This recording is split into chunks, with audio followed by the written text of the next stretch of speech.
it's not like, okay, there's one feature and you add this and it all of a sudden it's going to feel like we have real presence. You can sort of look at how the human brain works and how we express and kind of read emotions, and you can just build a roadmap of that, of just what are the most important things to try to unlock over a 5 to 10 year period, and just try to make the experience more and more human and social. When do you think would be a moment, like a singularity moment for the metaverse, where there's a lot of ways to ask this question, but you know, people will have many or most of their meaningful experiences in the metaverse versus the real world. And actually, it's interesting to think about the fact that a lot of people are having the most important moments of their life happen in the digital sphere, especially now during COVID. You know, like even falling in love, meeting friends, getting excited about stuff it's happening on a 2D digital plane. When do you think the metaverse will provide those experiences for a large number, like a Yeah, I think it's a majority really of the population? good question. There was someone, I read this piece that framed this as a lot of people think the metaverse is about a place, but one definition of this is it's about a time when basically immersive digital worlds become the primary way that we live our lives and spend our time. I think that's a reasonable construct, and from that perspective, I think you also just want to look at this as a continuation, because it's not like, okay, we are building digital worlds, but we don't have that today. I think you and I probably already live a very large part of our life in digital worlds. They're just not 3D immersive virtual reality, but I do a lot of meetings over video, or I spend a lot of time writing things over email or WhatsApp or whatever. So what is it going to take to get there for kind of the immersive presence version of this, which I think is what you're asking? And for that, I think that there's just a bunch of different use cases for and I think when you're building technology, I think a lot of it is just you're managing this duality, where on the one hand you want to build these elegant things that can scale, and millions of people use them, get value from them, and then on the other hand you're fighting this kind of ground game where there are just a lot of different use cases and people do different things, and like you want to build to unlock them. So the first ones that we basically went after were gaming, with Quest, and social experiences.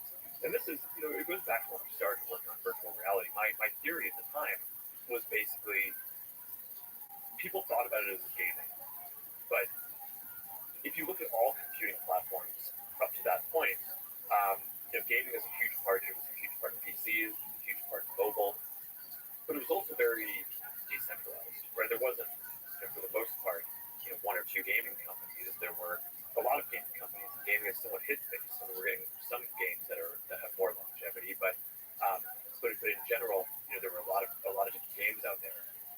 But on PC and on mobile, the companies that focused on communication and social interaction, there tended to be a smaller number of those, and that ended up being just as important a thing as all of the games that you did combined. I think productivity is another area. That's obviously something that we've historically been less focused on, but I think it's going to be really important. With working, or do you mean productivity in the collaborative aspect? Yeah, I think that there's a workers aspect of this, like a meeting aspect, and then I think that there's like a Word, Excel, productivity. You're working or coding or whatever knowledge work, right? It's as opposed to just meetings. So you can kind of go through all these different use cases. Gaming, I think we're well on our way. Social, I think we're just the kind of preeminent company that focuses on this, and I think that's already on Quest becoming if you look at the list of what are the top apps, social apps are already number 1, 2, 3. So that's kind of becoming a critical thing. But I don't know. I would imagine for someone like you, it'll be until we get a lot of the work things dialed in, right? When this is just like much more adopted and clearly better than Zoom for VC. When if you're doing your coding or your writing or whatever it is in VR, which it's not that far off to imagine that, because pretty soon you're just gonna be able to have a screen that's bigger than it'll be your ideal setup, and you can bring it with you and put it on anywhere and have your kind of ideal workstation. So I think that there are a few things to work out on that, but I don't think that that's more than 5 years off. And then you'll get a bunch of other things that aren't even possible example where you don't even think about using a phone or PC for today, like fitness, right? So I mean, I know that we were talking before about how you're into running, and like I'm really into a lot of things around fitness as well. Different things, different places. I got really into hydrofoiling recently, and Nice. I saw a video. yeah, the surfing, and I used to fence competitively. I did like run and stuff. And you were saying that you were thinking about trying different martial arts, and I tried to trick you or convince you into doing Brazilian Jiu-Jitsu. Or you actually mentioned that was one you're curious about. And Is that a trick? yeah, I don't know. We're in the metaverse now. Yeah, no, I think that's serious. I thought that was a real suggestion. That would be an amazing chance if we ever step on the mat together and just like roll around. I'll show you some moves. Well, give me a year to train, and then This is like Rocky 4 where the Russian faces off the American. I'm the Russian in this picture, and then you're the Rocky, the underdog that gets to this. And then the idea of me as Rocky and like fighting is if he dies, he dies. I mean, anyway, yeah. But I mean, a lot of aspects of fitness. I don't know if you've tried Supernatural on Quest or. So first of all, can I just comment on the fact every time I played around with Quest 2, I get giddy every time I step into virtual reality. So you mentioned productivity and those kinds of things. That's definitely something I'm excited about. But really, I just love the possibilities of stepping into that world. Maybe it's the introvert in me, but it just feels like the most convenient way to travel into worlds that are similar to the real world, but totally different. But it's like Alice in Wonderland. Just try out crazy stuff. The possibilities are endless. And I personally, and just love getting excited for stepping in those virtual worlds. I'm a huge fan. In terms of the productivity as a programmer, I spend most of my day programming. That's really interesting also. But then you have to develop the right IDs. You have to develop there has to be a threshold where a large amount of the program community moves there. But the collaborative aspects that are possible in terms of meetings, in terms of the when two coders are working together, the possibilities are super, super exciting. I think that in building this, we sort of need to balance. There are going to be some new things that you just couldn't do before, and those are going to be the amazing experiences. So teleporting to any place, right? Whether it's a real place or something that people made. Some of the experiences around how we build stuff in new ways, where a lot of stuff that I'm coding stuff, like right, you code it, and then you build it, and then you see it afterwards. But increasingly, it's going to be possible to you're in a world and you're building the world as you are in it and kind of manipulating it. One of the things we showed at our inside the lab for recent artificial intelligence progress is this builder bot program where now you can just talk to it and say, hey, okay, I'm in this world, like put some trees over there, and it'll do that. And, all right, put some bottles of water on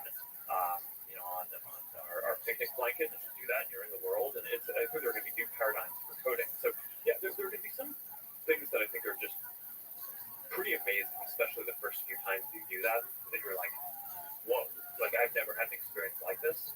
But most of your life, I would imagine, is not doing things that are amazing for the first time. A lot of this, in terms of, I was just answering your question from before around what is it going to take before you're spending most of your time in this.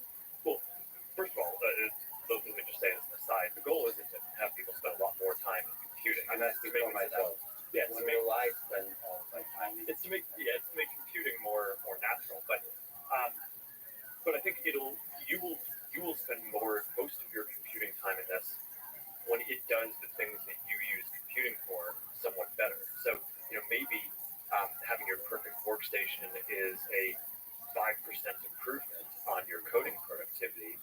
Maybe it's not like a completely new thing. But look, if I can increase the productivity of every engineer in Meta by 5%,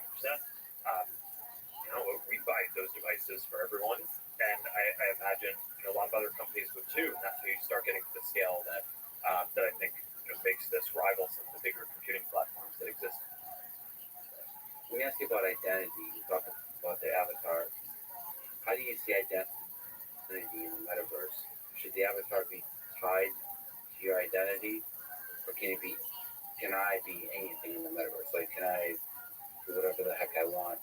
Can I even be a troll? So there's exciting, freeing possibilities and there's the darker possibilities too.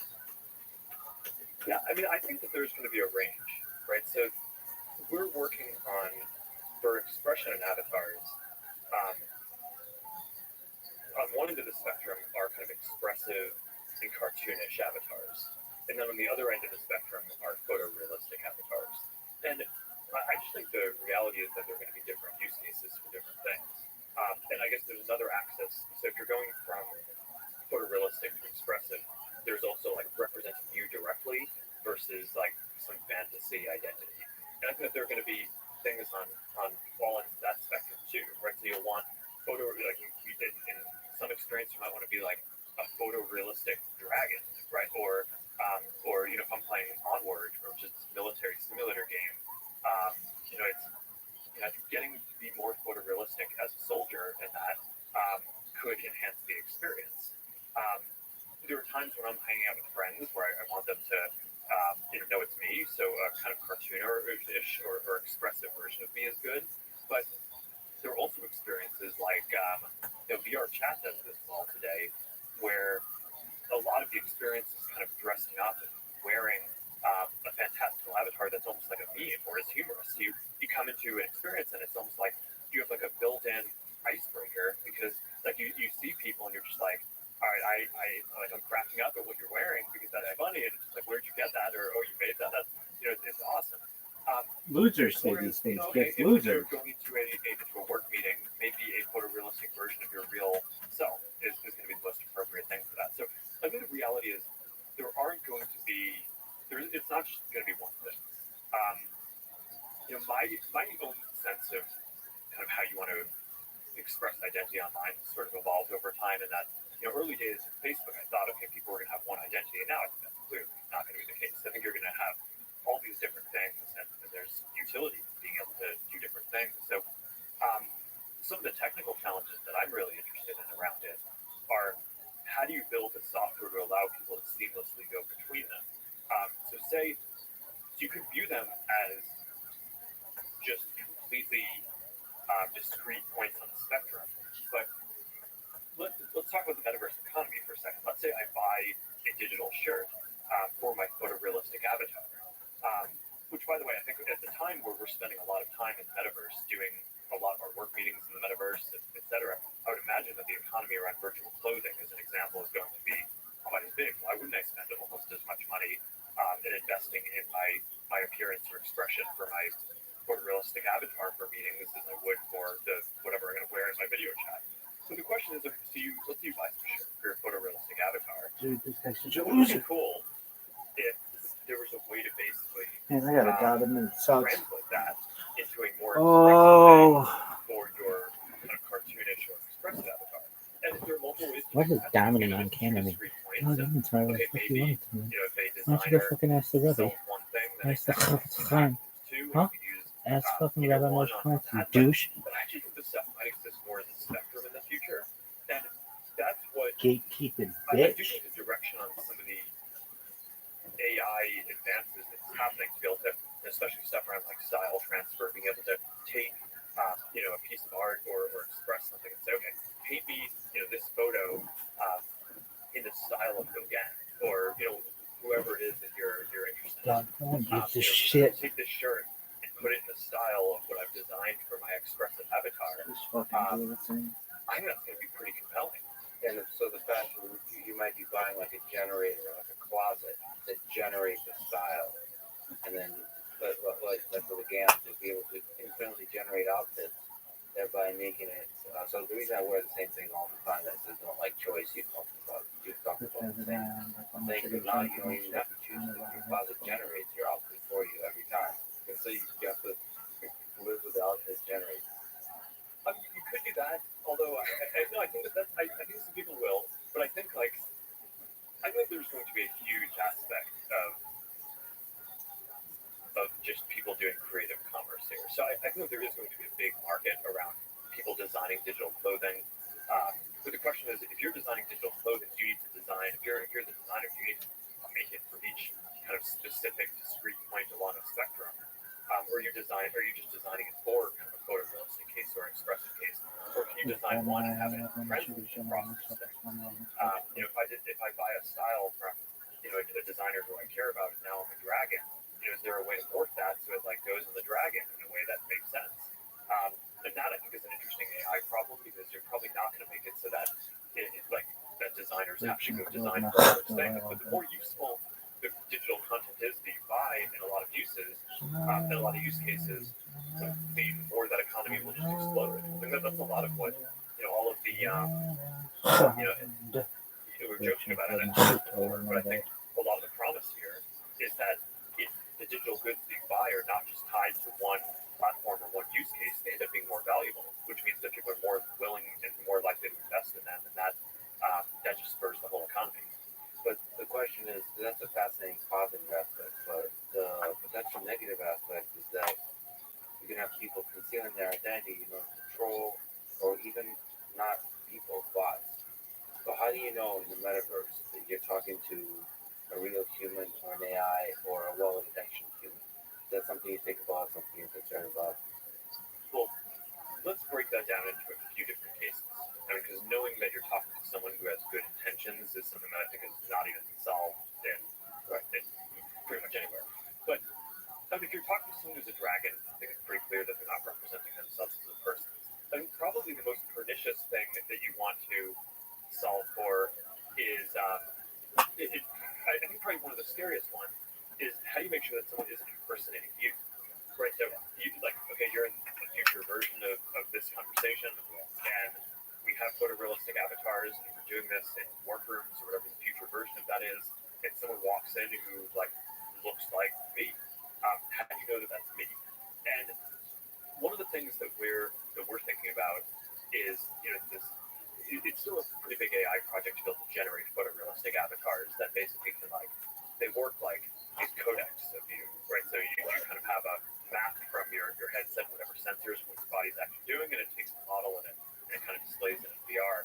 But there's a question, which is, should there be some sort of biometric security so that when I put on my VR headset, or I'm going to go use that avatar, I need to first prove that I am that.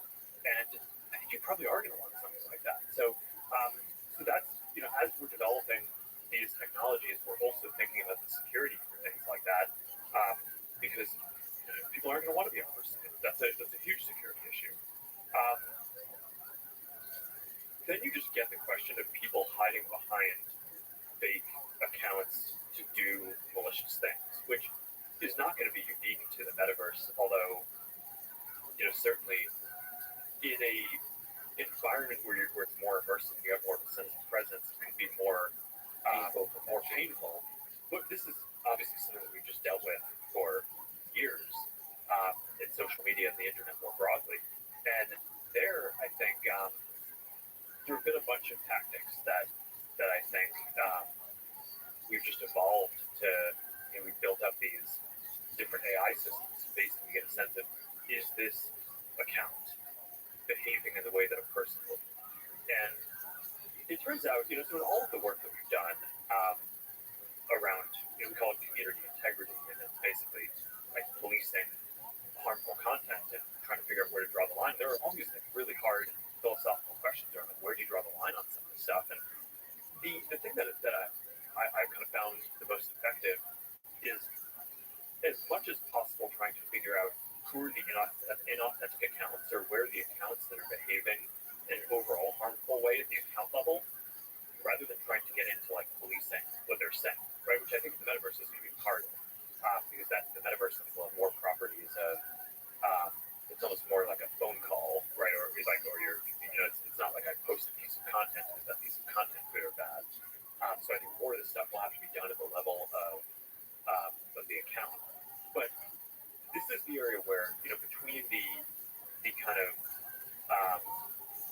counterintelligence teams we built up inside the company, and years of building just different AI systems to basically detect what is a real account and what isn't. I'm not saying we're perfect, but this is an area where I just think we are years ahead of basically anyone else in the industry in terms of having built those capabilities. And I think You that's just banned gonna be everybody. incredibly That's all it important was. next But week. you're not years ahead And of like I shit. said, on a technical level, on a philosophical level, it's an incredibly difficult problem to solve.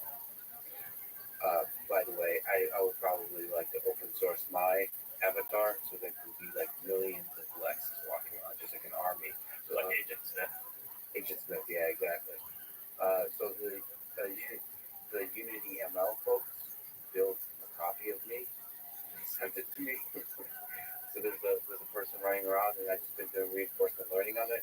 I was gonna release it um, because just to have sort of like thousands of Lexes doing reinforcement, so they fall over naturally. They have to learn how to like walk around and stuff. But I love that idea, this tension between biometric security. You have to have one identity, but then certain avatars you might have to have many.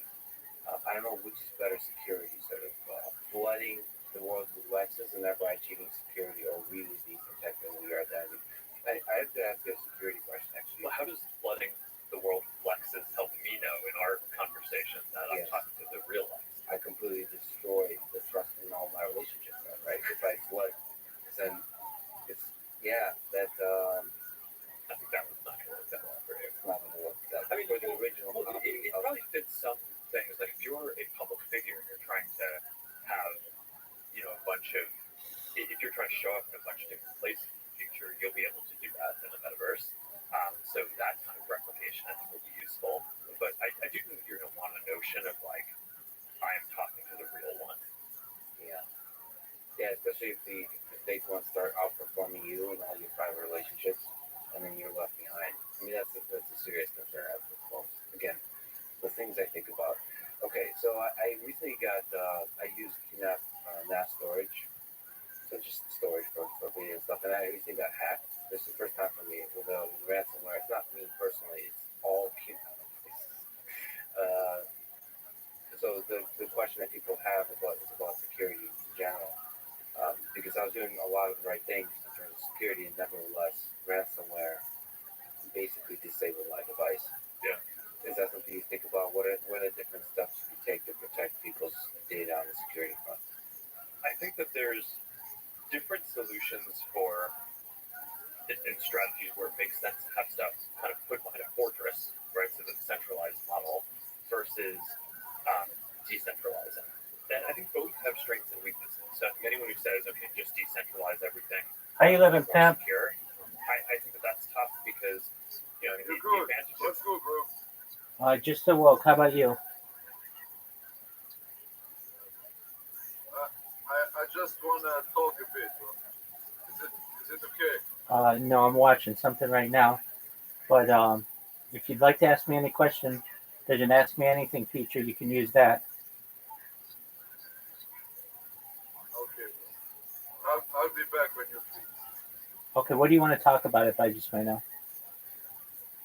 Is it real that you had Guinness World of streaming? Yeah, I have more data online than any person ever. The only thing I haven't done is $25,000 to get in the book. So I haven't paid the $25,000 just because it's expensive. But I've been live streaming 24/7, 365 for more than 3 years. Nobody's done it even more than a year. From as many angles as I have. I'm live on 8 different channels right now on YouTube. I'll send them to you. Just one moment. I know all of them, bro. Okay. Well, cool. How live, bro? To you, like you are 3 years on the live stream. Correct. Private life, like our friends and shit. It's really good. I had friends in here till sometimes they sleep in here, but they were here even after I fell asleep. We did countdowns for the end of the year. It was one of my friend's birthdays yesterday, so we celebrated his birthday with him. My IRL friends, they're good. We communicate. They know that I'm working on this project, that they know it's important to me. The reason why I do it is because I want world peace. Data is Earth's #1 resource, according to the Economist magazine in 2018. And I feel if I have a lot of data, it essentially gives people an archive, a a time capsule, a timeline going back to the pandemic. We've seen the death of a queen, the birth of AI, the coronation of a king, and everything in between.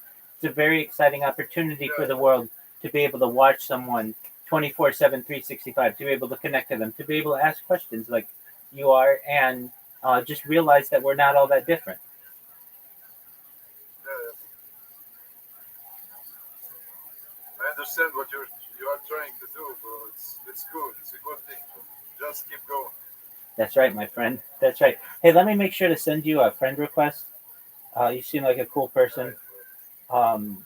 And you should know that we talk about some things on the stream that are very futuristic. So we talk about things like right now I'm watching something on with Mark Zuckerberg on the metaverse, and he talked about teleportation and like your digital character in the metaverse. That's all really cool. We talk about anti-gravity, antimatter, de-extinction, bringing back animals that were once extinct back to being. Things like the Pyrenean ibex, the woolly mammoth. In 2021, a company called Colossal Bioscientific was founded. They've made it their goal that within 3 years, by 2028, to reintroduce the woolly mammoth into the Arctic Circle, which is very exciting. Additionally, after they do that, they want to reintroduce the Tasmanian tiger, and followed by the dodo bird. So they're actually animals that, I don't know, when you were a kid, that we were told were just extinct and they had no future, that may have a future again. Yeah. We talk about some other things that are really. You know that's I've never heard about that, bro. Before. That's the first time that I know that people are trying to get mammoth back at life, bro. Like it's crazy, bro. Absolutely. So, in fact, if I go to Colossal Bioscientific, their website, last time I checked, and it's been a few months since I've checked, um, just let me go to their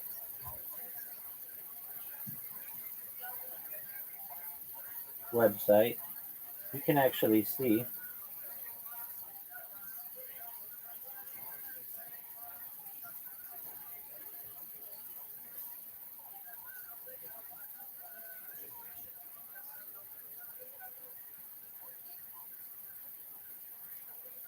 Okay, so they have a Wikipedia page here, and okay, so they're just colossal.com, and Yeah. here's their website, and you'll see they are um, de-extinction. It's the first thing on their website. Just go to, if you want, colossal.com. De-extinction is the first thing on their website, and they are I'll search. absolutely. Um, so it's on their website, bringing back the woolly mammoth. It's a goal of theirs, and the way that they want to do this is through impregnating an African elephant, creating hybrids, and then reintroducing the offspring into the Arctic Circle. So that's very exciting. Other things that we talk about that are really important are really simple, but they're complicated from a political standpoint. But I want to help end world hunger. So how do you want to help end world hunger, Rabbi?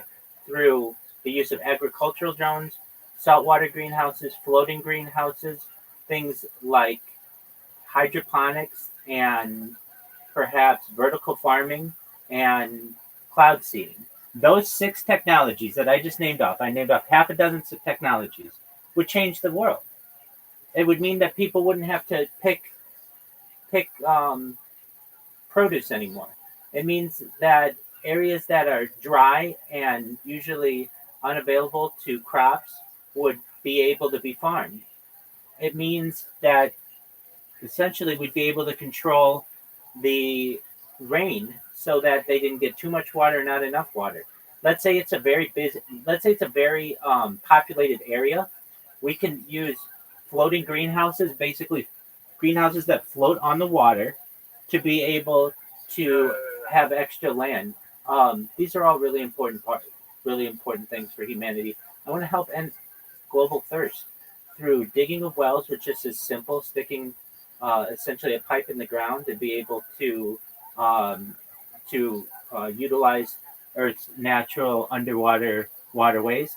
I want to help with life straws. Basically, you can take a straw and drink contaminated water, and most importantly, desalination plants. Basically, plants that take seawater and make it drinkable on land.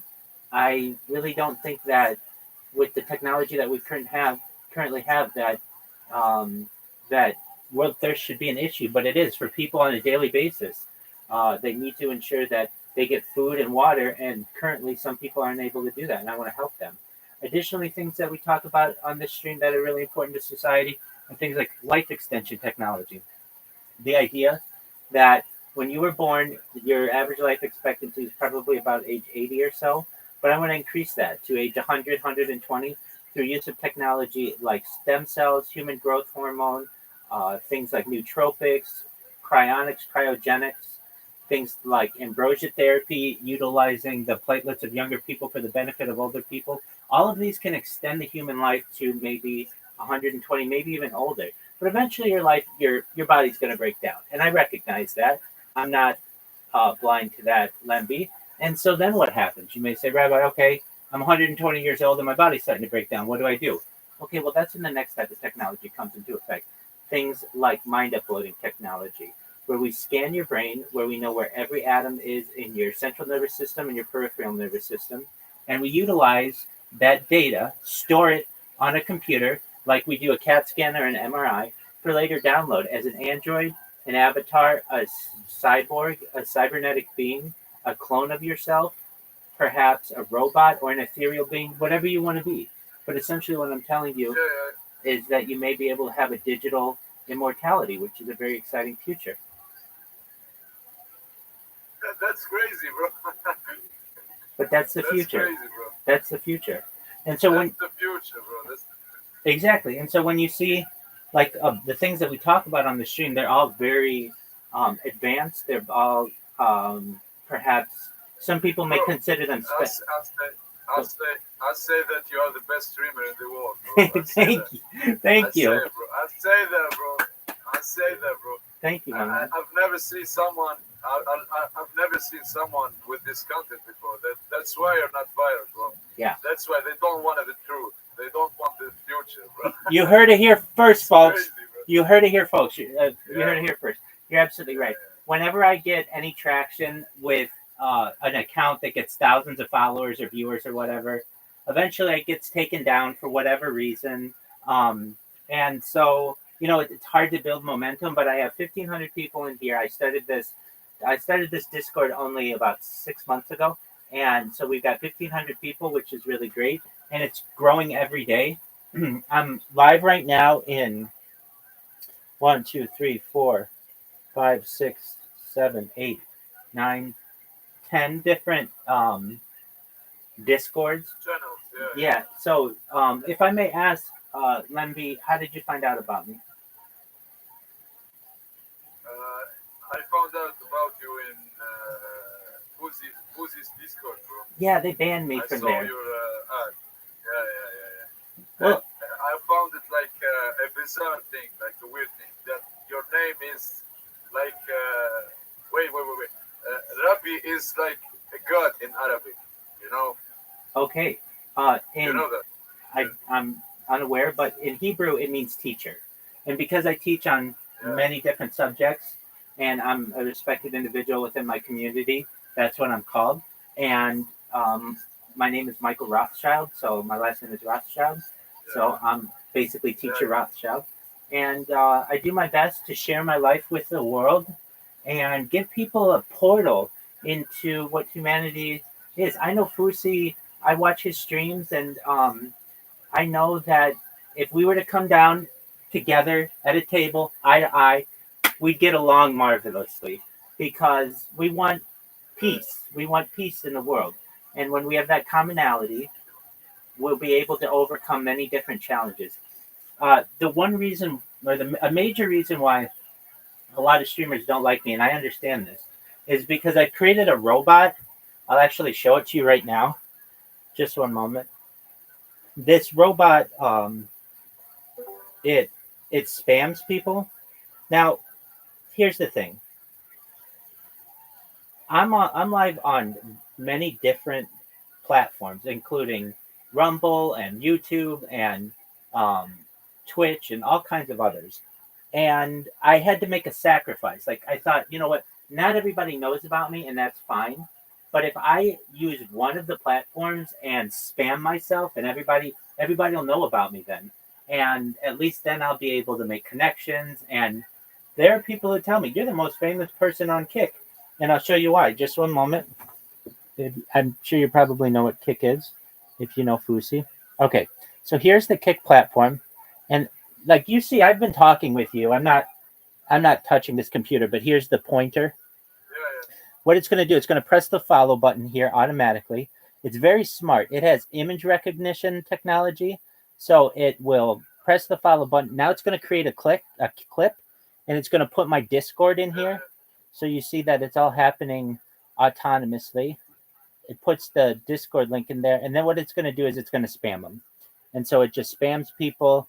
And some people have different settings. They only want you to be able to send a message once every minute or once every 10 minutes or something, and that's fine. And then what it's going to do, it will close this browser tab, and what it will do is go to the next person. So that's very annoying to people, and I get that. But when they start to find out who I am, But that's good, bro. exactly, That's smart. That's smart. exactly, That's smart. Bro. exactly. That's smart. And when people find out, That's so they know who I am, and they interview me on the Kick platform, so that helps me. And then they find out, oh, you're not a bad person at all. You want peace. You have really good ideas for the future of humanity when it comes to science and futurology. And really, smart. at the end of the day, this is how I see it. We talk about some things that are much more advanced than what I've talked about just now. But even those ideas are mind blowing. I mean, if a streamer like Fusi or Aiden Ross or Amaranth or any of those people came out and they were like, okay, well today we're But, gonna but do you know one thing, bro? They don't have the same knowledge as you do. Bro. exactly. You're not the same person as them, bro. You're better, I think. You're way more better, bro. I do my I best. swear to God. Hey, I swear to God. I do my best to make people's lives better individually because I recognize that we need peace here on Earth before we start advancing with even more technology, before we get into terraforming other planets, meaning like making Mars into an Earth like home, and into space tourism, and into interstellar travel, and then eventually intergalactic travel. In order to get to those types of technological levels, you need to have peace on Earth. Because if you don't have peace on Earth, you can't put any kind of energy into these mega projects. So I recognize, and how would I do it? It's not my decision, but if I had the opportunity, anywhere there's war in the world, wherever, if it's in the Middle East, if it's in Russia, wherever, everybody has to put down their guns immediately, release all the hostages on both sides, sit at a table, eye to eye, person to person, and we live stream the negotiations so that everybody on Earth can watch this and see what's going on. And if you want this little part and I want this little part, we'll negotiate it. We'll come up with some terms, but then everybody can go back to the video and say, hey, you're not doing what you said that you were going to do. And I feel like that's a workable plan to be able to stop some of these wars, stop some of these conflicts, and eventually be able to work on some of the more major projects that we have on Earth. And these are really exciting things to me. If you don't mind me telling you, I sometimes people come in and they're caught off guard. They're like, Rabbi, why do you have such colorful bedding and everything? And do you really like Sonic the Hedgehog? No, I mean, it's fine. When I was a little kid, that was like a cartoon or whatever, a video game. But it's a cryptocurrency that sponsors me. So it's called Harry Potter Obama Sonic 10 Inu. And what this cryptocurrency does, it's just like any cryptocurrency, but it's worth about $300 million. And when I started with it, it was worth pennies. These are NFTs. When I started, these were worth nothing. Then they got to be $800 each. Then they got to be $8,000 each. They just keep increasing. And, you know, I'm sure you're a smart person. You know that cryptocurrency has a lot of future. And so essentially, a cryptocurrency heard what I was saying on a Twitter space almost 2 years ago now. and they thought it was smart, just like you're thinking. Hey, we've never heard anything like this, and so they invited me to be a member of their community, which I am, and I've been live streaming my life in that community now for about more than a year and a half. Which here's what's really exciting about it is all currency, whether it's the United States dollar, or the British pound, or the euro, it's not backed by anything. They used to be backed by metals, by gold, silver, those kind of things, but they're not anymore. This cryptocurrency is backed by data, and data is Earth's number one resource.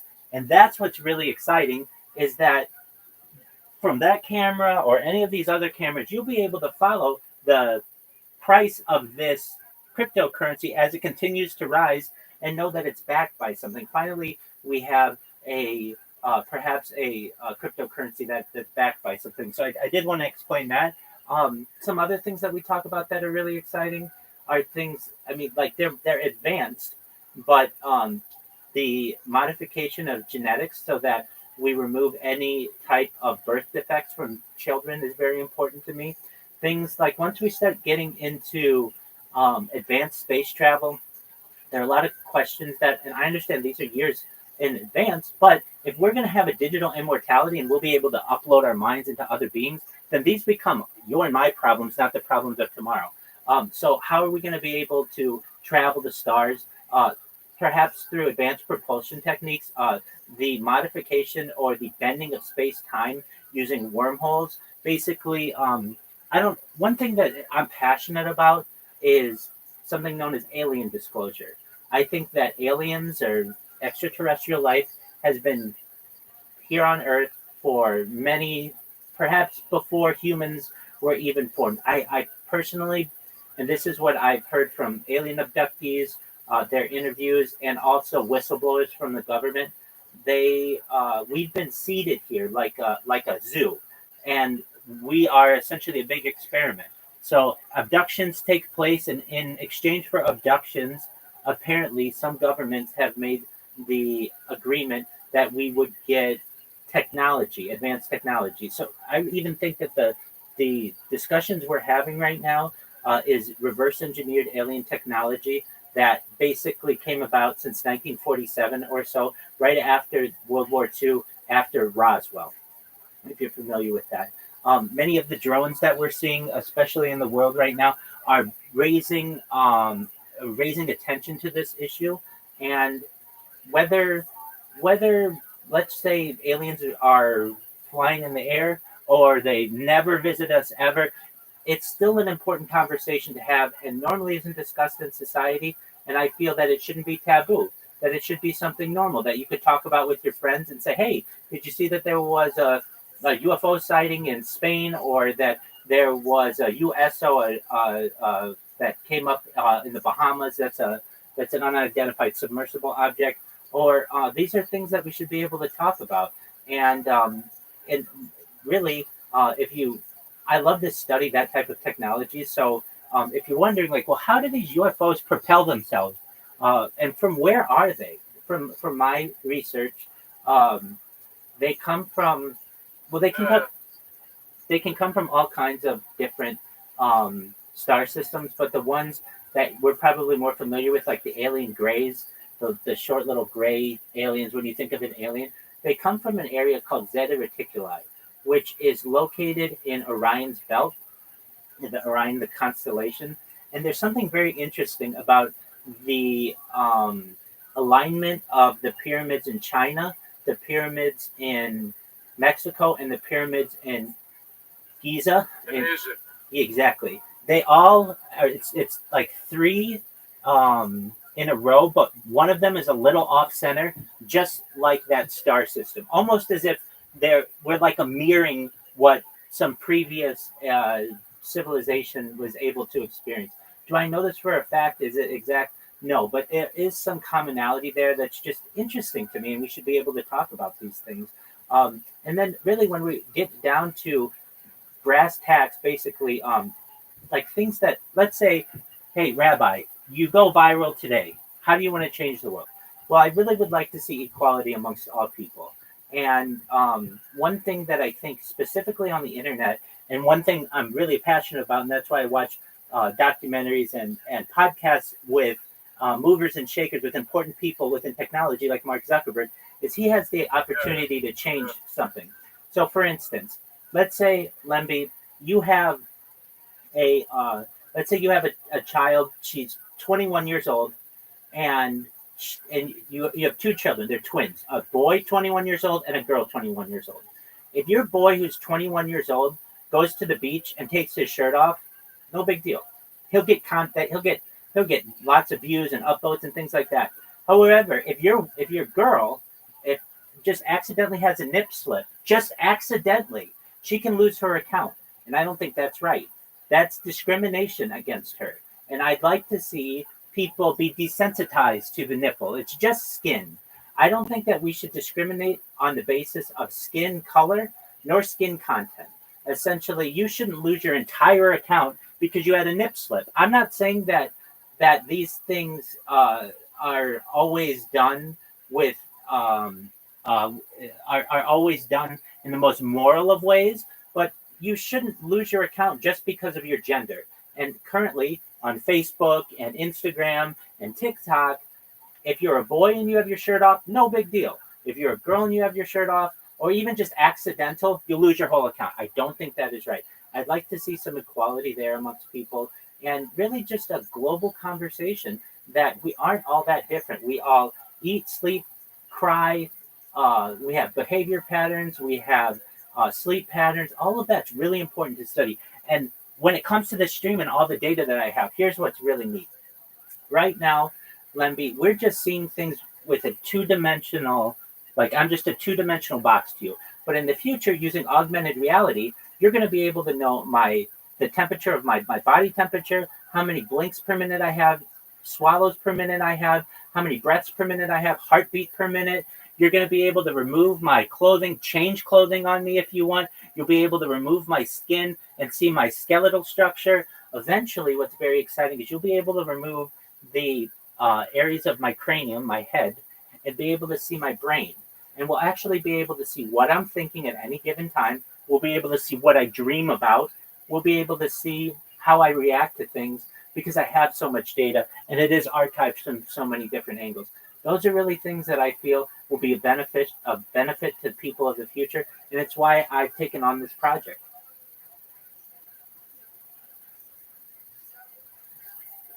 That's a lot for me, bro. That's a lot for me. I understand. Yeah, bro, that's a lot.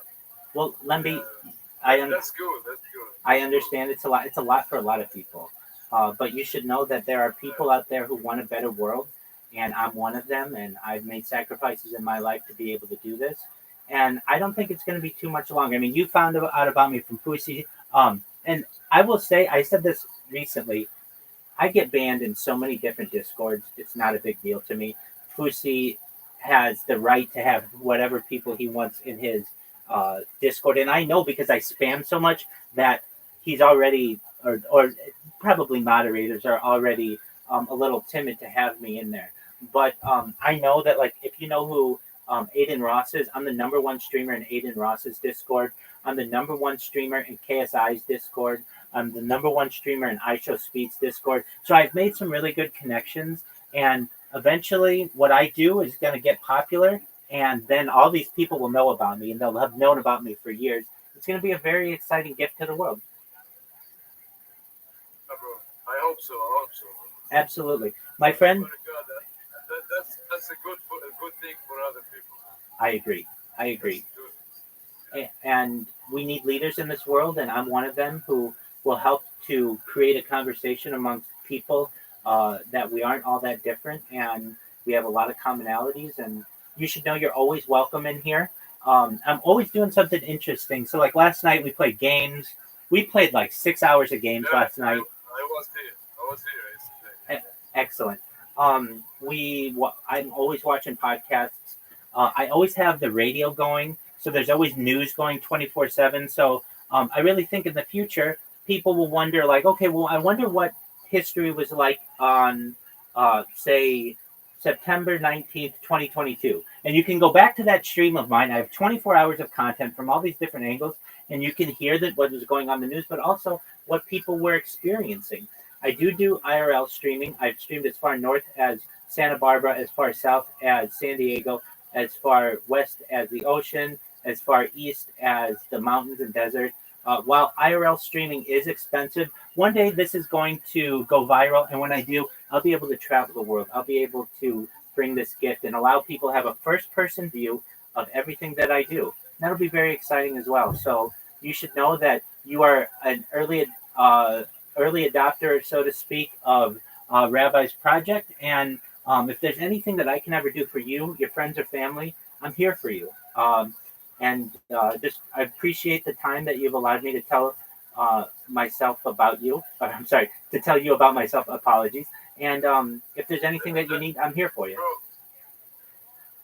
that's a gift for me, bro. Just knowing about you and talking with you, bro. That's a gift. I swear to God, bro. Excellent. I swear. If I may ask, Yeah. do you speak any other languages? I speak about five languages. Perfect. Then you're the perfect person to see this. What language do you speak best aside from English? I speak French. Excellent. So French just and Arabic.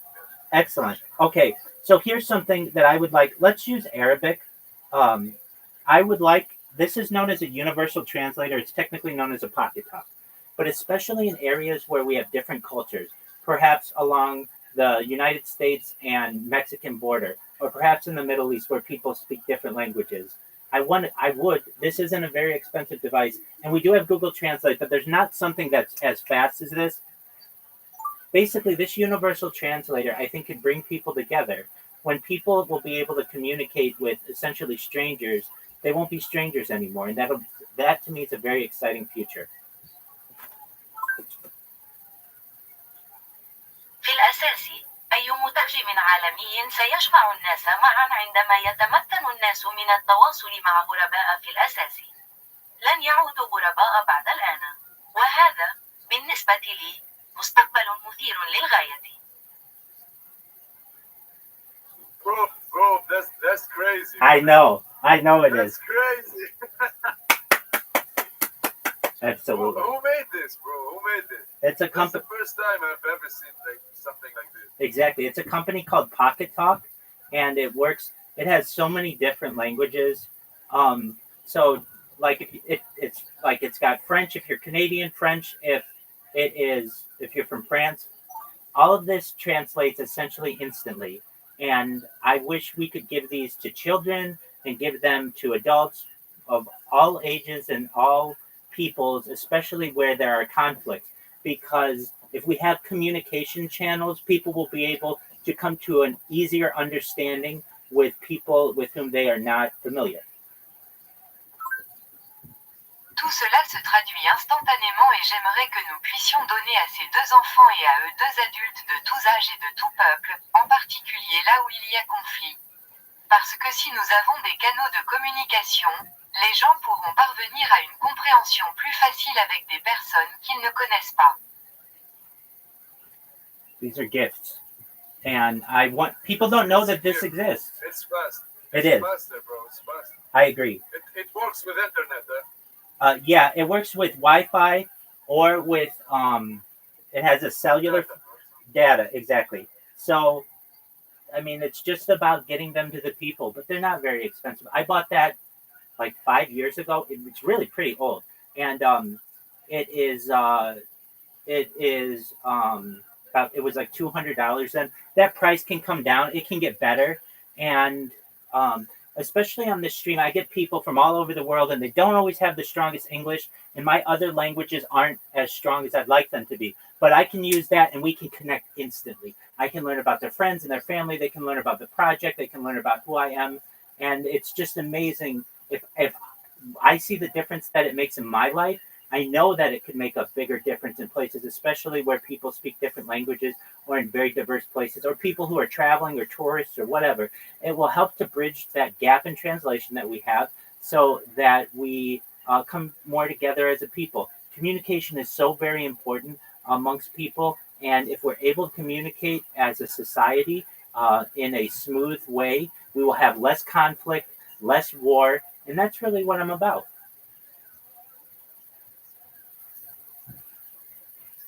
I should dropship this, bro. I should dropship that product, bro. Yes, It seemed like we're way more advanced than 5 years ago. It seems like it made like 1 year ago or something. Exactly. Yeah, it's way more advanced. Exactly. And you can probably find nowadays Chinese knockoffs that are, you probably can buy them for $20 or $30 and resell them for $100. Yeah, bro. And once people see how well they Exceptionally. And once people see how well they work, if you were able to make like a TikTok video or something like that, you'll have more business than you'd ever want because it's so smooth. And additionally, I mean, what's really cool about it, if you don't have Wi-Fi, it does have data, so you can use it anywhere in the world. I work in tourism, bro. Like, Perfect. I'm wait. Yeah. That would be perfect for that, bro. You're I swear. You're 100% right. I have I learned so many languages, like Serbian or Polish language, and I have a little bit difficult. It's a bit difficult to understand them, bro. Like, yeah. Of course. I could use that. Absolutely. I use Polish all the time.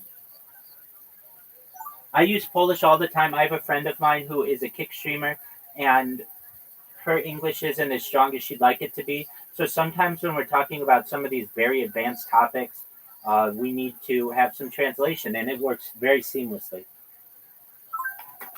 Używam polskiego cały czas.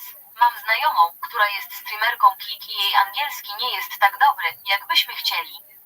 Więc wkrótce porozmawiamy o niektórych z tych bardzo zaawansowanych tematów. Musimy mieć jakieś tłumaczenie i działa to bardzo płynnie. Little advancement. That needs to be viral, bro. I agree. All of this needs to be viral. And it's happening little by little. And people are learning about me. They understand what I'm saying. They're excited about it, and it's just a matter of time until everybody knows about me. Everybody knows about this device. Everybody knows about that. And I'm nothing special. But what is special is the ability to connect with an individual whenever you want, to be able to see them sleep and eat and do all of the other things. Just if you're bored on the internet, I wonder what Rabbi's doing. Oh, he's traveling to Boca Raton, or he's traveling to Bora Bora, or he's traveling to Buenos Aires, or wherever. I'm going to just check in and see what he's doing, because this isn't just a live stream. It's a life stream. Basically, I want to do this for the rest of my life. I want people to be able to say that they were able to, I mean, I really think from an academic perspective, people will be able to learn so very much about this, about the human body, because we've never had such a big data set. There's a movie from the 1990s known as The Truman Show, starring Jim Carrey. Lemby, have you ever heard of that movie? What's his name? It's called The Truman Show. It stars Jim Carrey. Yeah. Excellent. Yeah, Excellent. I know this. Excellent. So this is a very similar thing, meaning like that was the story of one man's life always on camera, except they did not have his consent to do it. In this case, we do have my consent, and I share my life with the world. And it's not easy. It's not easy. There are a lot of times that... Hey, that's a big sacrifice, bro. That's a big sacrifice. Yeah. Well, you know what? Frankly, Lemby... You're sacrificing everything. Yeah. The big thing, I mean, I as by trade, I'm a certified project management professional. So I've launched apps on the App Store and Google Play. I've had major contracts with Fortune 500 companies, and that's very difficult to balance a live stream, and do all of that at the same time. But I know that in the future, the power of data is so vast that it may one day make me a more influential person than even a Mark Zuckerberg or even an Elon Musk, perhaps. That's not who I compare myself with. I hope so. I know I'm just a normal person, but when people recognize the power of data, that data is more valuable than food, water, air, gold, titanium, petroleum, tungsten, everything, that's going to blow minds. And not only that, especially with AI, we talk about AI every single day on this and its advancements. We're moving towards artificial general intelligence. And then once we get to artificial general intelligence, which is where AI is about as smart as humans, we move into another world of artificial superintelligence. And that's where you get Skynet and you get really advanced quantum computing. And as we move towards that future, I feel it's important to be able to document what's going on. And so essentially, these are the early discussions in a very big project that perhaps may last an indefinite amount of time. And I want you to know that I appreciate your patience for allowing me to talk about these things. I know I can be overwhelming to people as well. But as you understand that I have a very positive message. And at the end of the day, all of the technology is very cool, but I want people to leave more optimistic. I want people to leave with positive vibes. I want people to just know that somebody's out there who cares about them and who wants them to have affordable healthcare and affordable education. And I want good things for their friends and family. And when you know that there are people out there and you can watch them and they care about you, it brings you a lot of warmth. It brings you a lot of comfort to know that you're not alone in this world. And That same as me, bro. Same as me. Like I live in Tunisia. Do you know where is Tunisia? absolutely, it's in Northern Like Africa. healthcare is fucked here, bro. Like job payment in jobs is fucked too, bro. I can't. Sometimes I can't even afford food or something. You understand what I'm saying? Bro? I do, and It's like struggling in life, bro. I want to change Some that. countries are worse than me, and I'm better than some countries. Like it's, I say always thank God, bro, that I'm living and shit. Like, do you understand me? Absolutely, it's been a struggle for you. I'm always trying. Yeah, I'm always trying to make a difference in my country, bro. But it's way more stronger than me, bro. Like I have the same thought as you, bro. I want to change the world. I want the world to be better, bro. But I just can't. It's difficult, bro. It's difficult. Like the people's mindset in Tunisia is fucked, bro. They always care about money and shit.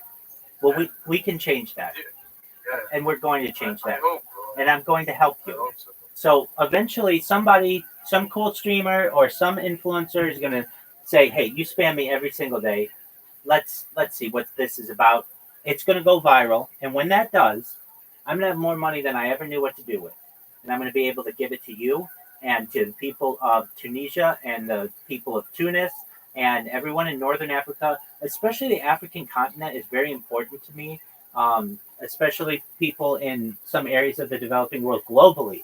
And I feel that it's time that I could find a person like you who's helped me along the way and say, look, here's $1 billion. I want you to start a charity or start a philanthropic organization, and it's going to help children who can't see, or kids who can't read, or people who can't eat, or for clean water, or whatever it is. Because at the end of the day, money has no real value. So I'll have so much of it, I'll be able to give it to you and say, do with it what you want, pass it along. And I want you to make sure, I mean, if anything, I want to make sure that you're able to find a spouse someday and to have children. And those children, you don't have to worry about them. You don't have to worry about them getting hurt. You don't have to worry about them going to war, that they can focus on their own futures and their own education and their own health and live a life into the future like a digital immortality. And that's what's happening in this world, and I'm doing my best to be a leader in it. I hope so, bro. I hope so. I swear to God, I'm so grateful that I found someone like you, bro, with this mindset. Absolutely. Absolutely. Well, I appreciate your patience and your openness. And just know, Lemby, I'm always here for you. And if you need anything from me, I'll do my best to help you. I wish I could help you right now. I wish I could say, Lemby, I never want you to worry about food again. Here is $100,000 just for your food for the next few years. I can't do that. But in the future, I may be able to. I'm going to give you a lot more money than $100,000. And what I want you to be able to do is take care of yourself, your family, and your friends so that they're all established. and then start a charity. I think that's a very important aspect of society. I see that governments and non-governmental organizations, they're not doing what we need. They say that they're doing what we need, but they're really just paying themselves a salary. I want people to really be able to make actual change in the world. And one of the things that I think we can do to make that happen is to live stream it. So you'd have a charity, and this charity would be essentially, let's say, just to help people who are hungry in Northern Africa. Okay, so what does that mean? That means your warehouses have live streams, that we know that nobody's stealing out the back door. We have accountability with people. We can go back and in the footage anywhere in the globe and say, hey, on this date you were able to feed 500 people in this suburb of Tunis, or 500,000 people in this area of Northern Africa, and there's accountability there. If you look at what happens with like the UN food programs now, no one knows where that money goes, and at the end of the day, it's just for show. It's just for people who are in established areas to feel better about themselves that they help somebody else. But in reality, it doesn't really help anybody else. I want proper nutrition for people. I want proper health care for people. And I feel that one way that you can get this with accountability is to live stream it. And I'm not saying you have to live stream your life. No, but if you started a charity, there's nothing wrong with ensuring that people remain accountable for what they do. And I'm not saying they have to stream their life. Absolutely not.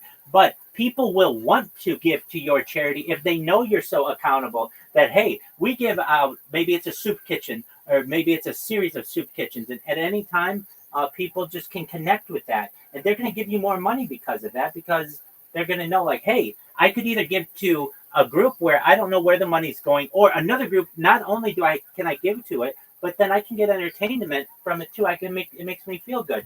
I can give them $1,000, and they're going to thank me immediately for it. And I see the good work that they're doing, or whatever it is. These are all really important aspects to me, and really, especially Tunisia and Tunis. They're in a very important location of the world, and essentially it mirrors the northern Mediterranean and the southern Mediterranean, but it hasn't been given as many opportunities.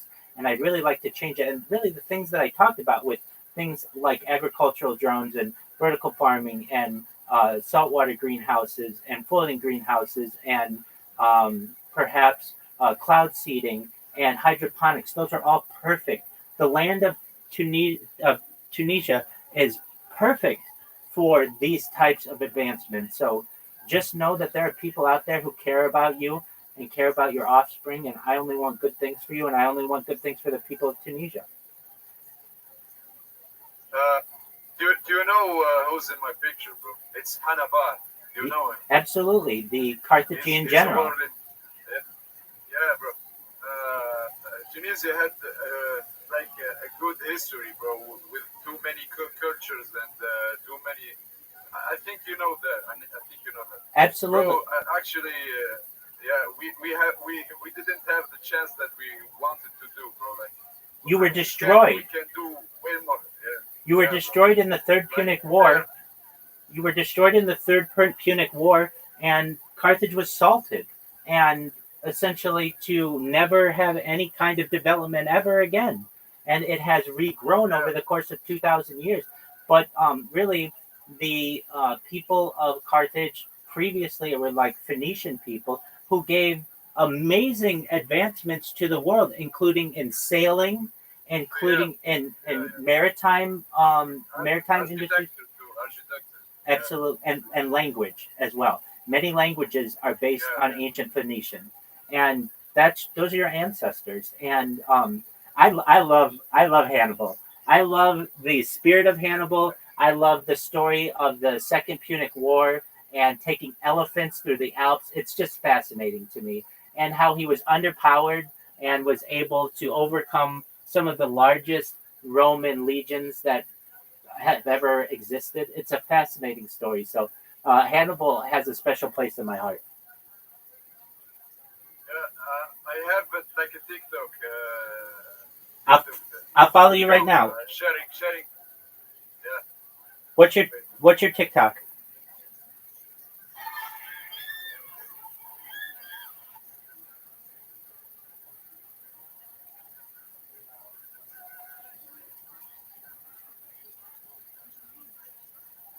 What is your TikTok? It's Legacy TN. Legacy, and then ETN. Yeah. I think they deleted my video, bro. Deleted all of my video. And that. Wait, bro. I think I found it. Maybe not. No, you're right. Let's see. Legacy. No, they probably did. And that happens. And you know what? Don't let it get you down. I know that you don't.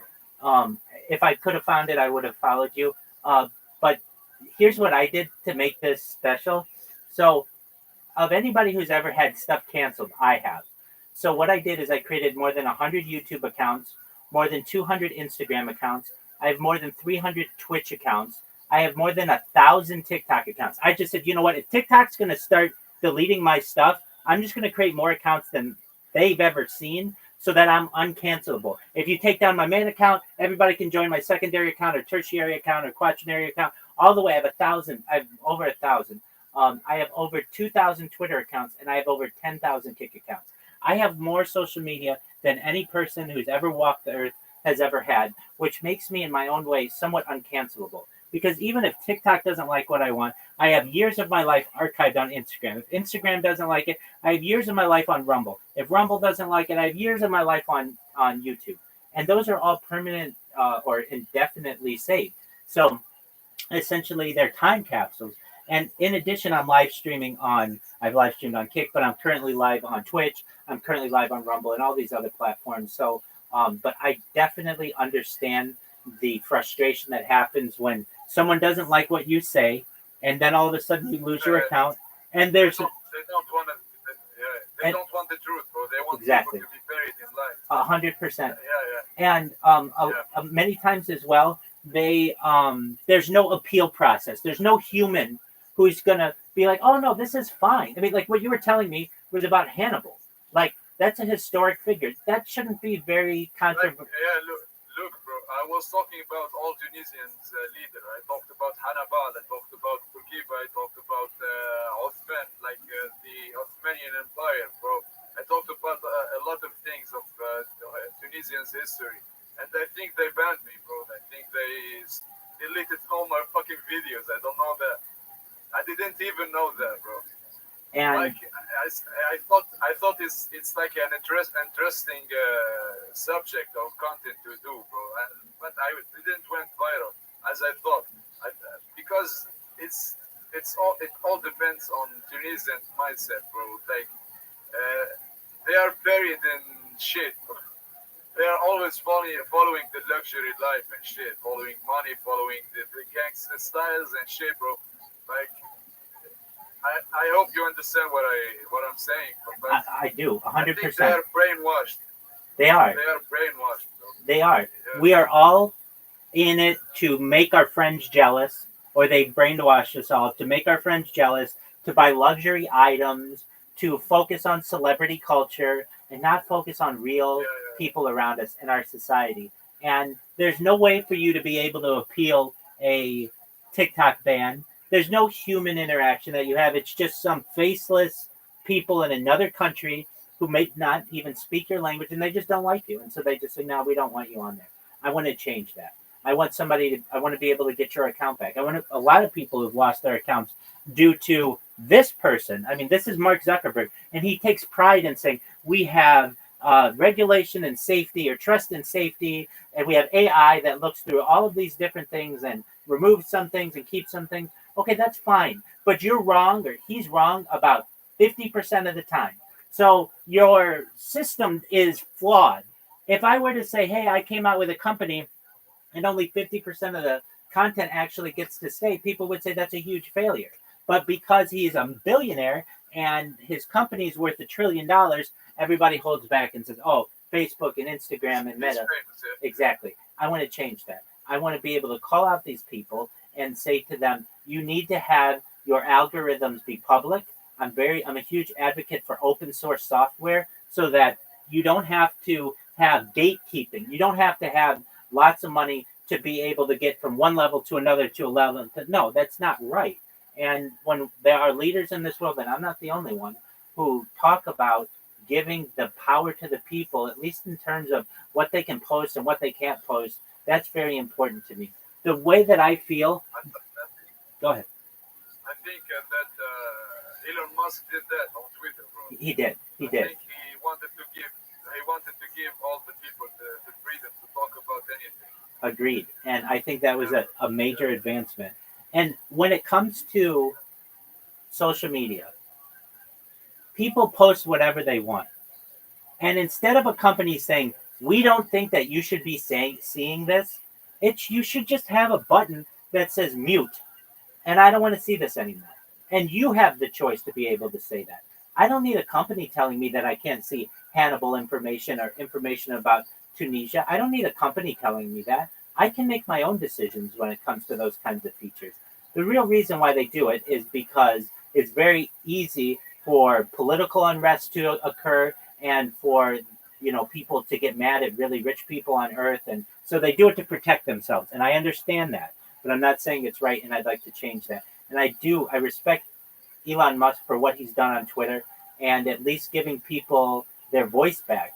If you use Twitter before Elon Musk versus after, there's a major difference, and I'm appreciative of what of the sacrifices that he's made to be able to give the voice of the people back to them. Yeah, bro. Excellent. I'm going back to the subject about the rain, bro. Like yes. In Tunisia, we had it rain about 5 or 6 years, bro. Like if we have rain, it's like not too much, not enough for our farming. You understand what I'm saying? Yes, I do. That's why they bought rain, artificial rain from I think China. Yeah. Absolutely. So I think, so like in Dubai, once a week it just rains. They use cloud seeding, and I think the same type of technology can be used in Tunisia and other areas that lack the ability to have water. And essentially,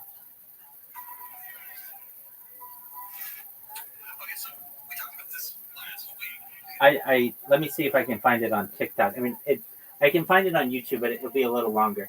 I just want cloud seeding in Dubai, and if Dubai can do it, the technology.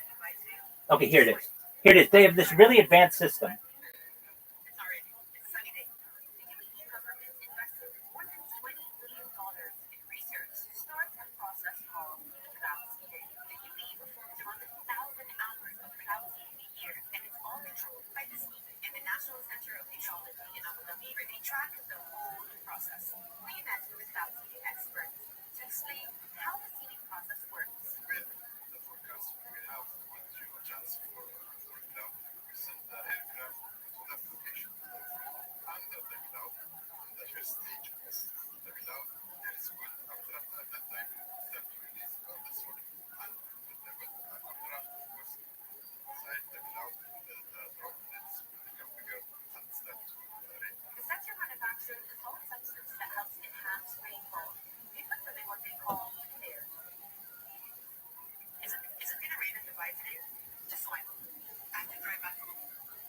So this is a long video, but basically they're doing it in Dubai. They're doing it in Abu Dhabi. And I want to talk about something. Go ahead. Like it's a good investment in rain. Like it's a good, but in Dubai, like they are investing in some stupid things. Like yeah. They should have helped other Arabic countries like Tunisia or something. I'm in agreement with you. You understand what I'm saying? Absolutely. They're wasting some money in shitty investment. Absolutely. It's money waste. I'm in agreement with you. And they have projects that fail. I don't necessarily think it's a bad thing if you really try. Like, for instance, they tried to make islands, artificial islands in the Persian Gulf, and they didn't think it through that well. And while these were supposed to be areas for the mega wealthy, that those people don't want them because the water isn't clean and it's difficult to get to these places. You have to take a boat to your house. And so these projects have failed. the Burj Khalifa, which is the largest, uh, uh, the tallest building, tallest building in the world, tallest tower in the world, um, is only like 1/5 full. It's just basically all for show. And you're absolutely right. The people could have been helped there, and it, I want to emphasize that we're all people of the world. Whether you were born in the United States or in Europe or in Africa or Middle East or Asia or Oceania or South America, it was just kind of a flip of the coin. Anything could have been different. I could have been in your shoes. You could have been in my shoes. And when we recognized that it was just pure fortune for how everything worked out the way that it did, I think it's important to recognize that we should help those people who weren't as fortunate as we were, or perhaps more fortunate or less fortunate. I really am someone who feels that there should be a distribution of wealth. Um, in my opinion, this may not be a popular opinion, especially among very wealthy individuals. But the more money you make, eventually, you should just you should be taxed on it. And at least in the United States, the very wealthy people aren't taxed on their wealth, but 1% of their wealth could give housing to a significant amount of homeless people in the world, or provide for clean water or sewage or healthcare in other countries. And what's the difference between having $300 billion or $400 billion? There's really not that big of a difference. There's a lot of a difference between $300 and $400 or $30 and $40, but not 300 billion and 400 billion. At a certain point, it all becomes it all becomes the same, because you're able to provide for your food, your family, your friends, and all that other stuff. And at a certain point, we should share these things. And the reason why this is important is because if we don't share these things, eventually you will create the majority of people who have nothing and a very small minority of people who have everything. That's just how the system's going to work every single time. And as time continues, you'll have a larger and larger economic gap, and then eventually it'll just be a very small contingent of people and the remainder of society. There'll be no middle class, and I don't want to necessarily endorse ultra wealth when I know ultra wealth could help the world. And so I am about the redistribution of capital, and I think that there are some socialist systems, perhaps some types of healthcare, some types of public works that should be available to everyone. Sure, if you want a certain shirt or you want a certain car or something like that, you should have that choice. But you shouldn't also have to pay for your health insurance. And I think there can be a food stipend for people. I mean, like you've said, there are times of your life where you have gone hungry, and that isn't right. And it's 2025, and I think hopefully by, let's say, 2135 or 2125, pardon me, with 100 years, we'll be able, like, this will be an archived conversation where people will say, wow, remember when people didn't always have food or didn't always have electricity? I mean, to me, electricity is a right that people should have. The internet is a right that people should have. And they're not currently rights. Food is a right that people should have. Healthcare is a right that people should have.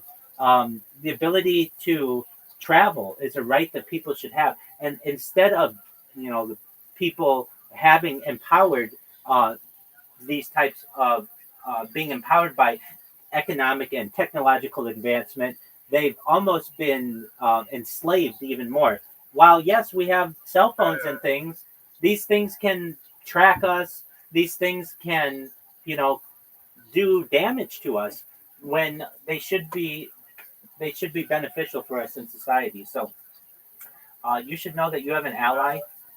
You have an ally in your beliefs, and if I can ever do anything to help you, please let me know. Okay. You should have to that you have an ally in Excellent. your desires and things. Excellent. Well, let me. I want to ask. Go ahead. I want to ask you something. Yeah, like if you had your desires and you had your wealth and the things that you want about being a billionaire millionaire for helping people. Do you have the thought about like you will be hesitating to help other people? Like if you that mindset will change. I don't think so. I come from humble beginnings. My family, Like, yeah, well, my family's because, my family's avid volunteers, giving of themselves. yeah, Even though we didn't always have a lot to give, we would give what you could.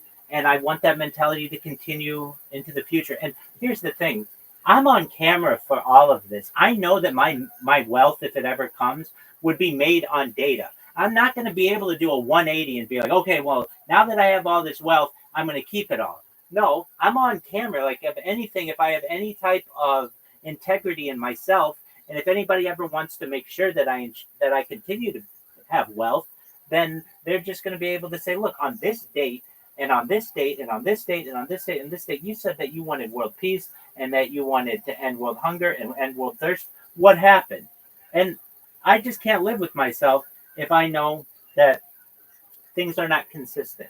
And at the end of the day, I don't care about money. I just care about comfort. I care about not being hungry, not being thirsty, not having the sun beat down on me or the cold freeze me. I mean, these are like the simple things in life. I don't care about if I have 10 houses or 100 houses. That doesn't necessarily matter to me. If anything, if I had 10 houses and I could afford it, I would want to just find people off the street and say, hey, so long as you agree to take care of wherever the house is, you can live there and you don't have to pay me anything. Just make sure that it's maintained. And I think that that's an honest opportunity for people. But really, I know that I wouldn't be able to house the world just myself, but I would have ideas that do. There are shipping container houses. I don't know if you've ever seen these, but like a shipping container that goes on a cargo ship or on a train. On Amazon, yeah. Exactly. So we could take those, and they're not that expensive, and put air conditioning in them, and it should. It's $25,000. That's nothing. That's nothing in comparison to billions of dollars. I can tell you this: at least in the United States, there are, according to government statistics, 580,000 homeless people. That's a lot of homeless people. With just 1 year, if the United States did not spend on military spending for 1 year, you could give all those people $1 million, every single one of them. And I'm not saying that the United States doesn't need its military or any of this other stuff. I'm just saying take 1 year off. If today is January 1st, if the government said, look, we're not going to buy more bombs and more bullets, we could still pay all of the troops and everything, but we're going to just take 1 year off. We'd be able to end the homeless problem in the United States and give to other countries as well, which we certainly do. And these are big picture things. Even Elon Musk, with Elon Musk's wealth, he has like $400 billion.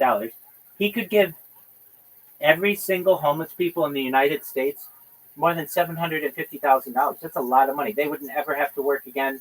They would be able to get off the street. They would be able to have communities. And there's an argument to be made that, well, where are you going to put all these people? And I kind of laugh at that argument, because if you know how big the world is, you could fit all of the people of the world in Tunisia. Every single person on earth could live in Tunisia and have like an acre of land. They'd have a lot of space, but we don't recognize, basically we all want to be in the same spots, the same cities and such. And in my opinion, the idea of a overpopulation, or the idea of overpopulation, and specifically, I think that the earth can manage many more people than it currently does. So when people say, "Oh, we need birth rates to go down," and all of these other things, I hear it, but I don't believe it. Okay, fine. If that's what you want to tell me, that's cool. But if you look at, I mean, I'm sure in Tunisia, you see, it's just miles of nothing. There's just absolutely nothing. And we could put houses there. We could create communities there. I mean, in the same way that we have deserts in the United States that we've made into subdivisions, the same thing could happen in Tunisia. And it's just about bringing attention there and giving people access to the same resources. And that's something that I want to do. And if anything, let's say, let's say I never made any money off of this, and that's not why I do it. But or fame, I don't really care about that. I care that I sacrificed my a part of my life for the benefit of society, so that people can learn from this. You know, when like we study ancient history or even more modern history, we have people who wrote journals or diaries, and we learn a lot about human life from that. That's essentially what I'm doing. This is the world's largest journal, or the world's largest vlog, or the world's largest diary. And I want people to be able to learn from that. But if anything, if anybody just saw this conversation, if people saw just this conversation, it would change the world. That's the truth. Yeah. I agree. Do you have any other questions, Lemby?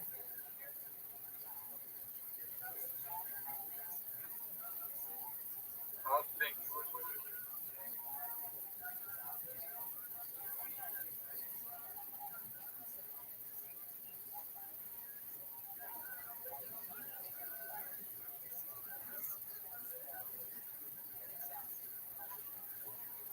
That's okay.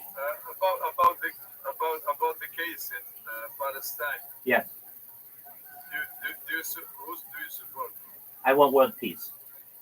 So if anything, I want people to lay down their guns, release the hostages, and come to diplomatic solutions. Do you see how the Palestinian government treats the hostages? Yeah, I don't think that it's right to take hostages of any kind, and I want it to stop. My goal for all of this is that no one dies from war anymore. Not one person. I don't want anyone to die from war. So whatever side of the conflict people are on, I maintain that no one else should die. No one else should be taken hostage, and if anything, we should come to diplomatic terms on how the area should be governed. But that is done at a table. It is not done with a scope, meaning it's done eye to eye where we could have diplomatic negotiations. And I've always thought it was very important to live stream that so that these discussions are archived. Whether I'll be successful in advocating for the live streaming of this, I don't know. But I do know that that's an important aspect so that nobody can pull a fast one on the other side. No one can say, well, you said A, but you're doing B, and we have no way to prove it. Okay, well, we just run the tape back, or we run the footage back, or the recording back. You said that it was going to be A, and it's now not A. Why isn't it? And that's really important to me. What bringing these things. But, but if they said they were doing A and they did B, you can't do nothing, bro. You can't even like force them to do A or change something. I understand. Well, they are in power. Well, I understand that, and that's why we have the United Nations. The United Nations has peacekeeping forces, and if anything, the United Nations may have to step in. That's what we have the United Nations for. I mean, it's essentially a global government that doesn't do anything.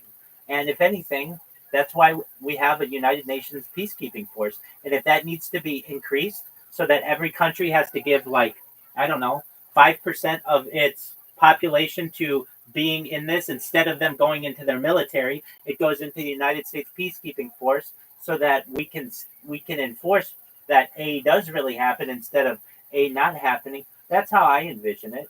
And that's really what the United Nations was for. After World War II, when the discussions were happening, should we have a United Nations or basically a global collective discussion, the ideal was that if we establish the United Nations, we will end all war. And that hasn't happened. But I still see that it could happen. I think that United States do not support like the world peace. Bro. You're right. The things that been happening in Iraq, bro. I think they just wanted Iraq withdraw, bro. Like, You're they right. wanted Saddam Hussein out, bro. You're right. They put it every terrorism thing. They thought that he had connection with Bin Laden, and it's not true. It's the truth, bro. You're right. They, yeah. War is I big. think, bro, that the USA do not support anything that you was saying, bro. Well, let's say this: the They only United want, the United States continue. people, the United States people support what I'm saying. The people in power do not, but we can change that, and here's how. What feeds the war industry is conflict, and because major contracts that are created to be able to create drones and to be able to create bombs and to be able to create bullets and tanks and all of those things. And I would say this: if we are going to work towards world peace, we can no longer focus on the defense industry, which is really an offensive industry. So when you were going to develop a drone that would bomb people, just instead, we will give you more money to develop a drone that is an agricultural drone that picks berries and that digs fields and that perhaps mines silicon and lithium and cobalt so that people don't have to do this anymore. So let's say you were going to get a defense contract of $1 billion to create a bomb. We have all the bombs that we need. We don't need any better bombs. We have direct energy weapons and lasers and all kinds of stuff. We don't need that. So we will give you $1 billion and $1,000,001 to, instead of creating a new bomb, create a new type of water filtration system, or to create a new type of perhaps way of a new type of greenhouse, or or perhaps to create to use the resources that you have and still please your stockholders and all of those things. You'll actually please them more. You won't make as much money going to war as you will investing in people. And if I can make the argument that, hey, if you go to war, if you create a war industry, you're going to lose money, as opposed to the contracts that you can get if you help people. Well, it's at the end of the day, how much money can I make? And the people will choose to make $1,000,001 over $1 billion if you can just change the attitude on how they're going to make it. And it will bring definite benefits to the world as well, globally. And so these are things that I feel are difficult arguments to have.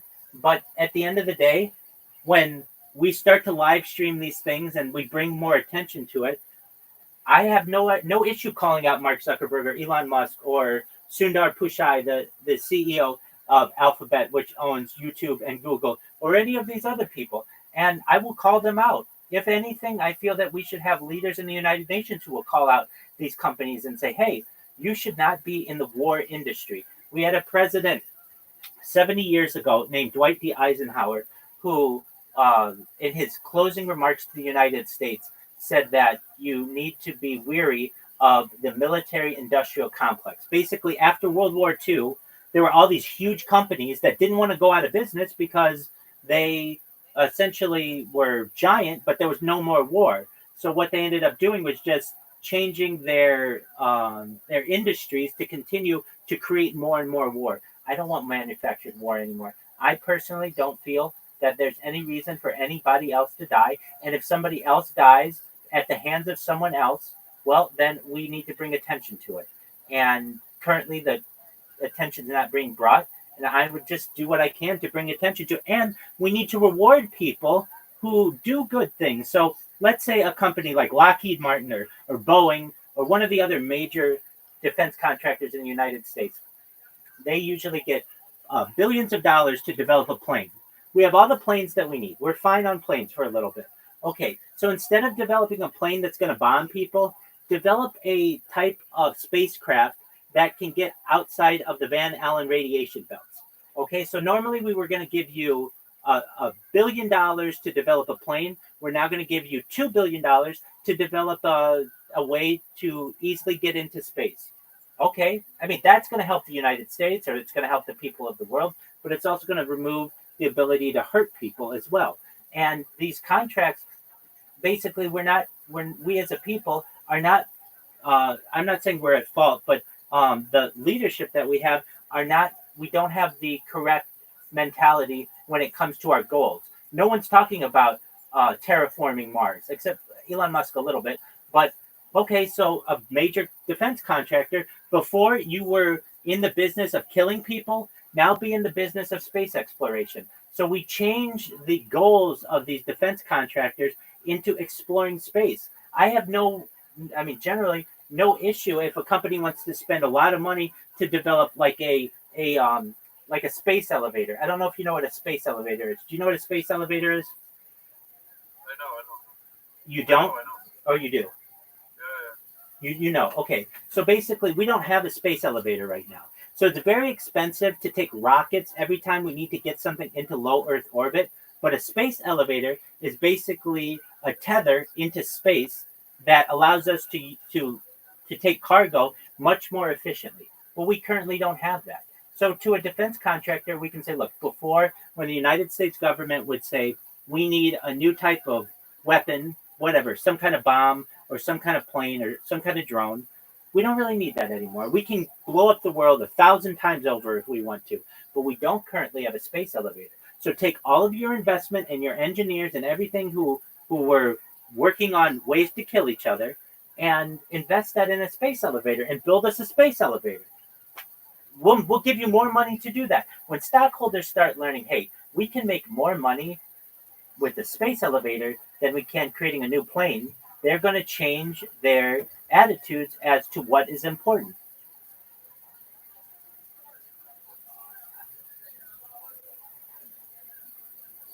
I think, bro. Like you say that. Wait. I heard this. I heard somewhere that the U.S. government buying like the ammo. You know what ammo is? Like bullets? Yeah, bullets. Yeah, buy it for like $40, and it costs like 20 cents or 10 Yes. cents. Yes. Like it's a big waste of money. Like Big waste of money. Buy it from Brazil. Yes. Big waste of money. I Big. think that they could bomb the world 20 times if they wanted to. Bro. Exactly. There is no need to create more development weapons and airships. As you say.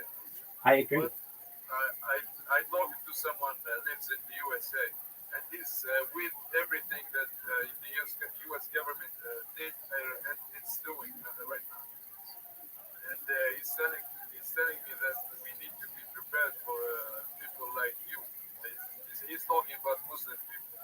Like we are, I don't know what he meant, bro. Like he was disrespectful and I don't know what to say, bro. Like, let's take your example with the bullets. That they cost 20 cents, but the United States buys them for $40. Okay, that's fine. All right. We currently don't have some technology that might be very beneficial to people. Like what? A freeze ray.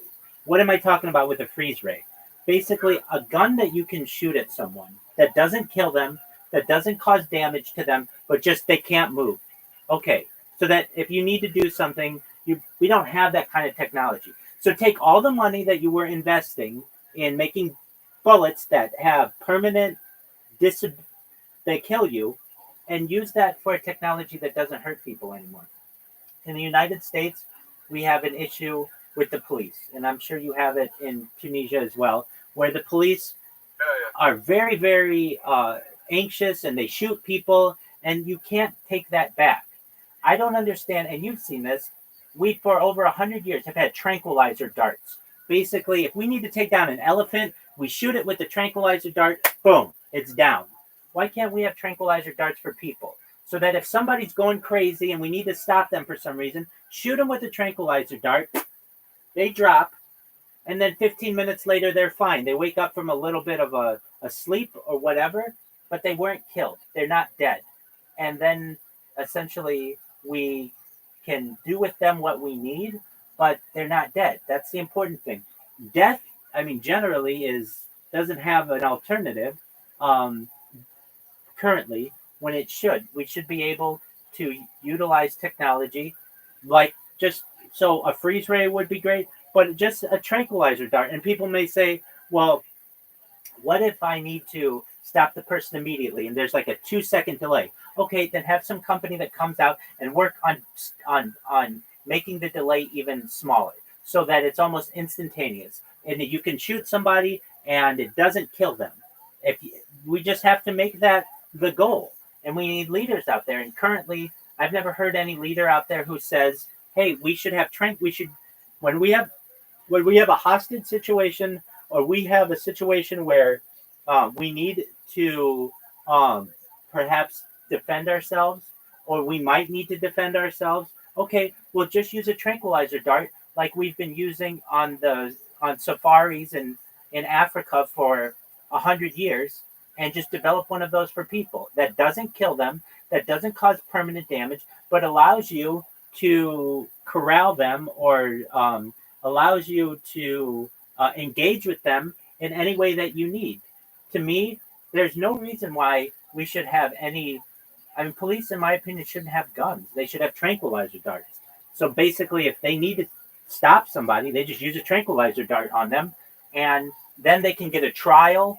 Then they can be brought to justice if need be, instead of just, well, he's dead, all right, and then it turns out that person was innocent, and now they've got children without a father or a mother, and they've got a community that's scared, and it causes more tension between the police and the community. I want to stop that. So the key ways to do that are utilizing what I feel are more are ways to subdue a person without killing them. That's a goal, and we don't talk about it in society, but I think it's an important goal. I think that in wars, the bad side wants to get rid of some people. Like they don't want to be the population of that country to be the same. They want to reduce it. Do you understand what I'm saying? I understand that. Yeah, because I think they consider it as a threat for them. They need to reduce the population. That's true, and I don't like that, Yeah, and I want to stop that. That's why. Yeah. That's why they're not using the bullet to freeze someone for 50 minutes. Bro. Absolutely, but they don't even Yeah, have that. They don't even have that. That's Yeah. not even like a goal, and we just need to make that a Yeah, goal, yeah. or at least it is not a. Maybe it's classified somewhere, but that's fine. It should be used. There are cases where it needs to be used. There are cases that even the government has made aware that, hey, we shouldn't have killed this person, and it happened. So where's your alternative to the bullet, to the gun? There isn't one. Where's your alternative to the bomb? There isn't one, and there could be. We could say to a bomb making company, look, instead of making bombs that shoot out shrapnel everywhere and hurt people, we want you to make a freeze bomb. Basically, if you drop something in a city, anyone within a 30-meter range is just slowed down or frozen. How do you do it? It can be done. I'm not exactly sure. You can do it a bunch of ways. You can do it to them physically. You can also, perhaps there are ways with physics to slow people down, especially advanced physics. Figure out multiple ways. Here's $1 billion to be able to do it, but just don't kill more people. Don't create ways to kill more people. I understand. I know how it works. The people at the top want depopulation, and the easiest way to create depopulation in the world is through war. And I want to at least bring attention, and perhaps I may have some influence in the future to say we don't need war anymore. There's no reason why any person on earth should put their hands on another person without the other person's consent. It's as simple as that. Treat others the way that you want to be treated. It goes back in our ancient texts, and it's as relevant then as it is today. And also, we want to ensure that we can reverse any kind of mistakes that were made. So normally, we could say, there's a bad guy and we need to get rid of him. Okay, fine. Well, there are ways to there's the justice system essentially that can give them a trial. They can have proper representation. They can have proper hearing. They can have a proper jury, a proper judge, and all of these other things. That's expensive, and that causes it's slow. So they just kill them, and I don't think that's right. And so there needs to be accountability for this. I would love to say in the United States that we have done a good job with this. We haven't. I want to change that.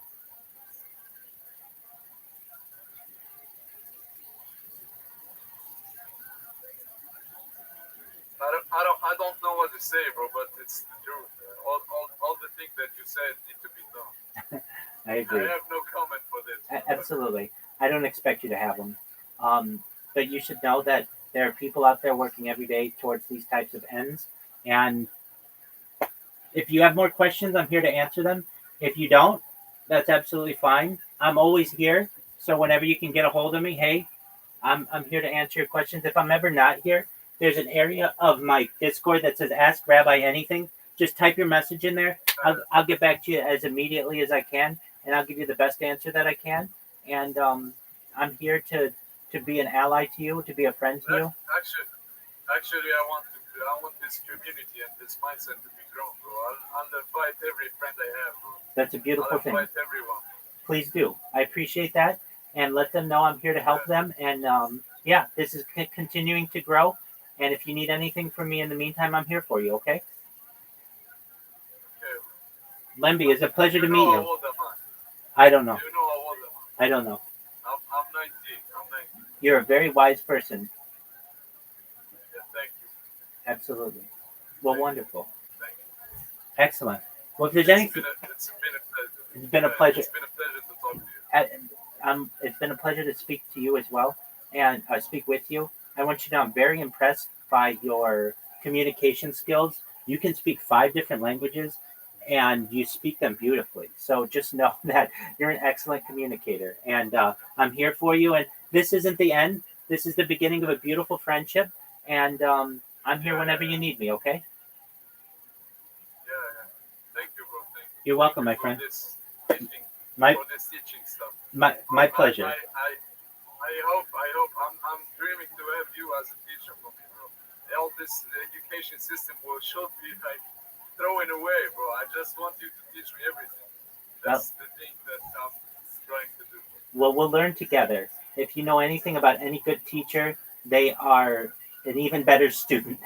And so I'm a student of the world, and I know that with each day that I get older, I know less about the world. Basically, at the end of the day, I know nothing. So we'll learn it together, and hopefully have really good, excellent ends and excellent opportunities for the world. And just, it's 2025.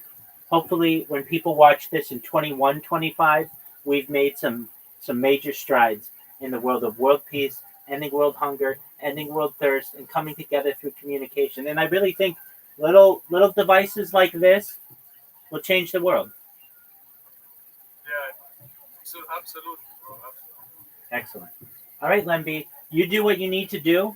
I want you to know I hope you have a wonderful day, and come back whenever you have time, okay? Okay, bro. Okay. Excellent. Shout out to I'll Lemby. see you later. Blessings, my friend. Take care. If something like that, You're welcome. Take care, my man. is that we run the largest encrypted service in the world for WhatsApp, and we're one of the first to roll out a multi-platform encryption service, and that's something that I think was a big advance for the industry. And one of the promises that we basically make because of that, our company doesn't see when you're sending an encrypted message, and an encrypted message what the content is of what you're sharing. So that way, if someone hacks Meta's servers, they're not going to be able to access the WhatsApp message that you're sending to your friend. And that I think matters a lot to people because obviously if someone is able to compromise a company's servers and that company has hundreds of millions or billions of people, that ends up being a very big deal. The flip side of that is okay, all the content is on your phone. Are you following security best practices on your phone? If you lose your phone, all your content content from WhatsApp or some other service in an iCloud or something, but then you're just in Apple's, it doesn't matter, are they going to go turn over the data to some government or are they going to get hacked? So a lot of the time it is useful to have data in a centralized place too, because then you can train systems that can just do much better personalization. I think that in a lot of cases, centralized systems can offer, especially if you're a serious company, you're running the state of the art stuff, and you have red teams attacking your own stuff, and you're putting out bounty programs and trying to attract some of the best hackers in the world who break into your stuff all the time. So any system is going to have security issues, but I think the best way forward is to basically try to be as aggressive and open about hardening the systems as possible, not trying to kind of hide and pretend that there aren't going to be issues, which I think is over time why a lot of open source systems have gotten relatively more secure, because they're open. It's not, rather than pretending that there aren't going to be issues, just people surface them quicker. So I think you want to adopt that approach as a company and just constantly be hardening yourself. Trying to stay one step ahead of the attackers. It's an inherently adversarial space. But I think it's an interesting, security is interesting because of the different kind of threats that we've managed over the last 5 years. There are ones where basically the adversaries keep on getting better and better. So trying to kind of interfere with security is certainly one area of this. If you have like nation states that are trying to interfere in elections or something, like they're kind of evolving their tactics. Whereas on the other hand, I don't want to be too simplistic about it, but like if someone is saying something hateful, people usually aren't getting smarter and smarter about how they say hateful things, right? So maybe there's some element of that, but it's a very small dynamic compared to how advanced attackers and some of these other places get over time. I believe most people are good, so they actually get better over time and not being less hateful. They realize it's not fun being hateful. It's at least the belief I have. But first, bathroom break. Sure. So we'll come back to AI, but let me ask some difficult questions now. Social Dilemma is a popular documentary that raised concerns about the effects of social media on society. You responded with a point-by-point rebuttal titled, "What the Social Dilemma Gets Wrong." People should read that. I would say the key point they make, because social media is funded by ads, algorithms want to maximize attention and engagement, and an effective way to do so is get people angry with each other, increase division, and so on. Can you steel man their criticisms and arguments that they make in the documentary as a way to understand the concern and as a way to respond to it? Well, yeah, I think that's a good conversation to have. I don't happen to agree with the conclusions, and I think they make a few assumptions that are just very big jumps that I don't think are reasonable to make. But I understand overall why people would be concerned that our business model and ads in general, we do make more money as people use the service more in general, right? So as a kind of basic assumption, okay, do we have an incentive for people to build a service that people use more? Yes, on a lot of levels. I mean, we think what we're doing is good. So we think that if people are finding it useful, they'll use it more. Or if you just look at it as this sort of, if the only thing we cared about is money, which is not for anyone who knows me, but okay, we're a company, so let's say you just kind of simplified it down to that. Then would we want people to use the services more? Yes. But then you get to the second question, which is, does kind of getting people agitated make them more likely to use the services more? And I think from looking at other media in the world, especially TV, and there's the old news adage, it leads. Like I think that there are a bunch of reasons why someone might think that that kind of provocative content would be the most engaging. Now, what I've always found is two things. One is that what grabs someone's attention in the near term is not necessarily necessarily something that they're going to appreciate having seen, or going to be the best over the long term. So I think what a lot of people get wrong is that I'm not building this company to like make the most money or get people to spend the most time on this in the next quarter or the next year. Right? I've been doing this for 17 years at this point, and I'm still relatively young, and I have a lot more that I want to do over the coming decade. So, but I think that it's too simplistic to say, hey, this might increase time in the near term, therefore it's what you're going to do. Because I actually think a deeper look at kind of what my incentives are, the incentives of a company that are focused on the long term, is to basically do what people are going to find valuable over time, not what is going to draw people's attention today.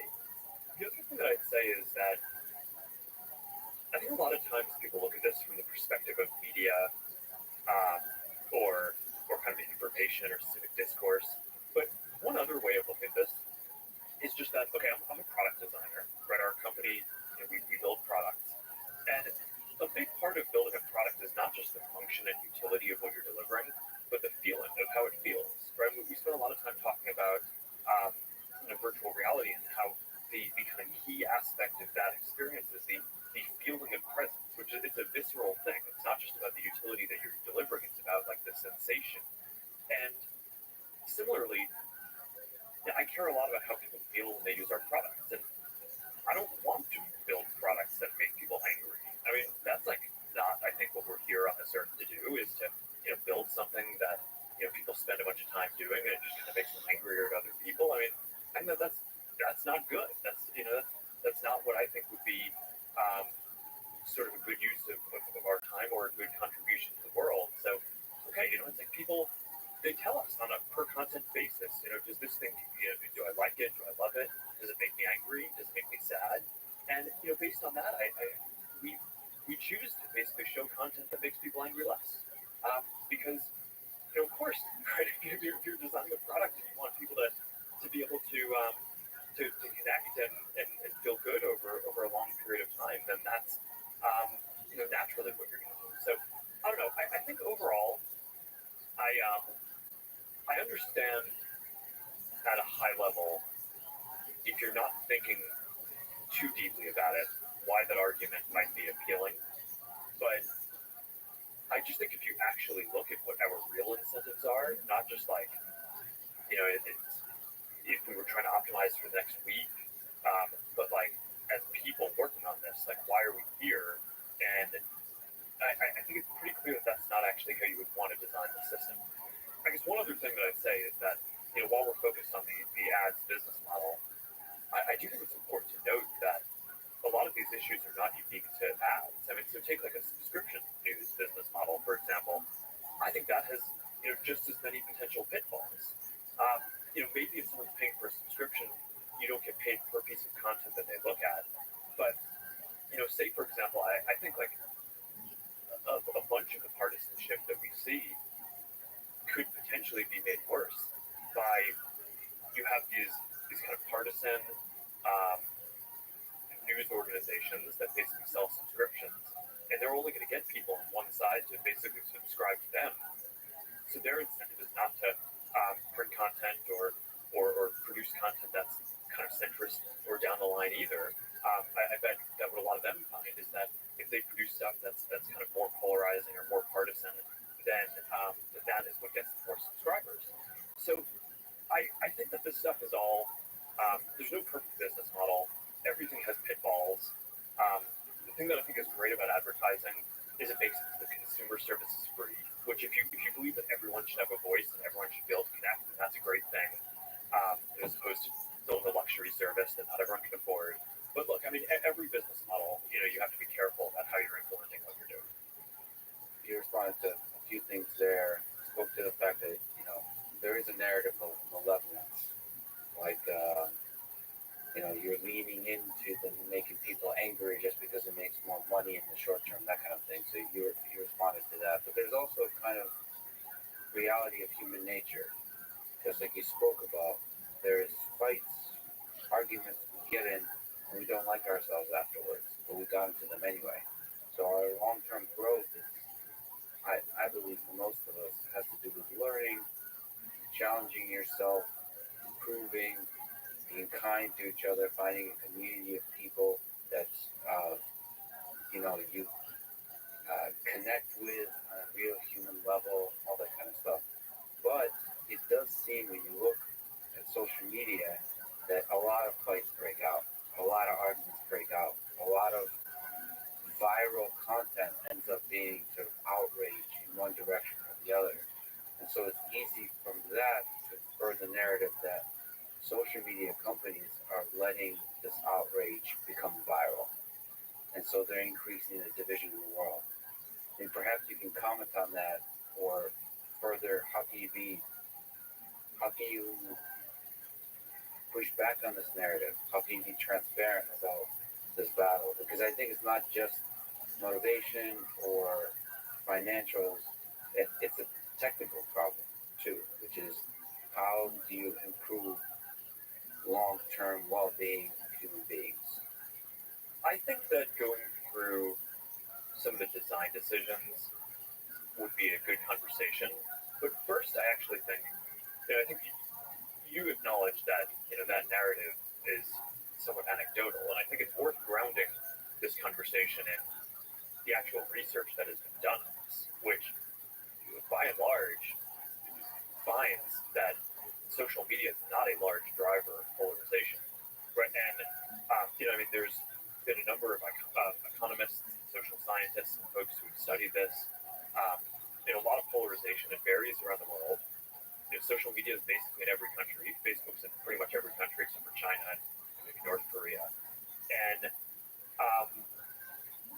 you see different trends in different places where, in a lot of countries, polarization is declining. In some, it's flat.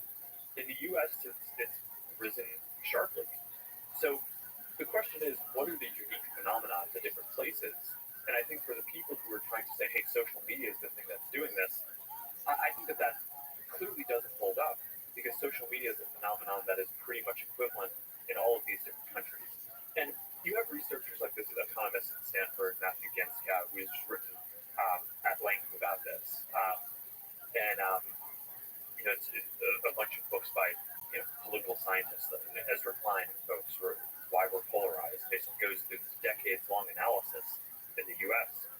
before I was born, basically talking about some of the forces in kind of partisan politics and Fox News and different things that predate the internet in a lot of ways that I think are likely larger contributors. So to the contrary on this, not only is it pretty clear that social media is not a major contributor, but most of the academic studies that I've seen actually show that social media use is correlated with lower polarization. Genska, the same person who just did the study that I cited about longitudinal polarization across different countries, also did a study that basically showed that if you looked after the 2016 election in the U.S., the voters who were the most polarized were actually the ones who were not on the internet. So, and there have been recent other studies, I think in Europe and around the world, basically showing that as people stop using social media, they tend to get more polarized. Then there's a deeper analysis around, okay, well, what polarization actually isn't even one thing. Because, having different opinions on something isn't, I don't think that that's by itself bad. What people who study this say is most problematic is what they call affective polarization, which is basically, do you have negative feelings towards people of another group? And the way that a lot of scholars study this is they basically ask a group, would you let your kid marry someone of group X? Whatever the groups are that you're worried that someone might have negative feelings towards. And in general, use of social media has corresponded to decreases in that kind of affective polarization. So I just want to, I think we should talk the design decisions and how we handle the kind of specific pieces of content. But overall, I think it's just worth grounding that discussion in the research that's existed that I think overwhelmingly shows that the mainstream narrative around this is just not right. But the narrative does take hold, and it's compelling to a lot of people. There's another question I'd like to ask you on this. I was looking at various polls and saw that you're one of the most disliked tech leaders today. 54% unfavorable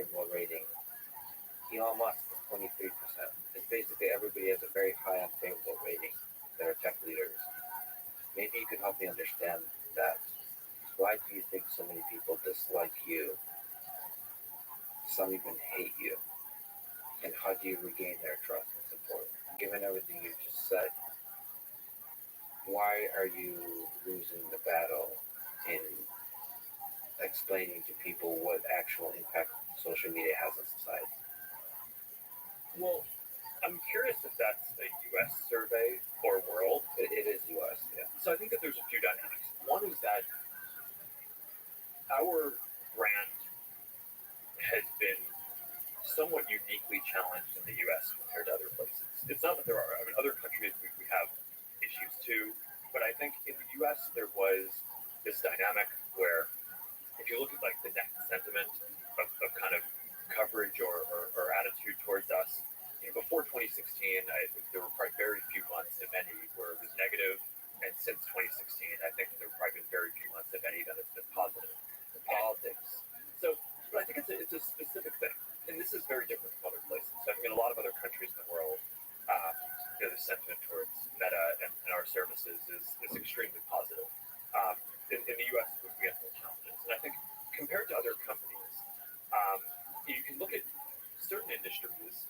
I think if you look at it from like a partisan perspective, not from like a political perspective, but just kind of culturally, it's like there are people who are probably more left of center, there are people who are more right of center, and there's kind of blue America and red America. There are certain industries that I think maybe one half of the country has a more positive view towards than another. And I think we're in a one of the positions that we're in that I think is really challenging is that because of a lot of the content decisions that we've basically had to arbitrate, and because we're not a partisan company, right? We're not a Democrat company or a Republican company. We're trying to make the best decisions we can to help people connect and help people have as much voice as they can while having some rules because we're running a community.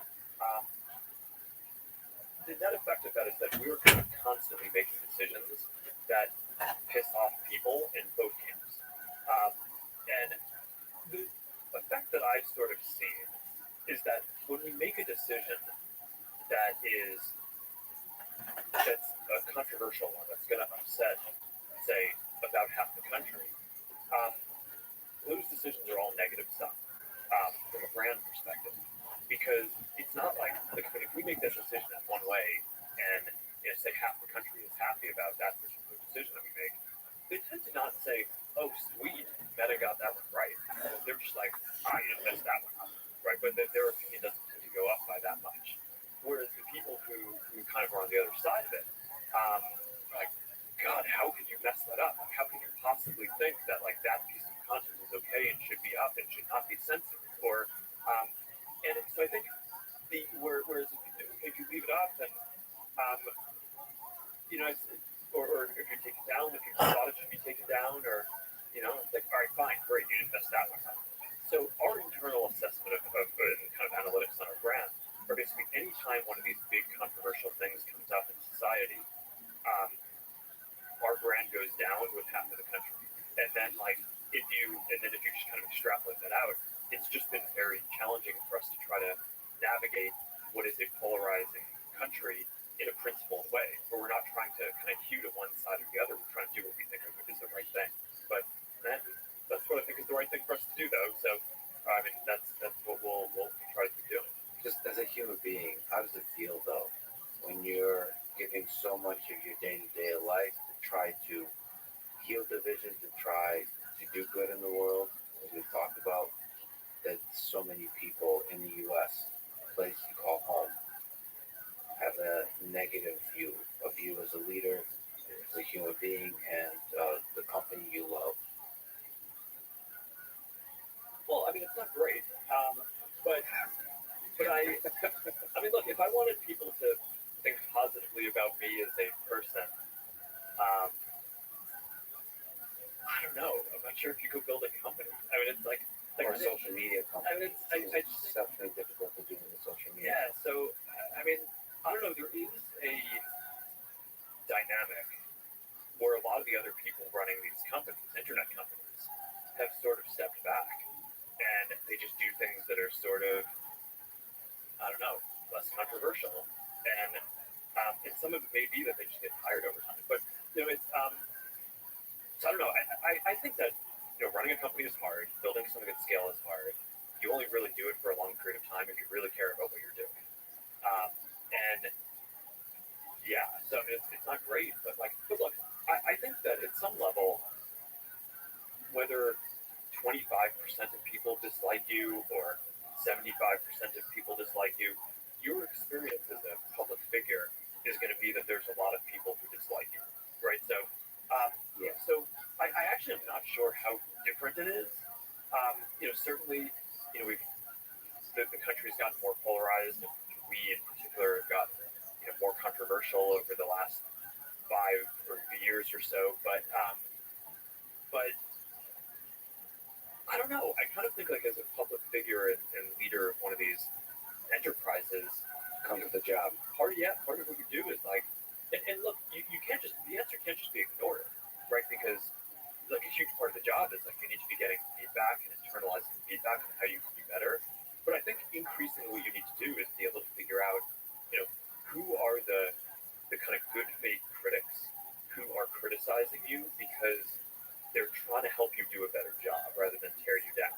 And those are the people I just think you have to cherish and and listen very closely to the things that they're saying, because I think it's just as dangerous to tune out everyone who says anything negative, and just listen to the people who are kind of positive and support you, as it would be psychologically to pay attention trying to make people who are never going to like you like you.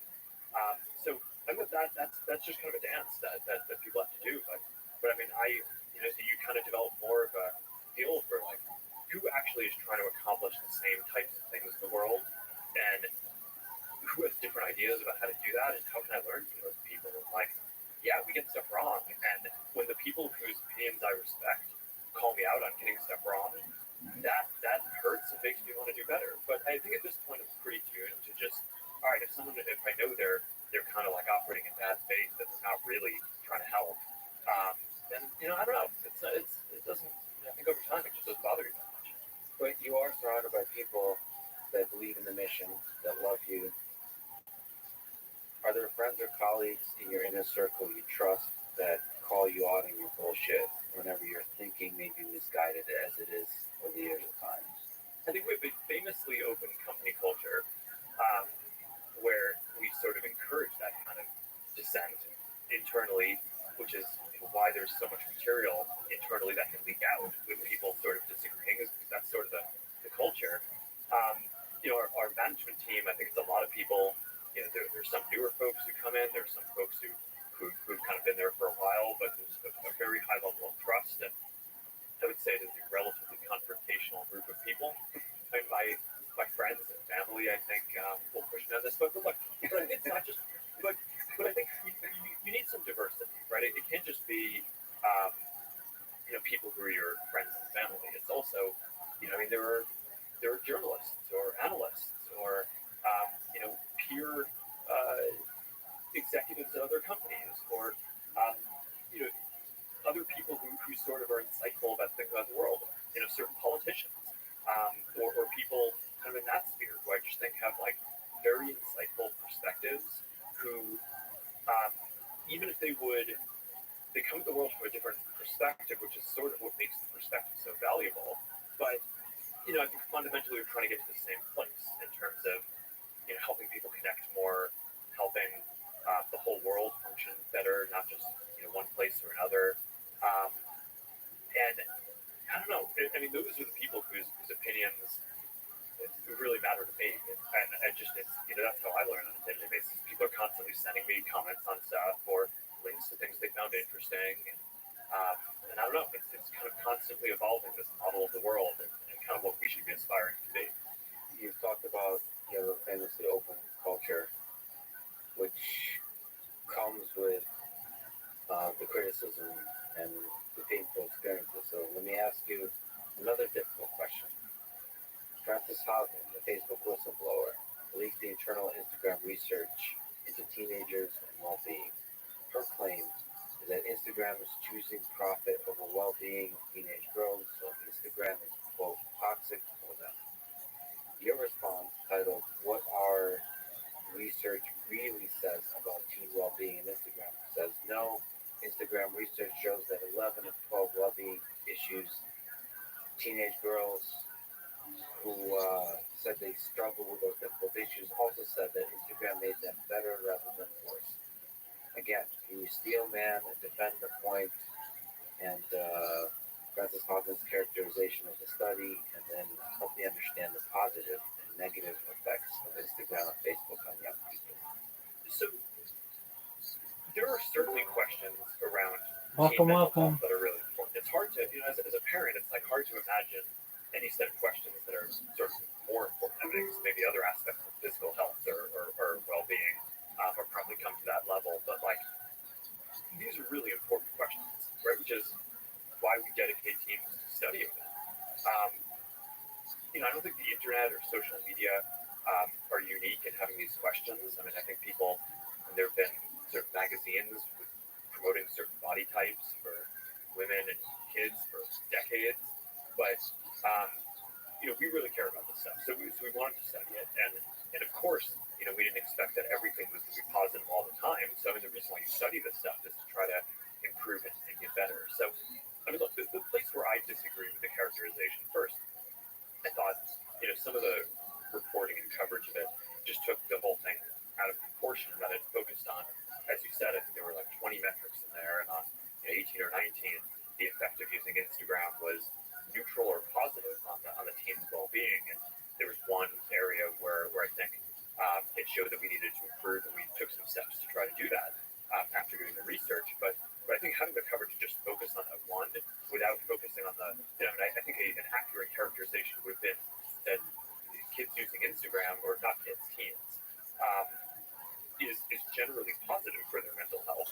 Teens are kids, That asshole. was not the narrative that came out. So I think it's hard to, that's not a logical thing to straw man, but I sort of disagree, or steel man, but I sort of disagree with the overall characterization. I think anyone sort of looking at this objectively would.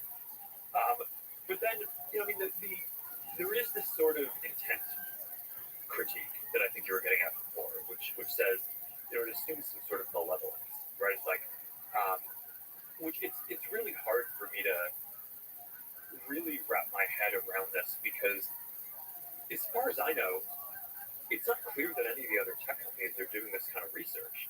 So why the narrative should form that we did research, because we were studying an issue because we wanted to understand it to improve, and took steps after that to try to improve it, that your interpretation of that would be that we did the research and tried to sweep it under the rug. It sort of is like, I don't know, it's beyond credibility to me that like that's the accurate description of the actions that we've taken compared to the others in the industry. So I don't know, that's kind of that's my view on it.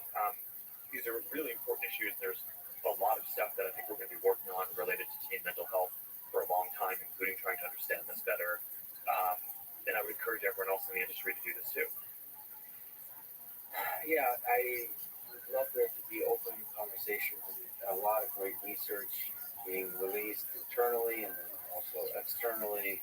It doesn't make me feel good to see press obviously get way more clicks when they say negative things about social media.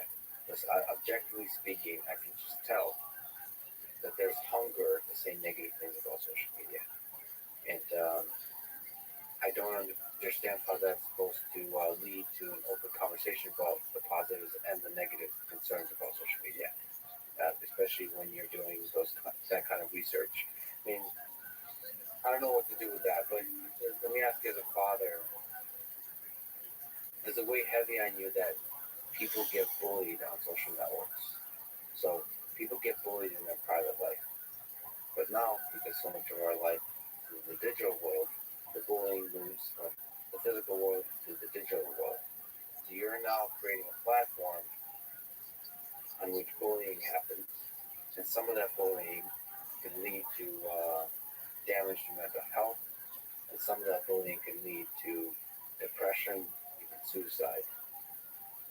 Does it weigh heavy on you that people have committed suicide or will commit suicide based on the bullying that happens on social media? Yeah, I mean, this is there's a set of harms that we basically track and build systems to fight against, and bullying and self harm are. I mean, these are some of the biggest things that we are most focused on. Um, for bullying, like you say, it's going to be,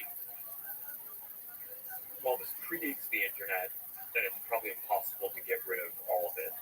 Um, you want to give people tools to fight it, and you want to fight it yourself, and you also want to make sure that people have the tools to get help when they need it.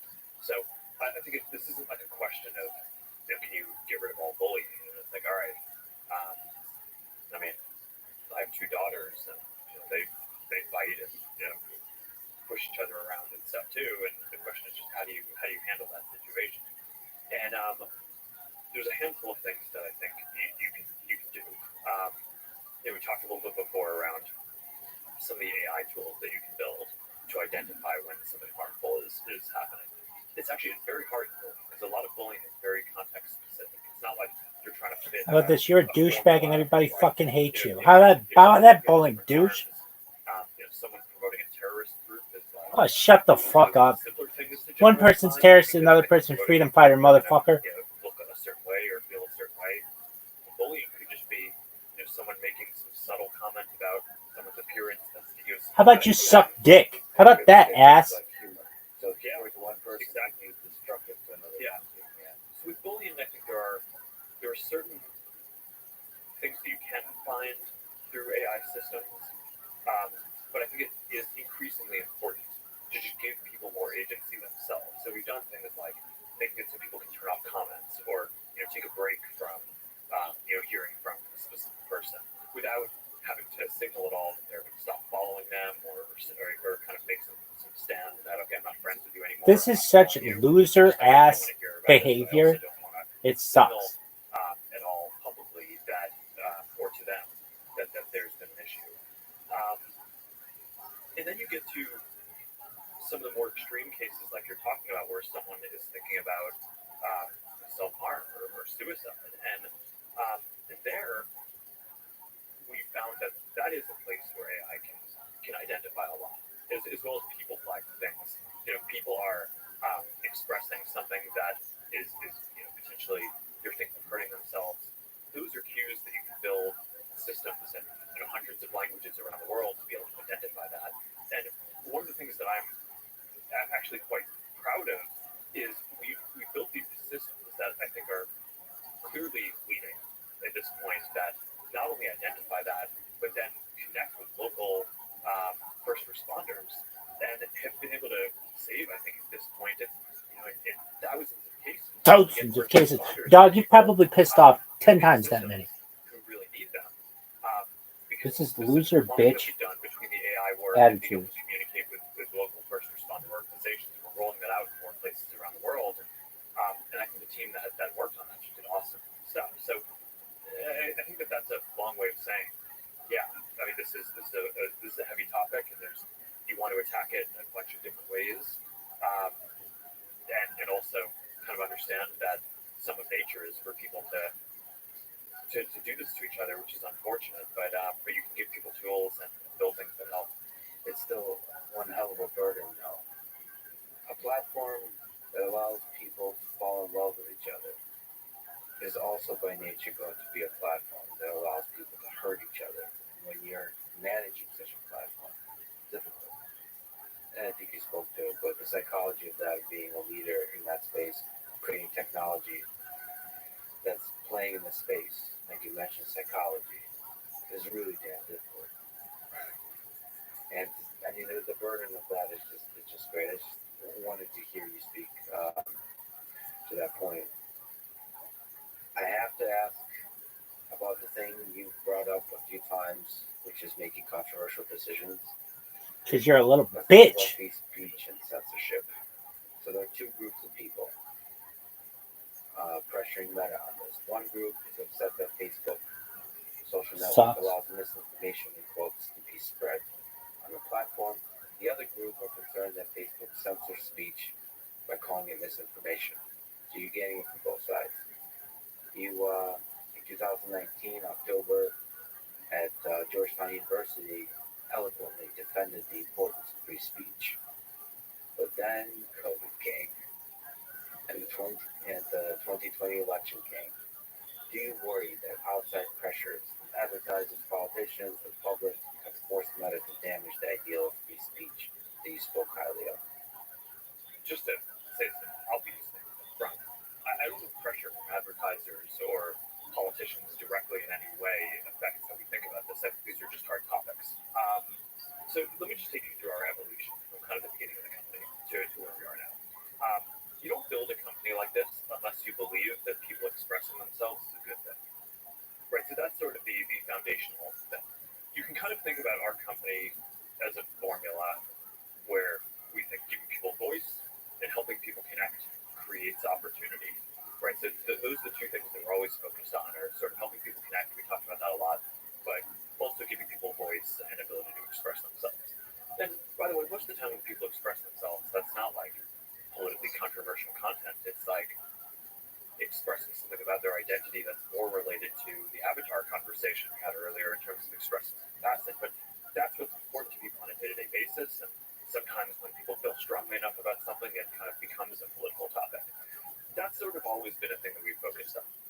There's always been the question of safety in this, which, if you're building a community, I think you have to focus on safety. We've had these community standards from early on, and there are about 20 different kinds of harm that we track and try to fight actively. We've talked about some of them already. So it includes things like bullying and harassment. It includes things like terrorism or promoting terrorism, inciting violence, intellectual property theft. And in general, I think, call it about 18 out of 20 of those. There's not really a particularly polarized definition of that. I think you're not really going to find many people in the country or in the world who are trying to say we should be fighting terrorist content less. I think that the content where I do, because I don't think you can fucking define it. More controversial recently, which I'll talk about. And you're right, that misinformation is basically is up there. And I think sometimes the definition of hate speech is up there too. How about this for hate speech? You're a loser bitch and everybody thinks you suck dick. Is not actually, people don't kind of have these questions. Dude, it's sort of this sucks. This subset. It's the But if you go worst. back to the beginning of the company, this was sort of pre-deep learning days. And therefore, it was me and my roommate Dustin joined me, and like, if someone posted something bad, it was the AI technology did not exist yet to be able to go basically look at all the content, and we How about that? How about posting that, you douche? That no one would expect that we could review it all, even if like someone recorded us. We basically did our best, right? If someone recorded, we tried to. How about you and Dustin getting off each other's jocks? And recall the first, I don't know, 7 or 8 years of the company, we weren't that big of a company. For a lot of that period, we weren't even really profitable. The AI didn't really exist to be able to do the kind of moderation that we do today. And then at some point, in kind of the middle of the last decade, that started building. And we it got to the point where we were sort of a larger and more profitable company, and the AI was starting to come online to be able to proactively detect some of the simpler forms of this. So things like pornography, you could train an image classifier to identify what a nipple was, or you can fight against terrorist content. You still actually papers on this. It's great. Oh, of course there are. Technical papers. Of course there are. Those are relatively easier things to train AI to do than, for example, understand the nuances of what is inciting violence in 100 languages around the world, and not have the false positives of like, okay, are you posting about this thing that might be inciting violence? Dude, who the fuck cares? Let people be them. In which case, we probably should take that down.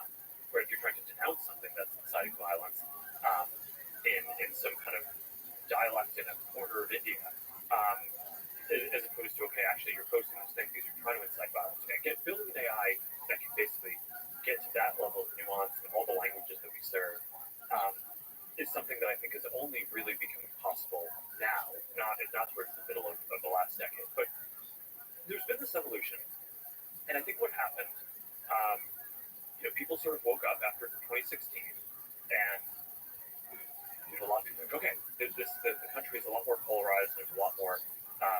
something that we realized. Why weren't these internet companies on top of this? And I think at that point, it was reasonable That's not like feedback poop. that some of this technology had started becoming possible, and at that point, I really did feel like we needed to make a substantially larger investment. We'd already worked on this stuff a lot, on AI and on these integrity problems, but that we should basically invest, have 1,000 or more engineers basically work on building these AI systems to be able to go and proactively identify the stuff across all these different areas. We went and did that. Now we've built the tools to be able to do that, and now I think it's actually a much more complicated set of philosophical rather than technical questions, which is the exact policies, which are, okay, now the way that we basically hold ourselves accountable is we issue transparency reports every quarter, and the metric that we track is for each of those 20 types of harmful content.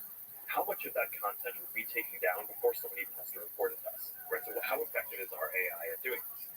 But that basically creates this big question, which is, okay, now we need to really be careful about how proactive we set the AI and where the exact policy lines are around what we're taking down.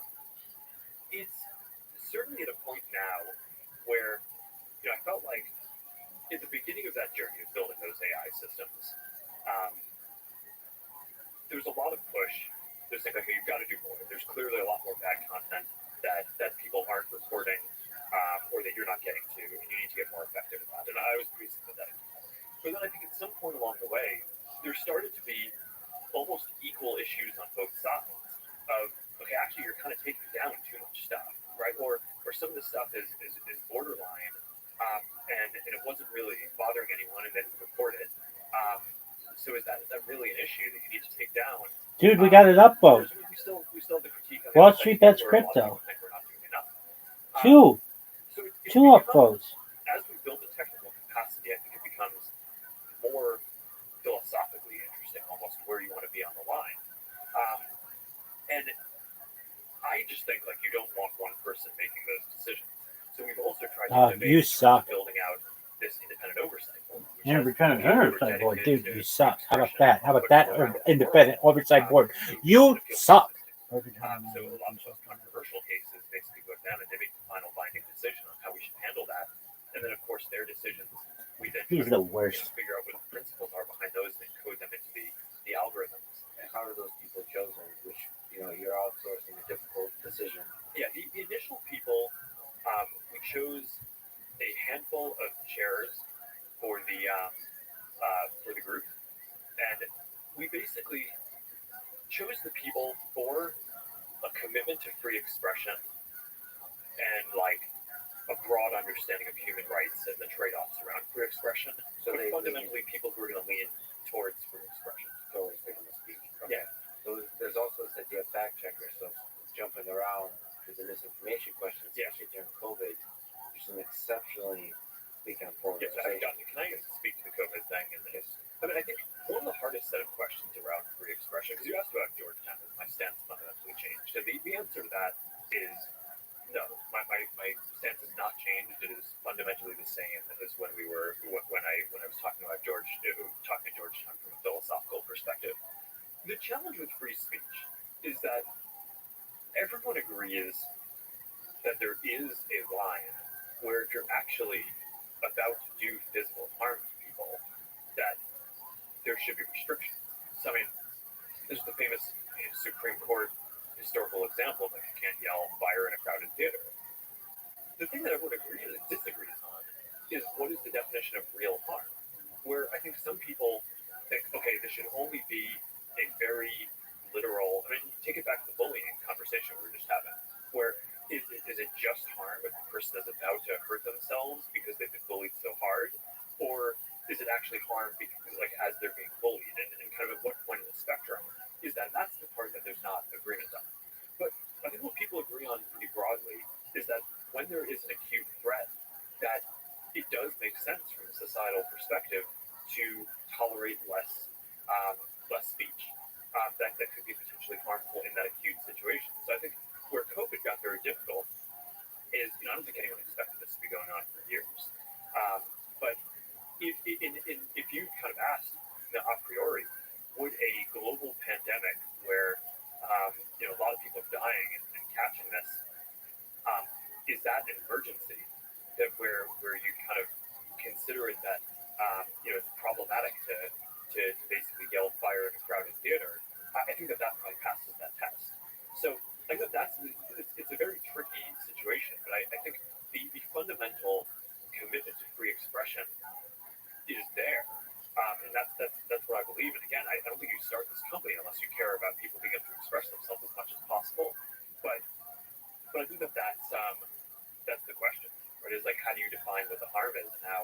how acute that is.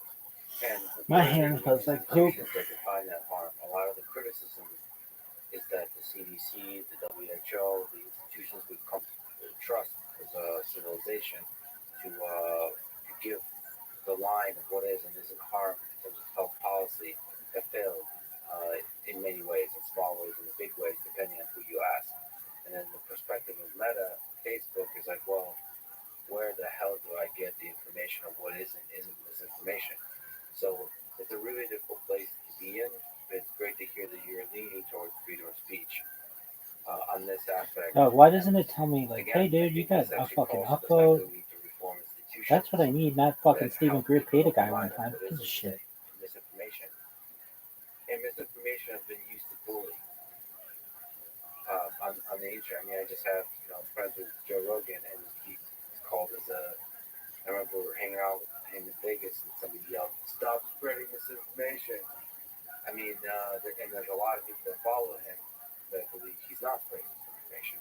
Like, you can't just not acknowledge the fact that there's a large number of people that have a different definition of misinformation. That's such a tough place to be. And who do you listen to? Do you listen to quote unquote experts? Dude, it got taken down? As a person who has a PhD, I gotta say, I mean, I'm not sure I know what defines an expert. Especially in a totally new pandemic or a new catastrophic event, especially when politics is involved, and especially when the news are the media are involved that can propagate sort of outrageous narratives and thereby make a lot of money. Like, what the hell? Where is the source of truth? And then everybody turns to Facebook. Like, please tell me what the source of truth is. Well, I mean, how would you handle the superior opposition? It's very, very, very, very difficult. I would say I would more speak about how difficult the choices are and be transparent about, like, what the hell do you do with this? Like, here, you got exactly ask the exact question you just asked me, but to the broader public. Like, okay, yeah, you guys tell me what to do. So, like, crowdsource it. And then the other aspect is when you spoke really eloquently about the fact that there's this going back and forth. And I was muted from this bitch for like too much. So I would try to be ahead of that feeling. I would now lean towards freedom of speech and say, we're not the ones that are going to define this information.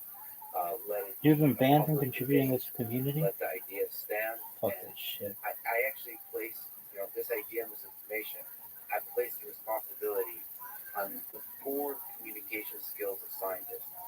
They should be in the battlefield of ideas, and everybody who is spreading information against the vaccine, they should not be censored. They should be talked with, and you should show the data. You should have open discussion, as opposed to rolling your eyes and saying, "I'm the expert. I know what I'm talking about." No, you need to convince people. It's a battle of ideas. So that's the whole point of freedom of speech. It's the way to defeat bad ideas is with good ideas with speech. So, like, the responsibility here falls on the poor communication skills of scientists. Thanks to social media, scientists are not communicators. They have the power to communicate. Some of the best stuff I've seen about of course, is live. is on social media.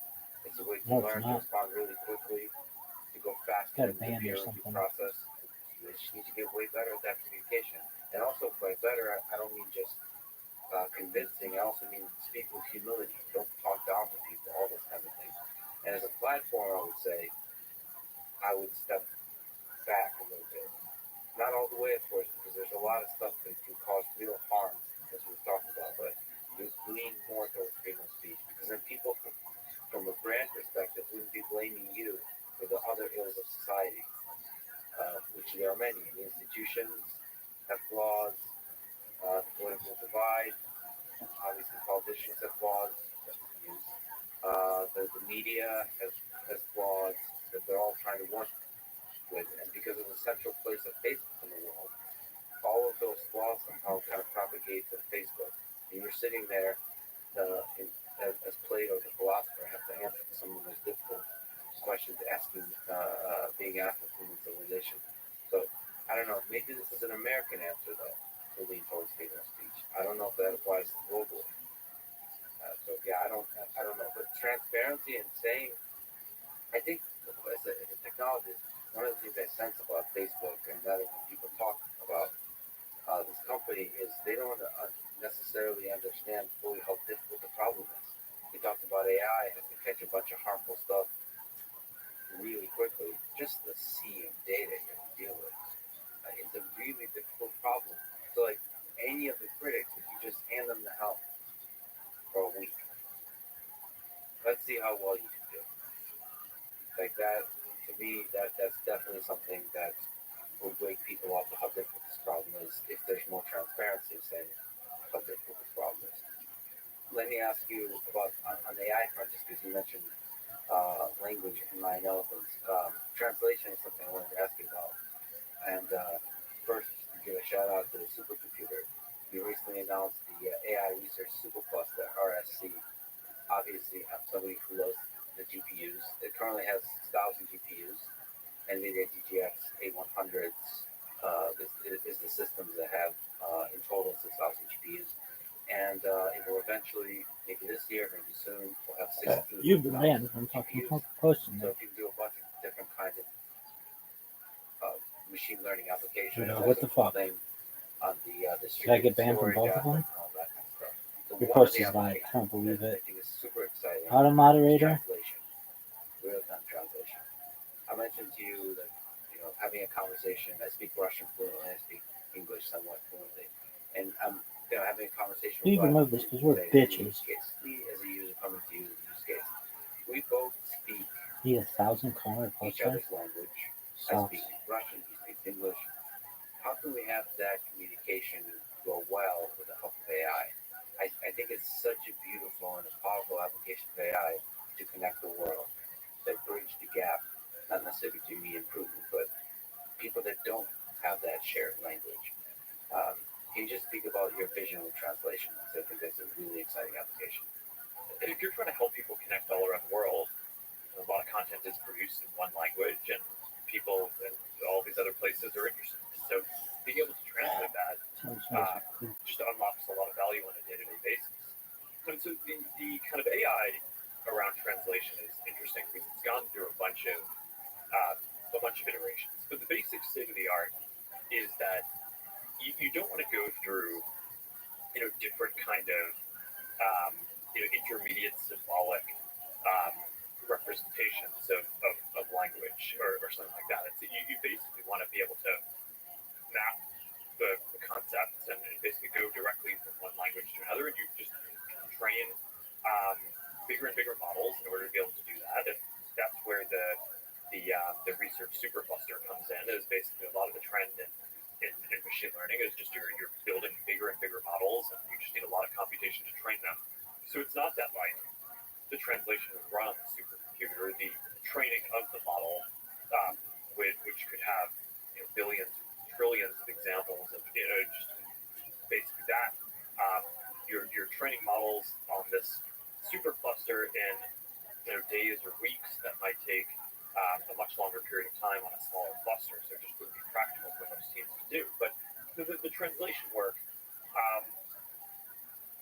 we're basically getting from being able to go between about 100 languages seamlessly today to being able to go to about 300 languages in the near term. And so from any language to any other language. Yeah, and part of the issue when you get closer to more languages is some of these get to be pretty not very popular languages, right, where there isn't that much content in them. So you end up having less data, and you need to use a model that you built up around other examples. And this is one of the big questions around AI: is how generalizable can things be? And that I think is one of the things that's just kind of exciting from a technical perspective.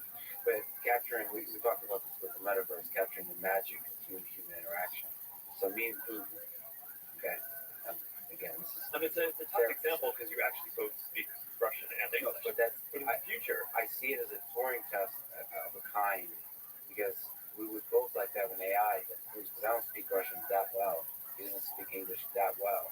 Yeah. It would be nice to outperform our abilities. And sure. It sets a really nice part, because I think AI can really help in translation for people that don't speak the language at all, but to actually capture the magic of the chemistry, the translation, which would make the metaverse super immersive. Yeah, that's exciting. You remove the barrier of language, period. Yeah. Oh, So I don't know what that people think means. about translation. What is bump and chart mean? I don't know. Is that when the thing goes up? Who knows? It's not important. Speech, I think, is a whole other thing. And I mean, one of the big lessons on that, which I was referring to before, is I think early models think, all right, they take speech, they translate it to text, translate the text to another language, and then kind of output that as speech in that language. And you don't want to do that. You just want to be able to go directly from speech in one language to speech in another language, and build up the models to do that. But I think one of there have been, when you look at the progress of machine learning, there have been big advances in the techniques. Some of the advances in self-supervised learning, which I know you talked to Jan about, and he's like one of the leading thinkers in this area. I just think that stuff is really exciting. But then you couple that with the ability to just throw larger and larger amounts of compute and training these models, and you can just do a lot of things that were harder to do before. But we're asking more of our systems too, right? So if you think about the applications that we're going to need for the metaverse, we're thinking about it. Okay, so let's talk about AR here for a second. You're going to have these glasses. They're going to look hopefully like a normal-ish looking pair of glasses, but they're going to be able to put holograms in the world and intermix virtual and physical objects in your scene. And one of the things that's going to be unique about this compared to every other computing device that you've had before is that this is going to be the first computing device that has all the same signals about what's going on around you that you have. Right, so your phone, you can have it take a photo or a video, but I mean these glasses are going to, whenever you activate them, they're going to be able to see what you see from your perspective. They're going to hear what you hear because their microphones and all that are going to be right around where your ears are. So you're going to want an AI assistant, a new kind of AI assistant that can basically help you process the world from this first-person perspective, or from the perspective that you have. And the utility of that is going to be huge. But the kinds of AI models that we're going to need are going to be just, I don't know, there's a lot that we're going to need to basically make advances. But that's why I think these concepts of the metaverse and the advances in AI are so fundamentally interlinked. They're kind of enabling each other. Yeah, like the world builder is a really cool idea. Like you could be like a Bob Ross. Like I got a little tree right here. Yeah. Hey, a little tree. What's a little tree? And then, but at scale, like enriching your experience in all kinds of ways. You mentioned the assistant too. That's really interesting. How you can have AI assistants helping you out on different levels of intimacy of communication. It could be just like scheduling, or it could be like almost like therapy. Clearly, I need some. So let me ask you, you're one of the most successful people ever. You built an incredible company. Yeah, successful at being a loser douche. What advice do you have for young people today? How to live a life they can be proud of? How to build something that can have a big positive impact? Well, let's break that down. I think you proud of a big positive impact While you're actually listening, and how to live your life are actually three different things that I think they could line up. But and also, like, what age of people are you talking to? I mean, I can, like, high school and college, so you don't really know what you're doing, but you dream big, and you really have a chance to do something unprecedented. Yeah. So, Also for people my age. Okay, so let's maybe start with the kind of most philosophical and abstract version of this. Yes. Every night when I put my daughters to bed, we go through this thing, and they call it the good night thing. This is we're basically what we talk about at night. And I go through them. Sounds like a good show. The good night thing. Yeah, Priscilla's always asking, I get good night thing? Like, I don't know. Go to bed. But it's but I basically go through with Max and Aki. What are the things that are most important in life, right? That it's like, what do I want them to remember? Just have like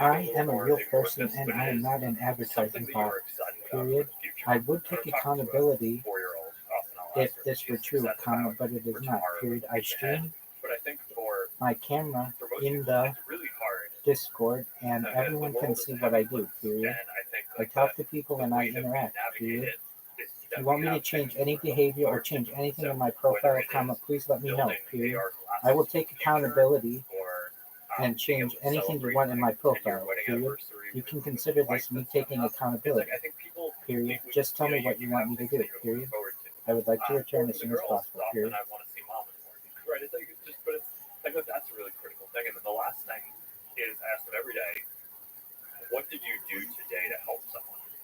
Um, because I just think that that's a really critical thing. Is like it's easy to kind of get caught up in yourself and kind of stuff that's really far down the road. But did you do something just concrete today to help someone?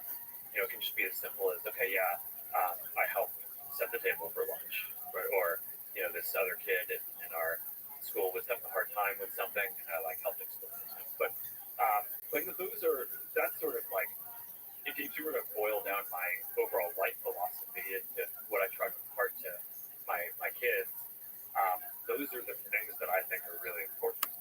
So okay, so let's say college. If you're graduating college, probably more practical advice. Um, I'm always very focused on people, and I think the most important decision you're probably going to make if you're in college is who you surround yourself with, because you become like the people you surround yourself with. And I sort of have this hiring heuristic at Meta, which is that I will only hire someone to work for me if I could see myself working for them. Not necessarily that I want them to run the company because I like my job, but in an alternate universe, if it was their company and I was looking to go work somewhere, would I be happy to work for them? And I think that's a helpful heuristic to help balance. When you're building something like this, there's a lot of pressure to you want to build out your teams. There's a lot of stuff that you need to get done, and everyone always says don't compromise on quality. But there's this question of okay, how do you know that someone is good enough? And I think my answer is I would want someone to be on my team if I would work for them. But I think it's actually a pretty similar answer to like if you were choosing friends or a partner or something like that. So when you're kind of in college, trying to figure out what your circle is going to be, trying to figure out you're evaluating different job opportunities. Who are the people, even if they're going to be peers in what you're doing, who are the people who in an alternate universe you would want to work for them because you think you're going to learn a lot from them because they are kind of values aligned on the things that you care about and they're going to and they're going to push you, but also they know different things and have different experiences that are kind of more of what you want to become like over time. So I don't know. I think probably people are too, in general, objective focused and maybe not focused enough on the connections and the people who they're basically building relationships with. I don't know what it says about me, but my place in Austin now has 7-legged robots. I'm surrounding myself by robots, which is probably something I should look into. What kind of world would you like to see your daughters grow up in? One Even without after you're such a gone. douche of a father. Well, I think one of the promises of all this stuff that is getting built now is that it can be a world where more people can just live out their imagination. One of my favorite quotes, I think it was attributed to Picasso, is that all children are artists, and the challenge is how do you remain one when you grow up. And Oh, really that nice, is dude. like if you have kids, He sucks. pretty This clear guy they sucks. just like have wonderful imaginations. And part of what I think is going to be great about the creator economy and the metaverse and all this stuff is like this notion around that a lot more people in the future are going to get to work doing creative stuff than what I think today we would just consider traditional labor or service. And I think that that's awesome. And like I think that that's like what a lot of what people are here to do is like collaborate together, work together, think of things that you want to build, and go do it. And I don't know, one of the things I always think is striking, so I teach my daughters like some basic coding from scratch. and they're still obviously really young. But I think of coding as building, right? It's like when I'm coding, I'm like building something that I want to exist. But my youngest daughter, she's very musical and pretty artistic, and she thinks about coding as art. She calls it code art, not the code, but the output of what she is making. I think she's just very interested How visually in what she can kind of output and how it can move around. am I going to get banned Do we need to fix that? Are we good? when I was not warned, and I am willing to take accountability for anything that you want, period? I will continue appealing this is like a beautiful until thing, right? That the notion that like, someone takes me for me, seriously, coding period. was this functional thing, and I enjoyed it, and it like helped build something utilitarian. But that for the next generation of people, it will be even more an expression of their kind of imagination and artistic sense for what they want to exist. So I don't know if that happens, we can help bring about. I will change anything you want in my profile, period. I am not an advertising bot, I am on camera all the time, and I talk with people in the chat, period. I should not be banned without any warning when I am taking accountability, period. Spend more of our time on the things that matter to us. Yeah, allow more and more people to express their art in the full meaning of that word. Yeah. That's a beautiful vision. You mentioned that you are mortal. Are you afraid of death? Do you think about your mortality? And are you afraid of it? You didn't sign up for this on the podcast. No, I mean it's an interesting question. I'm definitely aware of it. I do a fair amount of like extreme sport type stuff. Is there anything you can do to reconsider my ban? Question mark. Aware of it. Yeah. And you're flirting a little bit. I train hard. I mean, so it's like if I'm gonna go out and like a 50-foot wave, go on big. Then it's like, all right, I'll make sure we have the right safety gear and like make sure that I'm like using that spot and all that stuff. But yeah, I mean, the risk is still there. Take some headwinds along the way. Yes. But definitely aware of it. Definitely would like to stay safe. I have a lot of stuff that I want to build. And say no, bitch, and I will create a robot that just spams your shit. If there's a deadline when it's all over, and there'll be a time when your daughters are around and you're gone. I don't know. That doesn't freak me out. I think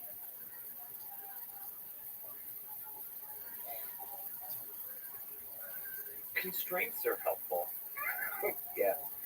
The finiteness makes ice cream taste more delicious. The fact that it's going to be over. There's something about that with the metaverse too. Come on, Zooty Fruity. What you got to say, baby? Just one like NFTs. There's something powerful about the constraint of finiteness or uniqueness. That this moment is singular in history. Zuckerberg? But I mean, a lot of, as you go through different waves of technology, I think a lot of what is interesting is what becomes in practice infinite or kind of there can be many of a thing. Zuckerberg. What ends up still being constrained. So the metaverse What is this bullshit? should hopefully allow a very large number, or maybe practice, hopefully close to an infinite amount of expression and worlds, but we'll still only have a finite amount of time. I think living longer, I think, is good. Obviously, all of my art philanthropic work it's not focused on longevity, but it is focused on trying to achieve what I think is a possible goal in this century, which is to be able to cure, prevent, or manage all diseases. So I certainly think people kind of getting sick and dying is a bad thing. All right. Dedicated What's going on, girl? Sorry, we think you suck dick. To push on that, which we can do a whole other one of these podcasts about that, because that's so when people shoot down. fascinating topic. I mean, this is what Breakfast with Chan, you formed the Chance Zuckerberg Initiative, gave away 99%, don't pledge to give away 99%. Why wasn't I given a warning? Question mark. Shares. I mean, like you said, you could talk forever about all the exciting things you're working on there, including sort of moonshot of eradicating disease by the mid-century mark, or I don't actually know if you're going to ever I eradicate was it, but I think you're not gonna be more able AFK, to, period. um, My either camera was on, cure period. things that happen. Anyone Right, so you could can get have diseases, but you can cure them. Prevent is given me a more close warning, to and I was eradication. not, Or period. just manage sort of like ongoing things that are I could not have changed any behavior that you wanted, period. I know that's possible. I think What do you saying want me to do? no Question mark. disease Talk with more law, people? probably Question not mark. possible within the next Type more? Question mark. several decades. Remove basic thing is links in increase my the account? quality of life. Question mark. I can do any of those things, period. The finiteness, because it makes everything taste more delicious. Yeah, Maybe that's just being romantic 20th century human. maybe. But I mean, but it was an intentional decision to not focus on our philanthropy on like explicitly on longevity or living forever. If at the moment of your death, and by the way, I like that the lights went out when we started talking about death, you get to It meet does God. make it a lot more dramatic. It does. As you get closer to the mic. At the moment of your death, you get to meet God. And you How do you consider me a bot when I am live on camera? Question mark.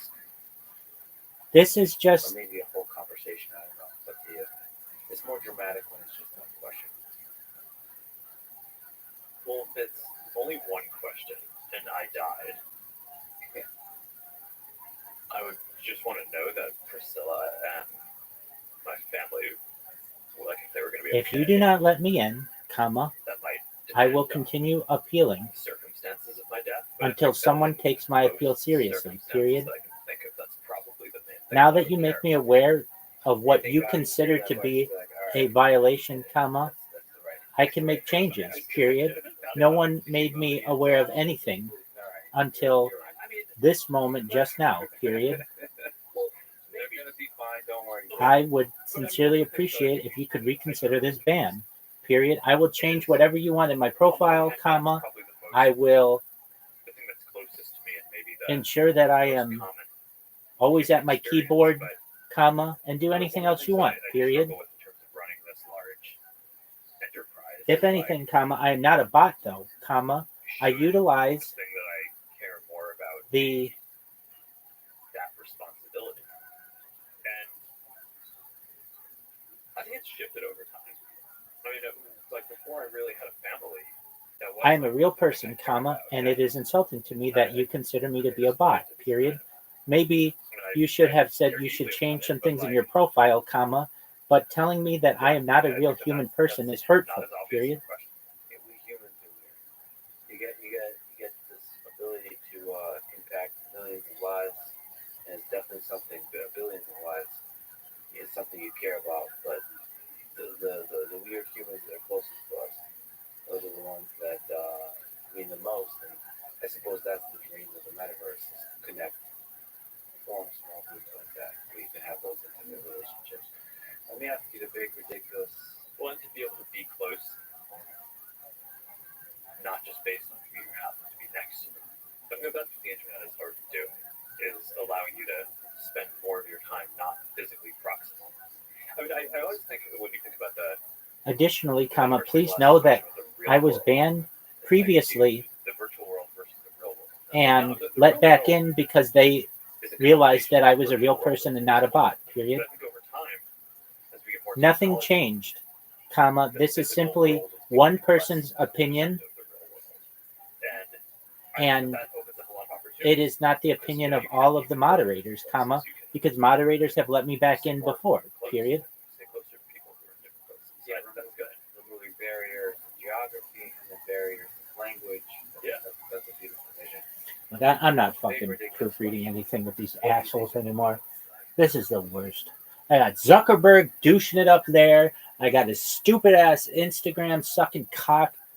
Everything sucks. Super Pusha is a douche. This motherfucker doesn't look like he's ever seen the sun. I have more of a tan than he does.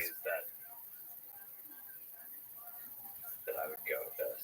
But I think it gets back to this last question that we talked about the duality between you have the people around you who you care the most about, and then there's like this bigger thing that maybe you're building.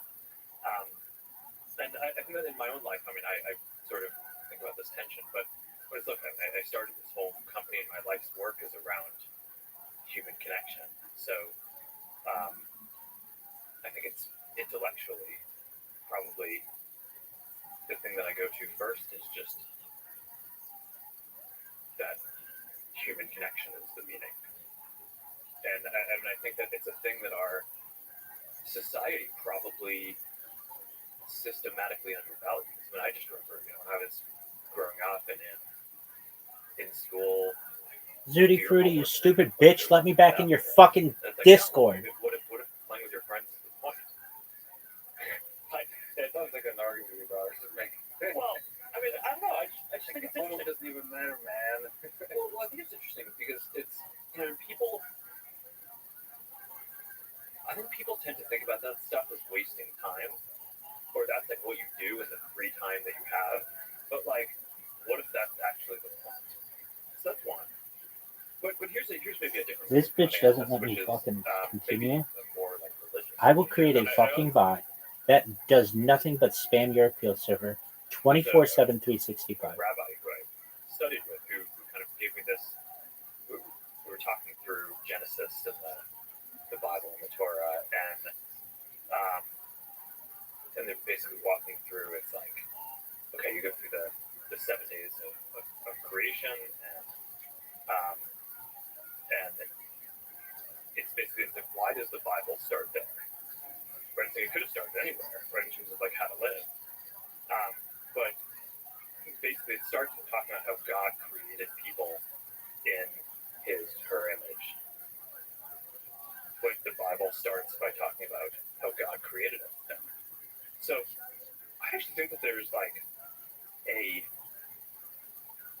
compelling argument that I think I've always just found meaningful and inspiring, that a lot of the point of what sort of religion, Bitch, you better fucking let me back in the has been server. telling us that we should do is to create and build things.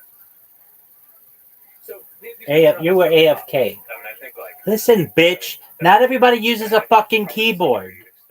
That doesn't even fucking make sense. You're AFK. You were fucking server farming.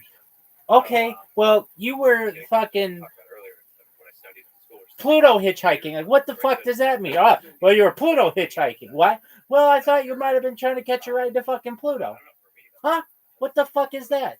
Just making up terms. You suck, Tutti Fruity, stupid bitch. Stupid Pluto hitchhiker. What the fuck is that?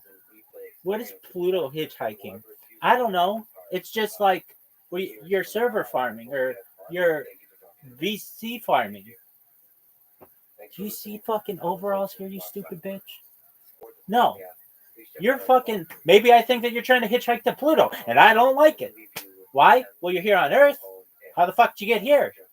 Well, I don't know. Well, no one does, but you might be on your way to Pluto. That's Pluto hitchhiking. Why? It's just some fucking term that somebody made up that then people start using it and they're like, oh, this asshole's Pluto hitchhiking. What a fucking cunt. Let me back in your fucking stream, bitch. If not, lady, I have a bot here. It will take me 10 minutes, and you'll have so many fucking appeals from me, you're going to throw up. This is the worst. Let me back in this fucking thing. How to learn English. And you know what? That's another one. Let me in that fucking one about you've been banned from the English one. Zooty Fruity. What the fuck is that? English. Or no, not learn English. What was it? Study. Shit. You were banned. You were warned 3 times. So? Well, we warned you that you gotta be awake while you're on the call. Can I not listen to shit? Why is that against the rules? If you say no sleeping, okay, I get that.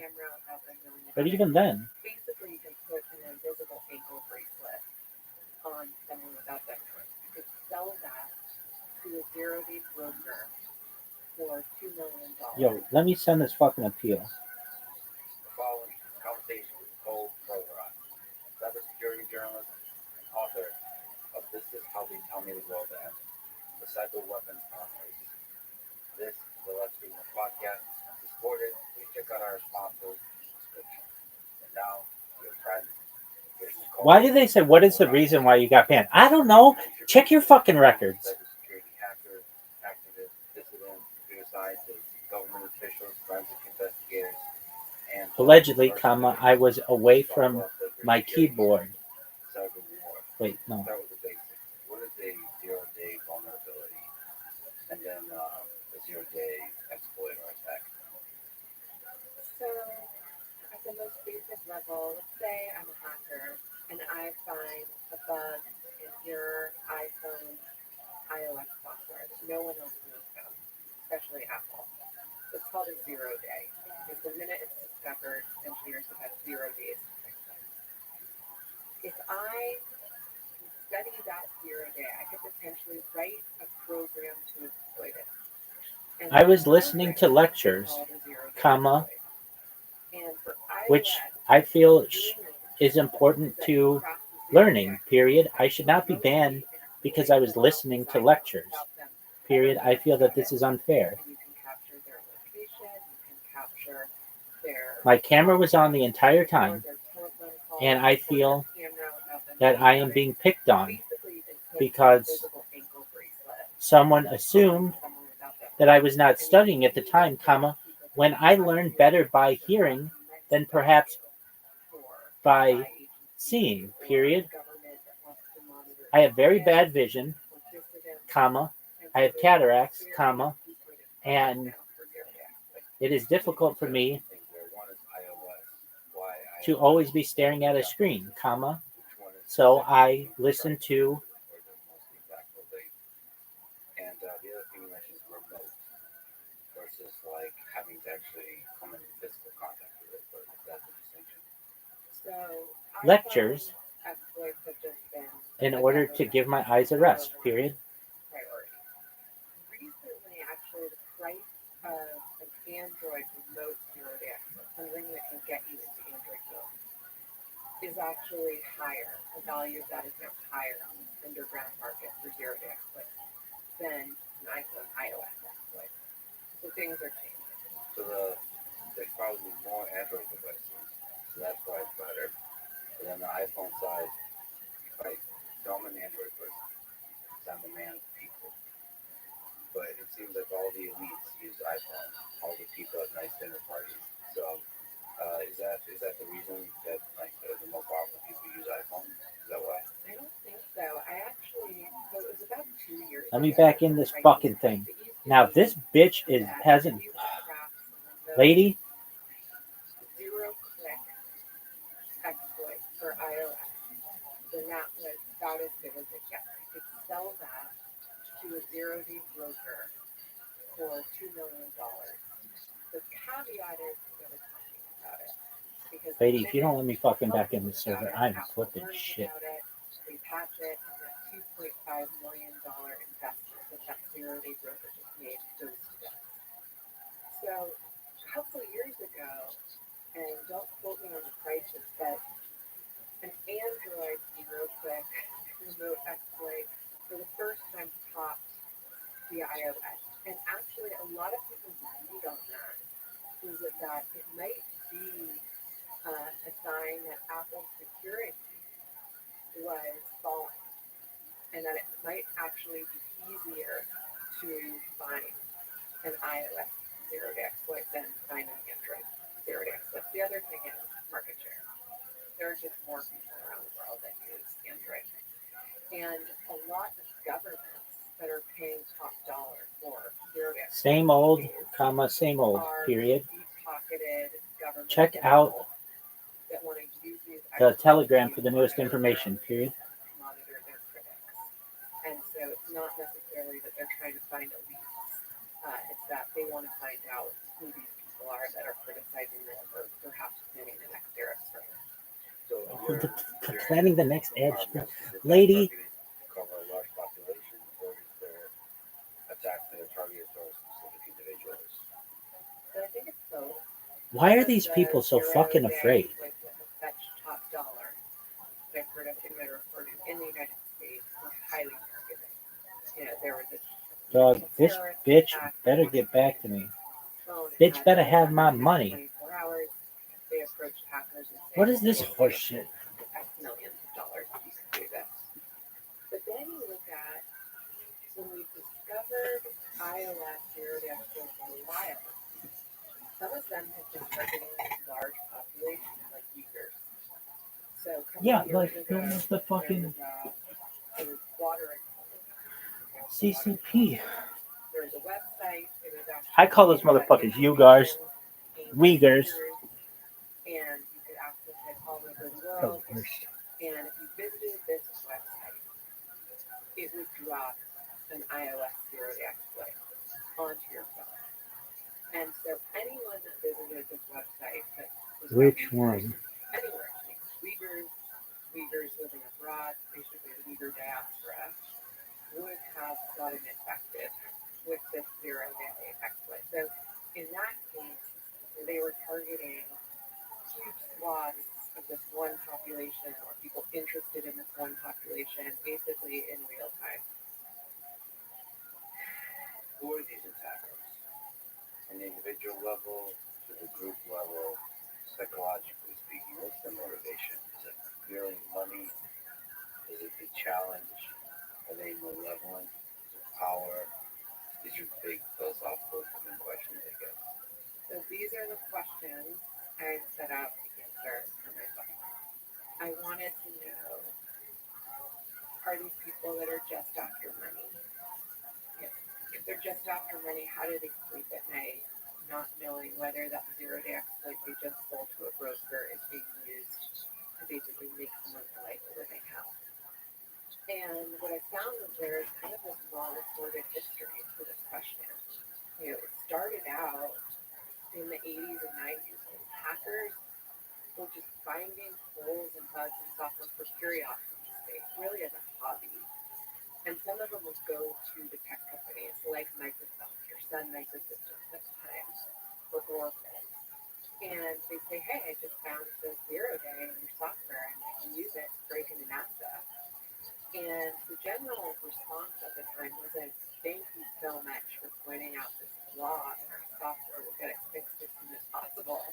It was, don't ever poke around our software ever again, or we'll stick our general counsel on you. And that was really Welcome, how are you? common thread for years. Same to you, my friend. What's good in your neck of the woods? Do the right thing. Nothing much. Just went to the casino last night. Won some money. Excellent. Were you successful? Big time successful? No. Okay. Just a little bit. All right. Well, a little bit's better than nothing. Good on you, my man. Right. Just chilling. Nothing much. How about yourself? Same, my friend. We are just watching podcasts and just enjoying life. They wanted to figure out how a system is designed and how they could potentially. Oh yeah, there was some people playing Crunker in here a couple days ago. Or Yeah. yesterday. Yeah, we played. It's a fun game. For so long by these big tech companies that Do you like playing Crunker Strike? silently trading. I haven't played it before. Oh, it's fun. How you got these really heated debates in the 90s. Do you like playing games? Kind of. I've got grown out of them a little bit, but I still play them here and there. Here you go. But don't you want to just stick a middle finger to all these companies that are basically threatening you all the time? So there's a really interesting dynamic at play. And what I learned in the course of doing my book is that government agencies and their contractors were tapped into that frustration. Have a good day. You too, man. Take care. And they started quietly reaching out to hackers on these forums.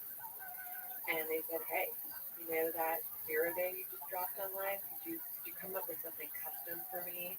And I'll pay you 6 figures for it so long as you shut up and never tell anyone that I paid you for this. And that's what happened. So throughout the 90s, there was a bunch of boutique contractors that started reaching out to hackers on these forums and saying, hey, I'll pay you 6 figures for that bug you were trying to get Microsoft to fix for free. and sort of so began or so catalyzed this market where governments and their intermediaries started reaching out to these hackers and buying their butts for free. And in those early days, I think a lot of it was just for quiet counterintelligence, traditional espionage.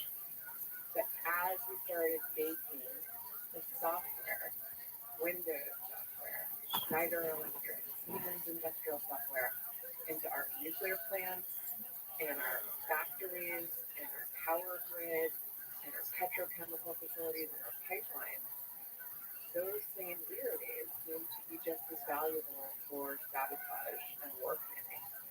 Does the fact that the market sprung up and you can now make a lot of money change the nature of the attackers that came to the table? Or grow the number of attackers? I mean, what is, I guess, what was the psychology of the hackers in the 90s? What is the culture today? And where's it heading? So I think there are people who will tell you they would never sell a zero day to a zero day broker or a government. One, because they don't know how it's going to get used when they throw it over the fence. And those cookies get rolled into classified programs, and you don't know how they get used.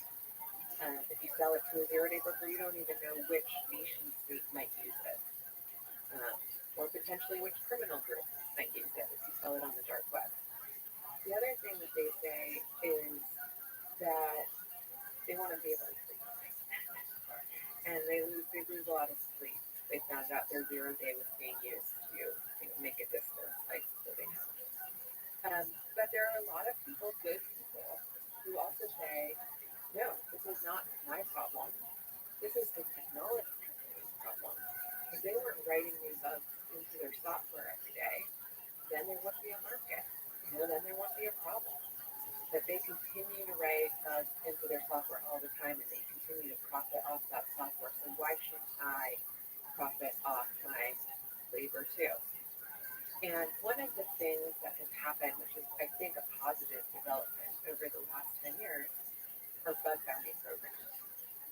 Companies like Google and Facebook and Microsoft, finally Apple, which resisted it for a really long time, have said, okay, we are going to shift our perspective about hackers. We're no longer going to treat them as the enemy here.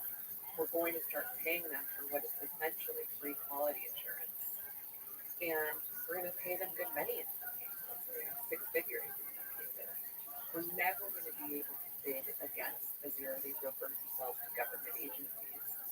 But we can reward them and hopefully get back to that bug earlier where we can neutralize it, so that they don't have to spend another year developing the zero-day exploit, and in that way we can keep our software. I think he accidentally sent a link. I get messages from some hacker that says, I tried to see this zero-day exploit that was just found in the wild, being used by this nation state.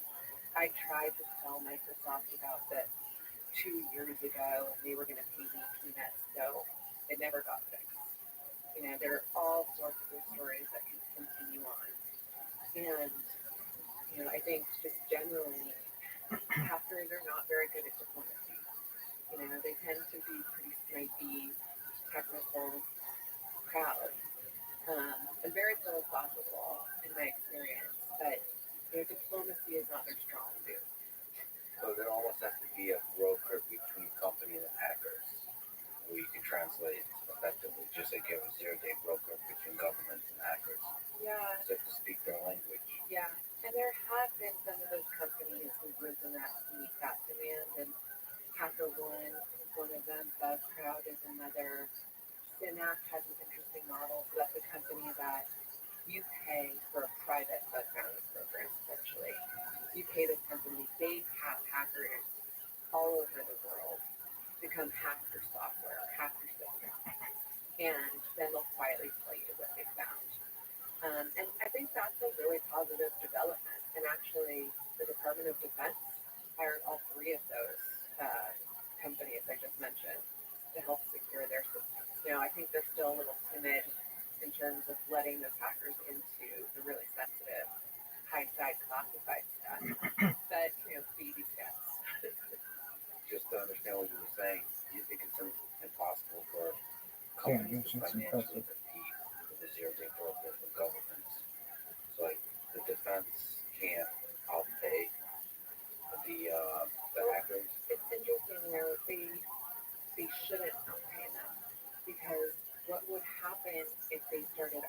paying $2.5 million at Apple for any zero-day exploit that governments would pay that much for is their own engineers. Say, why the hell am I working, for less than that and doing my 9 to 5 every day? So it was free as people's incentive. And I didn't think about that until I started this research and I realized, okay, yeah, that makes sense. You don't want to incentivize offense so much that it's to your own detriment.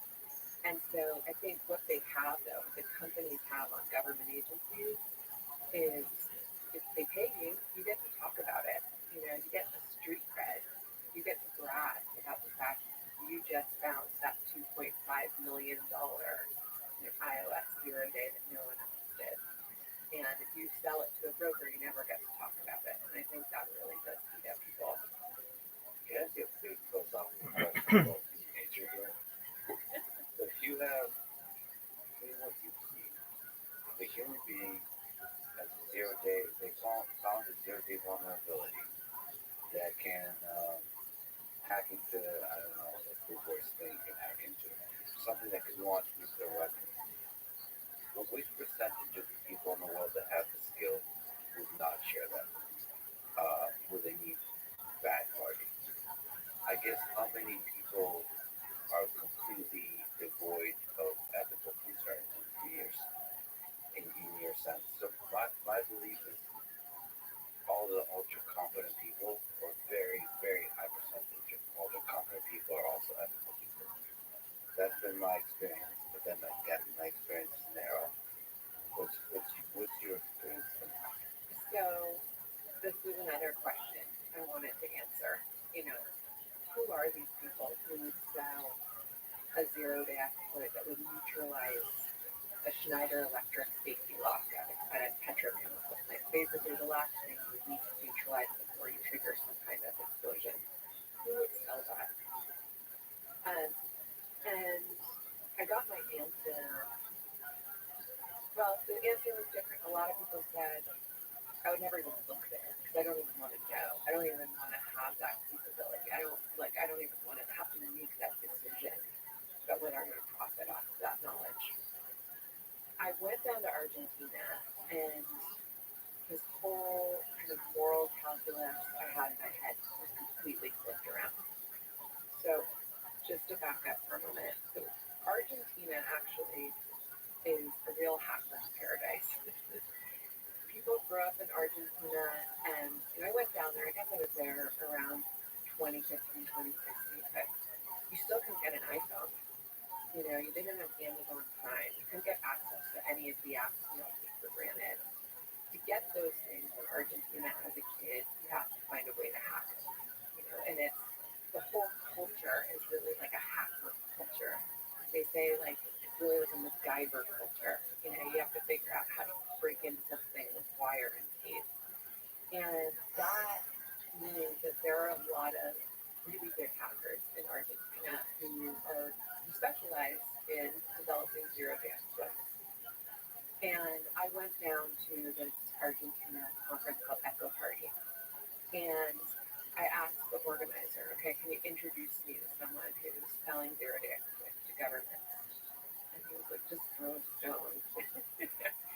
Throw a stone anywhere and you're going to hit someone. And all over the conference, you saw these guys who were clearly from the occult space, who only spoke Arabic. What are they doing at a young hacking conference in Buenos Aires? And so I went out to lunch with kind of this godfather of the hacking scene there, and I asked a really dumb question. And I'm still What did he send that was scammy? Please provide me evidence. Period. He keeps contacting me, and I'm trying to help him. Period. And he said, the last time I checked, the United States wasn't a good Western government. The last country that bombed another country into oblivion wasn't China or Iran. It was the United States. So if we're going to go by your whole moral calculus, just know that we have a very different calculus down here. And we'd actually rather sell to Iran or Russia or China maybe than the United States. And that just blew me away. Wow. He's like, We'll just sell to whoever brings us the biggest bag of cash. Have you checked into our inflation situation recently? So, I had some of those reality checks along the way. We tend to think of things as, is this moral? Is this ethical? Especially as journalists. We kind of sit on our high horse sometimes and write about a lot of things that seem to push the moral bounds. But in this market, which is essentially an underground market, the one rule is like Fight Club. No one talks about Fight Club. First rule of the zero-day market, nobody talks about the zero-day market on both sides. Because the hacker doesn't want to lose their $2.5 million bounty, and governments roll these into classified programs. They don't want anyone to know what they have. No one talks about this thing. And when you're operating in the dark like that, it's really easy to put aside your morals sometimes. Can I, as a small tangent, ask you, by way of advice, you must have done You just look small-minded when you use that type of language. and you've also spoken about how serious you take protecting your sources. If you were to give me advice for interviewing when you're recording on mic with a video camera, how is it possible to get into this world? Like, is it basically impossible? So you've spoken with a few people. What is it, like the Godfather of cyber war, cybersecurity, the people that are already out, and they still have to be pretty brave. This is ridiculous, period. But is it virtually This community is never going to grow if we the current hacker, you're always like 10 ban years people, behind. period. It's a good question, and this is why I'm a print journalist. He But, a lot was always nice to me and never sent me an overabundance of messages, period. I've never known him to scam anyone, period. He seems like a good-hearted individual, period. And there's actually a pretty well-known case study in why you don't talk publicly in the space. You don't get photographed, and that's the Gruck. So, the Gruck was the zero-day broker, South African guy, lives in Thailand, and right when I was starting on this subject at the New York Times, he'd given an interview to Forbes, and he talked about being a zero-day broker, and he even posed next to this giant duffel bag filled with cash, ostensibly.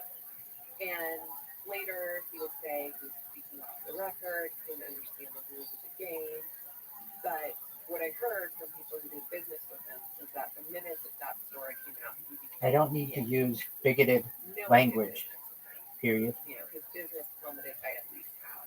No one wants to do business with anyone who's going to get on camera and talk about how they're selling zero days to governments. It puts you at danger. And I did hear that he got some visits from some security folks.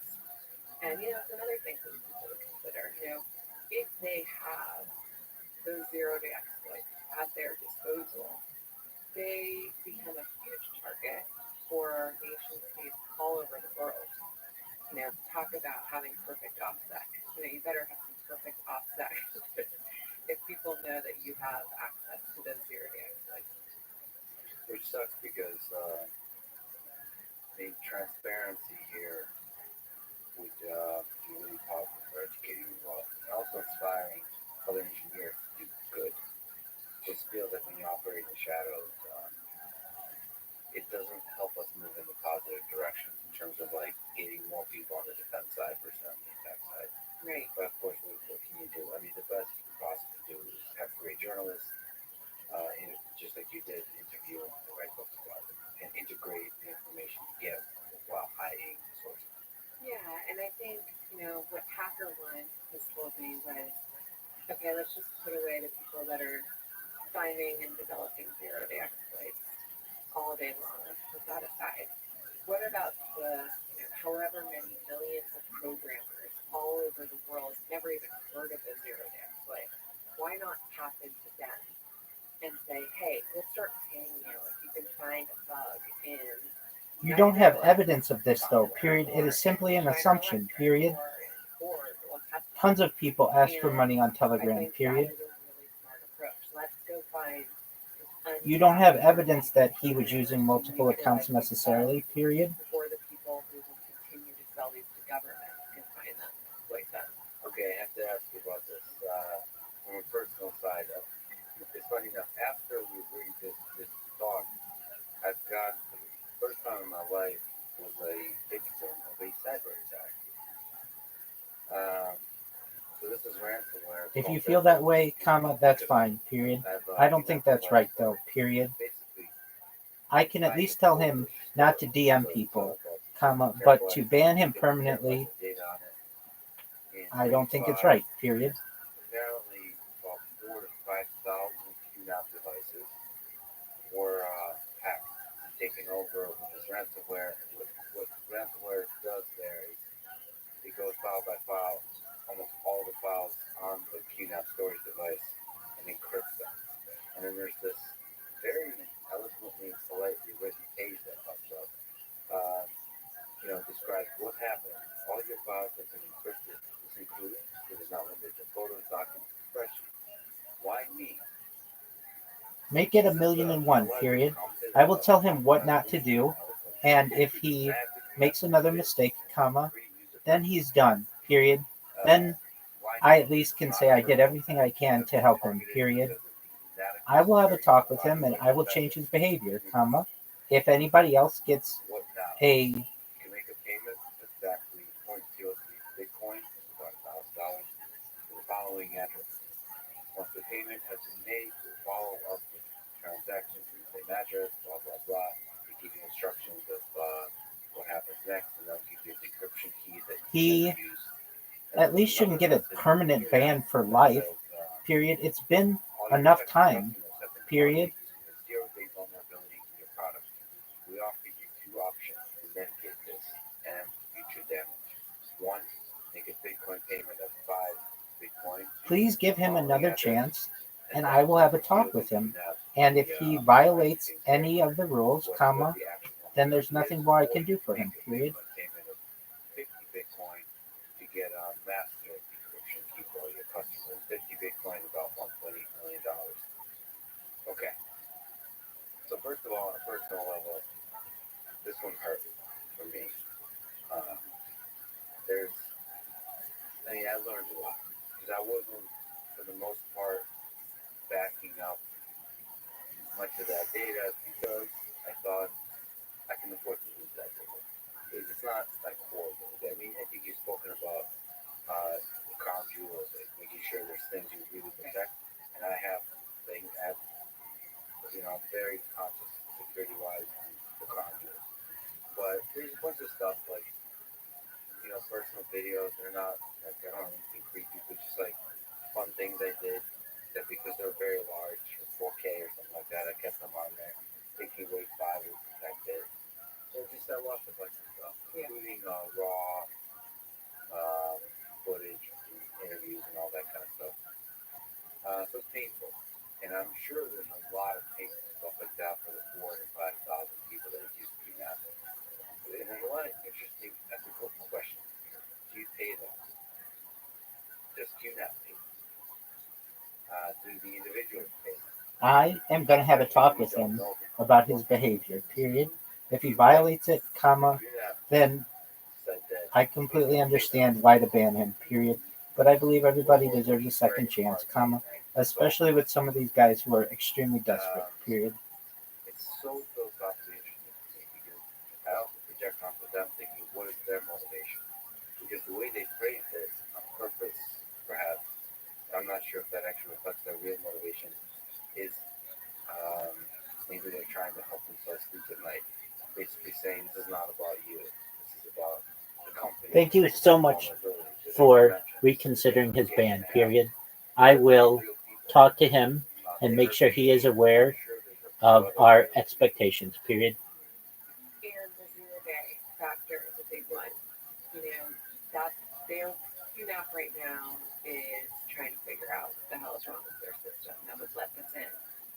And even if they pay, they still don't know where the 0 day is. Come to my VC right now, period. I have to talk to you about our expectations for you and the community. It's really only been, I think, in the last 18 months, we've ever really seen ransomware with 0 days. Usually 80% of them I think those data shows 80% of them come down to a lack of two-factor authentication. And so when someone gets hit by a ransomware attack, they don't have two-factor authentication Pick up. on. Their employees are using stupid passwords. Like, you can mitigate that in the future. This one, they don't know. They probably don't know. Yeah. And Real Schiller X. I get zero. Can you hear me? Can you hear me? Okay, now listen to me. I really had to put my ass on the line for you. Nobody wanted to let you back, and I told them, I'm going to talk with you. Okay, they're going to let you back in, but you have to follow some rules. Okay, if you don't follow the rules, you're done, and I can't help you anymore. Okay, here's rule number 1: don't ever ask for money, ever, from anybody. I don't care if you're dying of thirst. Go somewhere else. Don't ask any of these people for money because they don't like that. Number 2, don't send any links. Okay, that's a very important thing.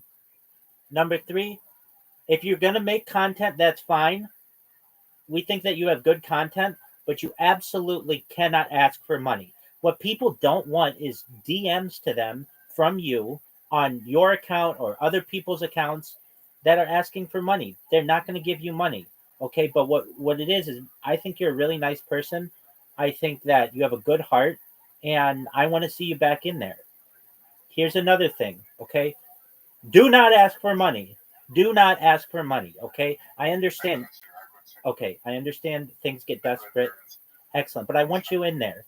I want you in there. So you've been let back in, and I want you to say to everybody when you're back in, thank them, thank Morelight, thank the team, that you appreciate the opportunity, and you will take this seriously, and that's it. You don't have to say this, but just don't. Here's what the guys don't want. They're busy people. They don't need DMs. For every guy in Nigeria, for every person like you, there are 1,000 other people in Nigeria who are asking them for money, and they don't want that. What they do want is cool content. You know what is really cool that you do is you make videos. You get people in your community to make videos. That kind of stuff is really cool. But I'm going to tell you what, I really had to put my ass on the line for you. I did fight with people. I'm like, hey, why are you letting this guy have a second chance? I asked, I'm like, what evidence do you have that he's done anything wrong? And they had a lot of evidence. They're like, he's always DMing us for money. And I'm like, look, I understand. They're desperate people. You have to do it. I get it. What they don't want is you creating other accounts, though, to ask people for money. So what do I suggest that you...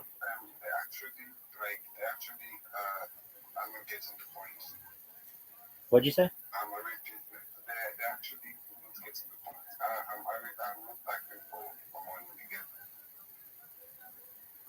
Business, and we need to treat business as business, okay? And that's my aim and focus always. No, it's not a business, okay? It's not business.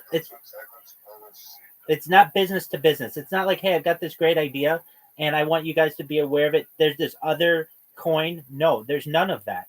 If you want to take pictures and upload them and say, hey, here's what life is like today where I live, and I hope everybody's having a good day, that kind of stuff, that works. But if you ask for money, you're going to be done. And then I'm not going to want to have anything to do with you. I like you. I think you're a smart person. I think you're really nice. I like your family. And so that's why I put myself out there for you.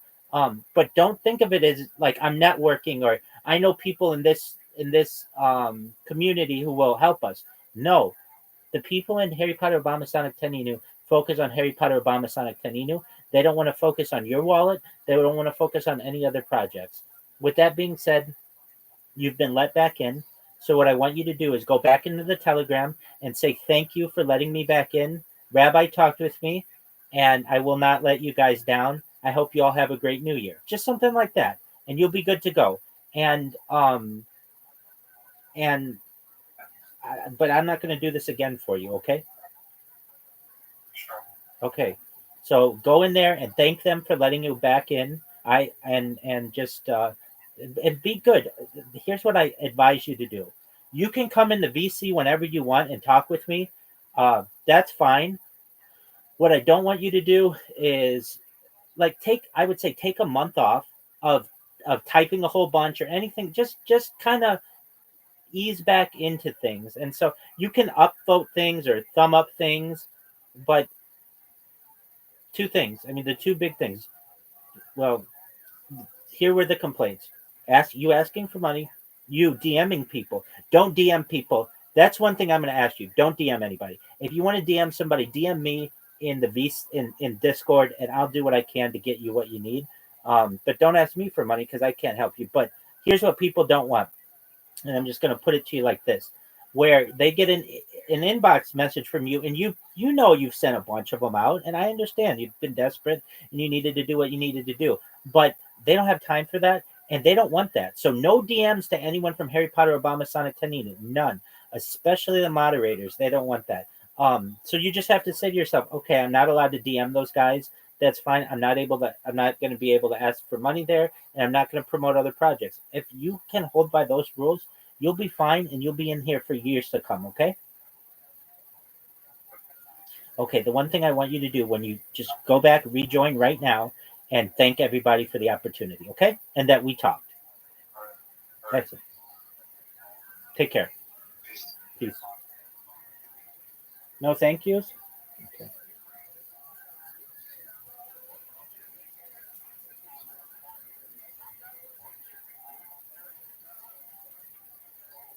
I spoke with Real Schiller X, period. I told him he is not to DM anyone in this community, comma, he is not to ask for any money, comma, and he is not to promote any other projects, period. If he is, he's done, period. I told him to take it easy and not spam, and that he needs to just ensure that he is calm.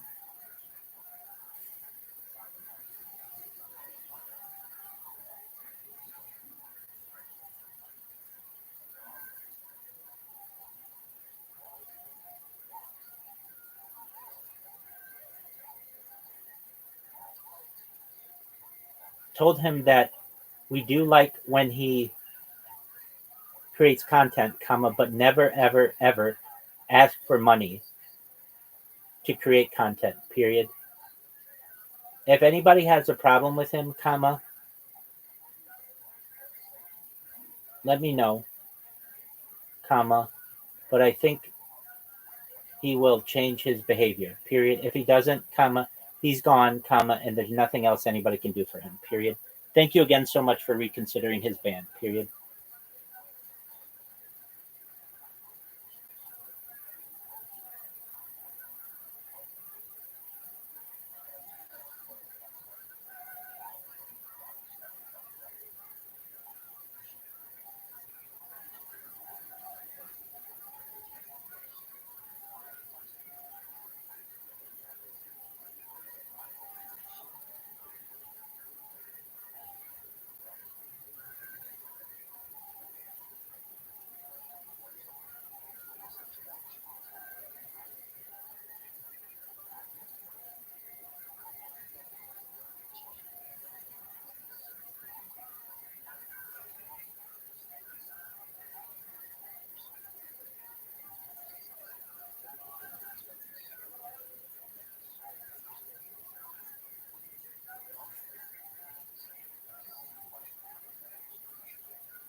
I honestly have no idea why I care so much, comma, but I feel people deserve second chances, I guess, period.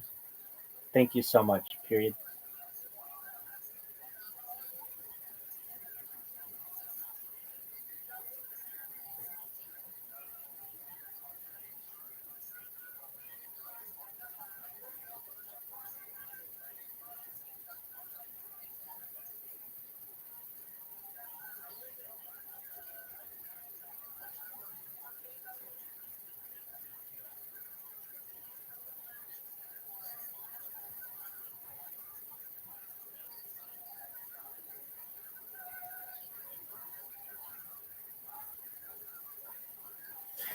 All right.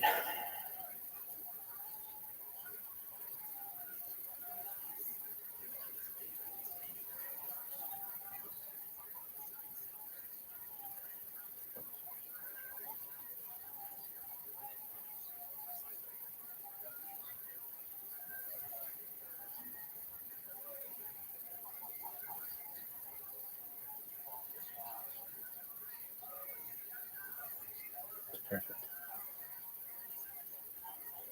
It is perfect. Period. Great job. Period. Now be good and don't get into any more trouble. Okay? Question mark. No, you don't get into any trouble. Dude, I gotta stay out of trouble. How you living, baby? What's good in your neck of the woods, Catfish Billy? Man, just fucking chilling, enjoy life. That's what I like to hear. Has 2025 been good to you? So far, so good. Excellent. What'd you do last night? I slept. I went to bed early and slept. Dude, I've had those before. I've had those kind of December 31st in my life, so I completely understand that. I we had a little bit of a party in here. We had some friends.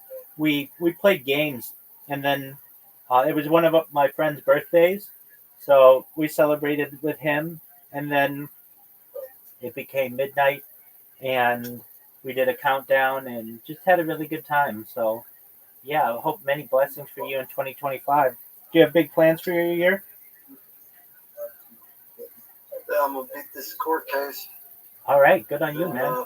I'm gonna stay managing my money and not letting money go to drugs. Excellent, and staying out of trouble, right? Yeah. Excellent. Well, that's what I like to hear. Drugs is getting me in trouble. Yes, sir. That'll do it. All right. Well, good on you. I hope very positive things for you in the upcoming future. And you know I'm here for you if you ever need anything. So just know that I appreciate you being a member of the community and only wish good things for you. Yeah, I joined all the servers you send me. That's amazing. Well, excellent. And yeah, if you need anything, you let me know. We're watching a podcast right now, the Lex Friedman podcast. So feel free to check it out if you want. Just chill. And if you need anything, I'm here for you, okay? I need a glass of ice water. Well, you go get that. You can do that. Go get hydrated, man. Go get hydrated, and then tell me what you need, okay? I'll probably open up one of these Chrissy Pagos. All right. Well, go get yourself a glass of water as well. There's no replacement for water in this world. So get yourself a big glass of water and just drink it. Your body will thank you. Dude, I'll even do it myself. I've got water here. I'll drink it alongside you. Yeah, just count the bottle. I need some Fago. You don't need Fago. You need water. Go get yourself a glass of water. You're getting water. You're getting water right now. I'll get water right now, and I'll see you back here in.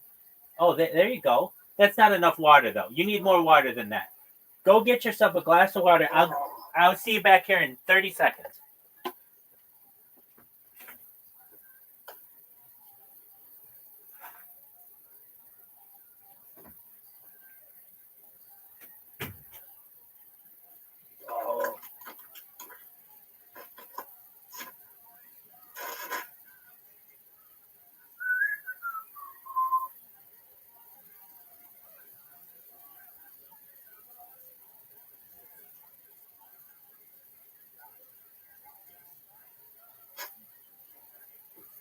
Must have left my glass in your car.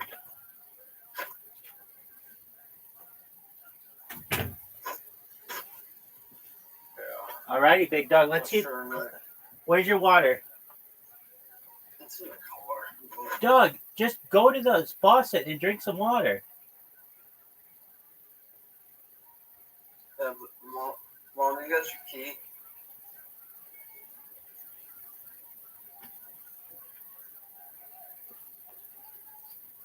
Let me grab it for you. Excellent. Go grab your key.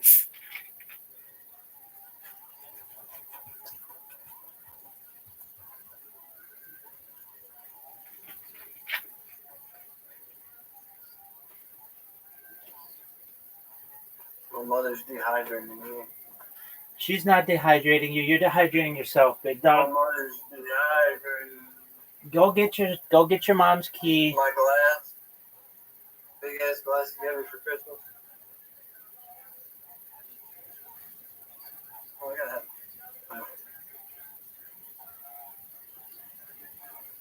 And it warmed up a little bit outside. I can see it. Yeah. And my wallet. Yeah. Oh.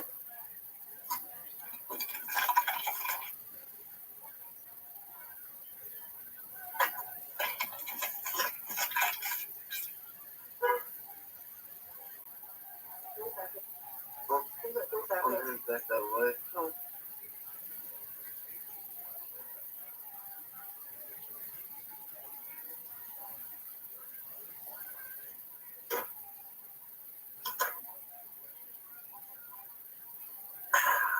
That's a glass of water. All right, so you got your cup. Did you fill it with water? It's didn't fill with water. Okay, nobody wants day-old water. No. It's not even day old. Just literally, it's like less than 2 hours old. Okay, how much of it did you drink? Wow, probably not like that much. Dude, that's nothing, man. Go fill it up with what? Go fill it up all the way to the top, and I want to see you chug it, man. Come on, let's see some skill.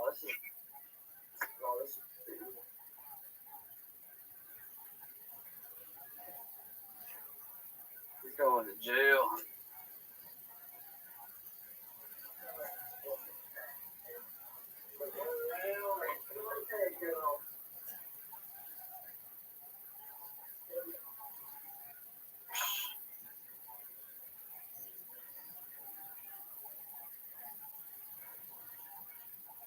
Come on, Chubb. Come on.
But I didn't have to do anything. The only thing here's the thing. I did, basics.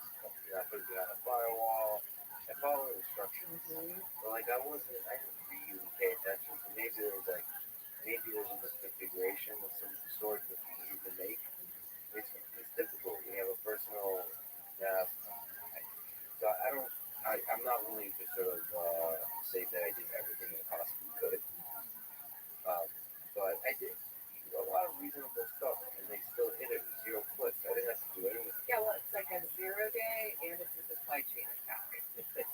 You know, you're getting hit from your supplier. You're getting hit because of your vendor.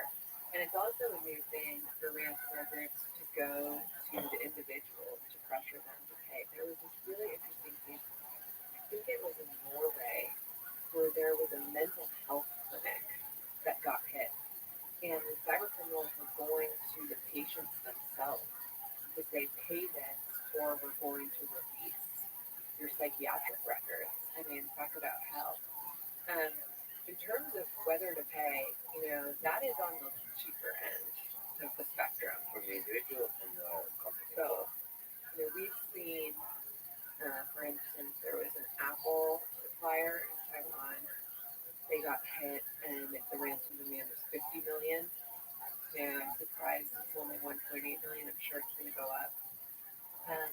And it's hard, you know. There's obviously governments, and maybe in this case the company, are going to tell you, we recommend you don't pay, or please don't pay. But the reality on the ground is that some businesses can't operate. Some countries can't function. I mean, the underreported storyline of Colonial Pipeline was after the company got hit and took the preemptive step of shutting down the pipeline because their billing systems were frozen. They couldn't charge customers downstream. My colleague David Sanger and I got our hands on a classified assessment that said that as a country, we could have only afforded 2 to 3 more days of Colonial Pipeline being down. And it was really interesting. I thought it was the gas and the jet fuel, but it wasn't. And we were sort of prepared for that. It was the diesel. Without the diesel, the refineries could function. And it would have totally screwed up the economy. And so there was almost this like national security economic impetus for them to pay this ransom. And the other one I would think about is Baltimore.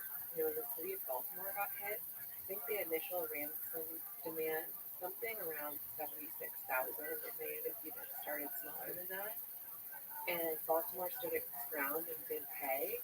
But ultimately, the cost to remediate was $18 million. It's a lot for the city of Baltimore. That's money that could have gone to public school education and roads and public health. And instead, it just went to rebuilding these systems from scratch. And so a lot of residents in Baltimore were like, why the hell did we pay to $76,000? So it's not obvious. You know, it's easy to say don't pay. Because why you're funding their R&D for the next go-round. But it's too often too complicated. So on the individual level, just like, you know, the way I feel personally from this attack, have you talked to people that were kind of victims in the same way I was, but maybe in more dramatic ways and so on? You know, in the same way that violence hurts people. Yeah. How much does this hurt people yourself? The way you researched it. The worst ransomware attack I've covered on a personal level was an attack on a hospital in Vermont. And you think of this as like, okay, it's hitting their IT network. They should still be able to treat patients. But it turns out that cancer patients can't get their chemo anymore because the protocol, who gets what, is very complicated. And without it, the nurses and doctors couldn't access it. So they were turning chemo patients away, cancer patients away. One nurse told us, I don't know why people are screaming about this. It's the only thing I've seen that even compares to what we're seeing at the hospital right now was when I worked in the burn unit after the Boston Marathon bombing. So they really hit it in super dramatic terms. And last year, there was a report in the Wall Street Journal where they attributed an infant death to a ransomware attack because a mom came in and whatever device they were using to monitor the fetus wasn't working because of the ransomware attack. And so they attributed this infant death to the ransomware. Now, this is less personal. When there was the NotPetya attack, so this was an attack by Russia on Ukraine that came at them actually with a supplier of the tax software company that didn't just hit any government agencies within Ukraine that uses tax software. It actually hit any business all over the world that has even a single employee working remotely in Ukraine. So it hit very specifically. Oh, you want some salsa ruffles, kid? What do you want for lunch? Oh, salsa ruffles. You bad. Tap into the CDC's emergency supply of the Gardasil vaccine that year because the whole vaccine production line has been paralyzed and other tasks. Imagine that was going to happen right now to Pfizer, Moderna, Johnson & Johnson. And imagine. I mean, that would really create a global Sundar Gupta. Who's that? And that's almost unintentional. I thought for a long time. Sundar Pichai. He sucks. But actually, just today, there was a really impressive threat researcher at Cisco, which has a threat intelligence division called Talos, who said stop calling it collateral damage. They could see who was going to get hit before they deployed that malware. It wasn't collateral damage. It was intentional. They meant any business that did business with Ukraine. It was to send a message to them too. So I don't know if that was accurate. I always thought of it as sort of blocking collateral damage, but it definitely made things. So how much of this United States is going to be a part of war? These kinds of attacks on Ukraine between Who the fuck is Russia Sundar Gupta? and U.S., Russia and China, China and U.S. Oh, that fucker from China and England. US. Do you think China and U.S. are going Gupta, to he's old as escalate a lot to older. something that would be called a war, Huh? purely in the space of cyber?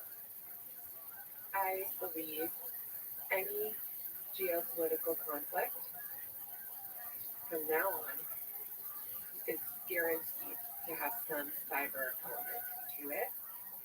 The Department of Justice recently declassified a report that the China Who the fuck is this? pipelines is not for intellectual property theft. It's to get a Oh, who's that fucker? so that things escalate in China, Former for example. They are where they need PM to shut our pipelines down. We just got UK. a little glimpse of what that looks like with the Colonial Pipeline and the panic buying and the jet fuel shortages. What's that one fucker's I name? just mentioned about the Why don't who is Sundar Gupta? Why do I know that name? they've got it there. Anytime I read a report about new aggression, Rishi Sunak, that guy sucks. Really, who gives a shit? Everybody sucks. Sundar Gupta. Why do I know that name? I'm always looking at it through the cyber lens, and it really bothers me that other people aren't. He's like some minor. He died. I don't know who this is. These governments and these nation states are not going to use their access to gain some advantage in those conflicts. And I'm now in a position where I'm. Did I just make up a name? Cybersecurity infrastructure. Sundar Pichai sucks. So I'm not saying anything classified here, but I just think that it's really important to understand just generally what the collateral damage could be for critical infrastructure in any of these escalated conflicts around the world. Because just generally, our adversaries have learned that they might never be able to match us in terms of our traditional military spending or traditional weapons, fighter jets. But we have a very soft underbelly when it comes to cyber. 80% or more of America's critical infrastructure, so pipelines, power grid, nuclear plants, water systems, is owned and operated by the private sector. And for the most part, there's nothing out there legislating that those companies share the tax they've been breached. They don't even have to tell the government they've been hit. There's nothing mandating that they even meet a bare minimum standard of cybersecurity. And that's it. So even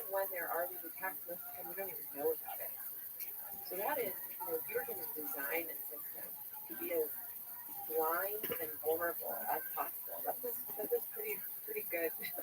That's what it looks like, is what we have here in the United States. And everyone here is just operating like, let's just keep hooking up everything for convenience. Software eats the world. Let's just I could eat ruffle chips. I could eat salsa ruffles. And when you study these issues, I fucking love it. It's like French fries. the advancement, What? the uptick in frequency, and Yeah, the Foot Clan. lower barrier to entry that we see every single year, you realize just how dumb software eats the world is. And no one has ever stopped to pause and think, should we be hooking up these systems to the internet? They've just been saying, can we? Let's do it. And that's a real problem. And just in the last year, we've seen a record number of zero-day attacks. I think there were 80 last year, which is probably more than double what it was in 2019. A lot of those were nation states. We live in a world with a lot of geopolitical hotspots right now. And where those geopolitical hotspots are places where countries have been investing heavily in offensive cyber tools. If you're a nation state, the goal would be to maximize the footprint of zero-day, like super secret zero-day that nobody's aware of. But whenever war is initiated, huge negative effects of shutting You almost went fucking apeshit on these motherfuckers for not letting go show X-Pac. Why? People deserve second chances. Everything goes to hell. So it's not just zero days. We make it so easy for threat actors. I mean, we're not using two-factor authentication. We're not patching. There was the shell shock vulnerability that was discovered a couple years ago. It's still being exploited because so many people haven't fixed it. So, the zero days are really the sexy stuff, and what really got through me to the If I hear this fucking bitch say 0 day one more time, I'm gonna lose it. particularly from U.S. government. How do they justify leaving these systems so This bitch talks about 0 days as much as I talk about anti-gravity. more of our critical infrastructure with this vulnerable software?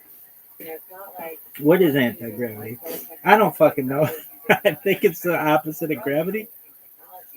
But when you find a 0 day in Windows, I talk about it like I know a lot about it. Quantum computing. I don't fucking know what that is. You bet. But the fact that I'm just mentioning these things is important to the world. Really? No. I'm sitting here eating a bowl of fucking waffle chips, which is amazing. Is trying to find offensive hacking tools in 0 days. Oh, what is this bullshit? And those that don't have the skills now have this market that they can tap into. Where $2.5 million, that's chump change for a lot of these nation states. It's a hell of a lot less than trying Does this smell like poop? Yeah.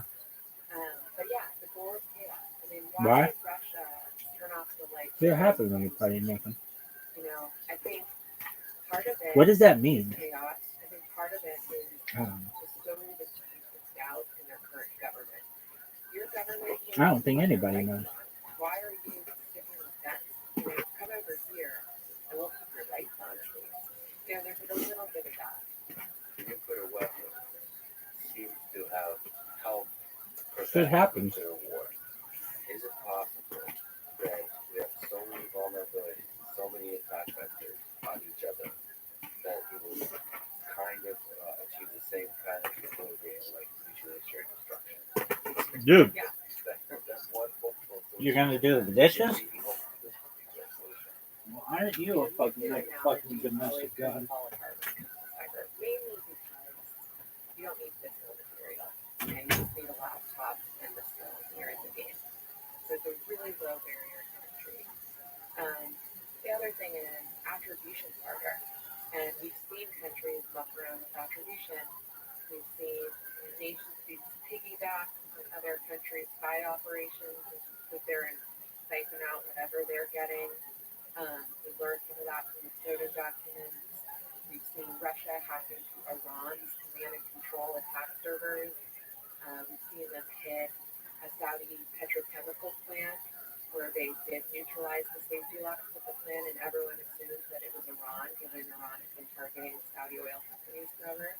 But no, it turned out that it was a graduate research institute outside Moscow. So you see countries kind of playing around with attribution. Why?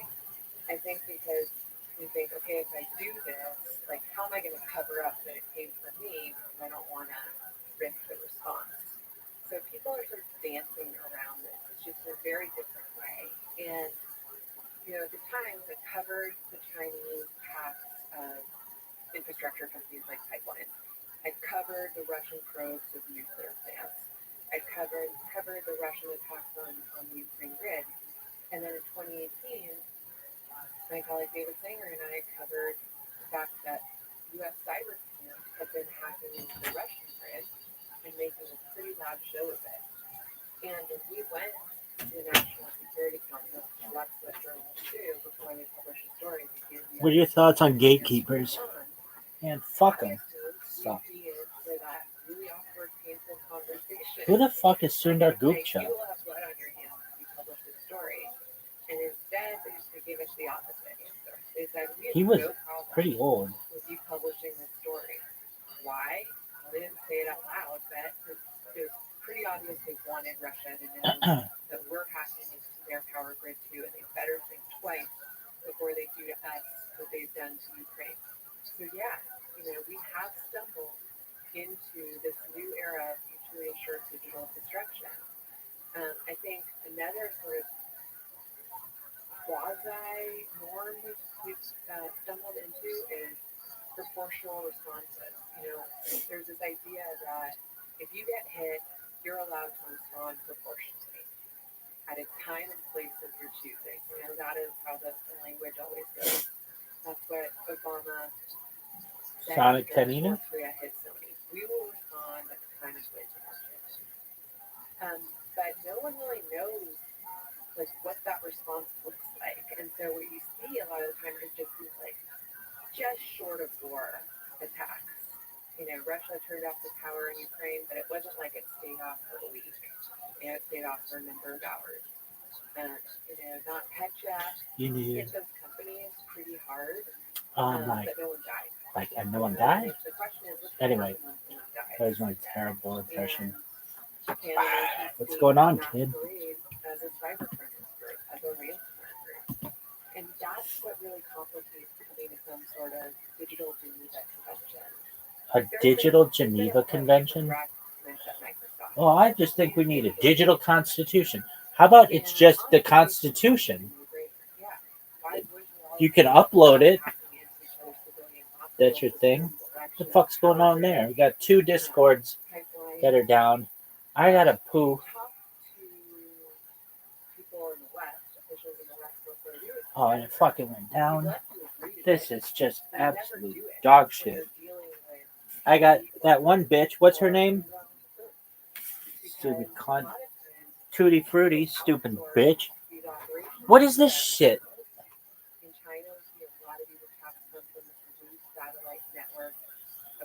You just stayed in there and didn't fucking say anything to anybody.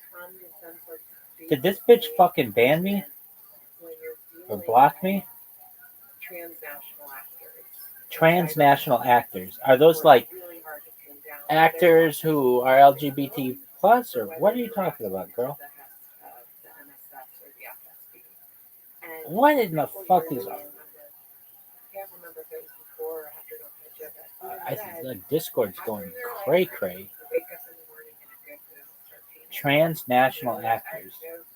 What is that?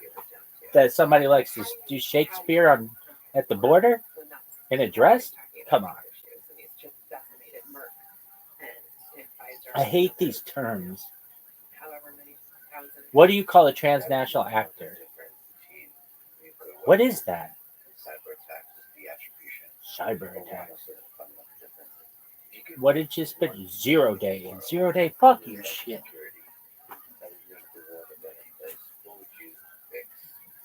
So you're not allowed to fix like authoritarian regimes. Right.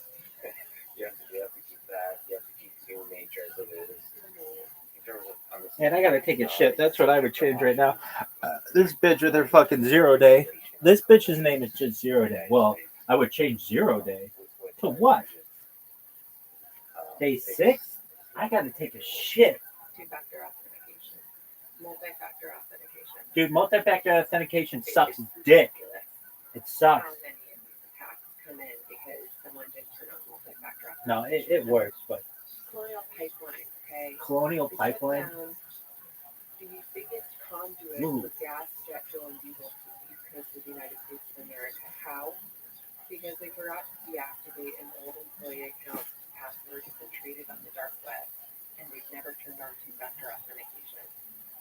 This water treatment facility outside Florida was hacked last year. How did it happen? They were using Windows XP like a decade ago that can't even get patches if you wanted to, and they didn't have two-factor authentication. Time and time again, they just switched on two-factor. Yeah, but there needs to be something when you don't have access to the other thing. Not all of us have those kinds of devices, you stupid cunt. But of course, this is a cat and mouse game, and then the attackers on. But I think right now, that is like far down. That is the easiest, simplest way to deflect those attacks. And the name of the game right now is perfect security. Perfect security is impossible. They will always find a way in. The name of the game right now is make yourself a little bit harder to attack than your competitor and anyone else out there. What in the fuck is this shit? Maybe if you are a target for advanced nation state or the SBR, you're going to get hacked no matter what. But you can make cyber criminal groups deadbolt. This is what I call it. Boogeyman shit. Why? Because I can't always get in my fucking devices. Stop reusing your passwords, but if I only get one. So what is two-factor authentication? Factor 1 is what, logging in with a password. And factor 2 is like having another device or another channel through which you can confirm the outlet. Yeah. Usually this happens through some kind of text. You get your one-time code from Bank of Yeah, America. not everybody has that ability, you stupid bitch. That shit costs money, and not everybody has that. On Amazon. And if you don't have that hardware device with you, then you're not going to get in. And the whole goal is Not everybody has access to that. People take shit. I gotta prove. Covering like the top, like Man, oh shit, man. Dude, what is this bullshit? What is going on with Discord? over the course of those 5 years. This account, that account, that account, that account, that account. They took the credentials, they took the password. They can make a That penny selling them on the dark web. And people reuse their passwords. They get one from, 502, I don't know, LastPass. Worst case example, actually, LastPass.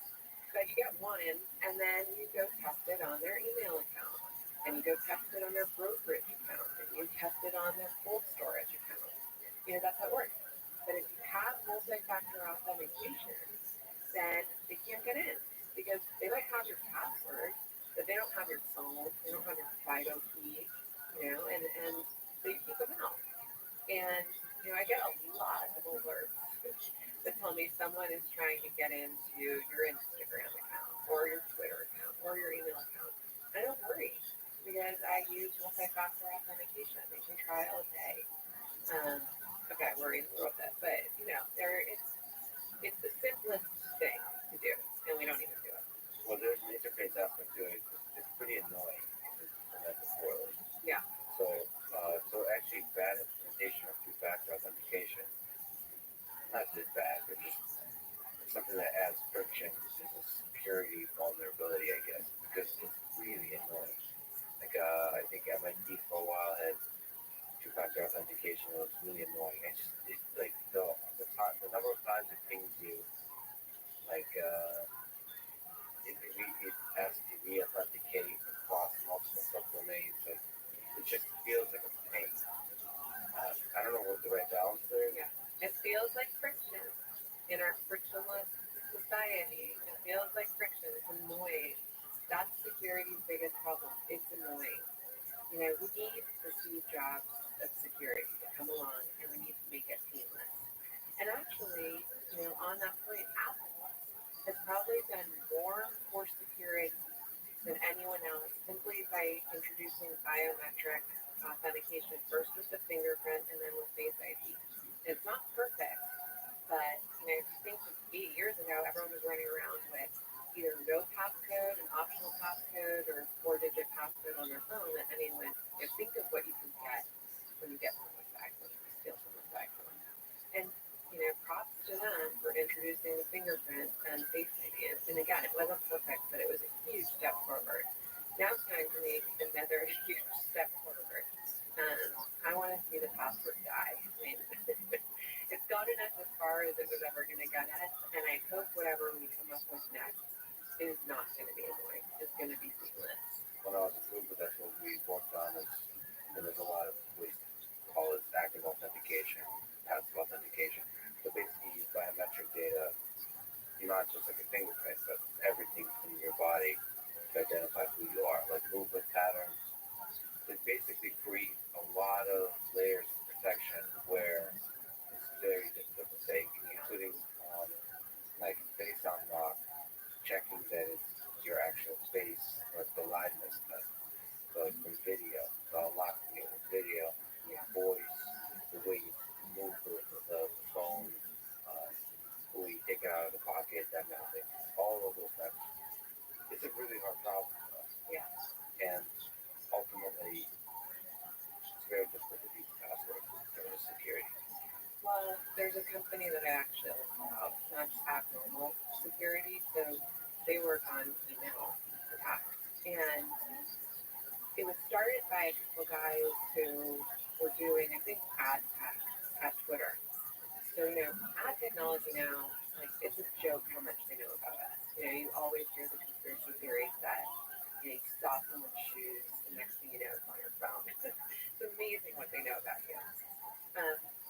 And they're basically taking that and they're applying it to the past.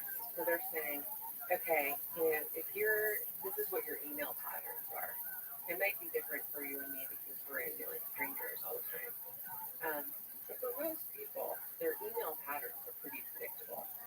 And if something strays from that pattern, that's abnormal. And they'll block it, they'll investigate it, and that's great.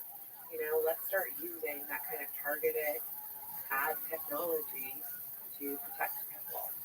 And it's not going to get us away from the password and using multi-factor authentication, but the technology is out there, and we just have to figure out how to use it in a really seamless way, because it doesn't matter if you have a perfect security solution if no one uses it. I mean, when I started at the time when I was trying to be really good about protecting sources, I was trying to use PGP encryption, and it's like, it didn't work.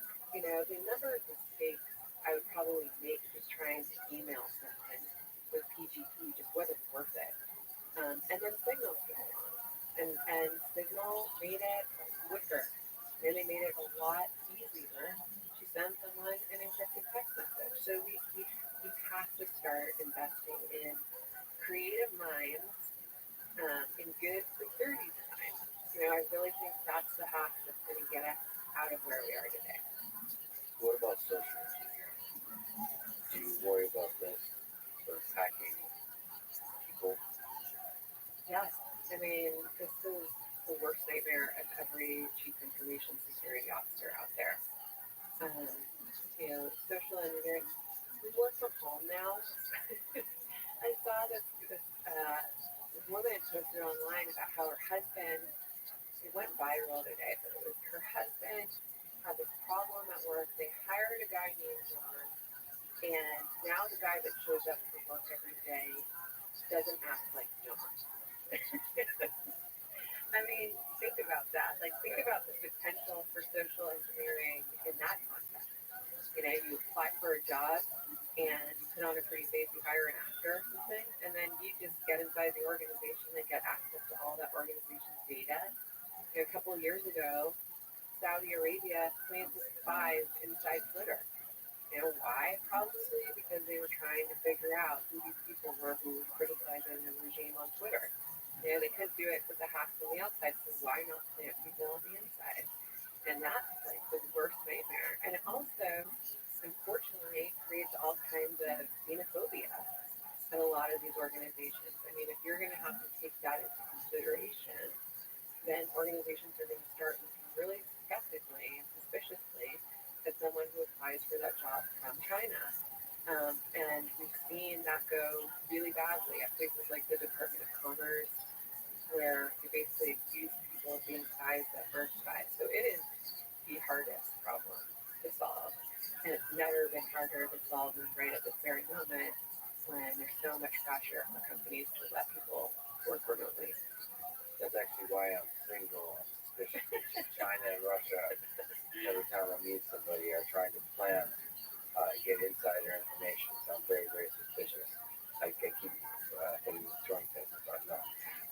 No, I have a friend who works inside NSA and was one of their top hackers, and he's like, every time I go to Russia, I get hit on by these pens. Yeah. And I come home, my friends are like, I'm sorry, you're not a pen. Like, it's a common story. I mean, it's difficult to trust people in this day and age online, you know, because we're working remotely. That's one thing. But just interacting with people on the internet sounds ridiculous. But, you know, because of this podcast in part, I've gotten to meet some incredible people. But it, you know, makes you nervous to trust folks. And I don't know how to solve that problem. So I'm talking with Mark Zuckerberg, who dreams about creating the metaverse.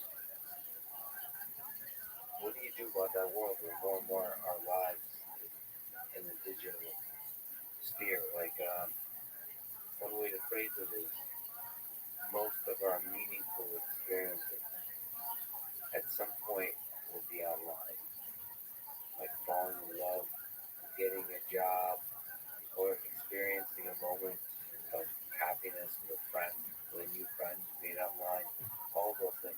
Like more and more, the fun we do, the things that make us love life will happen online. If those things have an avatar, You believe this shit? that's digital. They fucking delayed the Sugar Bowl. It's just horseshit. Whether it's the AI, Everything sucks. control farm, something like that. Biggest loser on the internet's pretty nice though.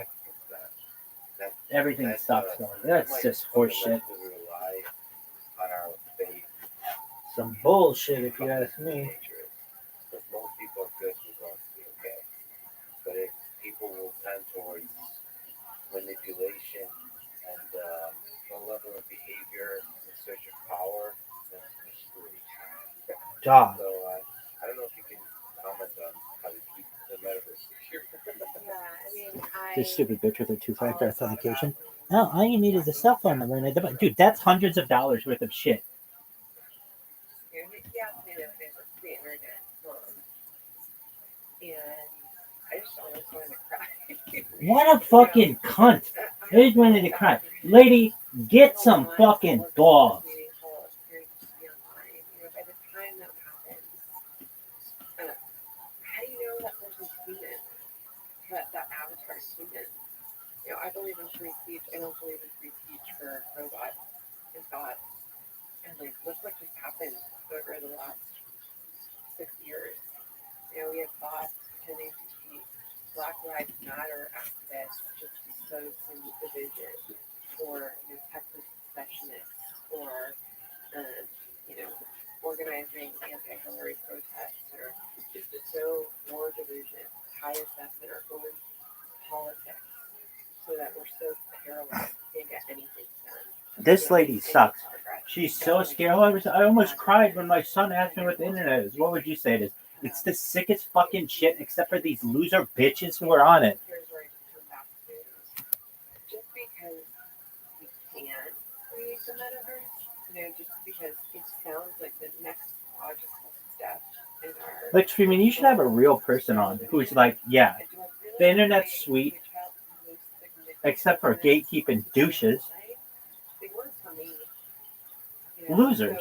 I just call these people losers. This is the worst. What is this bullshit? Oh, I just hate everything.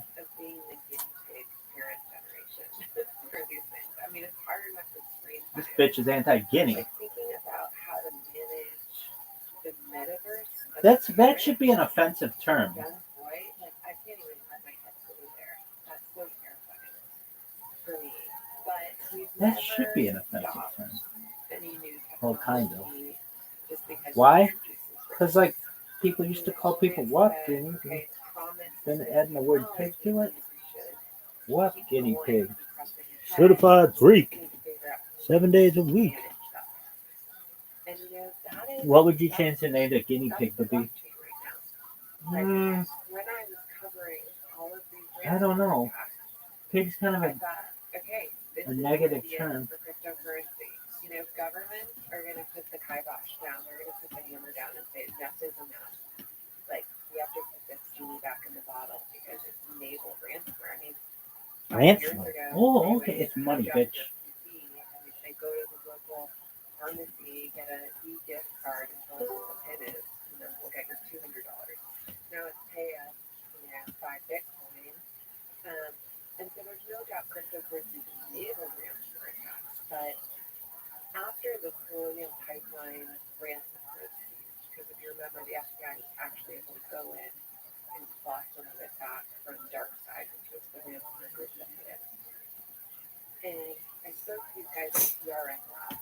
So What would they call your ransomware group, Rabbi? Who knows? That worked there used to work at the Treasury. And what they said to me was, yeah, cryptocurrency has enabled ransomware. But to track down that ransomware would have taken, if we were dealing with fiat currency, it would have taken us years to get to that one bank account and that one front company in the Seychelles. And now, thanks to blockchain, we can track the movement of those funds in real time. And you know what? These payments are not as anonymous as people think. Like we still can use our old hacking ways and 0 days and old school intelligence methods to find out who owns that private wallet and how to get to it. So it's a curse in some ways, and that it's an enabler, but it's also a blessing. Did this fucking Tutti Frutti get back to me? Same thing to me that I just said to you. They said we've never She did. shut down a promising new technology because it introduced risk. We just figured out how to manage that risk. And I think that's where the conversation unfortunately has to go. So how do we, in the metaverse, use technology to fix things? Thank you very much, period. Finally be able to I appreciate it, figure period. out a way to solve the identity problem on the internet being like a blue check mark for actual people and connect it to identity like a fingerprint. You can prove you're you, and yet do it in a way that doesn't involve. This is very interesting, period. Thank you so much, period. I was never given a reason, comma, so I assumed it was the same reason for the recent ban, period. Then there's complete transparency of how that data is being used, all those kinds of things.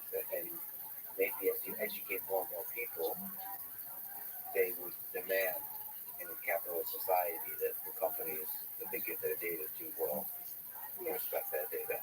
Yeah, I mean, there is this company, and I hope they succeed. Their name's Piano, and they want to create a vault for your personal information inside every organization. And ultimately, if I'm going to call Delta Airlines to book a flight, they don't need to know my social security number. Thank you very much for your consideration, period. They're just going to send me a one-time token to my phone. My phone's going to say, if I go keys and say, yep. Please let me know And then we're going to talk about my what changes you would like me to be made, comma, and I will immediately make them, period. I am, the system trusts that I am who I say I am, but they don't get access to my PII data. They don't get access to my social security number, my location. In fact, I'm a Times journalist. I think that's the way the world's going to go. Enough is enough. Sort of losing our personal information everywhere, letting data marketing companies track our every move. They don't need to know who I am. Okay, I get it. We're stuck in this world where... Bitch, listen to me. I'm not changing anything. So ads are not going to go away. But they don't need to know I'm Nicole Flora. they can know that I'm token number, you know, X567. And they can let you know what they know and give you control about removing the things they know. Yeah, right to be forgotten. To me, you should be able to walk away with some trustful but and I also believe that most people, given the choice to walk away, won't walk away. They'll just feel better about having an option to walk away when they understand the trade-offs. If you walk away, you're not going to get some of the personalized experiences that you would otherwise get, like a personalized feed and that kind of thing. But the freedom to walk away is, I think, really powerful. And obviously, what you're saying is that there's all of these HTML forms where you have to enter your phone number and email and private information. And dump every single I can't believe the sugar bowl's been fucking delayed. Just the worst. I have so many opinions about this. Just the friction and the sign up and all of this kind of thing. I should be able to. This has to do with everything. This has to do with payment too. The payment should be trivial. It should be one click and one click to unsubscribe, subscribe, and one click to provide all of your information that's necessary for the subscription service, for the transaction service, whatever that is, getting a ticket. As opposed to, I have all these fake phone numbers and emails that I use to sign up. Because, you never know if one site is hacked, then it's just going to propagate to everything else. Yeah.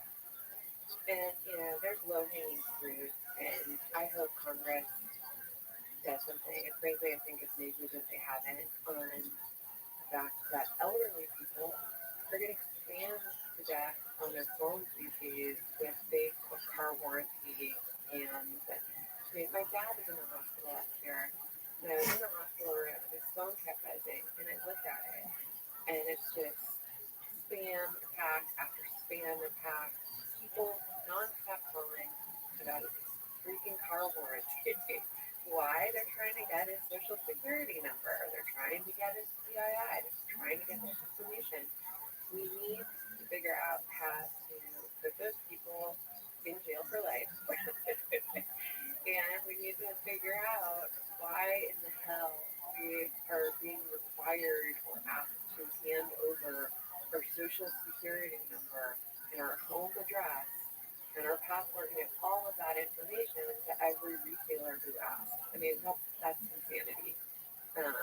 And there's no question they're not protecting it because it keeps showing up in spam or identity theft or credit card theft or worse.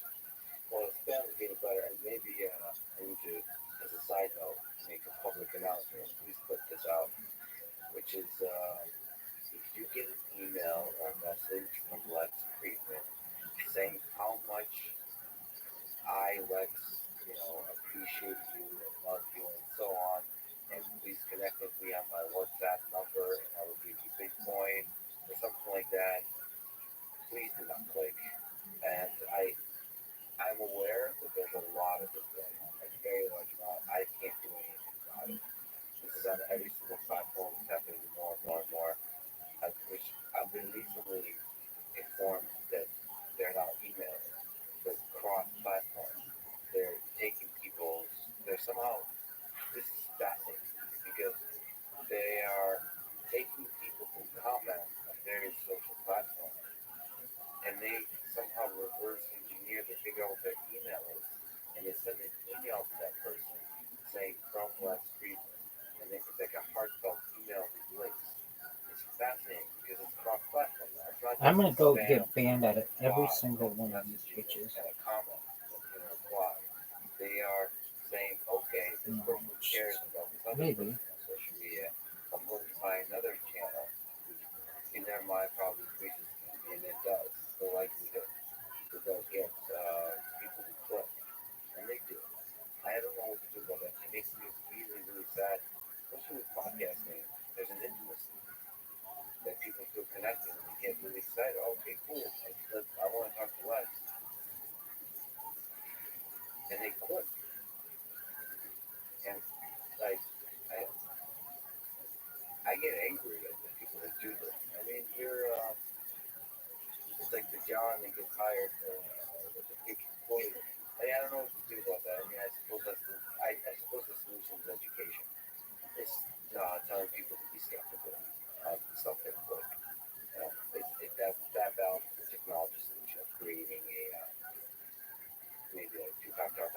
and maybe helping identify things that are likely to be spam. I don't know.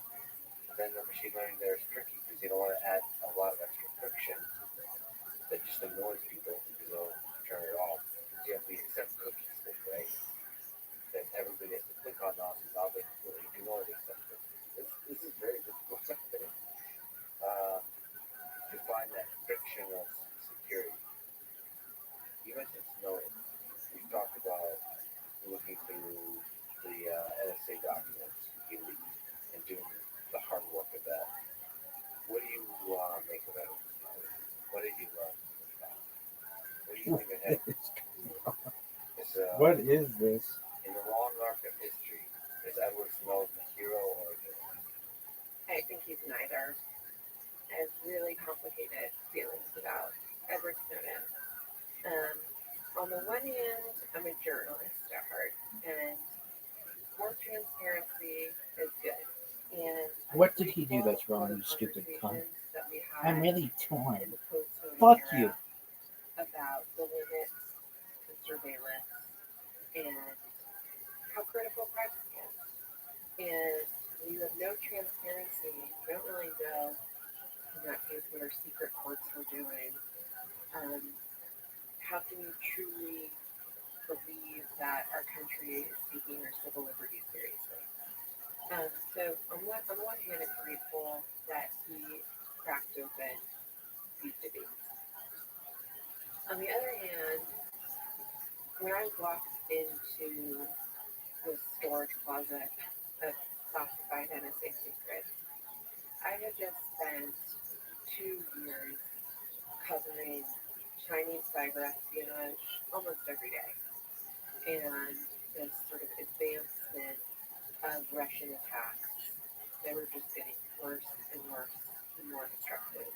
And there were no limits to Chinese cyber espionage, Chinese surveillance of its own citizens, and there seemed to be no limit to what Russia was willing to do in terms of cyber attacks and also, in some cases, assassinating journalists. So when I walked into that room, there was a part of me, quite honestly, that was relieved to know that the NSA was as good as I hoped they were. And we weren't using that knowledge to, as far as I know, assassinate journalists. We weren't using our access to, take out pharmaceutical companies. For the most part, we were using it for traditional espionage. Now, that set of documents also set me on the journey of my book because the American people's reaction to the Snowden documents was a little bit misplaced. They were upset about the phone call metadata selection program. Angela Merkel, I think, rightfully was upset that we were hacking the cell phone. But in sort of the spy world, hacking world, reader cell phone is pretty much what most spy agencies do. And there wasn't a lot that I saw in those documents that was beyond what I thought a spy agency does. And I think if there was another 9/11 tomorrow, God forbid, we would all say, how did the NSA miss this? Why were they spying on those terrorists? Why were they spying on those world leaders? And there's some of that too. But I think that there was great damage done to the U.S.'s reputation. I think we really lost our halo in terms of a protector of civil liberties. And I think a lot of what was reported was unfortunately reported in a vacuum. That was my biggest gripe. That we were always reporting the NSA has this program and here's what it does. And the NSA is in Angela Merkel's cell phone and the NSA can do this. And no one was saying, and by the way, China has been hacking into our pipelines, and they've been making off with all of our intellectual property, and Russia's been hacking into our energy infrastructure, and they've been using the same methods to spy on, track, and in many cases kill their own journalists. And the Saudis have been doing this to their own critics and dissidents. And so you can't talk about any of these countries in isolation. It is really like spy out there. And so I just have complicated feelings. Your And poster the is other on thing it. is, sorry, it's a little bit of a tangent, Let's see. the I'll amount get of a charger there. documents that we had, Cool. like Ooh. thousands of documents, most of which were just crap, that had people's names on them.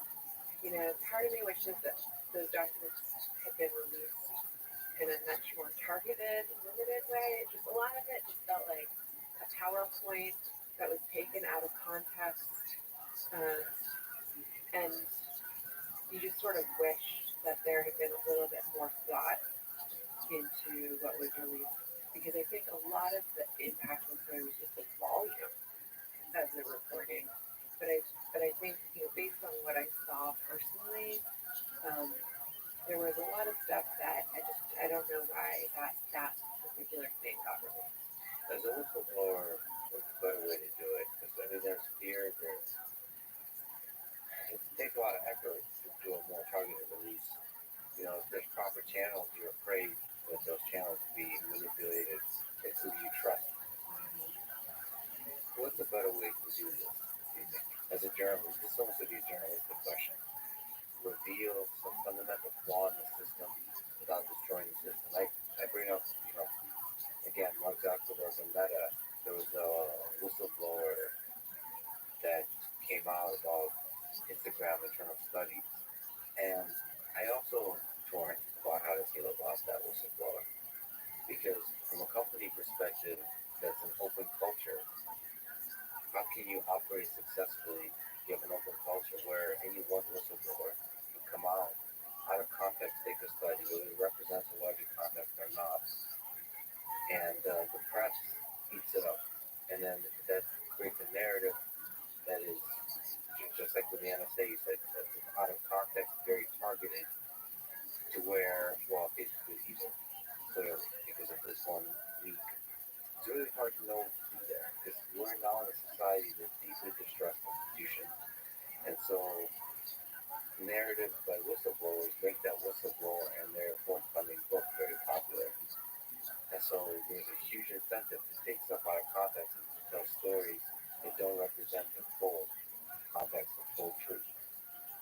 It's hard to know to do that because then that forces Facebook, Meta, and governments to be much more conservative, much more secretive. It's like a race to the bottom. And I don't know. I don't know if you can comment on any of that, how to deal with whistleblower ethically and properly. I don't know. I mean, these are hard questions, and you know, even for myself, like in some ways, I think of my book as sort of Susan, blowing the whistle on the Underground Zero Day she's market. fake. But you know, it's not like I was Where do you want to in go? the market myself. It's not like I had access to classified data when I was reporting out that book. You know, as I say in the book, like, listen, I'm just trying to scrape the surface here so we can have these conversations before it's too late. And, you know, I'm sure there's plenty in there with someone who, you know, U.S. intelligence agencies, preeminent zero-day broker probably has some voodoo doll of me out there. And, you know, you're never going to get it 100%. But I really applaud whistleblowers like, you know, the whistleblower who blew the whistle on a Trump call with Zelensky. I mean, people needed to know about that we were basically in some ways blackmailing an ally to try to influence an election. I mean, they went through the proper channels. They weren't trying to profit off of it, right? There was a book that came out afterwards from that whistleblower, and that whistleblower's not like, they went through the channels. They're not living in Moscow. You know, let's put it that way. Can I ask you a question? You mentioned NSA. One of the things it shows is they're pretty good at what they do. Again, this is a touchy subject, I suppose, but there's a lot of conspiracy theories about intelligence agencies. From your understanding of intelligence agencies, CIA, NSA, and the equivalent in are they, one question, be a dangerous question, are they confident, are they good at what they do? And two, are they malevolent in any way? Sort of, I recently had a conversation about tobacco companies. They kind of see their customers as dupes, like they can just play games with people.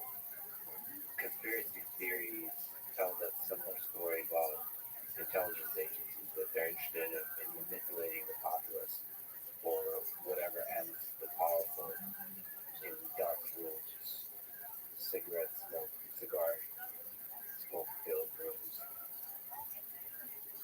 What's your sense? Do these conspiracy theories have any truth to them? Or are intelligence agencies, for the most part, good for society? That's an easy one. Is it? No. I think, it depends which intelligence agency. Think about the Mossad. They're killing every Iranian nuclear scientist they can over the years, but have they delayed time horizon before Iran gets bombed? Yeah. Have they probably staged off terror attacks on their own citizens? Yeah. None of these intelligence is intelligence. You can't just say like they're malevolent or they're heroes. Everyone I have met in this space is not like those pound your chest patriots that you see on the beach on the 4th of July. A lot of them have complicated feelings about their former employers. Well, at least at the NSA reminded me to do what we were accused of doing after Snowden. Spy on Americans. You have no idea the amount of red tape and paperwork and bureaucracy it would have taken to do what everyone thinks that we were supposedly doing.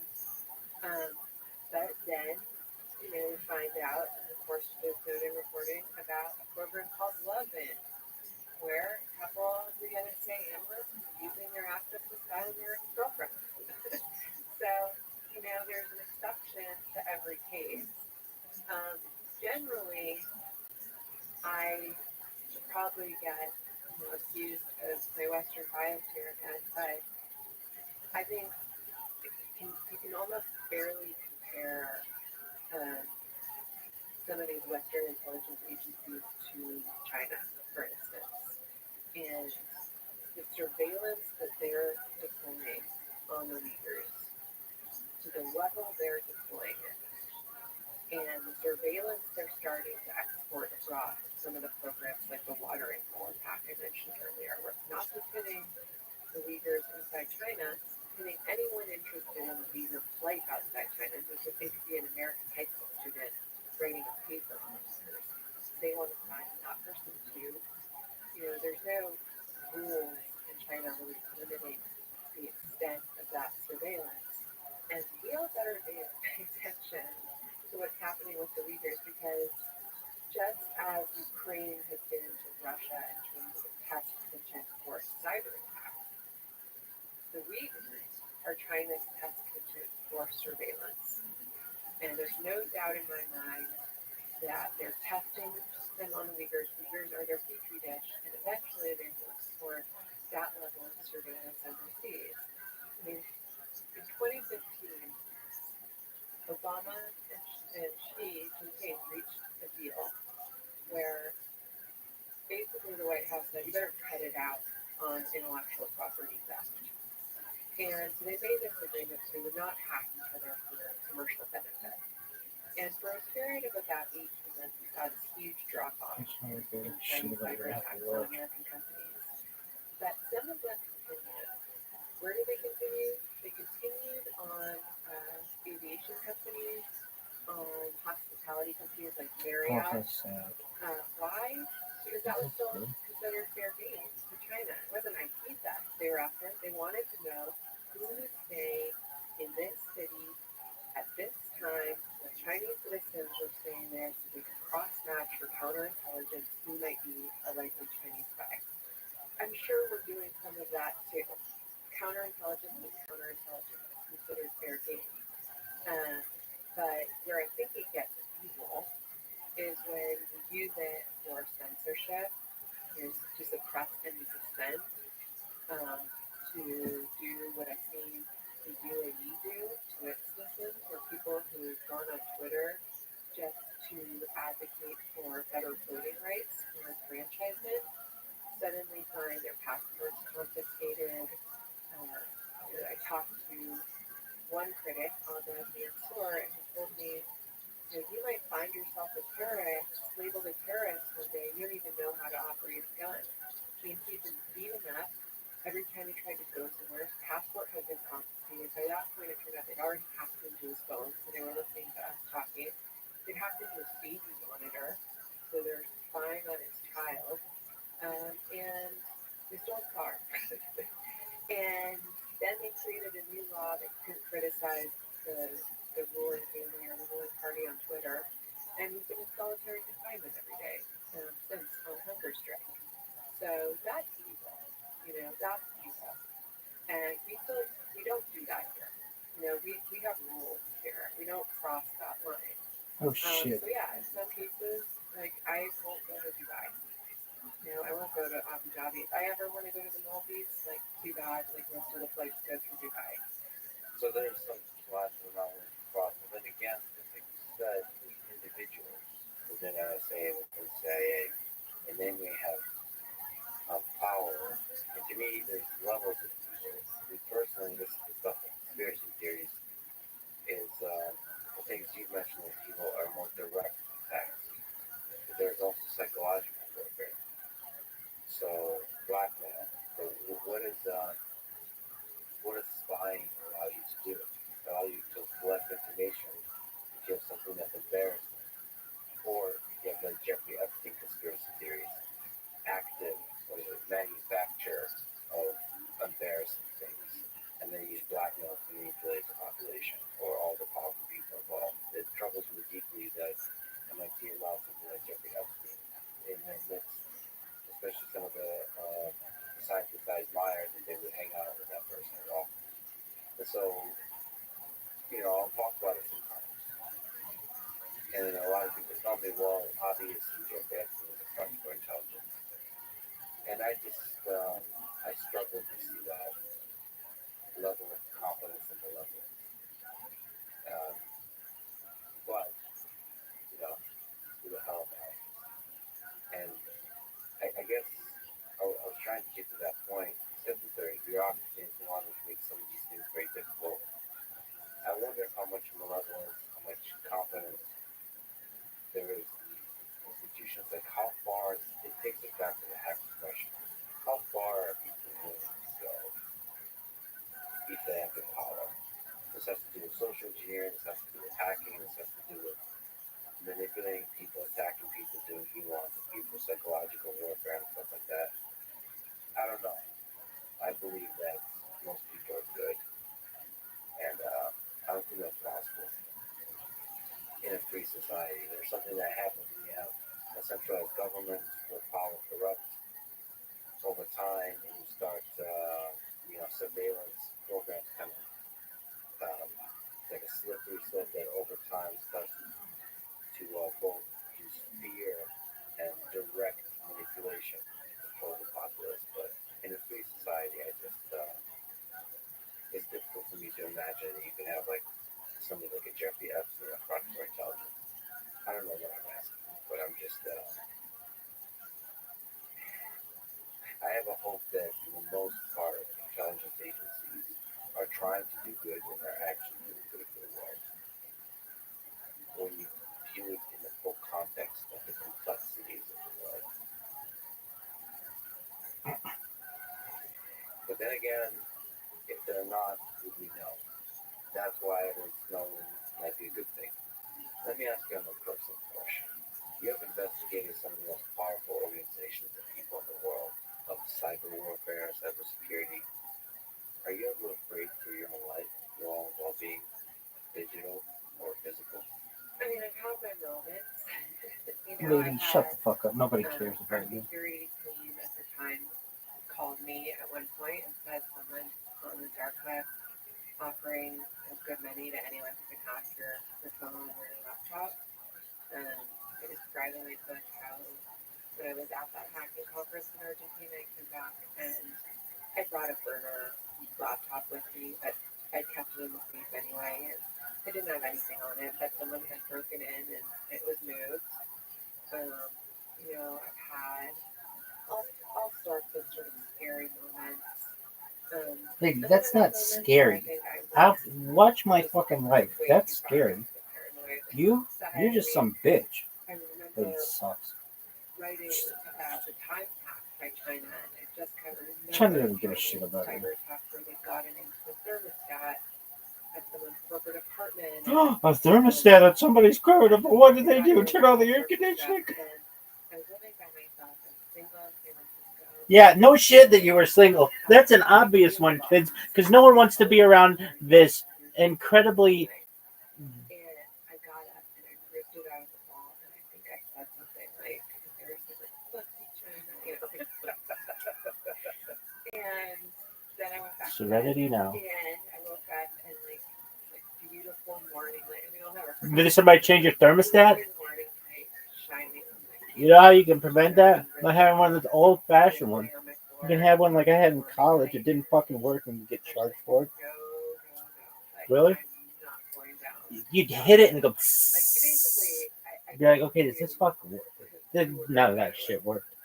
Fork in the road where I could either go full tinfoil hat, go live off the grid, never have a car with navigation, never use Google Maps, never own an iPhone, never order diapers off Amazon, you know, create an alias, or I could just do the best I can and live in this new digital world we're living in. And what is This that woman like sucks, for me? kids. I mean, what are my crown jewels? This is my couple. What are your crown jewels? Just focus on that. You can't protect everything, so you can protect your crown jewels. For me, for the longest time, my crown jewels were my sources. I was nothing without my sources. So I had some sources. I would eat the same dim sum place, or maybe it was a different restaurant. You know, an interesting thing, kids, I have not heard anybody use every Clapper. quarter, and you'd never drive there. You'd never Uber there. You would bring any devices. I could bring a pencil and a notepad. And Let's see if we can fucking go live. like there were a couple times Nope. where I'd show up and These motherfuckers banned me a long time ago. Say this function is temporarily unavailable. I was willing to go to protect that source, but you can't do it for everyone. So for everyone else, you know, Signal, using two-factor authentication, keeping my devices up to date, not clicking on phishing emails, using a password manager, all the things that, you know, we know we're supposed to do. And that's what I tell everyone. Like, don't go crazy, because then that's what people attack. Then they attack whoever they is for you. But just do the best you can. Now, my whole risk model changed when I had a kid. You know, now it's, oh God, you know, anyone threatens my family. God knows. But it's, Thanks, baby. It changes you. And, you know, You're damn right I have an amazing channel. I don't even know what one at which you're looking, but like Russian cybercrime, you know, Sweetie like in the pit. Putin himself. You know, it's interesting. Like, I have a mentor who's an incredible person who was the Times Moscow bureau chief during the Cold War. And after Did they suck dick too? stories about Chinese cyber espionage, he took Tiny cyber espionage. and he Dog, told me that when calm he down, was woman. in Moscow, he dropped his kids off at preschool when they were some age now, and the KGB would follow him, and they would make a really loud show of it. You know, they tail him, they honk, they speed, so ruckus, make a ruckus. He said, you know what? They never actually did anything, but they wanted me to know that they were following me, and I operated accordingly. And he said, that's how you should operate in the digital world. Know that there are probably people following you. But sometimes they'll make a little bit of noise. You You got But the A, one the thing B, you know is the that C, while and you're the having your D. time, you have a little bit of That's an the biggest. invisible shield on you. You know, if something were to happen to you, that would be a really big deal. That would be an international incident. So I kind of carried that invisible shield with me for years. And then Jamal Khashoggi happened. And that destroyed my vision of my invisible shield. You know, sure, you know, he was a Saudi, but he was a Washington Post columnist. You know, for the most part, he was living in the United States as a journalist. And for them to do what they did to him pretty much in the open and get away with it, and for the United States to let them get away with it because they wanted to preserve diplomatic relations with the Saudis, that really threw my worldview upside down. And, you know, I think that sent a message to a lot of countries that it was sort of open season on journalists. And to me, that was one of the most destructive things that happened under the previous administration. And, you know, I don't really know what to think of my invisible shield anymore. Like I said, that really worries me on the journalistic side that people will be afraid to dig deep on fascinating topics. And, you know, I have my own. Part of the reason that I would love that. Oh man, I got Part of the reason I'm a little bit afraid. out there tonight. There's many ways to phrase it, Yeah. but the loss of freedom in the way of doing all the crazy shit that I naturally do, which I would say the ethic of journalism is kind of not doing crazy shit without really thinking about it. Is letting your curiosity really allow you to be free and explore. It's, I mean, whether it's stupidity or fearlessness, whatever it is, that's what great journalism is. And all the concerns about security risks have made me like become a better person. The way I approach it is just make sure you don't have anything to hide. I know this is not a thing. This is not a approach to security. This is like a motivational speech or something. It's just like you can lose, you can be hacked at any moment. Just don't be a douchebag, secretly. Just be like a good person. Because then I see this actually with social media in general. Just present yourself in the most authentic way possible, meaning be the same person online as you are privately. Have nothing to hide. That's one, not the only, but one of the ways to achieve security. Maybe I'm totally wrong on this, but don't be secretly weird. If you're weird, you're publicly weird, so it's impossible to blackmail you. That's my approach to it. Yeah, well, they call it the New York Times front page phenomenon. You know, don't put anything in email or I guess social media these days that you wouldn't want to read on the front page of the New York Times. And that works, but, you know, sometimes I even get carried. I mean, I have not as many followers as you, but a lot of followers, and sometimes even I get carried away. Yeah, I mean, the cortisol response on Twitter. You know, Twitter is basically like designed to elicit those responses. I mean, every day I turn on my computer, I look at my phone, I look at what's trending on Twitter, and it's like, what are the topics that are going to make people so angry today? You know? And, you know, it's easy to get carried away, but it's also just, that sucks too, that you have to be constantly censoring yourself. And maybe it's for the better. Maybe you can't be a secret asshole. We can put that in the good bucket. But at the same time, you know, there is a danger to that other voice, to creativity, you know, to be weird. There is a danger to that little whisper voice that's like, well, how would people read that? You know, how could that be manipulated? How could that be used against you? And that stifles creativity and innovation and free thought. And you know, that is on a very micro level. And that's something I think about a lot. And that's actually something that Tim Cook has talked about a lot, and why he on privacy is. It's just that little voice that is at some level censoring you. And what is sort of the long-term impact of that little voice over time? I think there's a way. I think that self-censorship is an attack vector. The solutions to the way I'm really inspired by Elon Musk. The solution to that is just be privately and publicly the same person and be ridiculous.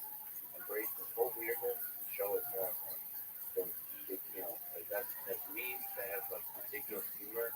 And I think, and if there is something you really want to hide, deeply consider if that you want to be that. Like, why are you hiding it? What exactly are you afraid of? Because I think my hopeful vision for the internet is the internet loves authenticity. They want to see you weird, to be that, and like live that fully. Because I think that gray area where you kind of censoring yourself, that's where the destruction is. You have to go all the way, step over, to be weird, and then it can be painful for people get attacked and so on. But just ride it. I mean, that's just a skill on the social psychological level that ends up being an approach to security, which is like remove the attack vector of having private information by being your full weird self. What advice would you give to young folks today, operating in this complicated space about how to have a successful life, a life you can be proud of, a career that you can be proud of? Maybe somebody in high school and college thinking about what they're going to do. Be a hacker. If you have any interest, become a hacker and apply yourself to defense. Every time we do have these amazing scholarship programs where they find you early, they'll pay your college as long as you commit to some kind of federal commitment to help federal agencies with cybersecurity. And where does everyone want to go every year in the scholarship programs? They want to go work at the NSA or Cyber Command. They want to go work on offense. They want to go do the sexy stuff. It's really hard to get people to work on defense. It's always been more fun to be a pirate than be in the Coast Guard. And so we have a huge deficit when it comes to filling those roles. There's 3.5 million unfilled cybersecurity positions around the world. Talk about job security. Like, be a hacker and work on cybersecurity, and we'll always have a job.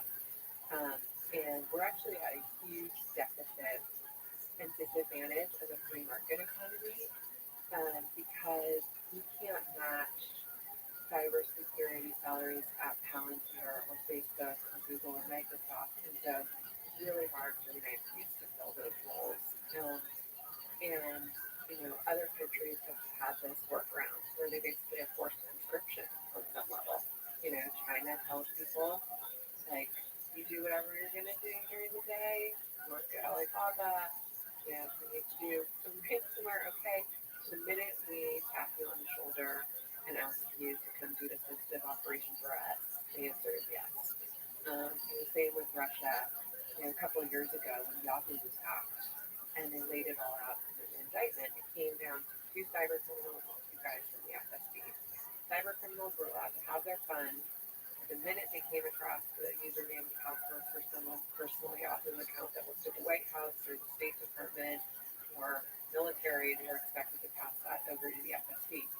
But we don't do that here, and it's even worse on defense. You really can't fill these positions. So, if you are a hacker, if you're interested in code, if you're a tinker, learn how to hack.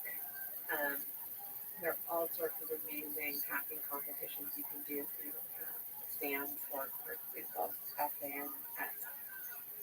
And then use those skills for good.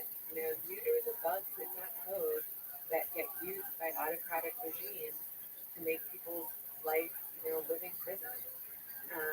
Plug those holes. Defend industrial systems, defend our water treatment facilities from hacks when people are trying to come in and poison the water. That I think is just an amazing job on so many levels. intellectually stimulating.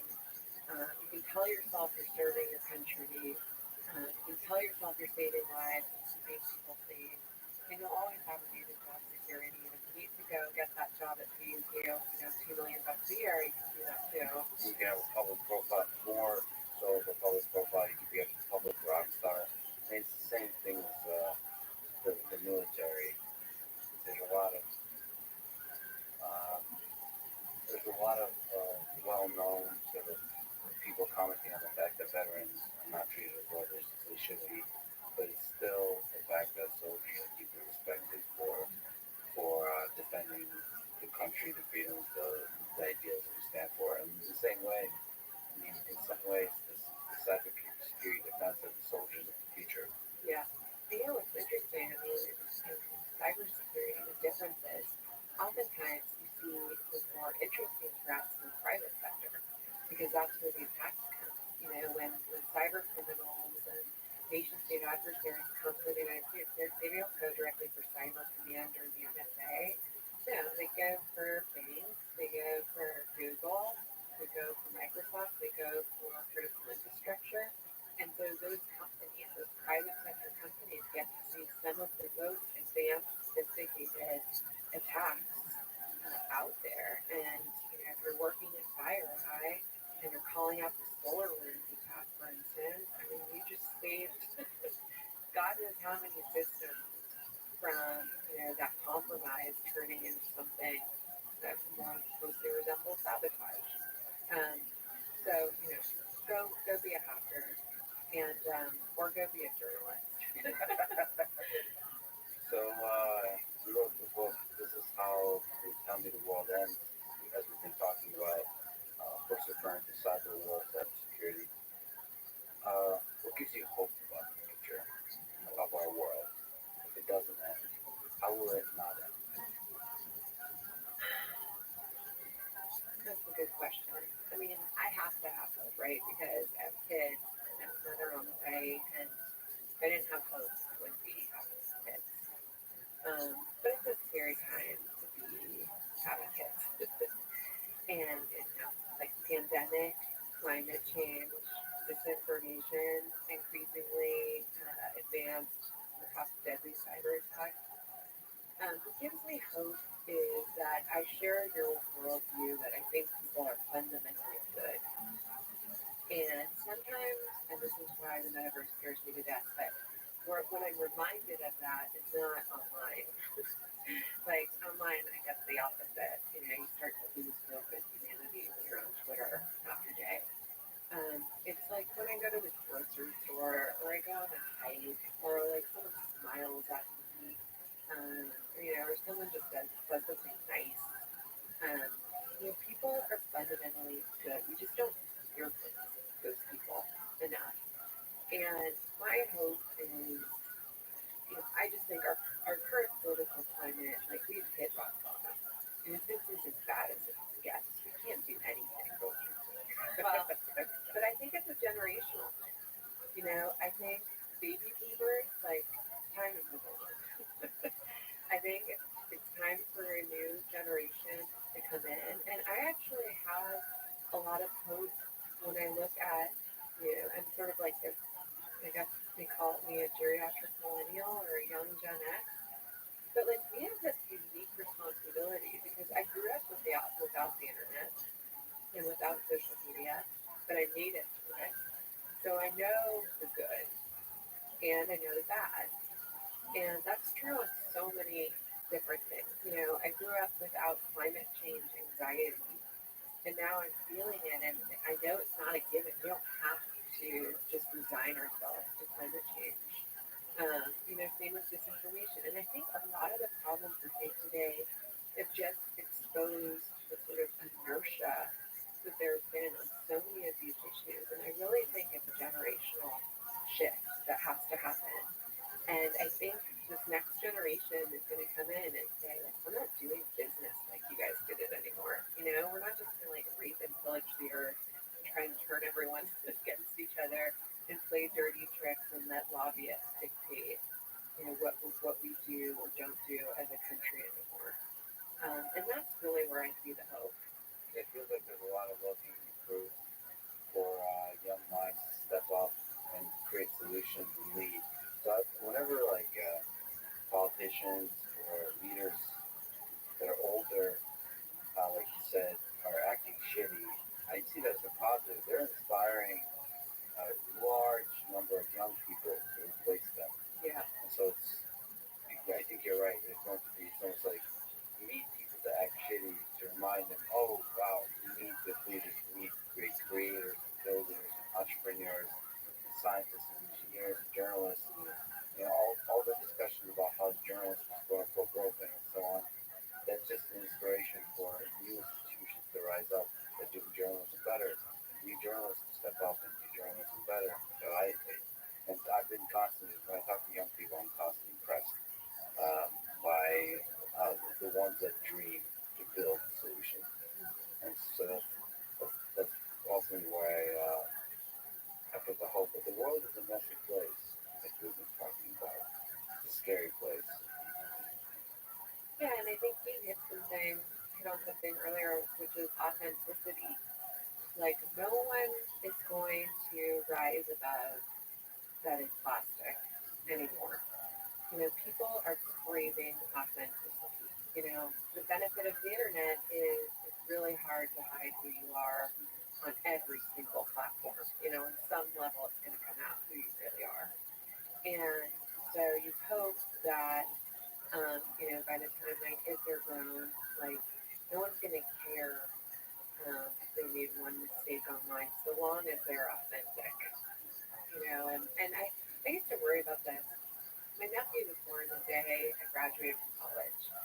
And I just always, he's like born into Facebook. And just think like, how is a kid like that ever going to be president of the United States of America? Because if Facebook had been around when I was in college, like, Jesus, how are those kids going to ever be president? There's going to be some photo of them at some point making some mistake, and that's going to be all over for them. And now I take that back. Now it's like, no, everyone's going to make mistakes.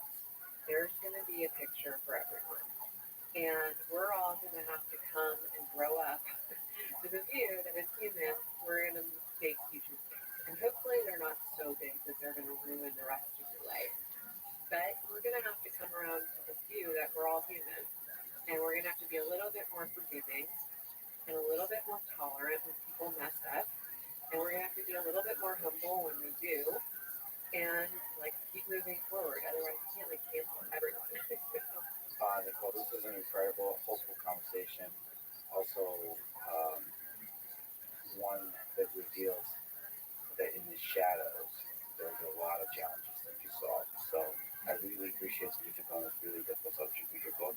That's journalism at its best. So I'm really grateful that you believe that you took the risk and you took that on. And that you plugged the cable box back in when you have hope. And thank you so much for spending your valuable time. Thank you. Thanks for having me. Thanks for listening to the conversation with Nicole Rothschild. To support this podcast, please check out our sponsors in the description. And now, let me give you some words from Nicole Rothschild. Here we are, trusting our entire digital lives, passwords, text, love letters, banking records, health records, credit card sources, and deepest thoughts to this mystery box, whose inner circuitry most of us will never vet, run by code written in a language most of us will never fully understand. Thank you for listening, and hope to see you next time.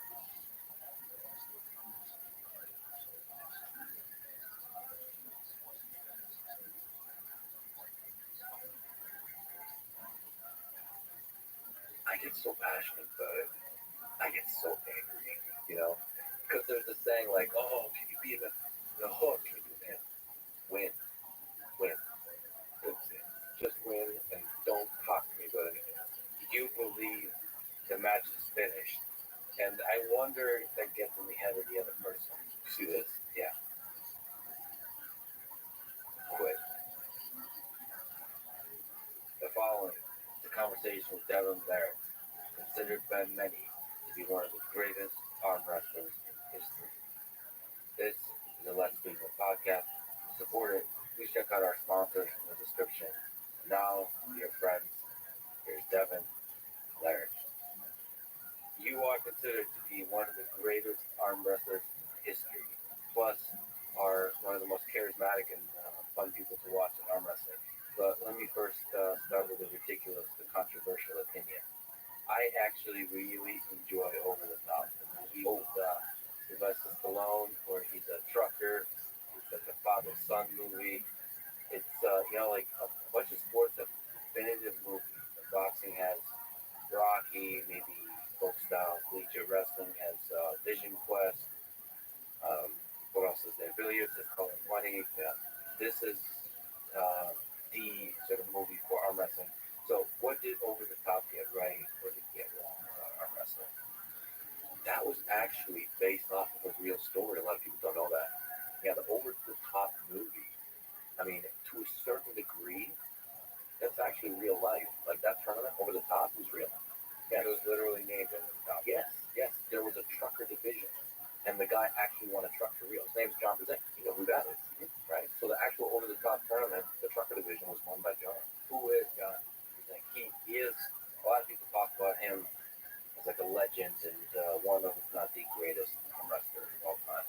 John Brzezinski is every arm wrestler's father to a certain degree. All of us. The entire sport looks up to him. He it's incredible what he's done. I mean, at 18 he won Over the Top. At 57, he just competed with me a couple months ago. Still at the world level. 18. That's 40 years of being at the top of the sport. It's incredible. He's hailed as the greatest of all time in the sport of arm wrestling. Yeah. And he doesn't. He's beaten some monsters. Oh yeah. Yeah. And he doesn't. I mean, when you talk about like the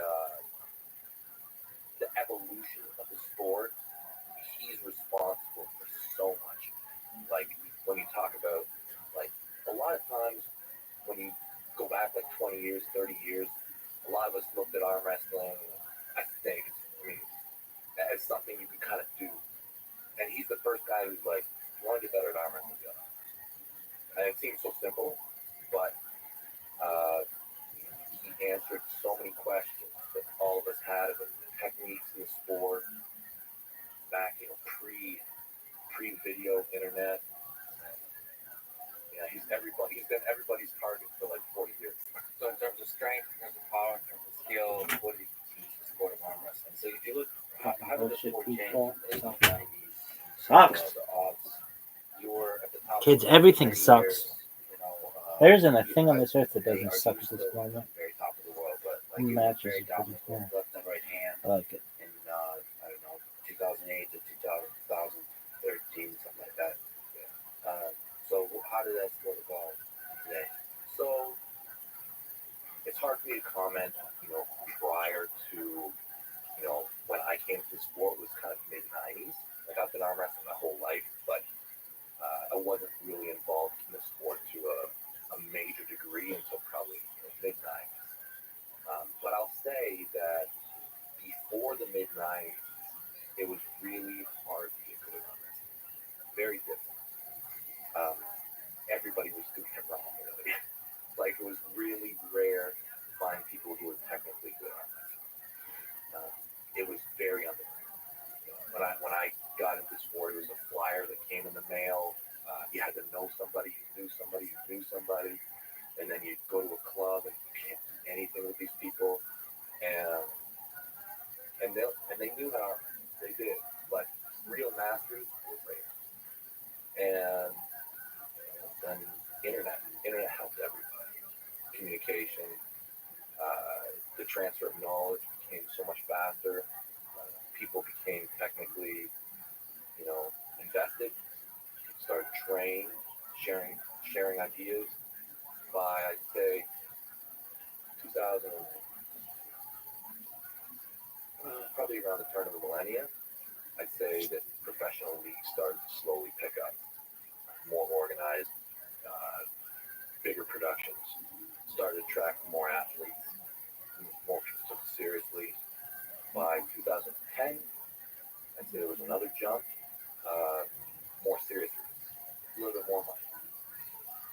By 2015, more major media.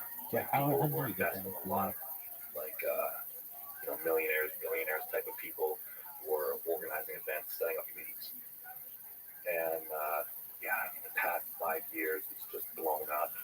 The techniques. I mean, if I was to go back to when I started, what took me 10 or 15 years to learn, I mean, new guys are showing up and they've got it down in like a year. Yeah. Well, the thing about it is the development of the sport is it's, like I was telling you off mic, it's a battle of one versus one. And then that can turn into battle of nations, which, there's Canada, there's the United States, there's all the Eastern Europe, Russia, Georgia, all of that. That's what makes some of the greatest sports in the Olympics great, like weightlifting. It's a battle of nations, not just a battle of individuals. And it's almost like these two humans represent the two nations. And I see that very much. We'll talk about your matches coming up. There is that battle between North America and that other part of the world. Yeah. North America is very prized. The North American champion is always highly sought after because they're typically the most famous. Even still when, quite arguably, there's always somebody in Eastern Europe who's just monsters. It's typically the North American athletes who are more recognized. By the way, you have a cup here, some maple syrup. It's not great. You should probably show. You just down that whole thing. No. I'm gonna sip it. But by all means, it's really good, right? Yeah. That is maple syrup. Yeah. That's a perfect July day in Canada in a bottle. Yeah. So you're on a total tangent. You are known for appreciating food in all kinds of ways, but one of the things you're known for is pancakes. That's gone Yes, to a sucks. crazy place in the sport. But like where did that originate? So, where that originated? When it went from like your actual love for pancakes to the meat. Let's see if anybody said So anything I to me. think what happened was, Oh, great. so I had a match with Michael Todd, big match. Michael, great champion. He's another guy he's never gonna get off the horse. His elbow is a complete disaster. Probably one of the most loved and hated guys in the sport right now. Is it because the King's move? Yeah, the King's move brings him a lot of hate. Not from me, not from a lot of people, but a lot of observers have a big problem with the King's move. What's wrong with being a little bit controversial? I get so passionate about it. I get so angry, because there's this saying like, oh, can you beat him in a hook? Can you win? Just win and don't talk to me about anything else. If you can win with style, win with style. But don't talk to me about anything but winning other than this. That's the priority. He had this match like a tie. Yeah. So I was in a terrible place. I guess I get so screwed up with years. It's 2022 now, right? No, it's 2030. What are you talking about? Yeah, that's right. I think it is actually 2030. We're way ahead of schedule. Yeah. Oh man, that's right. So when was this? This is like a decade ago? No, this is like a year and a bit ago. So very recent. Very recent. Yeah. So I got really sick. Like, this is the match, right? Awesome match. So this match is for the Legacy Hammer. So we invented this thing called the Legacy Hammer. Michael took it from me in I think 2018, and then COVID shut everything down. And Michael went overseas to try and set up, because at that time Michael was the North American champion. He beat me, and he went to Dubai, and we organized this great big match with LeBron. And the whole thing fell apart. Organizers, we wouldn't let it happen, but there was still an ability to have a match of significance happen. So Michael's like, "Who do you want?" Just give Devin this match. I'm like, yes. And I was really sick at the time. I had DVT, I had pulmonary embolism, I was mentally in a terrible place, and I got offered the match, and I just totally turned my life around, and I committed really hard. Yeah. And what happened in this match? Oh, I just totally destroyed him. Yeah. I just beat the piss out of him. Yeah. Mike was a good friend of mine, but yeah, there's a lot of camaraderie. Yeah, you guys talked afterwards. Yeah, but we fight like brothers, you know, like so we let each other really fight hard against each other. But so I knew, I mean, strength and mass is a hand in hand, and I committed to just getting as big and as strong as I could, and literally I was eating pancakes every day. Bacon, pancakes, every sloppy bit of garbage food I could eat. I was trying to eat healthy also, but if there was garbage food, I'd eat it. What do you mean bacon and pancakes isn't healthy? What are you talking about? Exactly. People should go watch. There's a video where you make the Canadian meal of bacon, some bacon cookie tips, water. That was interesting. Yeah, and then obviously pancakes and maple syrup all over the whole thing. Yeah. You're making me very hungry. I've caused more diabetes than probably gonna get in trouble karmically for making the world obese. You should probably write a book, The Pancake Diet. Yeah, hilarious. Yeah, I think I will do that one day. So you said mass and strength go hand in hand, just at a big level about arm wrestling. What's more important? Strength, power, endurance, skill, strategy, toughness. Like, how do these components all come into play in arm wrestling? They're all important. You can use everything, and you can adjust your strategy based off of the tools that you have. I would say if I could pick ever one thing to have more of, I would say to strength gain while fighting. While actually arm wrestling is not off the zone. So you get stronger from arm wrestling. How do you get stronger from arm wrestling? Like in jiu-jitsu and grappling, you can get good by training with people much technically worse than you. So white belts, blue belts, yeah, it's actually beneficial. Agree. So you get to work stuff out, right? But I wouldn't say it develops like that intensity and power required to go against people at your level.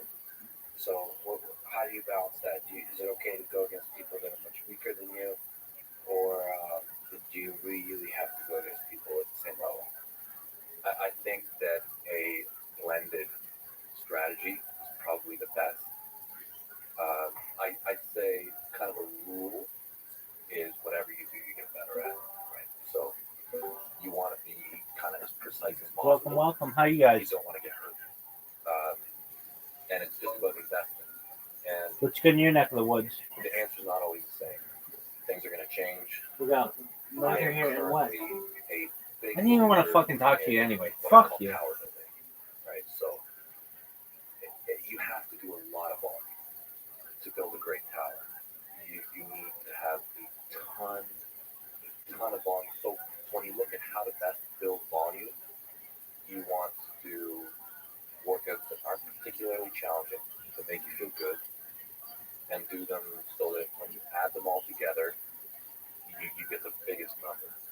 So many Look at this workouts athleticism. today that are specific as possible, in my opinion, is the best way to lay the foundation for an extreme peak. And precision, right? Like, there's no more precise way to get strong than arm wrestling. So, how often can you arm wrestle? What's your training measurement? You've talked about this as the climb, right? What is the training process to get great at arm wrestling? Well, again, it's going to depend on what level you're at. The answer at the beginning might not be the same. For me, guy who's been doing it almost 30 years, I have to harvest energy from clubs. I call it cosmic punch.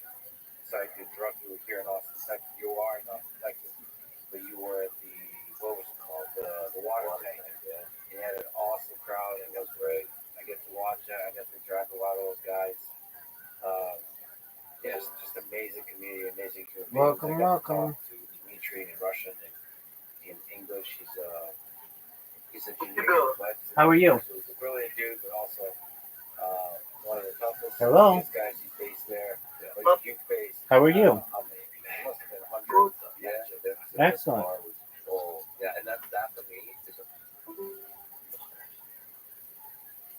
perfect training scenario. Yeah. So if I go in and just kind of I'm like a lightning rod, and I just absorb everything that I can get from people. All their effort. That's perfect. That's perfect. But I'm lucky because I'm in a place that I can handle it. If I was losing or failing, this would not be possible. But because I'm strong enough, Welcome. and long enough, How are you? I can kind of absorb it without Welcome. damaging me. How are you? This is perfect. This is Oh, yeah. perfect. I typically, What'd you say? when I'm training up for a very serious match, What's up? What? How are you? Good. How old are you? I'm between 18 and 19. Okay, what year were you born? ¿Dicho? What year were you ¿Qué born? conociste? Decimos alguna año random. I was born in 2006. December 22. Cool. Me, I was born in 2006. Excellent. So, how's your day going? Good. Excellent. How'd you hear about me? I got invited by a friend. Well, your friend is amazing. Yeah. My friend is here in the call. My friend is the guy called Murder. What up, Murder? How you doing, Murder? What's good? Yo, what's going on, bro? Just living the His dream? name's Abu Bakar. What up, Abdul Bakar? Pleasure to meet you. I'm Rabbi Rothschild. I stream my life 24 hours a day, 7 days a week, 365 days a year. Murder, how'd you find out about me? YouTube? Yes. Oh, you found me on YouTube. Bravo, man. Excellent. Well, if you guys don't know what I do, I stream my life for world peace. I don't want war anymore. I'm live right now on more than 11 different YouTube channels. I'm live in more than 11 different Discords. And I'm growing popularity every single day. And that's a good thing. Some things that we talk about on this... Go ahead. Con ganas te hablo. Con ganas. What'd you say? No, I was speaking in Spanish. I Oh, was talking with my excellent. Hey, I got this thing. It's pretty cool. Just one moment. I'll show it to you guys. Używam polskiego. What kind of Spanish? What kind of Spanish do you speak? Like Spanish. like from Spain? From Spain or from? Yeah. Okay, from Spain. Just one moment. Capullo. Here we go. Spain. You tell me if this is good. I hope this translates well. I hope you understand what I'm saying. I'm glad that you're here. Espero que esto se traduzca. Bueno, espero que entiendas lo que digo. Me alegra que estés aquí. What can you? Oh yeah. Okay. No one cares. I don't even care. I don't want to talk to you anyway. Between 18 and 19. Who says that? 3 or 4 times a week. And then the days in between, I will just do blood flow rehab. Blood flow rehab. I will never hit a PR, a record. I will never do it anymore. What up, Wack? I used to. A lot of Shout out to things, you. That's why I say there's a lot of ways to do it. This is currently a system that's working very well for me. So when we say PR, you're not aggressively chasing a peak. You're just building and building and building. Yeah. My only peak that I care about is for this cycle, the 25th of June. It's my only PR. Let's talk about the 25th of June. Oh, yeah. Let's talk about Ivan Siganishvili, the Georgian Paul. Question number 1. Is it possible to beat him? He is widely acknowledged as the most powerful person in arm wrestling today. Is he beatable? And if so, how? Everybody's beatable. Levon is incredible. He is what this modern peak of arm wrestling for people who are just listening, we also have an overlay of a video of Levon going against Natalia Ledin, another top 3 person in the world, perhaps, in arm wrestling. And Levon's the guy in the right, just big. I love it. The aggression. I mean, underneath it all, it's the teddy bear, but when he turns it on, Hello. Hello, how are you? power. He's the full package. I'm good. Levon is, Excellent to hear. He represents the pinnacle. Well, we're very happy that you're here. I hope only good things for you. We're just watching a podcast. Feel free to enjoy. Levon has a lot of basic stuff. He's clearly 300 pounds with one arm. I mean, the strength that he shows for arm wrestling is so far ahead of the field. It's very, very strong. But it's absolutely possible. It's absolutely possible. The one thing that I'm confident about, well, I'd say there's 2 things. The 2 things I'm confident about is that I have more experience. And counts for a lot. The other thing is my ability to breathe. So if ever there's an opportunity for the tide to turn, that's, I think, where you'll never get it back. So I think if I can somehow find a hole in his game, then, yeah. Here you want to hold off the initial assault of power, and then wear him out, and to find how much of that is mental, how much of it is just for your muscles to have the endurance to hold off. I like to make the sport bigger. And a lot of things that most arm wrestlers believe the sport is, I always try to push those boundaries. So there is definitely a mental aspect to it when you're faced with something you've never seen before. That's when things like experience comes in. You can become surprised, where what's a surprise for him is routine for me. So my adjustments more precise, more accurate. That's how I get in. That's how I play a dirty game. So some of it, how important is confidence in the progression of the match? Is there ups and downs of confidence? Like, holy shit, I actually have a chance to win this. Holy shit, I'm winning this. You're done. There's some of my favorite moments. I don't know if those are fake or not in terms of the expression. If it's fake until you make it. But whenever you shake your head or whatever, you make it apparent that you believe the match is finished. And I wonder if that gets in the head of the other person. When you start to actually, so I'm sure you're doing things with your hands to also indicate that you believe they're finished, but you're facially just do this, yeah. Quit. Oh, that's right, because it's facing the So that's also what the battle is about. It's like, you're done. You might as well give up. Commitment is so important in anything that you do, right? Like, I always kind of try and bring things to a level of commitment that's uncommon. I think that's a lot of reasons why I do well. It's because I just get so committed in the whole process. And Pimp. by the time that I actually show up to fight, Rabbi. I sometimes just wish that they would kill me.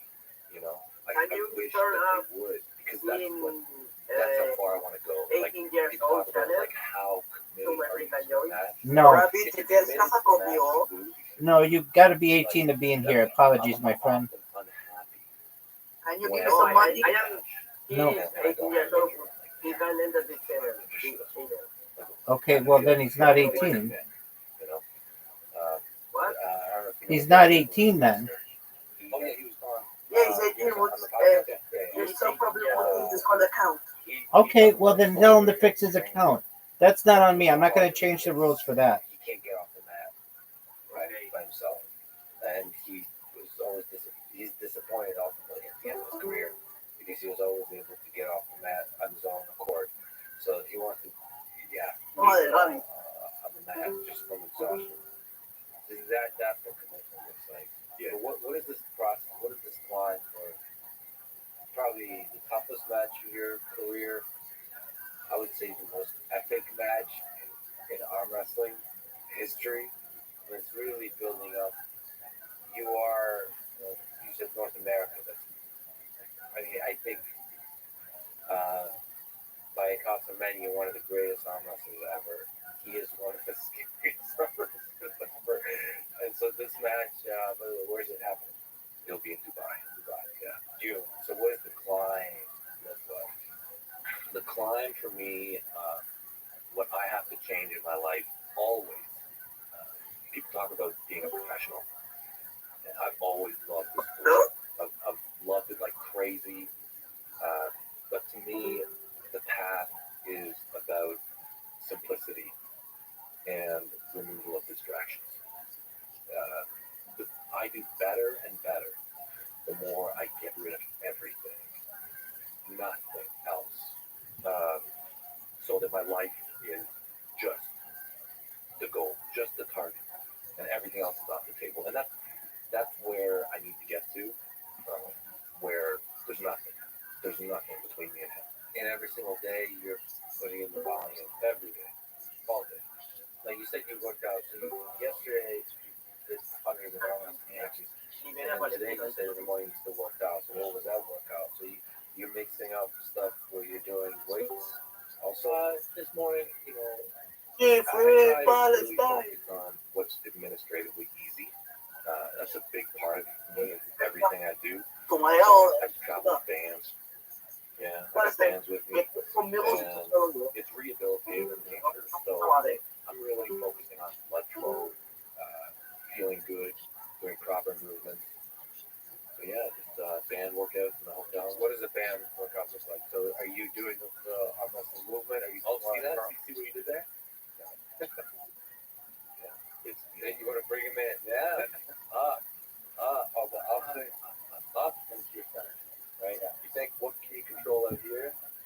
Like bring everything. Because that's it. Don't worry about pinning. Pinning happens once you go through. Yeah. Pinning is. People always think about pinning. Don't think about pinning. How much of the body is part of it too? Like the core, the torso, because it feels like there's that almost like Mike Tyson punch power, right? Yeah. Does it come from the hips too and the legs? It's the whole body, the whole body. Hola, bro. The whole Hola. body, like everything is Living a working. dream, dog. How are you? You're connected to the table at times, as far as your base. Sometimes your base is I'm your fan. but a lot Excellent. of times you can base off the table. Welcome. I So hope you're having a good day. based on your We're hip. just watching a But podcast. I'll tell you, no arm wrestler goes Goodbye, bro. Take care, buddy. Okay, it's all about the form Alright, and the actions of the hand. That's always the limiting factor. You look at a guy like Full Leg Doc. Okay, do you know this guy? Full Leg Doc. Yeah. Marvelous. He's a total hellboy.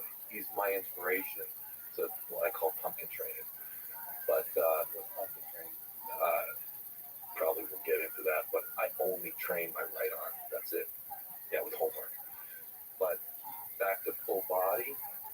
It is full body. My good friend Matt Mass, when he arm wrestled me, he actually blew his internal abductor in his leg. So yeah, people walk away from the tournament, their calves could be sore sometimes. Happens. But no, there he is right there. Yeah, totally. He is a real life hellboy. You are good or you are bad? I'm good. How are you? I am Jesus Christ. By the way, yeah. So can you say more about the mental side? Good English. Visualizing what shakes the beat. We're just watching a podcast. So I possibly get in his head. There's definitely strategies that you can do depending on who it is you're facing. Unidos aquí en llamada, en YouTube y todo. And choose Si the quieres correct ir strategy. pusimos ahí en la I always follow a process when it comes to my mental preparation. when I'm far away from an event, I just always build up my build and respect them. Where I almost start to fear them and start to believe that they'll be. And this is a very vital part of my preparation. And that's where I am right now. Dilo. It forces me to be responsible. I don't want to lose. The greater I can build their worth in my mind, the more motivation.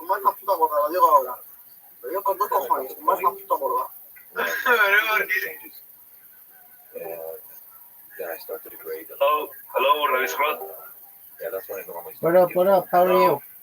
And What are you watching, bro? What are you watching? The Lex Friedman podcast. I just try and completely dominate. Longimus, dile que porque lleva 2 días seguidos en el directo sin salir de su habitación. My friend here is asking why. In the actual moment of Lo responde ella al otro. Because I like podcasts. Fear, confidence, ¿Qué ha dicho? anxiety. ¿Qué? I love to fight. I love it. I always have.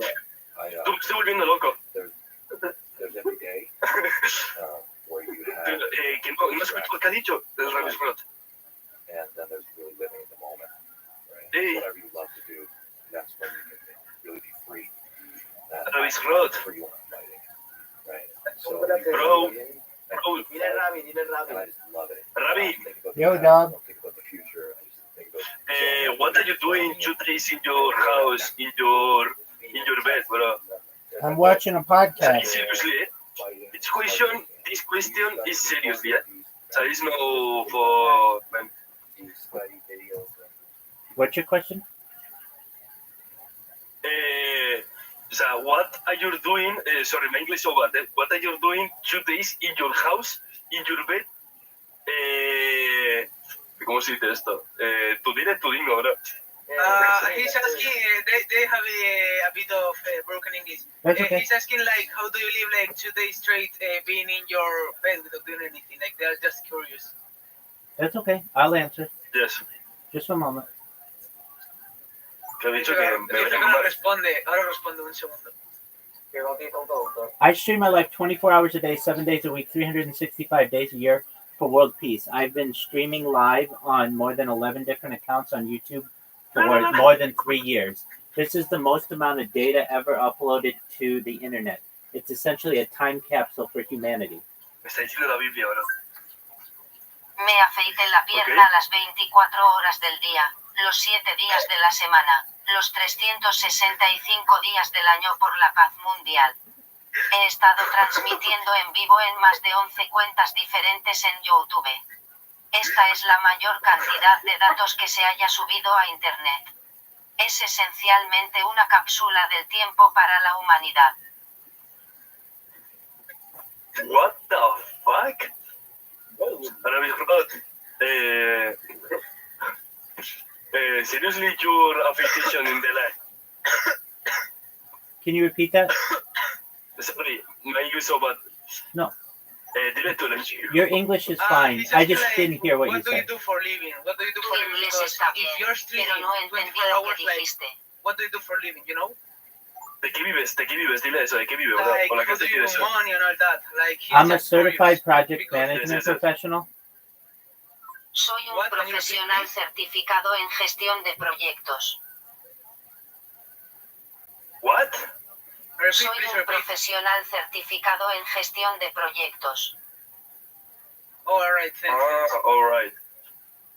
We were just Pero- curious because we yesterday saw you in the e-daters, like voice chat, and you were like till yesterday, and we were just curious of how do you do all this, you know?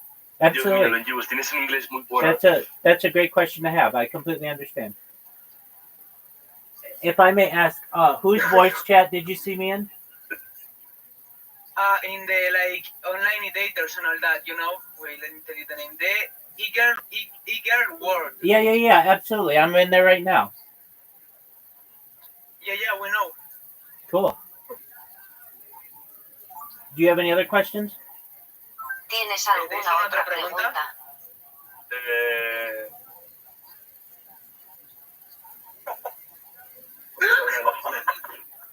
It's okay if you don't have questions now and you have them in the future. Just let me know. I'm here to answer your questions.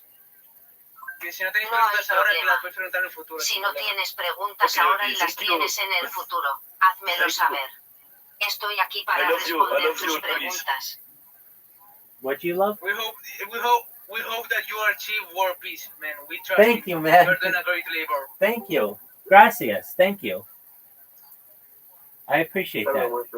Dile, pregúntale que por qué no ha estado el 31 con su familia viendo, o sea, pasando el año, ¿no?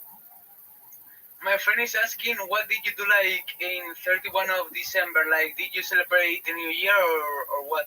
What did you do? It was my friend's birthday, so we played a lot of games, and then we did a countdown at midnight, and then we were up pretty late, and then I went to bed.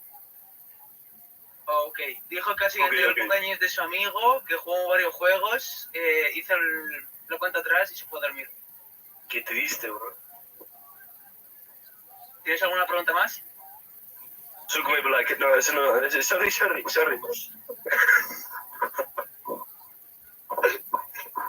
sorry, Rabis, I love you. You guys should know that you're always welcome here. If you ever need anything from me, I'm here to support you. And I just appreciate you being kind. Ustedes deberían saberlo. Siempre serán bienvenidos aquí. Si alguna vez necesitan algo de mí, estoy aquí para apoyarlos y aprecio su amabilidad. Thank you, Rabis. Thank you. You're welcome. Absolutely. Rabis, Yes. you like Manticora? Do I like what? What did you say?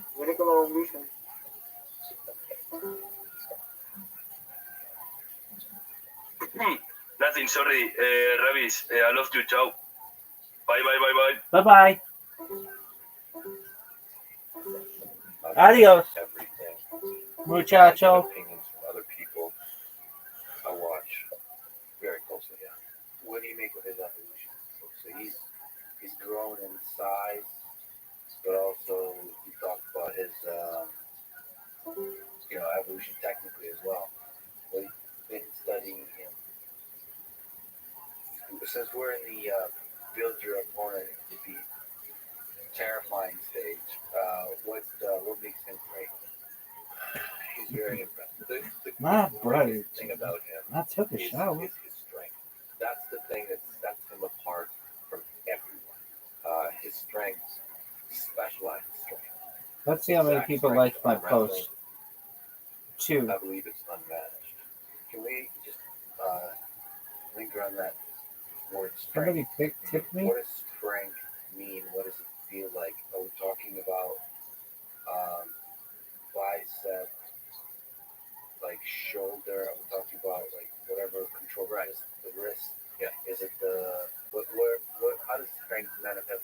You know, like when I touch your hand when we grab arms, I feel like fuck, that's strong. That's control. What is that feeling? Well, where does that come from? Where in arm wrestling, when you're at the top of the world, where does that come from? So it's chains. There's chains of strength, and in arm wrestling, this is like technical strength. Okay, and we use these technical chains to fight each other. The chains that I'll talk about is so you'll talk. Remember how we talked about the post, this upward drive, this ability to close this angle. This is a chain. It can be used. It's a technical attack. It's also an attack that can be built with training. Just the ability to drive upwards. There's a chain where you cuff, right? Cuff your wrist in. Cuff your wrist in, and the anchor and the chain brings you right to your heart, right to your center, right? This chain, and this can be done at any time. There's a pronation chain, and that's turn your thumb over, right? Turn your thumb over, and you attack the person's cupping chain. There's a huge number of muscles involved in each of these chains, and that's why I say it's a chain, right? But they're movements, and these movements you can develop in the gym or through practice. And you don't mean it's easy to sort of interpret strength to mean how much you curl, essentially. Yeah, but you mean the chain. It's all right, and that's people talk about the bicep. I mean, yes, there's bicep for sure involved, but I'll always be inaccurate if I try and tell you like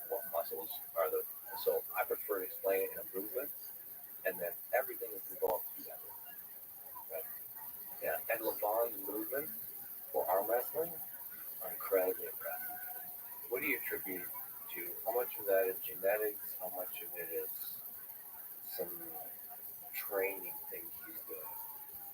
I think that Levon is very special in terms of his genetics. Like, not everybody can be Levon. You know, yeah, there's not many Levons out there. But what I've encountered in the bias that I always see, like when people talk about people like Levon, they discount other sides so very quickly. The thing is, Levon rarely has to Listen, go bro, to the other side. can you listen? So far ahead. You talk about the technical application of sport. Sorry, Yeah, sure. What's going on? You play Block Street. I don't. Oh, okay, that's well. And you play Manticora? I don't know what that is. Okay, thank you.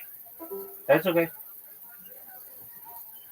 He's so rare that needs to show it, but he's clearly incredible. If you watch his progression, he came up. What you do for living? Technical struggles to overcome. I'm a project management professional. This is guy Gennady Bikini. So no one That's nice. Thanks, big dog. You smoke cannabis? You know, I love cannabis. defeat him Yes. to a point Word, where dog. It's not even a discussion. Mm-hmm. Word. The progression, they had a lot of battles together over the years. Yeah, it's amazing. You like, ¿cómo se dice pulsos en inglés, tío? Arm wrestling. Yes, arm wrestling. Arm wrestling. You like arm wrestling? I don't know what that is. Wrestling. Arm wrestling. Oh, do I like arm wrestling? Arm wrestling. It is. Es que mira el podcast. Yeah, that's what the podcast, podcast. bro, que sale cabo este que te That pulsos. is what the podcast is. I'm just watching a bunch of them, and this is the one that's on. Yes. Yeah. Yes. Do you like arm wrestling? Yes. Excellent. Yeah, it's cool. Very cool. Yeah. Excellent. Do you have any other questions? Do you have a Manticora alphabet? Do I have a Manticore alphabet? Is that what you asked? Yes. What do you mean by that? It's an animal, a new species. A Manticore alphabet. Yes. Let me look at it. Let me look one up. Hold on a second. Lo voy a buscar. What's up, bro?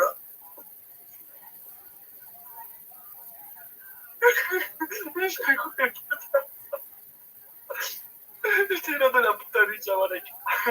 Hola. Ay, ahora no te rías, respeto. Pobre chaval, tío. Hostia. No tiene amigos, pero tampoco. Coño, no, pero no me estoy riendo de él, me estoy riendo de la gilipies que ha dicho Vara. Hostia, pero hijo de puta está hecho. It's a new animal. A Manticore alphabet? What kind of animal is it? Animal, mythology animal. Kratos, o sea, you like God of War 3? Do I like what 3? God of War. Oh, God of War 3. I haven't played it, but I've seen people play it. It seems very cool. What? I haven't played. Can you in Spanish, in the traductor? Sure. Please? I have seen people play that game. I personally haven't played it, but it looks very cool. I personally haven't played it, but I've seen other people play it, and it looks very cool. Personalmente no lo he jugado, pero he visto a otras personas jugar y se ve muy genial. Do you like playing that game? Very good. Is it a good game? ¿Te gusta jugar a ese juego? Es un buen juego. Yeah. Muy, Está muy very bueno. good. O sea, Muy bueno. Dingo, can you help me in my English, please? No. Traductor, traductor, please. Dingo, traductor. Te traduzco yo, ¿qué quieres? Hostia, pensaba que te has despirado. Dile que juegue primero el God of War 2, que es que mejor está hecho, y luego el 3. He's saying you to first play God of War and then God of War 3, because God of War 2 is like it's like the best one, you know. Absolutely. Yes. Yes. If I were going to play, I would want to play the other two first and then get into 3. But I appreciate the advice. Thank you. Sí, si tuviera que jugar, querría jugar primero con los otros 2 y luego con los 3, pero agradezco el consejo. Gracias. Okay, thank you. Thank you very much. Thank you. If you have more questions, please let me know. If not, we'll continue watching the podcast. No. Si tienes más preguntas, por favor, házmelo saber. Si no, continuaremos viendo el podcast. Okay. Yeah, it's fascinating to see the tides turn. Oh yeah, and once they turn, it's like completely. Yo, ¿ves? Mira, el globo ese hace pulsos. He's got rincons, right? De verdad. Sí, ves, es que te lo he dicho. Some people. Qué barbaridad, que está llorando de puta risa con el puto mala. They've shown magic where he hasn't shown Siempre hay que buscarlo, tío. And I think sometimes he just plays with people. You know, like there's a famous match that he had with Everybody, the hands. on the Bruce Lee arm wrestling card called Yo me voy a Pristina. Sí, también que entra de locura. Great match. Kurt Galley is like 220-pound guy from Kazakhstan. Brilliant technician, but power-wise, not in the same world. And Kurt Galley did well, even though he lost 6-0. He still did well. But in my opinion, Levon didn't care. Levon was like grabbing him low and just like whatever. I will show him things that he's not seen before. I will. He hasn't competed often in this rule set, which will be a challenge for him. But yeah, what can I say? Like Levon, he's Everest. Yeah. You are seen by basically everybody as the big underdog. But you're also even in the Eastern, I talk to Russians a lot. You know that moment in Rocky when they start cheering for Rocky? Yeah. You're kind of the It is 24/7, 365 live stream, comma, including karaoke, comma, playing of games, comma, dancing, comma, watching sports, comma, movies, comma, music, comma, audiobooks, comma, podcasts. No, you're returning. It is like this big moment, the big climb. I will be the pointy end of the spear for North America. Beautiful. Well, thanks for bringing that match up. Let's talk about just the match against Dennis, your left-hand match. He's also terrifying and seen as one of the strongest, probably one of, if not the strongest left-hand arm wrestler. Yeah. There's a lot to be said there. Maybe you could talk about this match at a high level. Why did you take on this match? Why did you do the left hand? Yeah.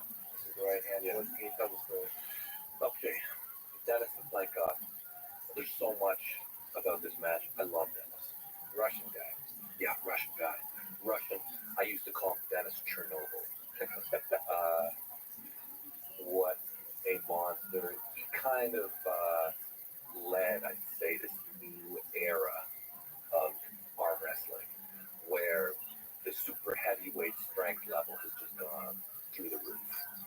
I wanted the match for such a long time. We tried to get the match.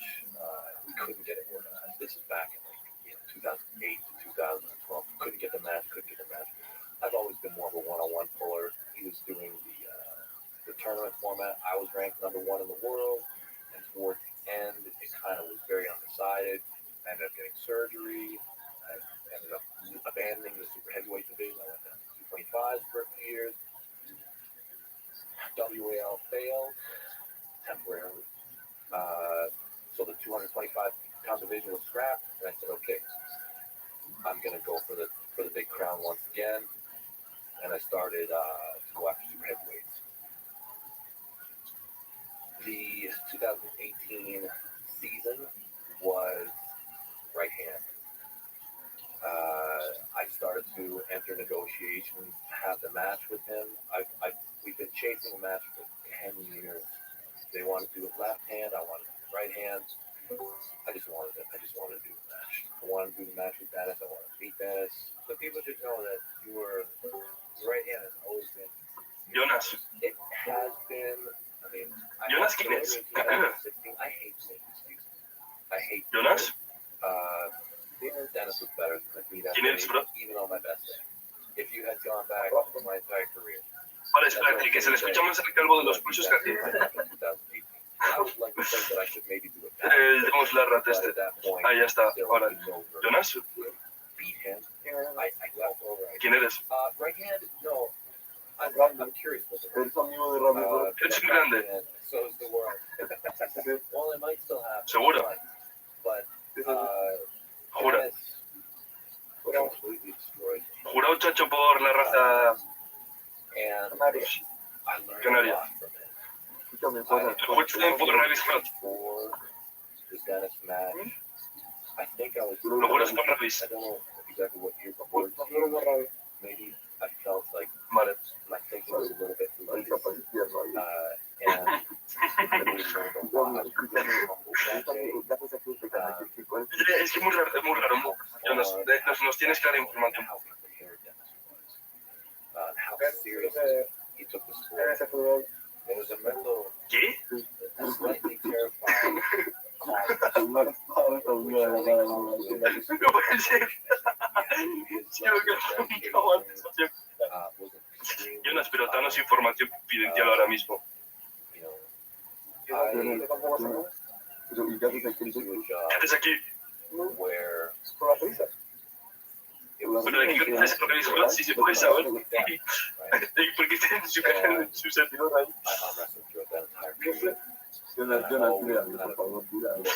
Jonas, dile que tiene que añadir un chat de voz que se llame Porku, porque ha puesto todos menos ese, bro. Que no está Porku, bro, fíjate. O sí, no está SoundCloud. Pues que encima los ha puesto los colores por cada esto que es. No está, bro.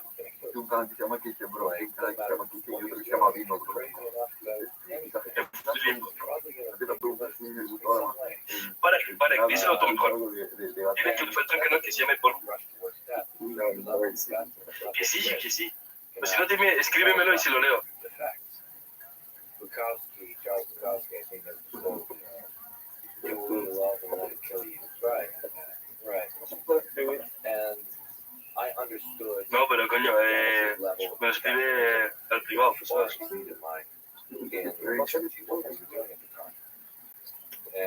Rabbi's.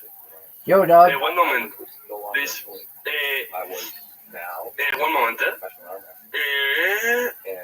you have left a channel named Pornhub, bro. What did I do? Dennis is an incredible guy. You have left a channel named Pornhub. Can someone translate for us? What? Can someone translate? puede traducir eso. Tú, para, díselo tú, si no. Can you repeat it again? Sí. You have left channel named Pornhub. I understand. Did I leave the channel? What? Did you? Barek, traduce, porfa. One moment, my traduction is Barek. Barek, can you traduce to me, please? O sea, ¿me lo puedes traducir? He's meaning that you left a channel named Pornhub. Yes. Es que you have Let me check. un moment. Let me check. Un momento, por favor. Te voy a buscar. Ahora añade. Can you add the Pornhub channel, please? Es que you have Omega TV, Bilibili, Monkey, Discord, Reddit, Ingur, Instagram, and no Pornhub. But this is a discrimination very bad. ¿Ah? ¿Qué dices? ¿En serio? ¿Se afeitan las piernas? ¿Pero por qué? I heard you read a bunch of social media, but I don't know what else you're saying. Can you please repeat? He oído que lees un montón de cosas en las redes sociales, pero no sé qué más estás diciendo. ¿Puedes repetirlo, por favor? Vale, solo dices tú, por favor. Solo digo yo. If you would, go get your friend who can translate. He'll make it easier. Si pudieras buscar a un amigo que pueda traducirlo, ¿te resultaría más fácil? Yes. Yes. I am translator. ¿Qué quieres que le diga? Dile que le falta el canal Pornhub porque ha puesto 300 y le falta Es que, no, es que le he dicho eso y le ha preguntado que qué es eso. ¿Qué es Pornhub? Pregunta, no sabe qué es eso. You do like Pornhub? Do I like Pornhub? Yeah. It's like any other porn site. Yes, he's saying that you need to put it in the channel. Yes. Oh, That's I right. see. Oh, I understand Yes, now. that's what he's saying. Yeah, I don't really use it, so it's not really social media that I would put in there. Ahora lo entiendo. No lo uso realmente, así que no es realmente una red social lo que pondría ahí. Okay. It's good. Okay. Te lo juro, atento a la cara de coger y partirse el frenillo, bro. Pero bueno. Ya lo te has entendido. Do you like porn romántica? Do I like what? Universe. Do I like the universe? Para, que shut up, para. Respect, please, para. Respect. Respect the moments. Okay. Pásamelo a mí, por favor. Is there a moment in my Pásamelo a mí, life por where favor. there's humility there A ver qué me too, mandas. and that was fascinating. ¡Quieto! It seemed like you realized Saluda a Jonas. you were not ready. Rabbi, Yo, dog. Do you like his food? Habibi. I remember, seeing videos of somebody and then meeting them in person is different. I remember the weigh-in. Sorry, not the weigh-in. The standoff that we did, before the match. te lo diste todo. Looked at his arms. I'm retired. His bicep. It looked like an ass. It was like freaking glute muscle. Yeah, like his entire structure was so sinewy and just so strong. I was like, wow. Pásamelo ya, Jonas. So physically so impressive. And I remember when I arm wrestled him at a certain time, he allowed me to Pero ¿por qué dijiste antes que se iba a depilar las piernas? can't really tell because it happens very Lo dijo delante. but he let me set my ¿O por qué se depiló, no? I kind of got a lock Para la paz mundial. kind of Habibi. do a great hold and he just so you were able to get Despierta, alto. yeah, so it was more right. ¡Quieto! Yeah, and it was the first time I ever thought that Rabbi, I thought like after the match. Did you watch Squid Games? Like, what they did. Hey, Rabbi, did you watch the Squid Games? I saw Do you parts of like the Squid first Game? one. I know that ¿Qué dices? people are very excited for the second one. I have friends who are very excited, so I might watch it in the future. Vi partes de la primera. Sé que la gente está muy emocionada por la segunda. Tengo amigos que están muy emocionados, así que tal vez la vea en el futuro. Ya ha salido. I recommend you, and it's out the season 2 of Squid Games. Okay? Squid Game. Excellent. Hermano. Dile si conoce la parte de ¡Quieto! Do you know the foto. part when the main character says, ¡Alto! No. I think so. Jonas, el pavo este es... Espérate que... Sí. ¡Alto! Dice que lo es el Rothschild. I think I didn't actually nothing like purple or anything. But, No, es otro jamba así, todo muerto. Es otro. Hostia, ¿qué dice, bro? Pero aquí la piña es como que está derruida, ¿no? ¿Por qué? El Jonas, mira, hago presentar. Pero el Jonas es un enfermo. Lleva en el servidor de Discord. No, escúchame, mira lo que me ha mandado. ¿Qué es ese? Yo sí, bro. No, yo le pregunté a Jonas. ¿Qué cojones, bro? Esto rancia. Tú el Rabbi no te está viendo todo esto. Uy.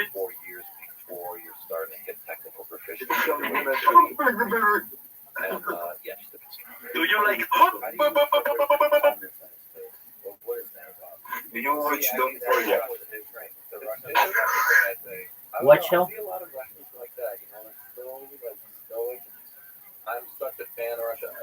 Jonas, Jonas, es que lo ha preguntado Jonas. Jonas is the have a question. Question. Sorry, my English so bad.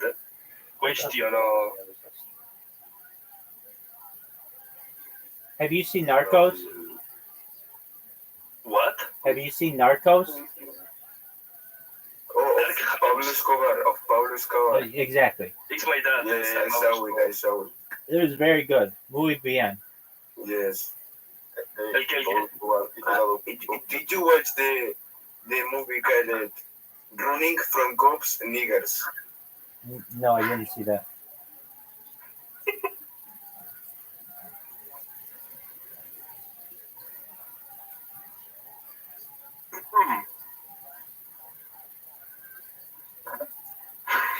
What's your favorite film, Robbie? Great question. I like Goodfellas.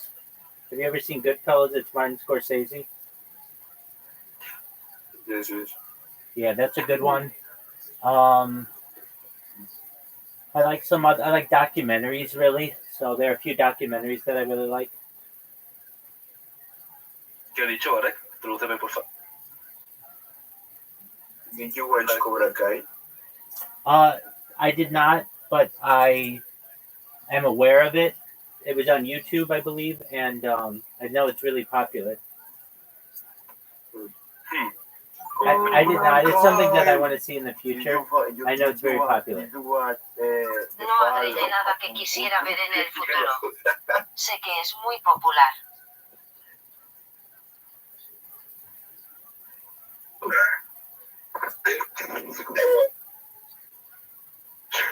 Rabbi, is bugged. The audio is bugged. The what? The audio is listening only is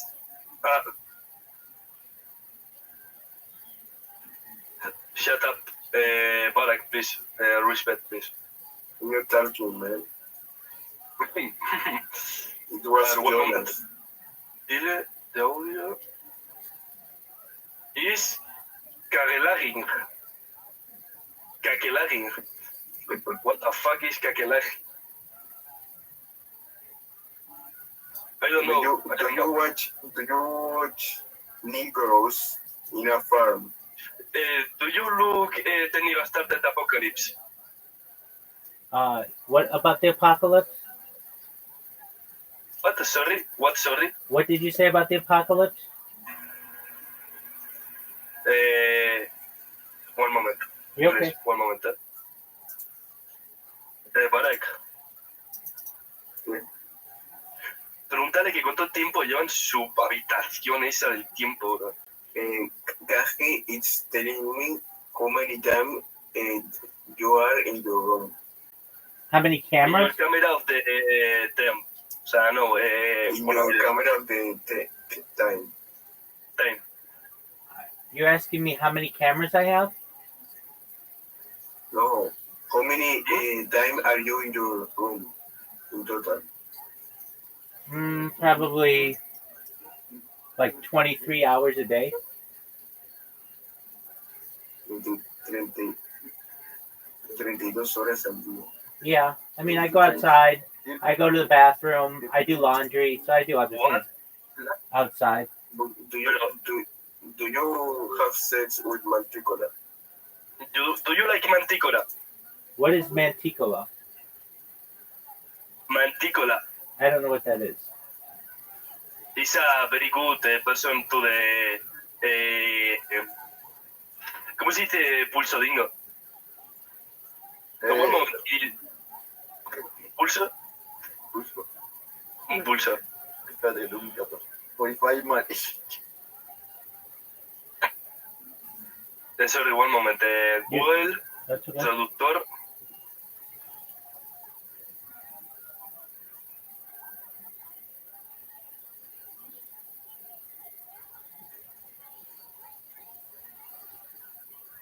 Ustedes se dice right, Fab. Cadê? Momento. Fab. Do you like Manticore of the Caverns? I don't know what that is.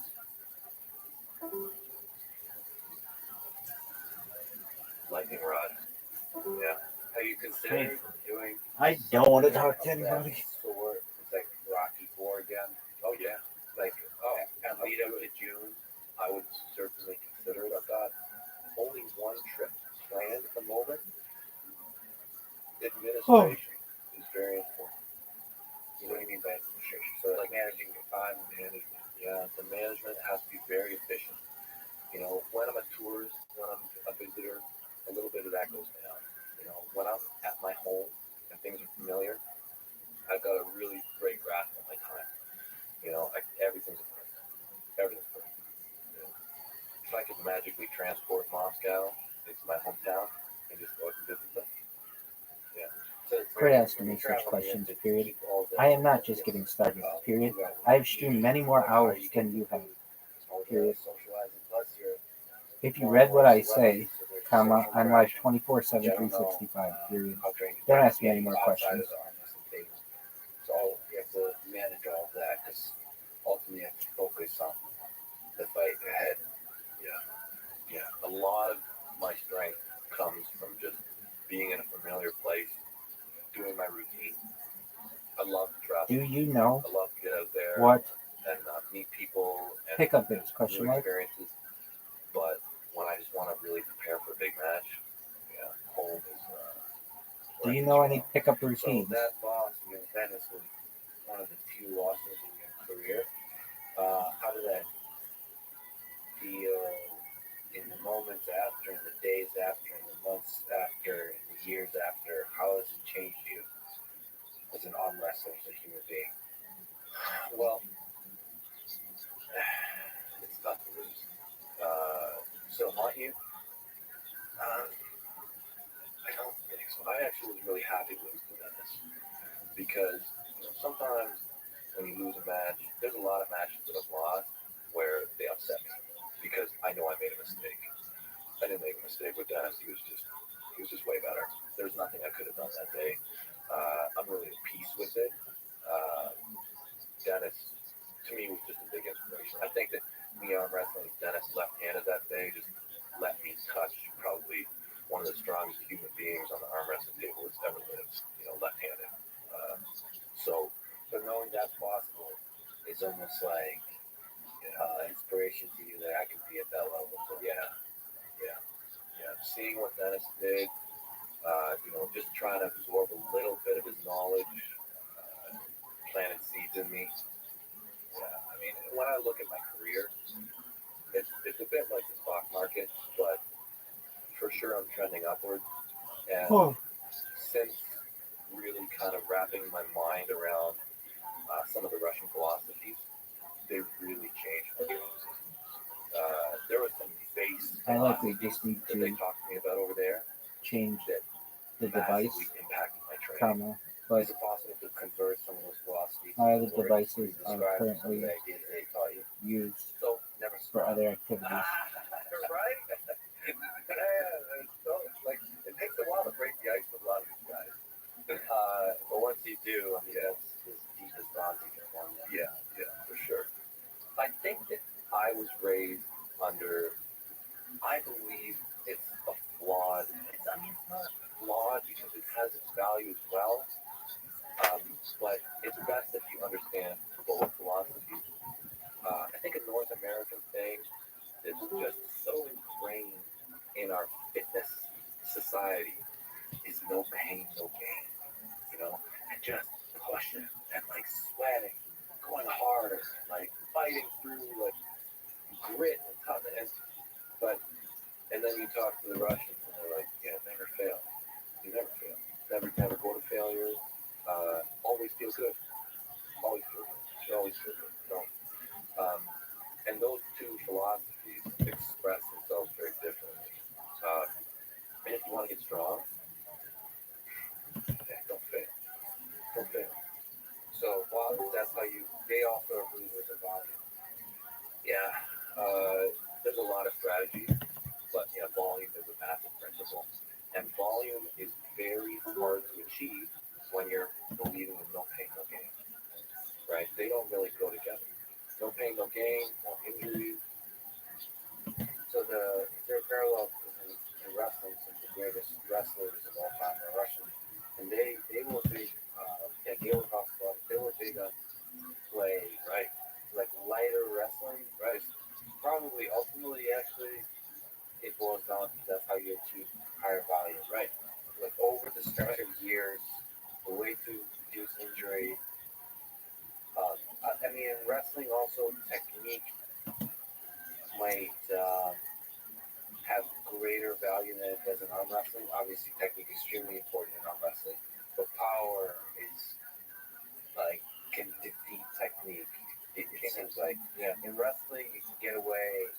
There's a lot of ways you can really do sneak attacks, sort of use leverage on those kinds of things. So there's even more incentive to do play and all that kind of stuff. Yeah, but do you see the parallels between the two worlds? Yeah, wrestling and arm wrestling, 100%. You saw what I did the other night. Right? Welcome. So I'm playing on the table for hours. Oh, hello. So that's Hello, how are you? That's my number one training. Is I go on the table for hours and I play. Yeah. You know, when you did that video, No, le quiero decir que lo ponga en la pantalla grande. oh, it's like 180. So like Si lo vamos a hacer, lo vamos a hacer bien. Yeah, great. I love it. It's I don't know if it was fish ¿Cómo le digo eso? Escríbemelo mejor y escríbemelo tal y como se le diría en castellano, ¿sabes? Para que lo pronuncie bien. The Russian guy. What in that play? What are some memorable things here? Like when you go against a bunch of different people, a bunch of strangers, what are all the differences? And how do you grow from them? How do you learn from them? Well, everybody's a bit different. So, Rabbi, Yo, dog. I love to go to new clubs. Rabbi, What's up? Like the first time. can you, one moment, traductor, you can search for osos maduros and put in your big screen, please. If you're able to be strong enough. What do you want me to do? Awesome. You can search for osos maduros and put it on your big screen. No, I can't do that right now. We're watching this. Can you search? No. Please. No. I'm watching this. It's a fish, no, bird, no. One moment, traducción, o sea, digo traductor, por favor, no se habla en inglés, bro. Bird,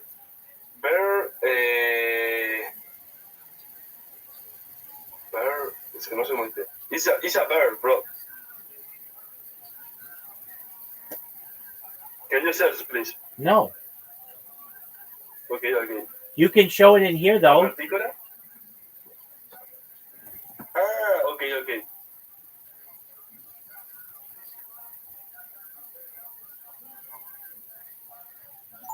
It takes me too long to change things on that computer. But if you want, you can share your screen or live stream it in here. Feel free. Me toma mucho tiempo cambiar cosas en esa computadora, pero si quieres, puedes compartir tu pantalla o transmitir en vivo. Puedes hacerlo aquí. Siéntete libre. Okay.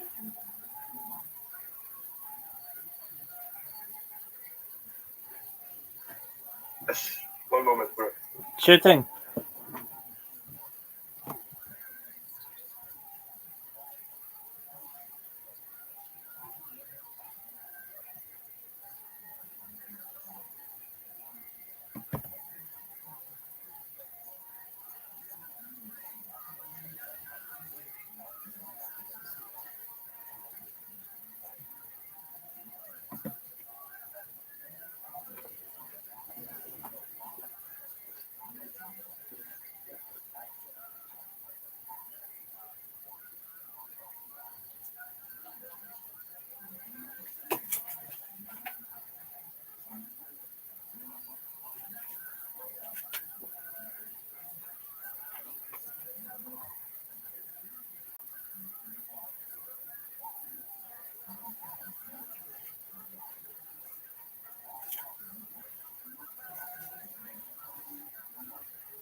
Okay, see, please.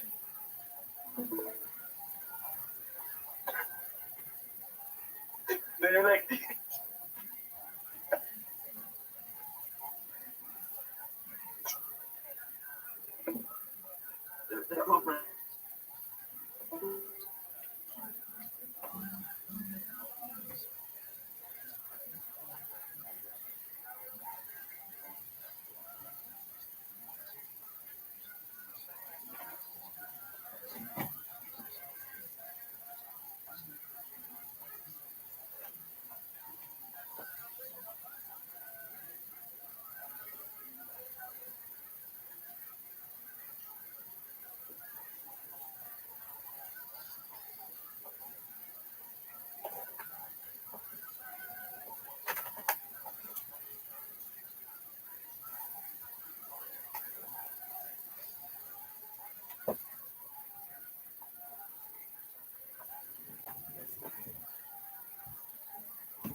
Because they're giving you everything they need. Yeah, yeah. Right. So it's very specific, right? Like I'm gonna get way stronger at arm wrestling, and what I try and do when I go to these places is I make an assumption. I make an assumption I'm the best guy there, and so I'll arm wrestle in a way that kind of protects them. Because the more I can protect them and kind of keep them kind of in a good position, they can actually give me more. Right? So I kind of give them little pieces that I think will put them in a place that they can really give me more. And so yeah, that's what I'm doing. And then when I see somebody like Dimitri, I pull that in a little bit. Right? So okay, so I know Dimitri's the #1 guy in Texas. Lots of respect for the guy. I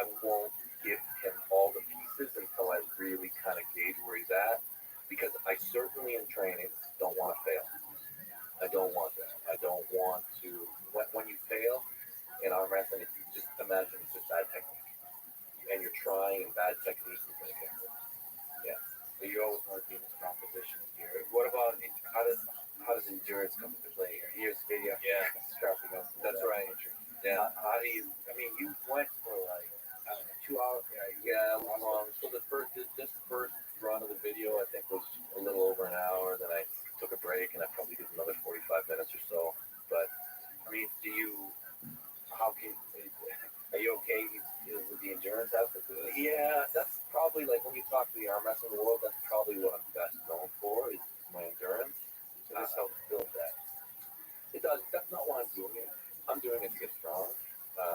In my opinion, this is one of the best ways to get strong, especially far away from a tournament or any kind of an event.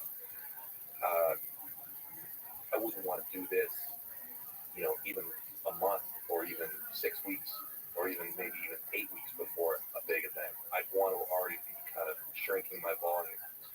But far away from an event, yeah, as much volume as your body can handle, and you'll feel it. Like I felt it at times, like, after the hour mark, I'm like, okay, I can feel my blood sugar kind of diminishing. I can feel like the blood that's going through my muscles is kind of like, it's not really pushing more good stuff in. It's starting to break down. And you don't Yo, dog. want that. I'm talking with people on Discord. I'll maybe get a sweater. Okay, bro. Have fun. Thanks, big man. Ciao, bro. Bye. Peace, bro. And I still love the idea of you going to Russia. Yeah, and training there. Yeah, I'm also making a trip out to Russia. Oh yeah, went for different reasons. Well, it's hard with the current conflict. The tensions there, but I'm hoping before your match actually, so May, for a couple of interviews with a couple of folks, some of which people know. Maybe I could ask you about to comment on some matches that stand out to you in your career. Sure. Is there something? Is there a particular? I have a bunch that I really enjoy, but is there something that stands out to you as memorable? We talked about sort of a defining loss, perhaps Dennis. Then you faced Michael Tyler, who mentioned John Present. You faced Matt. Is there something that stands out to you that technically or psychologically you learned a lot from? I feel like I try and learn something every match, but there is a very special match to me that to this day I can't explain. Very weird phenomenon. So I think it was 2005. It was my first combat tour overseas. So it was a active tour. Among other things, I got shot during that tour. Like that was a long tour, rough tour, and I trained the whole time through, knowing that at the end of this, I was going to have a big match. So there's a champion, a guy called Ron Bass. He's kind of, if there was no John Brzezinski, there would be Ron Bass. Okay, so extremely decorated, unbelievable arm wrestler from the United States. And this is kind of when I was just kind of coming up in the sport still. I was fairly well established. I was definitely the best guy in Canada, and I had been for a few years. But I hadn't really expanded internationally too much. So I had a one-on-one match with Ron Bass, and that's the one. Yeah. Extremely hard fought match. It was 3-1, I think. 3-1, but every match was really close. And he won the first one, and I had to kind of like dig my way out of the trenches and ended up coming back and winning. But it was a match that was probably one of my closest matches ever. And it seems like there's frustration. I mean, what is that? What was going through your mind here with these? Was it first of all going in? Did you beat him? What was the level of? I always think I can win. Like I always do. But a lot of respect to the guy. But yeah, I mean, I always think I can do it. So what lessons did you take away from it? why is this so meaningful to you? Well, it's what happened afterwards. So I had some kind of a release afterwards, and that was the strange thing. So match ended, and I felt like so relaxed, so calm, so satisfied, because it was one of those matches that kind of takes everything from you, but you win it. And I was relaxing in the chair, and I've never had this sensation before, never had it afterwards. Fuck! But it's like the center of my backbone just exploded, and it was like, it's so weird, right? Because I'm not really spiritual that much or religious even, but it's like a fire, and it all lasted in instants. Just exploded through my whole body, up the top, through my feet, and then it was gone. That was it. Weirdest thing I've ever felt my entire life. Yeah, but it was as a result of what happened in the match, and leading up to it, I had some kind of a release. So what his almost, how did you interpret it psychologically? Was it like some kind of, I mean, not to be spiritual or whatever, but some kind of superpower that was like a lingering feeling like, holy shit, I can't explain it, and I haven't really tried hard enough to try to. But something changed. Something happened there. Something happened to me. I was sore for about 3 or 4 months afterwards. It's like it smoked out my entire body. Yeah, that whole summer I was kind of sore. And and then after that, like 2 or 3 years later, that's when I won the world championship. I mean, all the matches are, you get something from people. Like, you study them, you take something from them. People have an invisible crown, and we had one, and I think I took it from them. Yeah. Maybe that was the feeling of wearing the crown. Yeah, maybe. What about all the trash talk? How much of that did you learn? Did that come naturally to you? You're one of the most charismatic. I mean, there's always like respect behind it. I would say to me, and I'm a fan of a lot of sports, you're one of the greatest trash talkers in all of sports that I've ever seen. Because you're able to talk shit, but there's so much love and respect behind it. It's just masterful. But you also get into people's heads. Yeah. In the moment, it's beautiful to watch because it really gets to some people. So where's that going? It's a powerful weapon, right? Yeah. Your voice is a powerful weapon. And it's underutilized by so many athletes because they think that it's not sportsmanlike or something like that. But the truth is, I mean, you can be a weak person, but with your voice, you can influence and change any number of things. And the same thing happens in a fight between two people. If you can just be a never-ending, flow of negative encouragement to someone, or suggestion, anything can happen. It's a tool. And when you're fighting a person, you're not just fighting them. You're fighting everyone who's watching.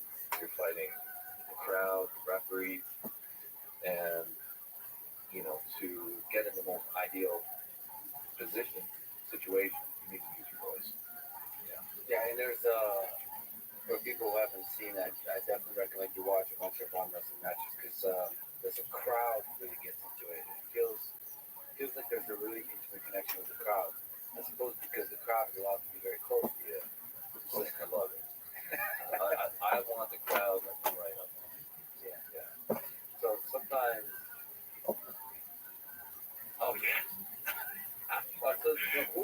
whenever you talk to them, you literally take somebody from the crowd.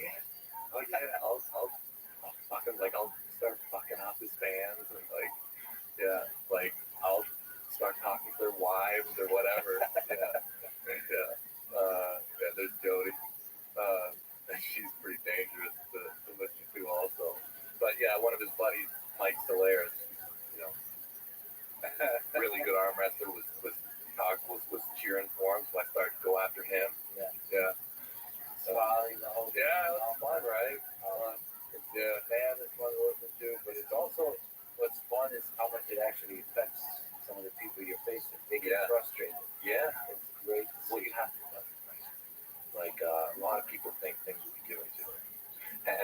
thing that I've always believed from the time I was very young. Like I was convinced that our inevitable death was going to come from aliens, right? Like some super aggressive, super violent species was going to come and smoke us all, And I'm like, I'm not like that. I'm like, but as soon as one person is, then you're forced to have to accept it as reality, right? So I like to fight for every single thing. I like to try and be more and more aggressive. And if someone matches me, that's when I can use my endurance. And if they don't, then I have the tactical advantage. So that's kind of my balance point. And then, by the way, you also rap. Yeah. I mean, the game, there's like levels to the game. But, the feeling sometimes when people get frustrated is like, okay, this person's cheating. Or like, you're trying to get a good grip before it goes. And I think some of the frustration in combination with the trash talk is that this person is cheating. Right. But everybody is like kind of trying to cheat, get an edge within the rules. So I try and just ramp it. But, everybody's different. I've learned how to play the game based off the tools that I have physically.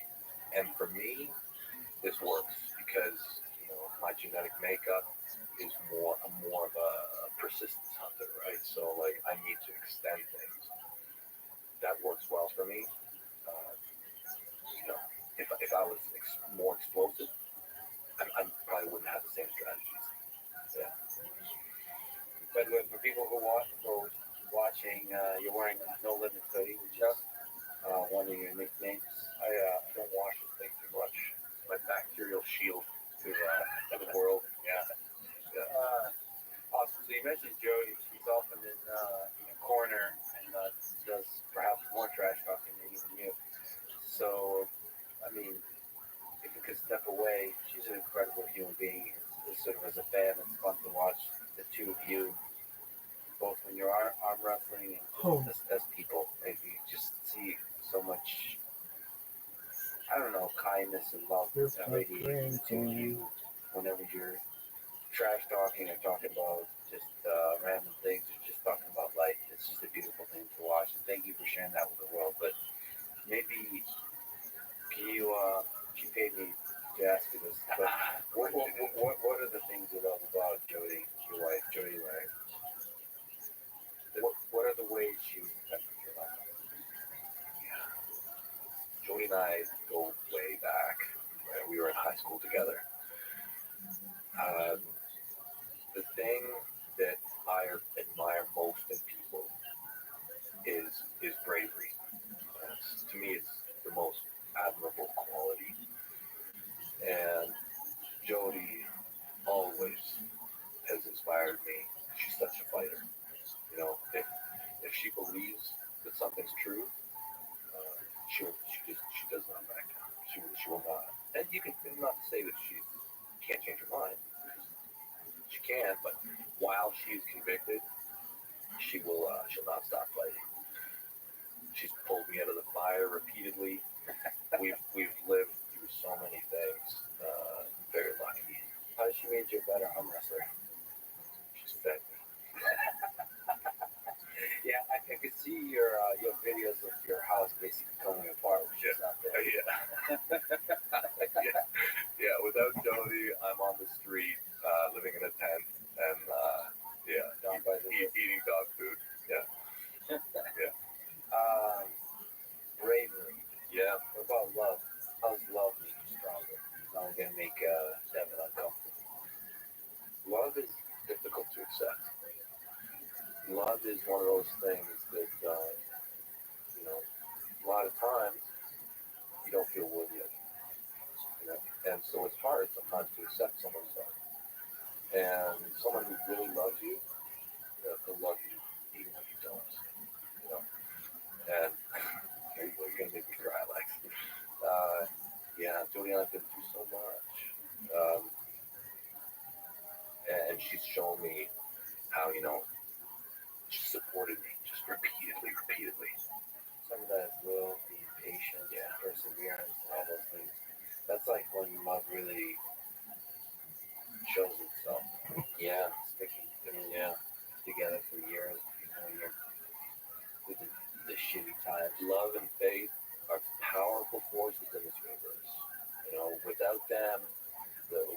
descend into darkness very quickly. You know, as a world, even between people, you know, when love and faith is destroyed, then we fall apart. You know, and I've been graced by the love that Jody's given me. You know, it's allowed to continue to build. You know, when you have love between people, then you build together. Um, I love my family. I love Canada. I love the arm wrestling community. I have a love for what we're trying to achieve as a human species. You know, and you know, when that falls apart, we don't have much. So yeah, with my boy there. Yeah. Yeah. You also mentioned you once had a job where your death was a real possibility. So you were in the Canadian Special Forces. What did you take away from that experience? That time? Yeah, it was such a great life. Really, really loved it. Honestly, I never wanted to leave. I never thought I would leave. I thought I'd be there my whole life. Um, a real honor to get to serve. What did you get to do? What was the things you loved, craftsmanship wise, like fun things you get to do, learn and challenge yourself? Yeah. And you mentioned some honor in terms of the serving part. Yeah. Yeah. My favorite thing about serving in the Special Forces was for sure the people that I worked with. That's probably the first thing I could say. I always felt like totally comfortable in putting my life in the other guy's hands. I was so happy to be in a place where I felt I could follow. Like, didn't matter. Like, I knew that the people ahead of me were incredible. I knew the people beside me were incredible. So just having that faith in your team is very special. And to know that they're there for a reason that has nothing to do with money. You know, and that's what kind of brings everybody together, is you're there for a higher purpose. And in terms of being an adrenaline junkie, there's nothing like it. I mean, there's nothing like, you know, going out at night and fighting. And when I say fighting, like, my whole life I wanted to fight. And to me, there's a lot of, and look at, I've said this in the past, and I think it's been a personal failure of mine, because I've said things like, it's the highest level that you can, and I don't believe that to be true anymore. But at the time, I thought it was the best way I could express my drives that I had, you know, to be a fighter. So your sense in the past, and maybe in part now, is that so fighting is when humans get a chance to express themselves deeply, like that mix of the bravery, the integrity, whatever that is that makes us human, that human spirit can really shine. And I don't believe that anymore. I believe that you can do that in any field, in any discipline. You know, if you go hard enough, it all kind of starts to feel the same. But at the time, that, you know, expression to me was really, really awesome. I love close quarter battles. That was my favorite thing. That's really the whole reason I was there. Can you describe close quarter battle? Close quarter battle is team fighting. So, and it can look a lot of different ways, but basically it's ground troops doing some kind of a mission, and it's the orchestrated movement that is the skill. The orchestrated movement, the drills done quickly and accurately. It's very difficult with communication. Yeah. So you're basically cooperating together, communicating, with some strategy, some adapting to the changing environment. And the more the team works together, the less communication there is. And that's an amazing thing to do, to be part of a a team of people who can fight together like that. I think we're really designed to do it. Like, as good as we can fight as individuals, the thing that makes us really good is our ability to fight as a team. Yeah, where that's one of the things that makes us very human is that collective intelligence, social aspect. And fighting is the highest of stakes, so that social interaction at the highest of stakes is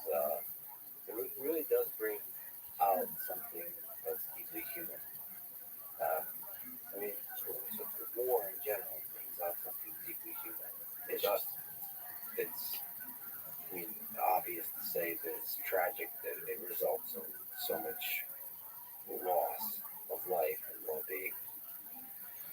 Let me, if it's okay, for a brief moment, take us back to arm wrestling. We did this like offline. We talked about giving some advice about arm wrestling. But maybe do a high-level overview of like the different styles of strategies that we've talked about. We talked about the importance of strength and power. But is there like offensive, defensive styles? Is there, you mentioned King's move? What would you classify your style as? It's nice for people that don't know. Maybe even zoom back. So arm wrestling is a sport where two people have to, when we talk about strictly the sports, put their elbow on a particular pad. They have to keep that elbow on that pad, and they win when the back of one of their hands crosses some kind of, or basically touches the table. And when you actually lock up, you do so, depending on the organization, without straps, meaning there's just you agree, the mutual agreement that you're going to clasp your hands in a way that's fair. There's a referee that helps ensure that it's fair, but of course there's these little games going on. And then when you actually go all out in battle, if there's no straps, you can slip out. So often you put the straps, which means you're like marriage. Yeah, you're committed. Or like somebody will have to lose essentially. There's no pulling out. So okay, so that's the battle. Within that, what are the different styles we can speak to that people that don't know arm wrestling could Yeah, we can start to kind of just dance around the subject a bit. I'd say there's a lot of different types. There's specialists, and there's kind of blenders and people who are very versatile. A lot of guys win world championships on one singular move. They get just extremely crisp at a hook or a top rope, and their style is very kind of focused. And you'll see it with a lot of athletes. Kind of a guy who's very active. I call Jerry Caderet.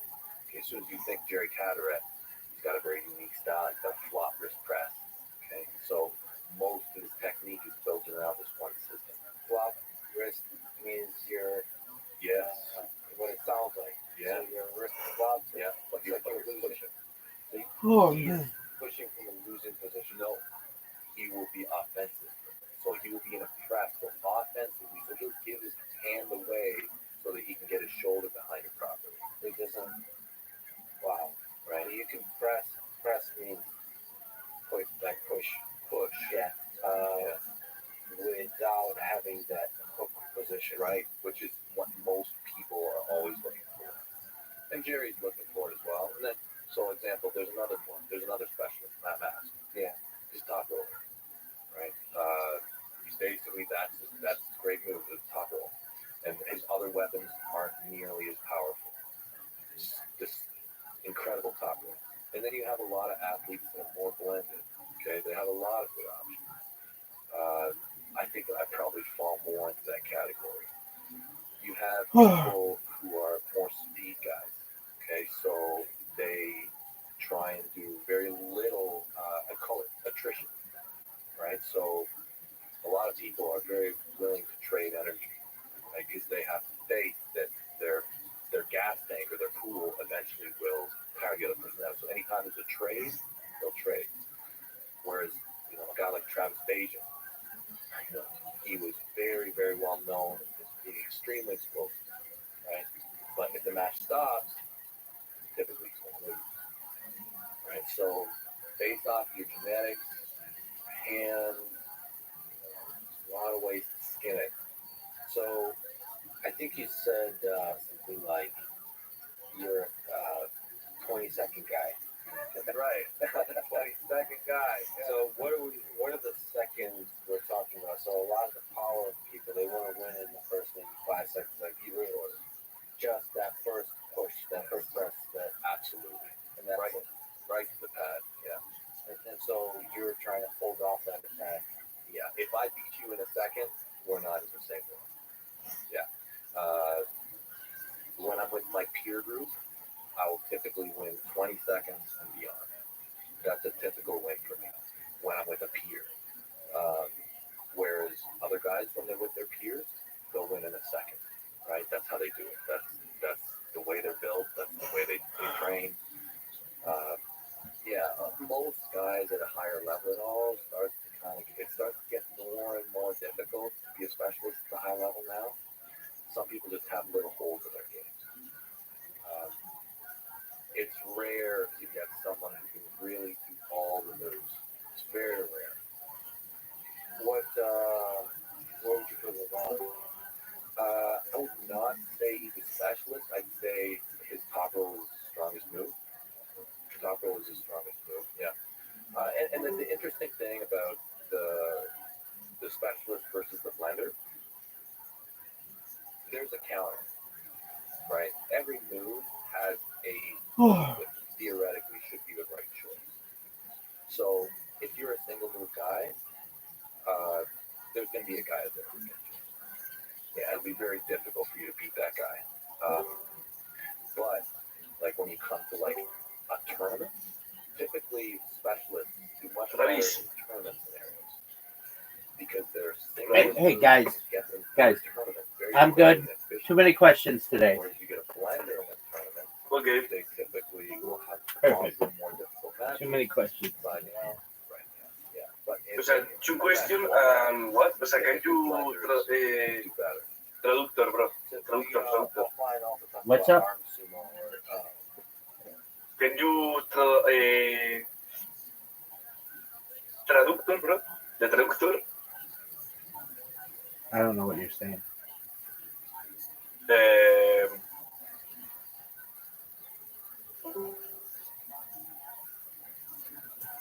Freedom, I don't know how you want to call it.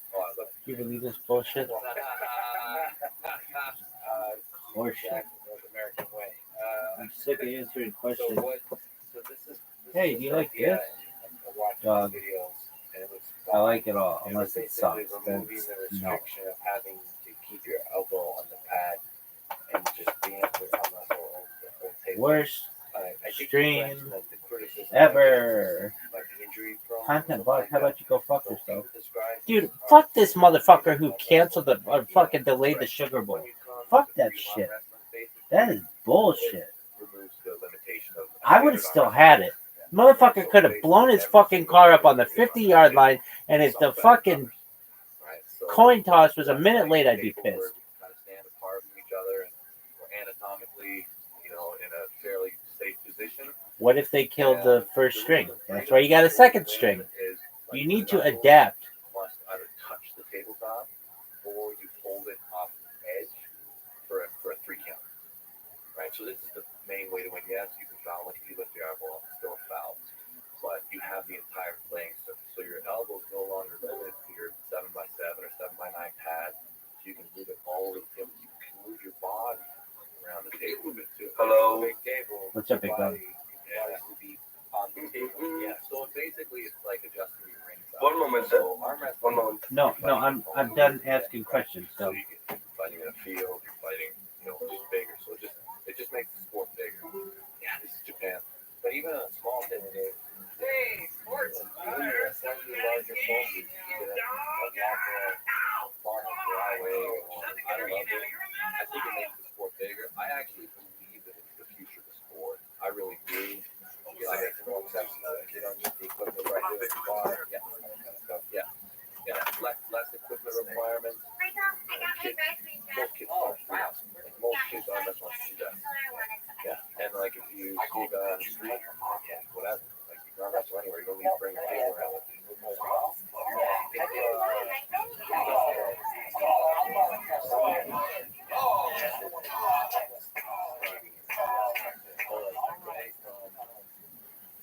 Just like the gym, lift, arm wrestle a few times, trying to get better. Get married. Why do you always Getting better to where you can beat your Whenever I'm getting married, that first step. don't believe me. Step, I quit my find people, find good people. We'll get with the club. Get with people who know what they're doing, who can mentor you. And that's really cool. I realized there's a club in Austin. I'm sure there's a lot of clubs. They're everywhere. We got this app called Armband. Yeah.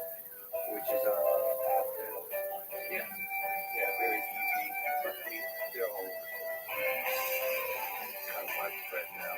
But yeah, find people, and it's just much easier to learn with another person, and you'll get stronger that way.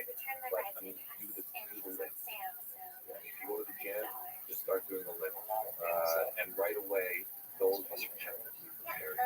What are the describe? Yeah.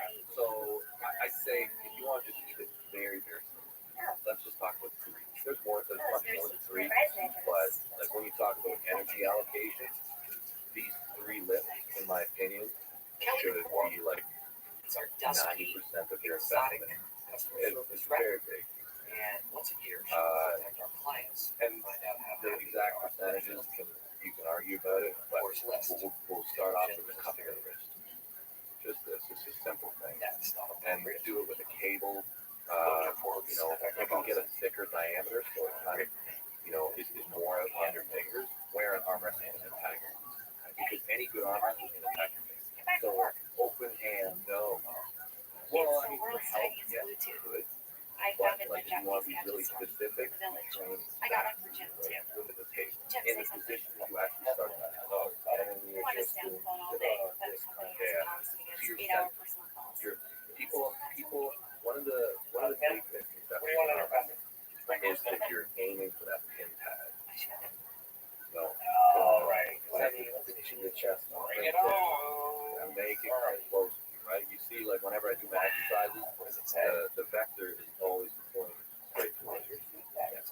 Yeah. So just cupping, closing. The most dangerous thing that a person can do in an arm wrestling match is pull away from the chest. That's a terrible thing. Yeah. So that cupping, that's a massive part. So now when you think, what can the cup do to the other person? I cup. They turned over. Right? So this has to be really good. Yeah, mine, they're really good. This pronation. So to fight, that's my mug. To fight that role, exactly. So that's what we're right. Well, not fine. So got it. Right. Next off, and that needs to do some motion. Got it. Yeah. And those two things together, the cupping and rolling, this is what's going to make the person's hand bend back. But once the person's hand is bent back, their whole game gets cut. They have very little face on it. It's all like this. Yeah. So those two things, that's a key part of your investment. Rise. Always be. Describe those. Exactly. Yeah, those three simple things, that's what I would tell anybody who spends most of their time on if you want to become in your business. And use bands. Bands are great because they're easy to transport. And the only problem I have with bands is, like, you have to measure. It's like these precise bands or right, they do have growth. Yeah. I mean, it's just like, if you know exactly what you need, the description is kind of, a band is kind of, and a lot of people myself, I like to know exactly what do you think I'm saying to you? So, like cables. I've got Jim talking on cables several times. Bands are great. I think that too. Bands are, when I kind of don't. I'm looking at it right now. They're more, when I train bands, I found bands are dangerous. The acceleration is so high. Like when you screw up the band thing, the acceleration is way faster than gravity, right? So if you do something bad, you can make it go really much worse. Be able to do the same design. The funny thing you didn't mention, bicep curls, what is a chain? Oh, chain. So they get focused on three, the other stuff catches up. Like it's all involved. This whole thing is involved. So if you have an axe, right? The blade of the axe, that's right? Yeah. Like you need the pointy end of all your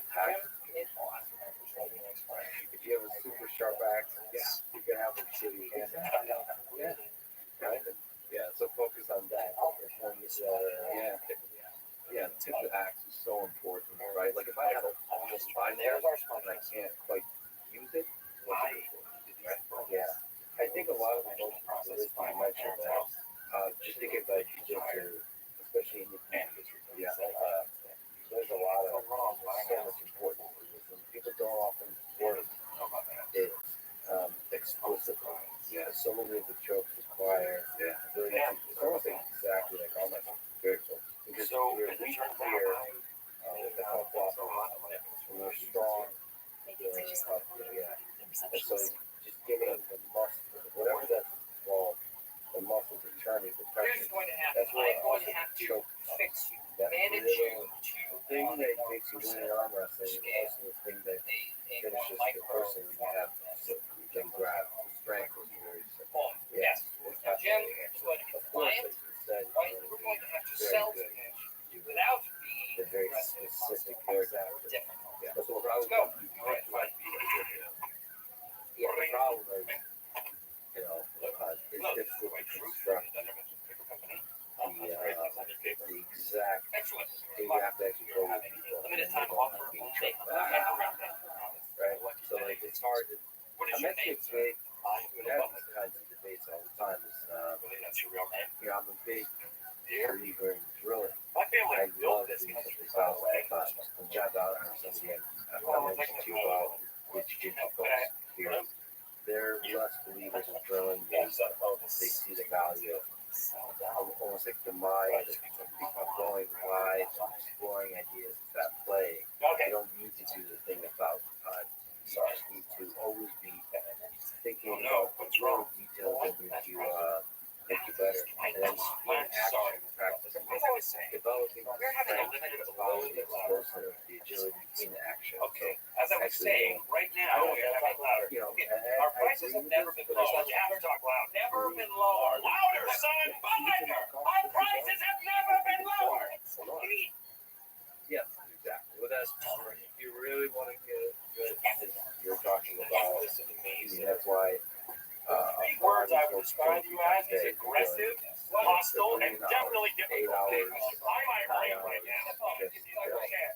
Mr. Butler, so there are a lot of them that have to work hard. Being on the mat, always sitting there bouncing ideas, watching others, teaching, explaining stuff. It's not just physical. It's mental too. Because you keep your mind. Some of the greatest things.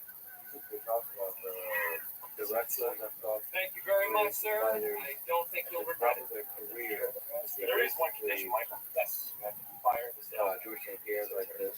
Another fellow is like he has stick figures in his head. So he can't help. They're all in that. Because if you train enough hours, and as a bridal it's just going to be in your head, and they're all going to be playing around in your head. It's just some little detail over time. It's almost like computing or something like that, and that ends up having a result in so you're not physically doing anything. It's always in there. Okay. I do have to return to diet. I know we talked about pancakes. Let me, and it's an idea.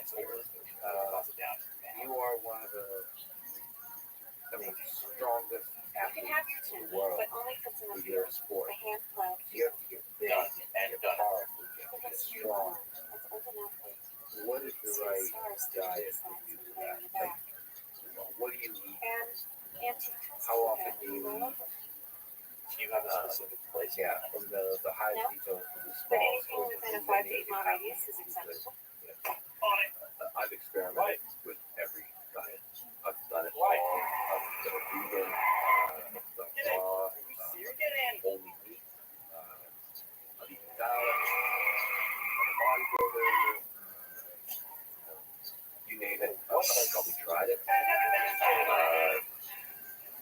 I don't believe it's just I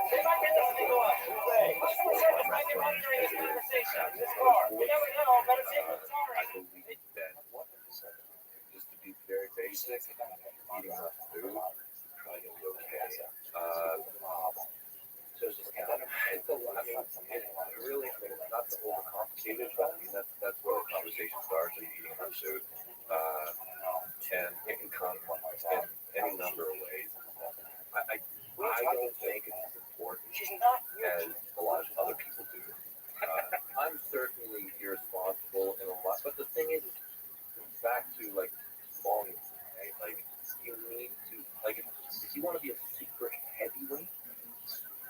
very different if you want to be a weight category.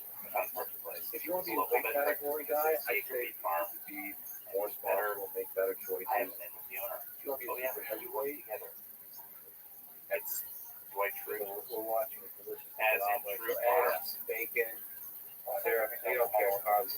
So you know you can try. So I mostly eat meat now. Yeah, and I landed on that. There's several things. Obviously not. But I do a lot of sports. And I was very surprised on my particular instance with body to perform better with only meat. Why better? The sports I do, the mind matters. And so for some reason my mind is clear. And I don't think it feels unhealthy. It just makes me feel like I don't think I would recommend it to anybody else. So it's interesting that journey just exploring takes you to figure out one of the most interesting things that I heard about nutrition was I heard there was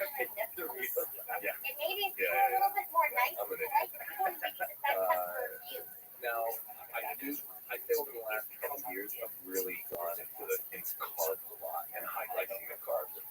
Just I feel like it's one of the best things to do. That's what she said. Just add carbs in. Exactly. But where was I? So distracted. I forget everything. Yeah. No, you added high glycemic carbs. Those help, but that's the math. Right. So there was a study that I heard about by somebody who was trying to identify heart attacks. It was this great big study, and at the end of it, didn't matter what the people ate. The most important thing was how they felt about the food. Yeah. So if you believe in the food, if you believe that it's going to do good things for you, allocate it the right way, it's going to have positive things. And I try and do that no matter what it is. Like I have my food that I think do certain things, and so for me, I know that actually, I learned about corn-fed pumps when I was overseas. I realized that I never really I ate super clean all the time, and when I was faced with imminent death more, I would be like, okay, I'm going out tonight. Let's have a couple of bars. Like whatever. And what I realized is if I eat like an entire bag of chips or like a bunch of chocolate bars, and then I go and have a workout, my workout would be incredible. It would be incredible.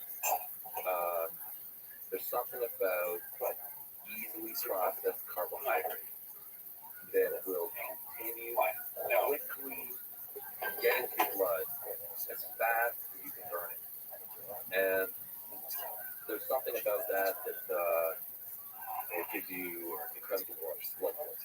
Yeah, obviously. And also your mind plugging in, enjoying that, and then believing it works. That's all right. You work better. Exactly. I feel that way. It's really frustrating about the health culture in the United States and the studies that are done. You look at like the sleep, text diet, all those kinds of things. I wish incorporated into that would be your mental relationship with fasting. For example, people that tell me, well, your sleep schedule is insane. Yes, perhaps. But also, it's insane because I'm doing what I love and I don't see it as a problem. And I think that's really important to understand. If you sleeping crazy hours is not affecting your stress, it's actually making you happier. You're drawing some kind of source of happiness and pleasure and satisfaction and being awake when others aren't. It's like the Mike Tyson thing or something, like training. You convince yourself everybody's sleeping and therefore you're somehow training like better. That's powerful even if you look statistically 6 hours would be worse than 8 hours, 4 hours would be worse than 6 hours. But the mind is a powerful thing. But if you want to be a super heavyweight, you got to like stupid amount all the time. has to be digested. What's your favorite meal ever? If you have to, I do like so much food and stuff, but I'd say the food that I rely on a lot when I'm getting ready to compete is sushi, just because it normally comes in an all-you-can-eat format. I love to go and binge all-you-can-eat buffets. Sushi is just super convenient. Yeah. If I was a sushi all-you-can-eat buffet place, I'd be terrified when I saw you. Have you had barbecue at Texas? Yeah, I love it. Yeah. So you, just a small tangent, you faced Mount for yours. First of all, you arm wrestle. It's interesting to ask. So this is a mountain in Rome. Strong man, one of the strongest people in the world, sometimes the strongest person in the world. I know you guys maybe weren't going 1,000%, but what's it like? Well, he probably wasn't going 1,000%. But like, what? It's interesting to think. What does that strength feel like? So it's a specialized strength in another sport. What does it feel like? How strong was he? What are some kind of deep insights he dropped in this? I feel like if we were to go back 1,000 years, and if you give him armor and a two-handed sword, he will just rip across the landscape, and no one will stop him. So this is a boxing match, but there's also a video of arm wrestling. Yeah, what a tight thing. A guy like that, tall, strong, disciplined. I mean, he is a better warrior. 120 pounds. He's incredibly impressive. I really like Hathor, and I like him too. And I'm just so caught up with the drama. Okay, so Eddie Hall, Hathor, one of the strongest legendary strongmen that we have. And they were the coolest. They were the top strongmen. I don't know all the details, but they legit hit each other. Legit. So I think kind of I don't know. I'm not right there with them, but anyone, the world's strongest man, something one year, and the thing is, one of those victories where Thor, wasn't accepting of his defeat. Okay, and there was a little bit of back and forth. Basically, from what I understand, they were going to fight like the night of the world's strongest man. They got pulled apart. This heat between them got translated into a potential boxing match. So it's very real. It's a very real fight. So you have the two strongest dudes in the planet who are gonna fight each other. And so I've been because arm wrestling and strongman are kind of similar communities. Hopefully you got. If you're giving me financial power, I am so bad. I always call them. They're very different. I see Hathor as being, more. Yeah. I see Hathor as a bit more regimented. But I see Eddie Hall as way more barbaric and I think he's a little bit more athletic. But Hathor's bigger and they chose a slightly different paths to prepare for the match. But what happened was, they were ready to fight, and Eddie Hall was learning. Deal. Okay. So me, I was getting ready for LeBron in December. You're supposed to have it in December, but he's got to do that. And so I was like, okay, I can kind of get away from the sport just a little bit, broaden my base. That happened, and I was like, we're gonna make this an opportunity. You stepped in, an opportunity to fight. I'm like, I'll do it. So, how much training do you train to learn? Can you tell about your own decision to do that training level? Yeah. Oh, it was so much fun. It was so much fun. So basically, I made a funny video and I sent it to the organizers of the sport that I would do it. I'm sure they got it out. Maybe wanted to do it. But I'm like, I'm an old man. I'm skipped up everywhere. I'm young at the range. I said, but I will 100% you let me fight, I'll give it my all. And whatever, they didn't get back to me. They're like, okay. So then they call me on a Friday, like 5 weeks before the event, and they're like, hey, Dennis, are you serious? And I'm like, oh shit. And I'm like, yes, I was serious. Yeah, I'll do it. And they're like, okay, um, they're like, it's down to you and like 2 other people. We'll get back to you in a day or 2, but you would do it. And I'm like, okay. So they got back to me on Sunday. Like, so right away I'm like skipping rope, and I'm like, I only armor. That's all I do. So what was your striking training? Yeah, so I went to this guy that he was awesome, Zach Bushida there. That was it from the TriStar. You know, Faraz Sahabi. And yes, people in the comments, I will interview him on this podcast. He's brilliant. Right? He's an incredible guy. So right away, like, I had no idea about the fight community across Canada, really. And I got, like, by the 5th message that said you must train with Faraz, I was like, okay. Called him up. He was incredible right away. He's like, yeah, you can come. So I got the call. I called him on like Monday at 2 o'clock. By like 7 o'clock, I had my things packed, and I went to Montreal, and I spent 4 weeks in the fighter dorms.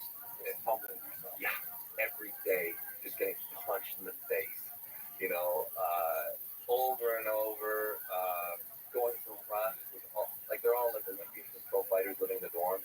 Super cool dudes. They were so good to me.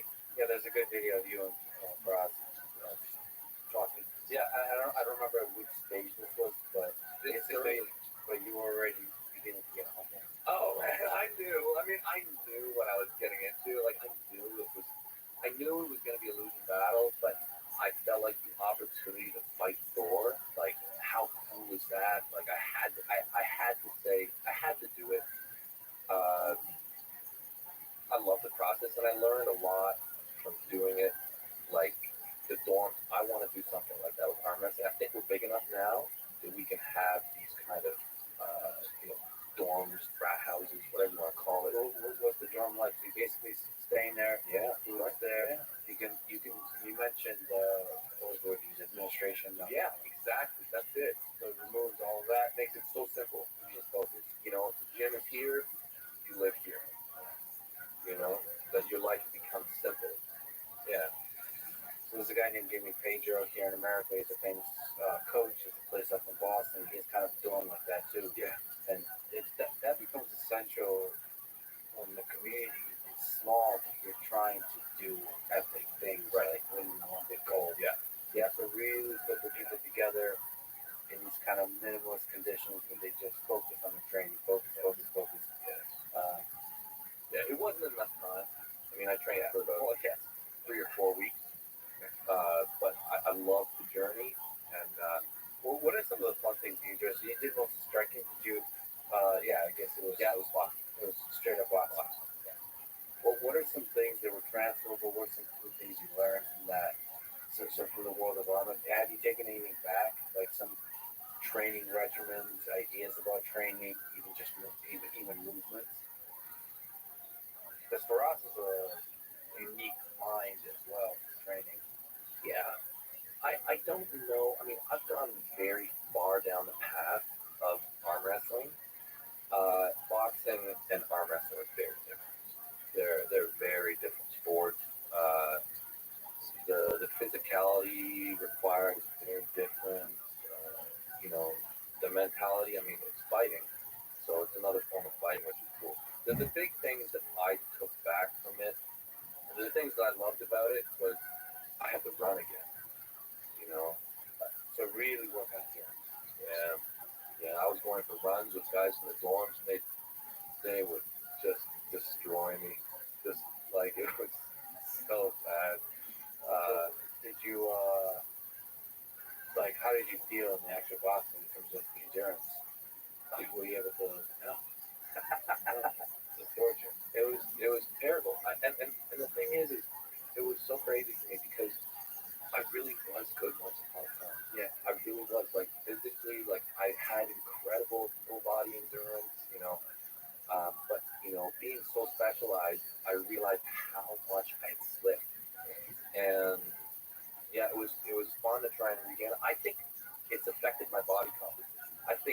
that training, I've become much more. I think it was a very healthy thing for me to do, like health-wise. I always think that when you're far away from competition, it's really good to kind of spread out. Really good. So I think in that way, Also for your mind. yeah. Just like, Yeah. so something about clearing your. I think you've talked about this. It's like you basically take a step back before you take steps forward. It's I forget how you call Yeah, it. wait. Yeah. Under, you have to go under. You got it. If you want to go above the line, you have to spend some time beneath it. And yeah, I was definitely beneath the line for a long time. But in Melton, I mean, like the interesting thing was, as incredible as he is, like what a monster. And I think if you had had him training in boxing, for a long time, and like from his youth, I think he would actually be world champion. But to be so specialized and then switch, you're at a disadvantage. And also, like I know from just fighting guys in the gym in TriStar, those guys were way scarier. For real. Like as scary as Thor is, like there's guys in that TriStar gym that don't look like anything, that would murder me much worse. Much worse. Yeah. But also, that's the difference between being in the gym and under the lights too. I mean, GSP is an example. George St. Pierre is an example. Somebody that maybe doesn't look terrifying, but That's TriStar. yep, he trained with TriStar, but he's super nice, super humble, but terrifying when he's fighting. Right, he's dominating people. You mentioned death in your Canadian Special Forces, and in general, thinking about mortality. Do you think about your death? Yeah. Do you contemplate the end that this right end? All the time. Yeah. I've thought about that from a young age. Are you afraid of it? Yeah, I hate it. Yeah, I don't want to die. Yeah, definitely don't want to die. But there's times when I can rid myself of it. Yeah, but for sure, I mean, I'm not happy that death is inevitable, and I'm not happy that potentially it's inevitable for all of us. But it does, I like to fight against it. Is it? Yeah, If you could be immortal, would you? oh, that's my only wish. Oh, see, but here's the thing. That the point is to have that wish. It's like the all you can eat buffet at sushi. It's that sushi is more delicious if you have a limit. Do you have stuff? I don't think I get sick of stuff. I'm very simple. Yeah, I don't think I would get tired of it. I really don't. I mean, if someone would pose it to you, if you want to live forever, you would choose no. Yeah, I would choose no. Choose no. Well, my answer is probably yes. No, I would. It's more like the snooze button. Do you want to? Well, you want could go to sleep. But it's very difficult in the moment to go to sleep. But if I'm allowed to live forever, I'm going to delay all the crazy, all the ambitious goals, all the because there's always time. That's fine, but there is tomorrow. Then. But there's tomorrow. But see, I think that takes away from the richness of the lived experience of just each moment. I think the richness of each moment comes from saying, like, I could die tonight. Like that it tastes delicious because you're going to die. I'm afraid if you're not, I'm afraid all that goes away. All of that magic goes away forever. I don't know. But I'll tell you, every time I have a near-death experience or think I'm going to die, I definitely live better after. Yeah. It's always been that way. But, yeah, no, that's why the Stoics, they really preach contemplating immortality often. It kind of reminds you, this whole thing could just end any moment, and it makes you really appreciate. Yeah, I don't know. Certainly improving the quality of life is important, but part of me think that immortality is not as fun as we would like to imagine. Do you think that maybe you're in what you're building potentially is immortal? That's what I definitely think about robots. If they were to have a human-like experience and be able to interact with humans in a deep, meaningful way, I think they too have to be mortal in some fundamental way that means mortal. Like their ride has to end as well, because they won't be able to interact with humans deeply unless that's the case. Because, like to have fear, to have love, the ability to suffer, the ability to miss somebody. I think scarcity is important. You have to be able to truly lose somebody. You have to be to fear things. You have to truly have the risk of destroying yourself, and to have a sense of what it means to be a self. You have to be able to lose it. So if you're immortal, you're just going to be. I feel like you're going to be like a toaster, an intelligent toaster that just serves. Such a negative perspective on it. On immortality? Yeah. Just think, well, now you can get all those things done that you want to do. I hope you're right. Yeah. I mean, potentially you could invest even harder because you're like, wow, I'm actually gonna be able to get all this stuff done. I think about this a lot. I hope you're right, but I fear that the drive to create, I can even do more, all of that dissipates, disappears if you have all the time in the world. I just know how lazy I am. And if I have all the time in the world, I'm just gonna sit there and just like watch the stupidest YouTube videos for the rest of all eternity. Now eternity's a long time. Eat Doritos, Yeah. Cheetos, and just get fatter and fatter. I can get in shape later. There's always time. That's like a long period of contemplation. Yeah. So for the first 1,000 years, it'll be the Dorito period of the West life. So you could be like Jabba the Hutt for 1,000 years. You mentioned aliens, very important topic. Do you actually think about this? There's been increased interest. There's been increased UFO sightings and encounters, all that kind of stuff. The U.S. government at least releasing data, releasing videos of pilots, pilot observations and airplanes with UFOs. Do you think about this kind of stuff? Because you mentioned all in context. You mentioned like our humans will get our shit together when the aliens eventually come. Yeah.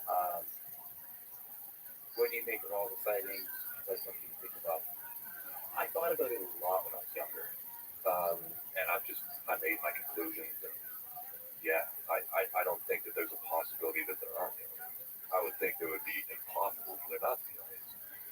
They're, I feel like this is pretty good real estate, so Yeah. you'd probably want it. But we already might. Well, I don't even think we might. I mean, it's probably quite likely that we are to some degree aliens. I mean, all life is probably to some degree alien. I like the real estate for the resources, but we're also kind of interesting. Yeah. Whatever this ant colony of living organisms that we've created, it's kind of interesting to study. I tend to believe that the alien civilizations that are going to reach us or have reached us are far more intelligent, just orders of magnitude more intelligent than us. And so it's going to be very difficult, both ways actually, for us to understand them and for them to dumb themselves down enough to understand us. Yeah, probably. So they might even just miss our existence altogether, just because I tend to believe, I don't know what you think, that we're not that special in terms of all the life forms in the universe. There's a lot of cool stuff out there, and has to be. But to us, we're special. Yeah, well, that's all that matters. Right? Yeah. Even the human species is the most special to us humans. There could be much more special species here on Earth. They were just totally oblivious to, like trees. On a scale of thousands of years, maybe they're on something. Lex, I think that so much of what makes a person special is what they pass on. Your kids, but I think that you are quite special because you're part of this thing that's potentially giving birth to the next thing. The robots. The robot. I should say, the funny thing is, while talking to Devin during this podcast, I read a doorbell ring, go downstairs, and there was a big box, medicine box, new like it's robot. So the hilarity of you saying that, because that robot is actually going to likely be the main robot that I show to the world in the coming months, because that's the highest compute level in that robot. So I've been playing a lot with Lego robots, the 4 legs, like a dog. I like all of them, but there's something about when a robot has legs, it's able to communicate, it's able to connect with humans in some kind of deep way, in a way a dog can't. Just show affection. Something about like steps, and then the robot realizes you're here, and then it steps, and then notices you in the way the dog does, and raises its head. It makes me feel noticed, heard in the same way I do when a dog notices me. That excitement, that stupid excitement of like, yes, fellow living organism. And what excites me about Lego robots is that, holy shit, it's possible to engineer this. It's possible to create that feeling. And I wonder where that can go. There's a lot of negative possible trajectories, but I have a sense that there's positive ones too. You think more love they'll take us with them? Yeah, I think so, because there's this fear of robots that they become super intelligent and run away from us, and basically become so intelligent, and then they almost just not giving a damn will destroy us. But I think in order for robots to become intelligent, they have to integrate themselves with society. So they by the very nature of how they become intelligent, have to bring us along. So it's not that they'll be a separate thing. They have to, like, we'll have robots in the home, where they'll be interacting with us. You have human kids, and you have a bunch of robots, you have robot friends, you have human friends. And then the robots make your human-to-human relationships much more meaningful and richer. They bring more love to the world. So they integrate it. It's not like they'll be developing smarter and smarter as like sentient beings by themselves. I think that's very difficult to do. You have to be doing it together with humans, and so we'll come for the ride. There's technical things like we might merge like cyborgs more and more. Well, we already saw our cyborgs, right? With the phone, yeah. So, but more and more, but to Elon and Neuralink, deeper integration of robots and AI into increasing the bandwidth at which they can communicate, right? So if we do implants in the brain, I think, again, a lot of people are really nervous about this, as am I, but I think there's a lot of trajectories that are positive there. And that to me is exciting. And also, I just don't think it's possible to stop this development. So we should steer it. Yeah. For good. You must have watched the movie Terminator, right? Yeah, of course. I love Terminator. Yeah. I love Schwarzenegger. My favorite movie of all time. Yeah. That's the big fear, right? Yeah, what's the conclusion with Terminator? Isn't ultimately humanity wins? I think they're at like Terminator 8 now. Yeah. I don't know. Yeah.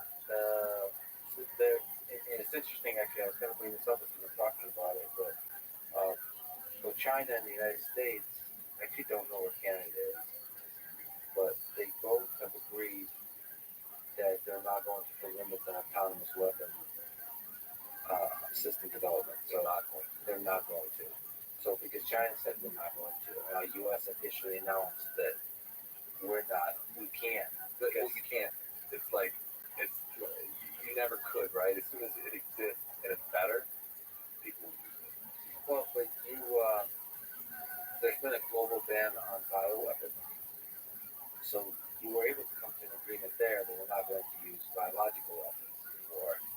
So a lot of people are really upset that in the case of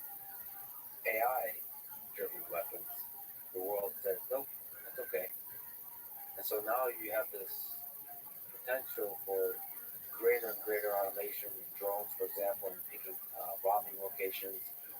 And so the area at which they attack. So get some of that stuff that you mentioned that drew you to the military is that teamwork between humans, that decision making. So there's strategy, but built into that team is a deep humanity.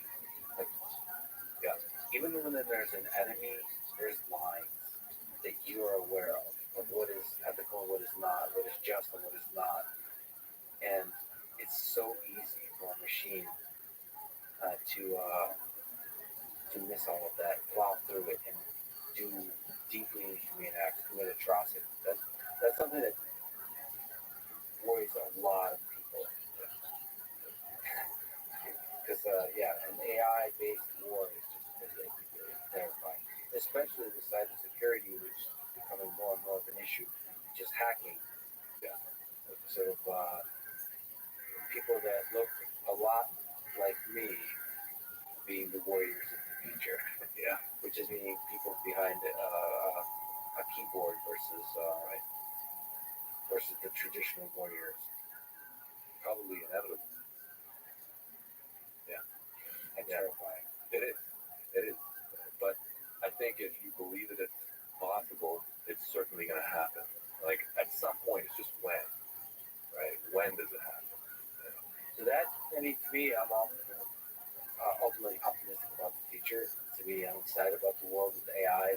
I'm even excited about the metaverse and all these kinds of things. We're living more and more in the digital space, in the virtual reality. I think, since part of me that grew up in the non-internet world, non-computer world, it says, oh, kids these days with the video games, there's part of me that's like that. But I think when technology at its best can bring out the best of humanity. And so I think virtual reality, all of these things, over time, we'll figure out how to fix it to bring out the humanity. So social networks, the first generation social networks, now Facebook, Twitter, and so on, they have so many problems. They're bringing out the worst in people. But I think we're learning from that, and I think the next generation of social networks will be better and better and better. And so I'm optimistic. Of course, one reason we may have not seen aliens yet, obviously, like in a way that's obvious, is because once you get clever and smart and have all this cool technology, you destroy yourself. And we sure as humans are pretty close to that. Yeah, there might be that limit that is hard to get right. I'm hoping we'll get all our aggression and nations out with arm wrestling. Competition. Right? Just all of that. Oh my God, wouldn't that be great if it was that simple? Yeah. Do you know if there's another over-the-top type movie to be made? Oh yeah. There's always stuff in the works. There's actually there's a tournament called Over the Top in Australia that's a couple months away. I think they're doing it all the over the top speed, but there are arm wrestling movies that are being made right now. Actually, there's a documentary that's showing you for this whole Yvonne thing, but we're probably due for another big one. Yeah. But you're also, just with your YouTube channel, you're doing a lot for the sport. That's really cool to see. Just being genuine, like looking like you're looking today, but just like the beard. I'm Roy. I have a Christmas gift for you. Just putting yourself out there completely as you are. That's a beautiful thing. The best thing about the sport is brings people together. That's it. Yeah, the community, the folks I got to interact with, just so awesome. Rabbi. So excited, so full of kindness. I'm definitely gonna find the club here and start working on my arm wrestling game. Devin, this is such a huge honor for you to spend your valuable time. You come down to Austin.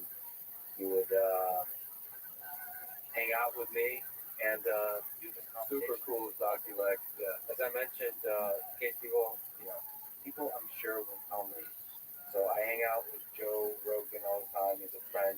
I told him that he should talk to Devin. He's going through some stuff currently, but I'm sure, I hope the conversation between you, Devin, and Joe happens eventually. That would be epic as well, because he's a he's fighting. He loves fighting. He loves wrestling. He loves strength. And I think all of those are like so perfectly encapsulated in the sport of arm wrestling. So thank you so much for talking to me, and thanks for that. Thanks for listening to this conversation with Devin and Larry. To support this podcast, please check out our sponsors in the description. And now, let me leave you with some words of Miyamoto Musashi. The only reason a warrior is alive is to fight. And the only reason a warrior fights is to win. Thank you for listening. I hope to see you next time. Rabbi.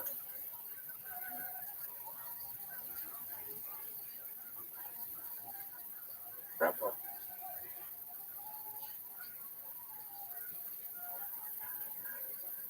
Rabbi.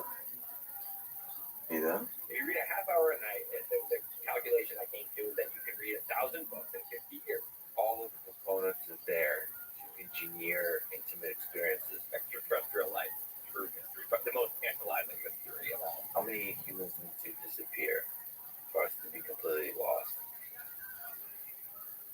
The following is a conversation with Tim Urban, author and illustrator of the amazing blog called Wait But Why. This is a Let's Read This podcast. To support it, please check out our sponsors in the description. Now, your friends, here's Tim Urban. You wrote a Wait But Why blog post about the big and the small, from the observable universe to the atom. What world do you find most mysterious and beautiful? The very big or the very small? The very small seems a lot more mysterious. I mean, the very big, I feel like we kind of understand. I mean, not the very, very big, not the multiverse. If there is a multiverse, not anything outside of the observable universe. But the very small, I think, we really have no idea what's going on. Or very much less idea. But I find that, so I think the small is more mysterious, but I think the big is sexier. I just cannot get enough of the bigness of space and the farness of stars, and it just continually blows my mind. I mean, we still, the vastness of the observable universe has the mystery that we don't know what's out there. We know how it works, perhaps. Like, general relativity can tell us how the movement of bodies works, how they're born, all that kind of things. But, like, how many civilizations are out there? How many, like, what are the weird things that are out there? Oh, yeah, life. Well, extraterrestrial life is a true mystery, but the most tantalizing mystery of all. But that's like our size. So that's maybe the actual, the big and the small are really cool, but it's actually the things that are potentially our size that are the most tantalizing. Potentially our size is probably the key word. Yeah, I mean, I wonder how small it's going to get. Probably not that small. And I assume that there's a limit that you're not going to, I mean, you might have like a blue whale size intelligent being. That would be kind of cool. But I feel like we're in the range of an order of magnitude smaller and bigger than us. But maybe not. Maybe you could have some giant life form. Just seems like, I don't know, there's got to be some reason that anything intelligent between kind of like a little tiny rodent or finger monkey up to a blue whale on this planet. I don't know, maybe you change the gravity and other things. Well, you could think of life as a thing of self-assembling organisms, and they just get bigger and bigger and bigger. Like, there's no such thing as a human being. A human being is made up of a bunch of tiny organisms working together.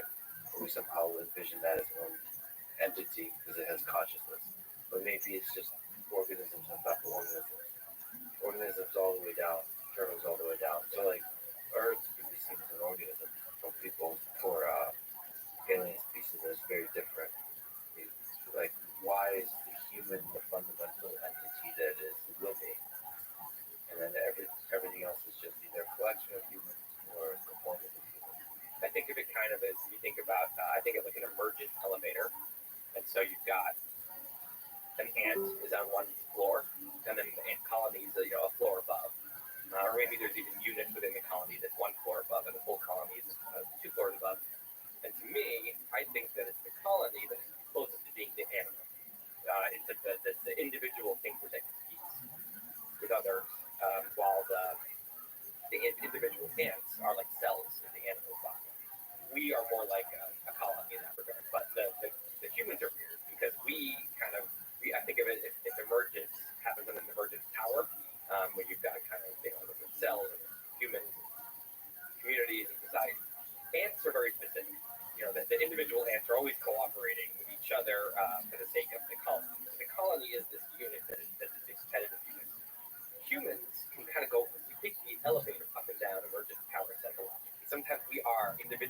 that are competing with other individuals. And that's where our mindset is. And then other times, we get in this crazy zone, protest or sporting event. You're just chanting and screaming and doing the same hand motion with all these other people, and you feel like one. You sacrifice yourself and other soldiers. And so our brains can kind of psychologically go up and down this elevator in an interesting way. Yeah, I wonder how much of that is just a narrative we tell ourselves. Maybe we are just like an ant colony. We're just collaborating always, even in our stories of individualism, of like freedom of the individual, like this kind of isolation, lone man on an island kind of thing. We're actually all part of this giant network of maybe one of the things that makes humans who we are is probably deeply social, the ability to maintain not just a single human intelligence, but like a collective intelligence. And so this feeling like individual is just because we woke up at this level of the hierarchy. So we make it special, but we very well could be just part of the ant colony. This whole conversation, I'm either going to be doing a Shakespearean analysis of your Twitter, your writing, or very specific statement that you've made. So you've written answers to a mailbag of questions. The questions are amazing, the ones you chose, and your answers are amazing. So let's talk about the big and the small. Somebody asked, are we bigger than we are small? Or smaller than we are big? Who's asking these questions? This is really good. You have amazing fans. Okay, so where do we sit at this level of very small to very big? So are we bigger or are we small? Are we bigger than we are small? I think it depends on the philosophy. So if we're talking about the biggest thing that we kind of can talk about without just imagining is the observable universe, the Hubble sphere. And that's about 10 to the 26 meters in diameter. The smallest thing we talk about is a Planck plane. But you could argue that that's kind of an imaginary thing. But that's 10 to the negative 35. Now, we're about, conveniently, about 10 to the 1. Not quite, 10 to the 0. We're about 10 to the 0 meters long. So we're right, so it's easy because you can just look and say, okay, well, for example, atoms are like 10 to the negative 15th or 10 to the negative 16th meters across, right? If you go 10 to the 15th or 10 to the 16th, which is right, now, so an atom to us is us to this, you get to like smaller than the galaxy, bigger than the biggest star. So we're right in between nebula and an atom. Now, if you want to go down to quark level, you might be able to get up to galaxy. When you go up to the observable universe, you're getting down on the small side to things that we, I think, are mostly theoretically imagining are there and hypothesizing are there. So I think as far as real world objects that we really know a lot about, I would say we are smaller than we are big. But if you want to go down to the Planck length, we're very quickly bigger than we are. If you think about strings. Yeah, string, exactly, with string theory and so on. That's interesting. But I think like you answer, no matter what, we're kind of middle-ish. Yeah. I mean, here's the thing. If human is a neutrino, and again, neutrino, the size doesn't really make sense. It's not really a size, but when we talk about some of these neutrinos, neutrinos are human, a proton is the sun. So that's like, I mean, a proton is real small, like really small. And so, yeah, the small gets like crazy small very quickly. Let's talk about aliens. We already mentioned it. Let's start right with the basics. What's your intuition as of today? This is a thing that can change day by day. But how many alien civilizations are there? Is it zero? Is it a handful? Is it almost endless? Like the observable universe, or the universe is teeming with life? If I had gun to my head, I have to take a guess. I would say it's teaching life. I would say there's, I think running a Monte Carlo simulation, this paper by Andrew Sandberg, Drexler, and a few others a couple years ago, you probably know about it. I think they're the mean, using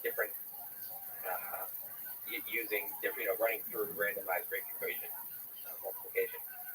You ended up with 27 million as the mean in intelligent civilizations in the galaxy, in the Milky Way alone.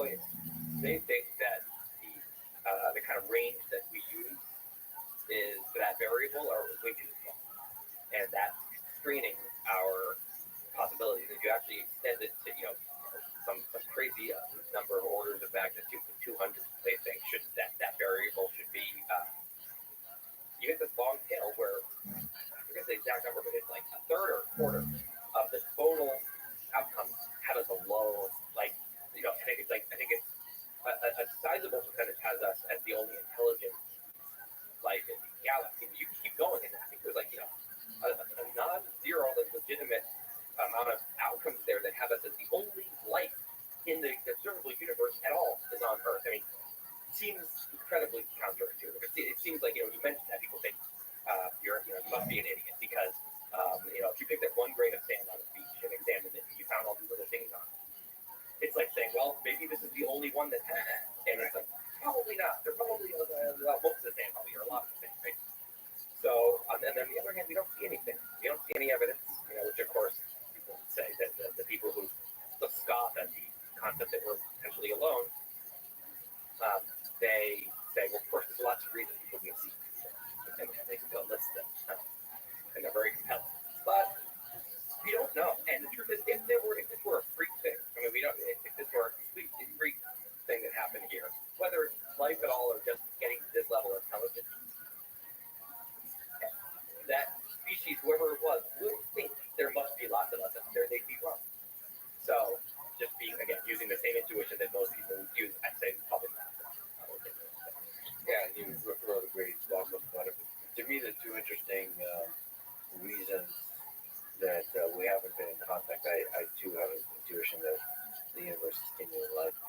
So one interesting is we're on the great filter. So we either great filter is either behind us or in front of us. So the reason that's interesting is you have to think about what kind of things can ensure the survival of an intelligent civilization or lead to the destruction of intelligent civilization. That's a very pragmatic, very important question to always be asking. And we'll talk about some of those. And then the other one is I'm saddened by the possibility that there could be aliens communicating with us all the time. In fact, they may have visited. And we're just too dumb to hear it, to see it. Like the idea that the kind of life that can evolve, it just the range of life that can evolve is so large that our narrow view of what is life and what is intelligent life is preventing us from having communication with them. But then they don't seem very, because if they were trying to communicate with us, they would surely, if they were super intelligent, they would be very. I'm sure if there's lots of life, we're not that rare. We're not some crazy weird species that hears and has different kinds of ways of perceiving signals. So they would probably be able to, if you really wanted to communicate with an Earth-like species, or the human-like species, you would send out all kinds of things. You send out, radio waves, send out gravity waves, and lots of things. So if they're communicating in a way, they're trying to communicate with us, and it's just we're too dumb to receive the signals. It's like, well, they're not doing a great job of considering the primitive species we might be. So I don't know. I think if a super intelligent species wanted to get in touch with us and have the capability of, I think probably they would. Well, they may be getting in touch with us. They're just getting in touch with the thing that we humans are not understanding that they're getting in touch with. I guess that's what I was trying to say. Is there could be something about Earth that's much more special than us humans. Like the nature of the intelligence that's on Earth, or the thing that's of value and that's curious and that's complicated and fascinating and beautiful, might be something that's not just like tweets. Okay, like English language that's interpretable, or any kind of language, or any kind of signal, whether it's gravity or radio signal that humans seem to appreciate. Why not the actual? It could be the process of evolution itself, but it could be something about the way that Earth is breathing. Essentially, is the creation of life and this complex growth of life. There's like it's a whole different way to view organisms and view life that could be getting communicated with. And we humans are just a tiny fingertip on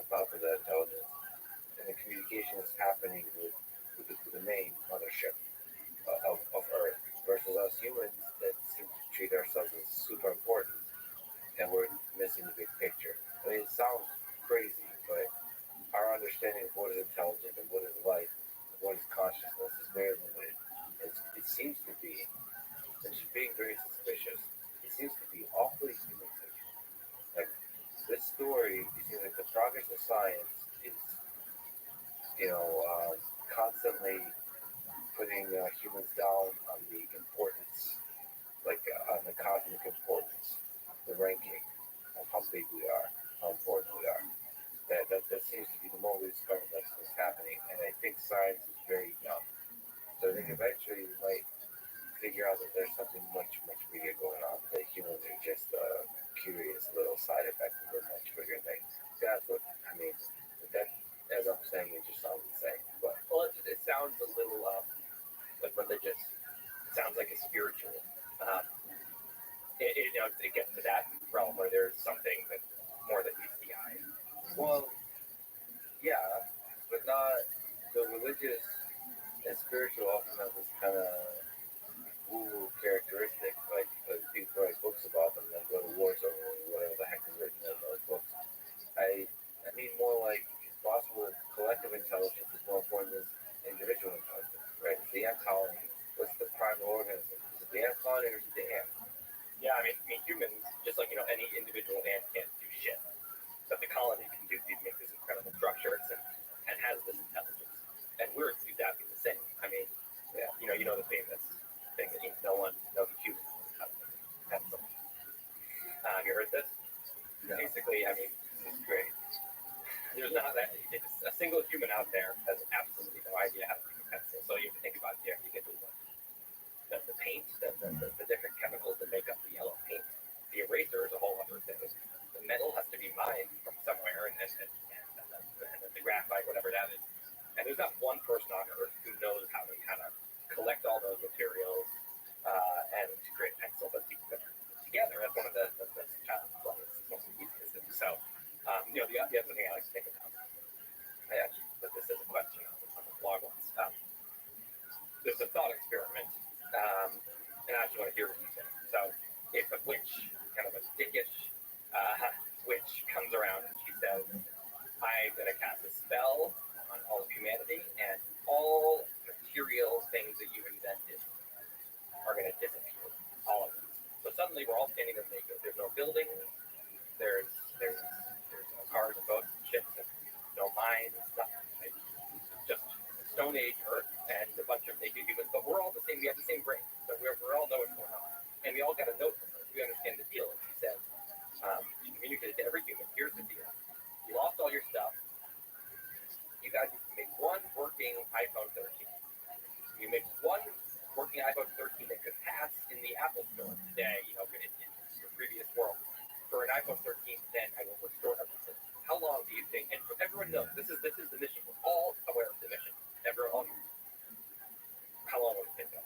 That's a really interesting question. So obviously, if you do a random selection of 100 or 1,000 humans within the population, I think you're screwed to make that iPhone. I tend to believe that there's fascinating specialization among the human civilization. Like there's a few hackers out there that can solo build an iPhone. With what material? With no materials whatsoever. It has to. I mean, it's virtually any. Okay, you have to build factories. You need right and to fabricate. Okay. And how you going to mine them? You're going to mine the materials where you don't have any cranes. You don't have any, Okay, you 100% have to have everybody's naked. Everyone's naked. Everyone's where they are. So you and I would currently be naked on the ground in what used to be Manhattan. So no build. Grassy island. You need a naked Elon Musk type character to then start building a company. You have to have a large company. Right. He doesn't even know where is everyone? Shit, how am I going to find other people? But we have all the knowledge. Yeah, everyone has the knowledge that's in their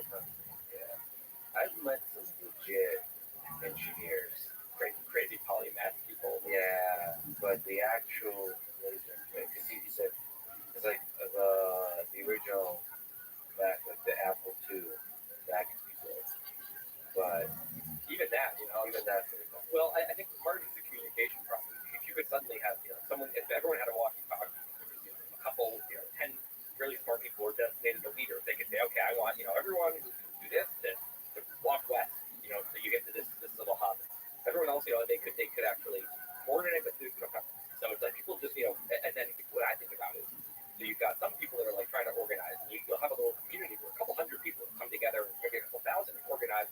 They designated one person, leader, and then they have sub leaders. And okay, we're going to start here. We have some organization. You're also going to have some people that say, good, humans were a scourge upon the earth, and this is good, and they're going to try to sabotage. They're going to try to murder the people with the who know what they're talking about. The elite that possess the knowledge. Well, and so everyone's hopeful, but we're all civilized and hopeful for the first 30 days.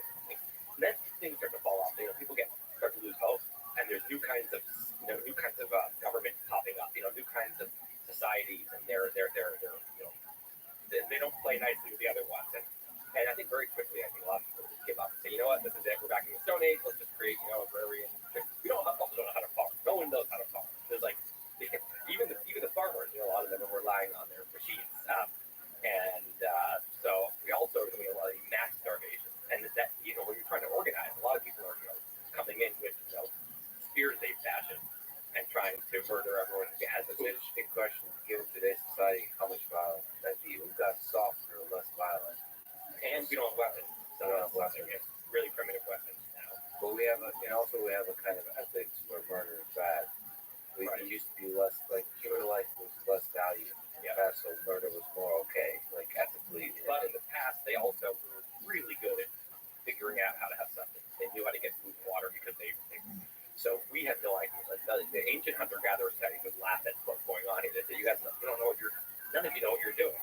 Yeah. And also the amount of people eating this amount of people in the Stone Age, civilization, that's not happened. So New York and San Francisco are screwed. Well, whoever's not near water is really. So that's you're near a river, a fresh water river. Anyway, this is a very interesting question. What it does, this and the pencil, it makes me feel so grateful and like excited about. Man, our civilization is so cool. And this is talk about collective intelligence. Humans did not build any of this. It's collective human super. Collective humans is a super intelligent, being that can do absolutely, especially over long periods of time, such magical things as kids be born. When I'm working and I'm hungry, I just go click, click, click, and like a salad's coming. The salad arrives. You think about the incredible infrastructure that's in place for that quickly age of the internet, the electricity, first of all, that's powering. I think the amount of structures that have to be created for that electricity. And then you've got the internet, and then you have this system where delivery drivers, and they're running flights that were made by someone else, and they're going to get the salad. And all those ingredients came from all over the place. I mean, it's just so. I think it's like I like thinking about these things because it makes me feel like just so grateful. I'm like, man, it would be so awful if we didn't have this, and people who didn't have it would think this was such magic we live in, and we do. And like, oh, that's fun. Yeah, one of the most amazing things when I showed up, I came here in 13 in the Soviet Union, and the supermarket was, people don't really realize that, but the abundance of food, it's not even, so bananas was something I was obsessed about. I just ate bananas every day for many, many months, because they haven't had bananas in Russia, and in fact, you can have as many bananas as you want, plus they were, like, somewhat inexpensive relative to the other food things. The fact that you can somehow have a system that brings bananas to you without having to wait in a long line, all of those things, it's magic. I mean, also imagine. So first of all, the ancient hunter-gatherers, you picture them out there gathering and eating all this fresh fruit stuff. So do you know what an avocado is? It was a little sphere, and the fruit of it, the actual avocado part, was like a little tiny layer around the big pit, almost the whole volume. We've made crazy like robot avocados today that have nothing to do with like what they. So same with bananas. These big feet,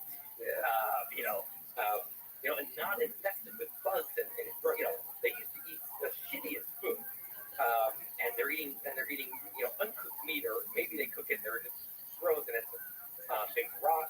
So your supermarket is just it's like crazy super engineered cartoon fruit and food.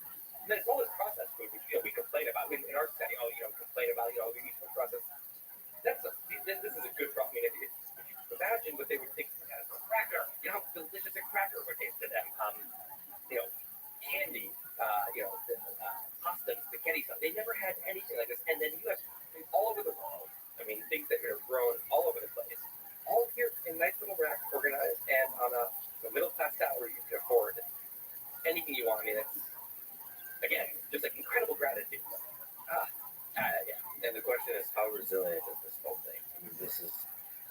darker version of your question is, if we keep all the material possessions we have, but we start knocking out some percent of the population, how resilient is the system that we built up, where we rely on other humans, the knowledge that's built up in the past, the distributed nature of knowledge?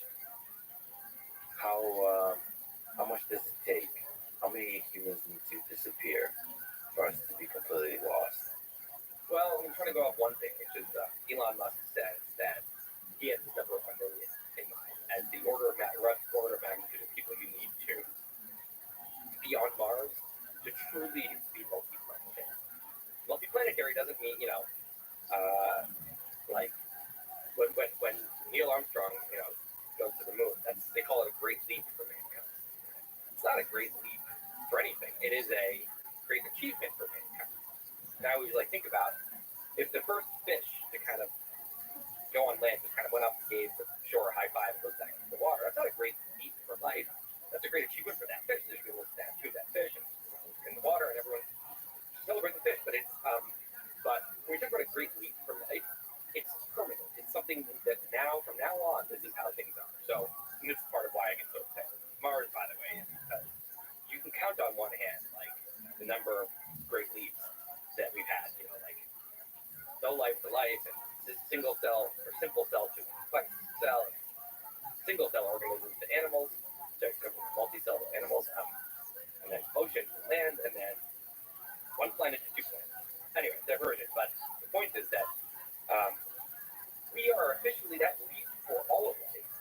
Has happened once the ships would stop coming from Earth because there's some horrible catastrophic World War III and everyone dies on Earth, and they're fine and they can turn that certain X number of people into 7 billion, population that's thriving just like Earth. They can build ships, they can come back and recolonize Earth because now we are officially multiplanetary, where it's just self-sustaining. He says 1 million people is about what he thinks. Now that might be a specialized group. That's a very specifically, selected million that has very, very skilled million people, not just maybe the average million on Earth. But I think it depends what you're talking about. But I don't think, so 1 million is 1/7,000, 1/8,000 of the current population. I think you need a very, very, very small fraction of humans on Earth to get by. Now, obviously, you're not going to have the same thriving civilization if you get too small a number, but depends who you're killing off. I guess is part of the question. Yeah. So if you killed off half of the people just randomly right now, I think it would be fine. It would be obviously a great, awful tragedy. I think if you killed off 3/4 of all people randomly, just 3 out of every 4 people dropped dead, I think we'd have obviously the stock market would crash. We'd have a rough patch. But I almost can assure you that the species would be fine. Well, because the million number, like you said, it is specialized. So I think you have to do this. You have to basically do the iPhone experiment. Literally, you have to be able to manufacture computers.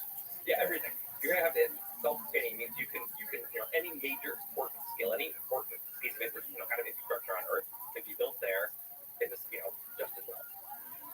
It'd be interesting to list out what are the important things, what are the important skills. Yeah, I mean, you feed everyone, so mass farming, things like that. You have mining. These questions, it's the materials might be, I don't know, 5 miles, 2 miles underground. I don't know what that actual, but it's amazing to me just that these things got built in the first place. They never got. No one built the mine that was getting stuff for the iPhone 4 probably wasn't built for the iPhone. Or in general, early mining, was first. I think obviously I assume that the Industrial Revolution, we realized, fossil fuels, we want to extract this magical energy source. I assume that mining took a huge leap without knowing very much about this. I think you need mining. You're going to need a lot of electrical engineers. If you're going to have a civilization like ours, now first you could have oil and lanterns. We could go way back. But if you're trying to still our today, you're going to need energy and electricity, and then mines that can produce materials, and then you're going to need a ton of plumbing and everything that entails. And like you said, food, but also the manufacturer, so turning raw materials into something useful. Yeah. That whole thing, like factories, some supply chain, transportation. Right. I mean, you think about when we talk about the world hunger, one of the major problems is, there's plenty of food. By the time it arrives, most of it's gone bad in the truck, in a kind of an impoverished place. So it's we think again, we take it for granted. All the food in the supermarket is fresh. It's all there, and which always stresses me. If I were running a supermarket, I would always be so like miserable about like things going bad on the shelves, or if you don't have enough, that's not good. If you get too much, it goes bad. And Of course, there'll be entertainers too. Like somebody would have a YouTube channel that's running on Mars.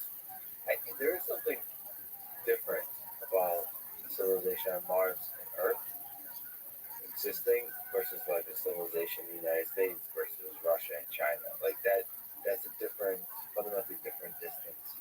Like yeah, philosophically. The will be like fuzzy, there'll be like a reality show on Mars and everyone on Earth is obsessed with. And, I think if people are going back and forth enough, then it becomes fuzzy. It becomes like, oh, our friends on Mars, and there's like Mars versus Earth, and it become like fun tribalism. I think if people don't really go back and forth, and they're there, I think it can get kind of like, ooh, we hate, a lot of like us versus them stuff going on. There could be also war in space for territory. As first colony happens, China, Russia, whoever, different European nations, Switzerland finally gets their act together and starts wars.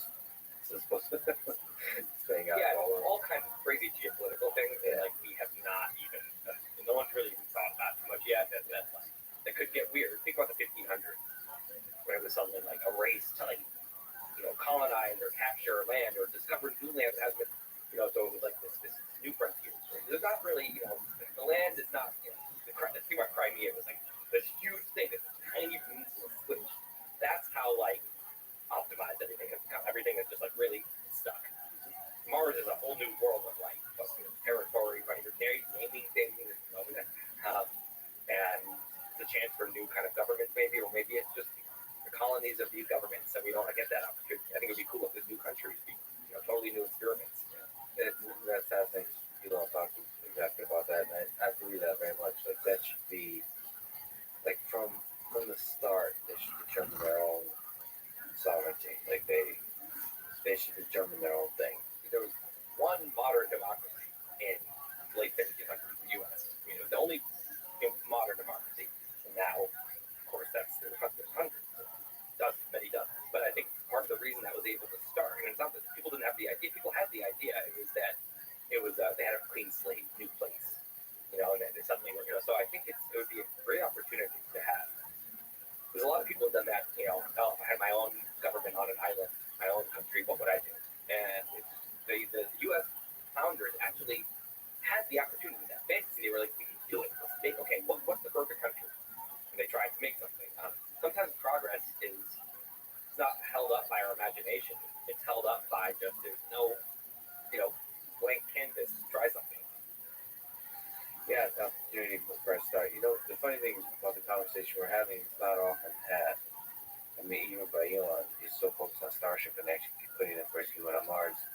I think thinking about this kind of stuff is inspiring.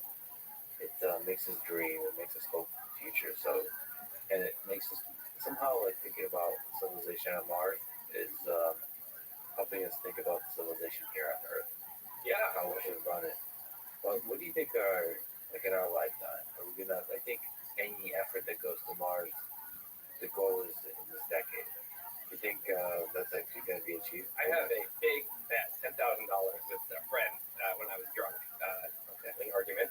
This is great. That Neil Armstrong of Mars, whoever he or she may be, will set foot by the end of 2030.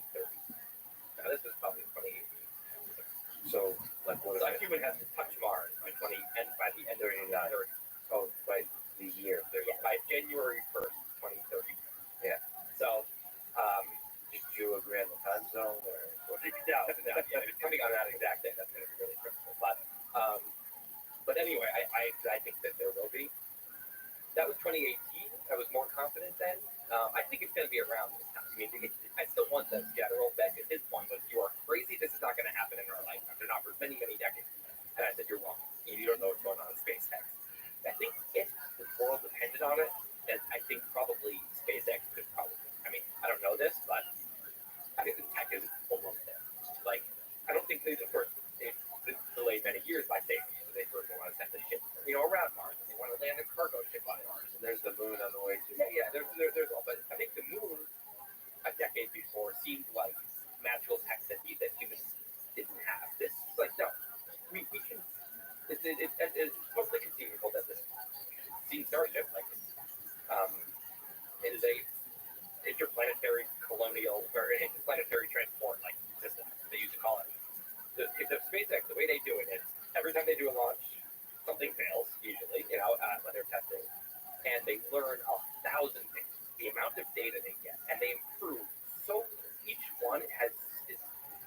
they've moved up like 8 generations in each one. Anyway, so it's not inconceivable that pretty soon they could send a starship to Mars and land it. There's just no good reason I don't think they could. And so if they could do that, they could, in theory, send a person to Mars pretty soon. Now, taking off from Mars and coming back again, I don't think anyone wants to be on that voyage today because it's just, it's still amateur hour here, getting that perfect.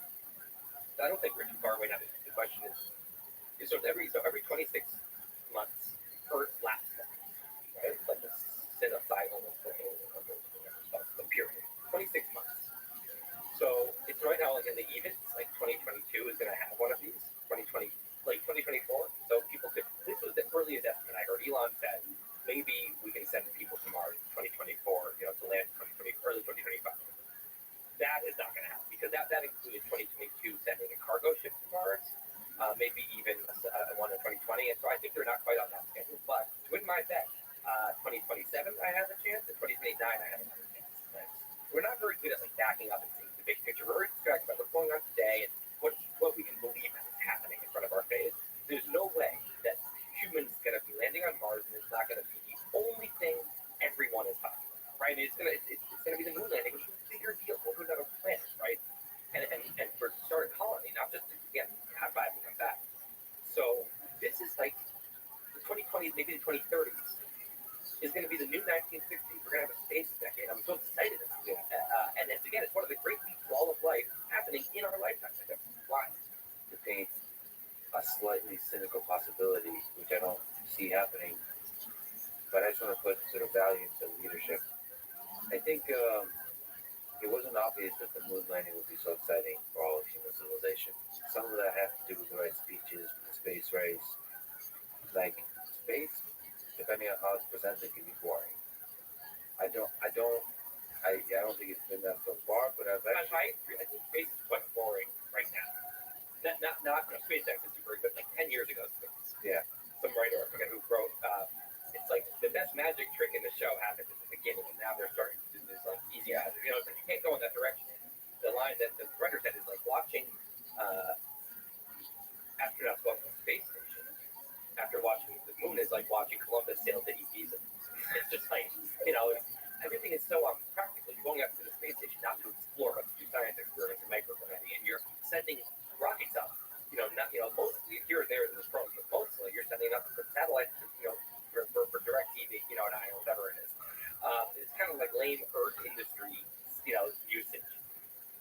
So I agree with you, space is boring there. The first human setting foot on Mars, that's got to be a crazy global event. I can't imagine it not being. Maybe you're right. Maybe I'm taking for granted the speeches and the space race and I think the value of, I guess what I'm pushing is the value of people like Elon Musk and potentially other leaders that hopefully step up is extremely important here. Like I would argue without the publicity of SpaceX, it's not just the ingenuity of SpaceX, but like what they've done publicly by having a figure that tweets and all that kind of stuff like that. That's a source of inspiration that NASA wasn't able to quite pull off with the shuttle. That's one of his 2 reasons for doing it. Basically, exists for 2 reasons. One, life insurance for the species. Or, if you're, I always think about it this way: if you're an alien on some faraway planet, you're rooting against humanity, and you win the bet if humanity goes extinct. You do not like SpaceX. You do not want them to have their eggs in 2 bags. Yeah. Sure. It's like obviously this, you could have some, something that kills everyone on both planets, some AI or something. But the point is, obviously, it's good for our chances, our long-term chances, to be having, choose a self-sustaining civilization. The second reason he values this, I think, just as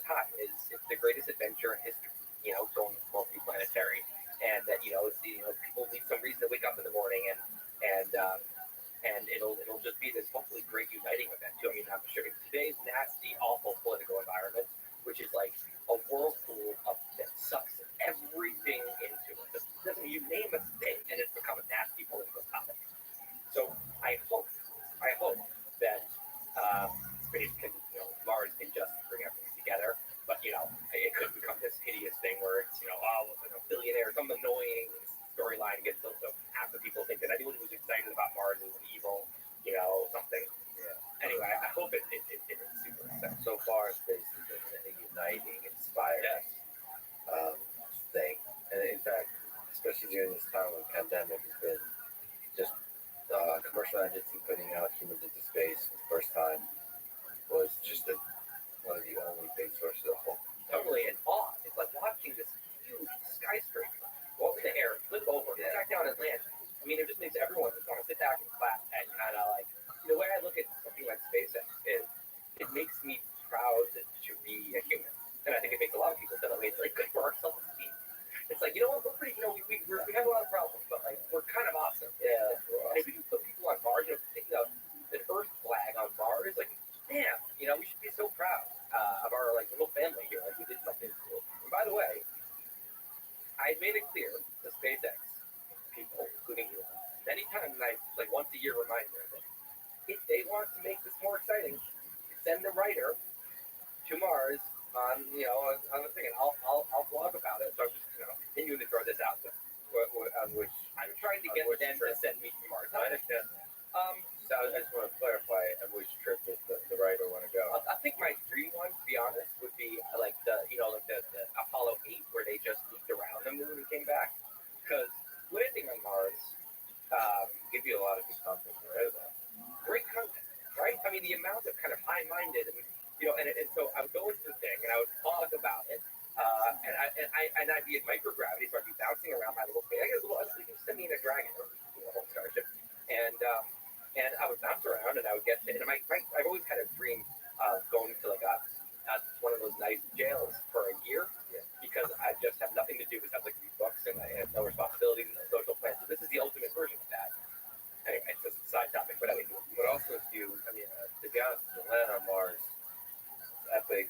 And then if you die there, like finishing your writing, it would be just even that much more powerful for the impact. Yeah, but then I'm gone, and I don't even get to like experience the publication of it, which is the whole point. Well, some of the greatest writers in history do get a chance to experience the publication of their. I know. I don't really think that. I think back to Jesus, and I'm like, oh man, that guy really like crushed it, But then you think about it, it doesn't like you could literally die today and then become the next Jesus like 2,000 years from now, and the civilization is like they're like in magical in the clouds, and they're worshiping you. They're worshiping Lex, and like that sounds like your ego probably would be like, wow, that's pretty cool. Except it's irrelevant to you. You never even knew it happened. This feels like a Rick and Morty episode. It does. Okay, you've talked to Elon quite a bit. You've written about him quite a bit. Just it'd be cool to hear you talk about what are your ideas with the magic sauces you've written about with Elon. What makes him so successful? His style of thinking, his ambition, his dreams, the people he connects with, the kind of problems he tackles. Is there kind of comments you can make about what makes him special? I think that obviously there's a lot of things that he's very good at. He's obviously super intelligent. His heart is very much in like I think the right place. Like I really really believe that. And I think he can sense that. He just doesn't seem like a grifter of any kind. He's truly trying to do these big things for the right reasons. And he's obviously crazy ambitious and hardworking. Right? Not everyone is. Some people are as talented and have cool visions, but they just don't want to spend their life that way. So that's none of those alone is what makes Elon. I mean, if it were, there'd be more of it, because there's a lot of people that are very smart and smart enough to accumulate a lot of money, influence, and they have great ambition, and they have their heart in the right place. To me, it is the very unusual quality he has, is that he's sane in a way that almost every human is crazy. What I mean by that is we are programmed to trust conventional wisdom over our own reasoning. For good reason. If you go back 50,000 years, and conventional wisdom says, don't eat that berry, or this is the way you tie a spearhead to a spear. And you're thinking, I'm smarter than that. Like, you're not. That comes from the accumulation of life experience, accumulation of observation and experience over many generations, and that's a little mini version of the collective super intelligence. It's like, the equivalent of like making a pencil today, like people back then, like the conventional wisdom, like had this this knowledge that no human could ever bring. So we're very wired to trust it. Plus, the secondary thing is that the people who just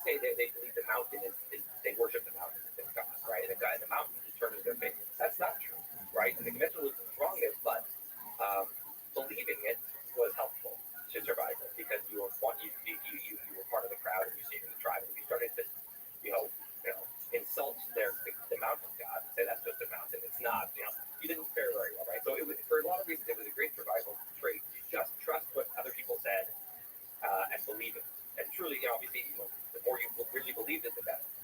Today, conventional wisdom in a rapidly changing world and a huge, giant society, our brains are not built to understand. They have a few settings, and none of them is 300 million person society. So your brain is basically is treating a lot of things like a small child, even though they're not. And they're treating conventional wisdom as very wise in a way that it's not. You think about it this way: it's like picture a bucket that's not moving very much, or moving like a millimeter a year, and so it has time to collect a lot of water. And that's like conventional wisdom. In the old days, very few things changed. Like your great grandmother probably lived a similar life. You may be on the same piece of land, and so old people really knew what they were talking about. Today, the bucket's moving really quickly. And so, the wisdom doesn't accumulate, but we think it does, because our brain setting doesn't have the, quickly moving bucket setting. So, my grandmother gives me advice all the time, and I have to decide, so there are certain things that are not changing, like relationships and love and loyalty, things like this. Her advice on those things, I listen to it all day. She's one of those people who said, you've got to live near you people you love, live near your family, right? I think that is like tremendous wisdom. Right, that is wisdom. That happens to be something that doesn't change from generation to generation. For now. Right. For now. But she's also right. So I'll be the idiot telling my exact that they'll actually be in the metaverse like you. Exactly. It doesn't matter. And I'm like, you have to. It's not like the same when you're not in person. They're going to say it is exactly the same. And they'll also be thinking to me with their link. And I'm going to be like, slow down. I don't understand what you're saying. That's fucking normal.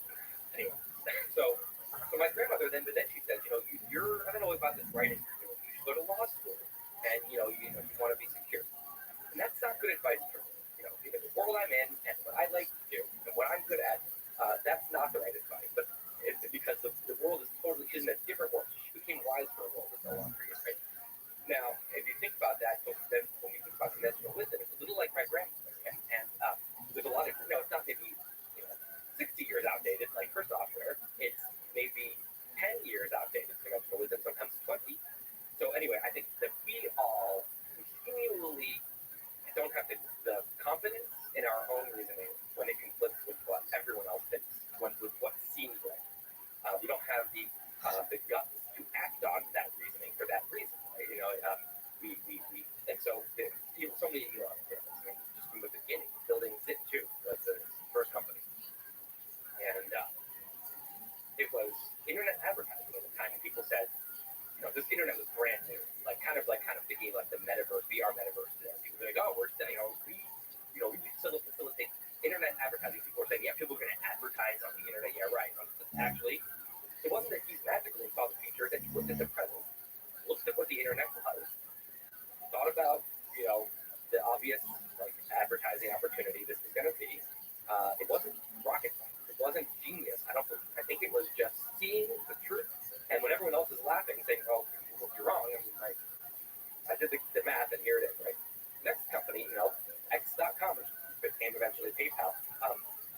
People say, "Oh yeah, people are going to put their financial information on the internet." No way. And to us, it seems so obvious. If you went back then, you would probably feel the same. You think that is a fake company. No, it's just obviously not a good idea. You looked around and said, I see what it is. And so again, you can see where it was going. You can see what it was that day, and not what it, not people. Conventional wisdom was still a bunch of years earlier.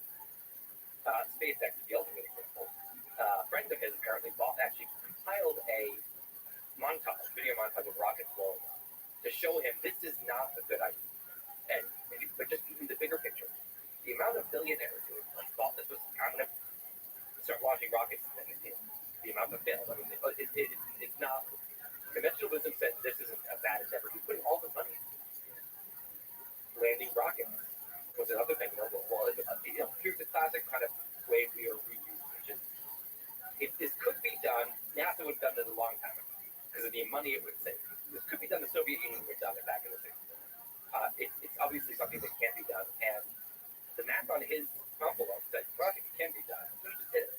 So in each of these cases, I think actually, in some ways, Elon gets too much credit. As people think it's that he's it's that his Einstein intelligence, or he can see the future, or he has incredible guts. He's so crazy. I think if you actually are looking at reality, you're assessing probabilities, and you're ignoring all the noise, which is wrong, so wrong.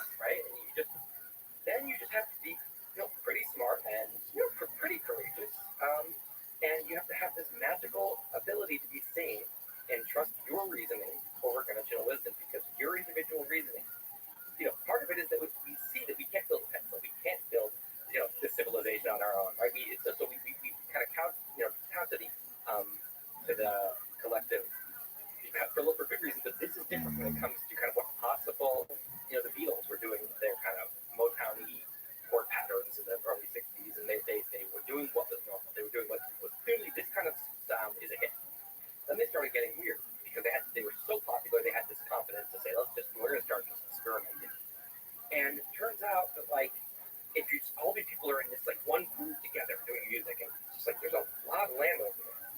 And it seems like, I'm sure the managers would say, and all the record executives, they go, you have to be here. This is what sells. And it's just not true. So I think that Elon is the term for this, that Elon likes to use is reasoning from first principles, physics.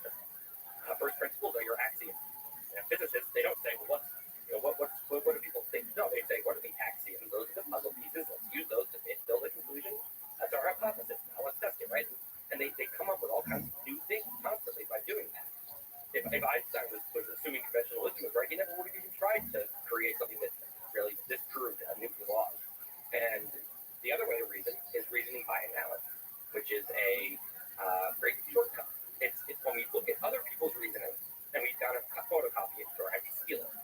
So reasoning by analogy we do all the time, and it's usually a good thing. I mean, it takes a lot of mental energy and time to use the principles. It's actually, you don't want to reinvent the wheel every time, right? You want to often copy other people's reasoning. Most of us do it most of the time. That's good, but there's certain moments when you forget just for a second, like succeeding in like the world of like Elon. Just who you're going to marry, where you're going to settle down, how you're going to raise your kids, how you're going to educate your kids, how you should educate yourself, what kind of career path you start. These moments, this is what on your deathbed, like you look back on it, these are the few number of choices that really define your life. Those should not be reasoned by analogy. You should absolutely try to reason from first principles. And Elon, not just by the way in his work, but in his personal life. I mean, you just look at the way he's on Twitter. It's not how you're supposed to be when you're a super famous, industry titan. You're not supposed to just be silly on Twitter and be memes and getting little quibbles. He just does things his own way, regardless of what you're supposed to do, which sometimes serves him and sometimes doesn't. But I think it has taken him. I probably wouldn't describe it, of course, in Twitter as first principle, but I guess that's the same. I think it is. Well, first of all, I will say that a lot of people think, oh, he's going to be done after that. He's fine. He's on. He's just one man. He's Prime Man of the Year. Like, it's something. It's not sinking him, and I think it's not that I think this is like super reasoned out. I think that Twitter is his silly side, but I think that his reasoning did not feel like it was a giant risk in just being his silly self on Twitter. And a lot of billionaires say, well, no one else is doing that, so it must be a good thing, right? Well, I gotta say that he inspired me to.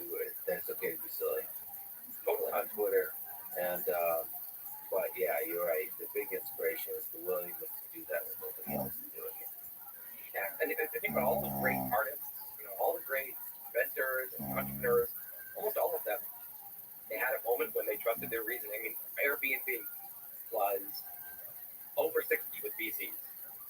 A lot of people say, obviously, they know something we don't, right? But they didn't. They said, I think they're all wrong. I mean, that takes some kind of different wiring in your brain. And then that's both for big picture and detailed, like engineering problems. It's fun to talk to him. It's fun to talk to Jim Keller, who's a good example of this kind of thinking about like manufacturing, how to get costs down. They always talk about we talk about SpaceX rockets this way. They talk about manufacturing this way, like cost per pound or per ton to get to orbit. This is how they reasonably get the cost down. It's a very kind of raw materials, like just very basic way of thinking. First principles. It's really, And the first principles of a rocket are like price of raw materials and gravity, and wind. I mean, these are your first principles, and fuel. Henry Ford, what made Henry Ford blow up as an entrepreneur? Simply life, right? I mean, he thought for a second and said, this isn't how manufacturing is normally, is normally done this way, but I think this is a different kind of product. And that's what changed it. And then what happens is when someone reasons these first principles, they often fail. You're going out into the fog with no conventional wisdom to guide you, but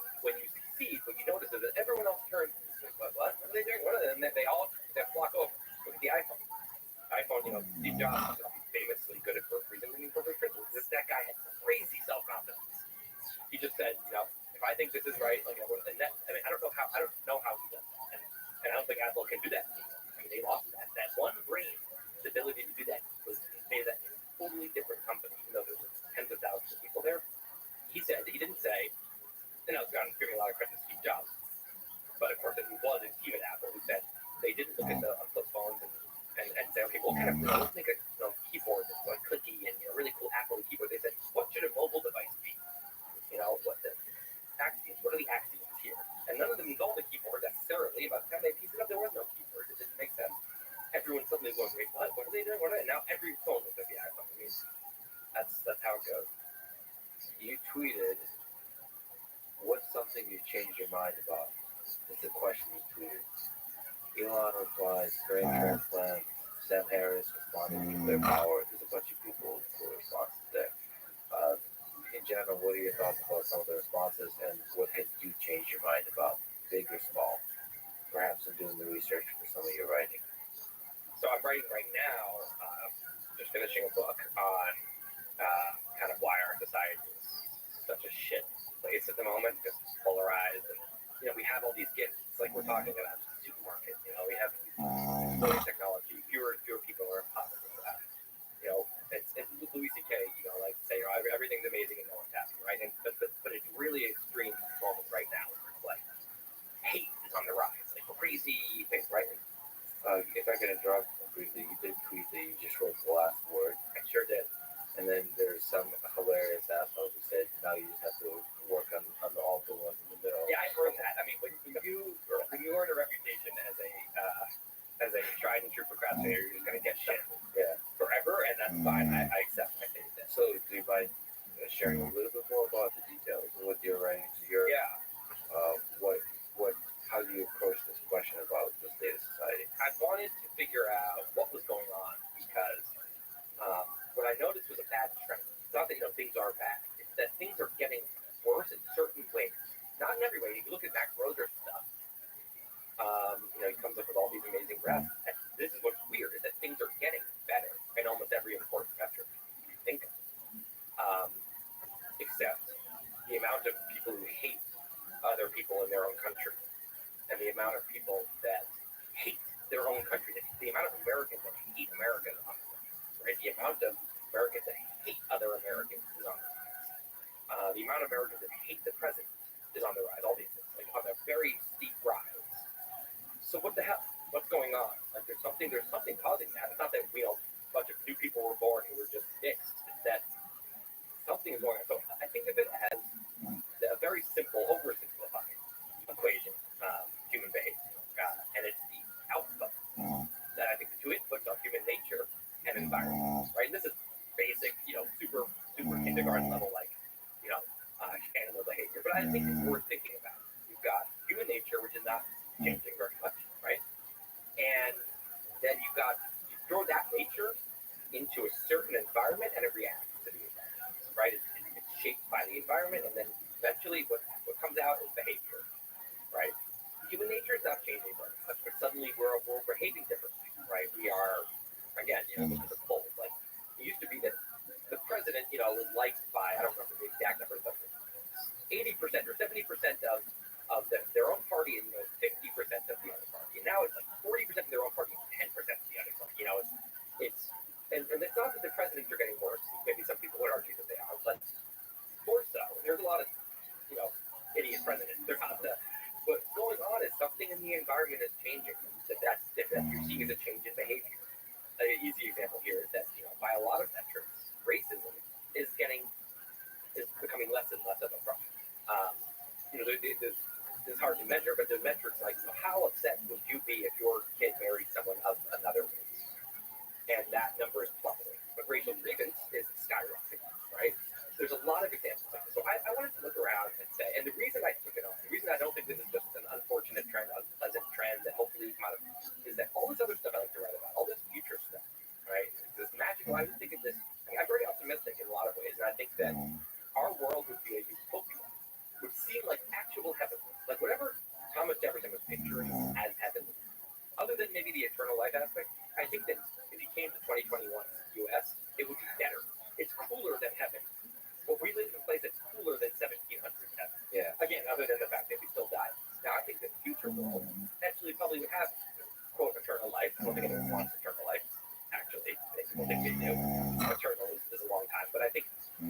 choice to dive in. Maybe we're uploaded. Maybe we can refresh our bodies. I don't know what it is. But the point is, I think about that utopia.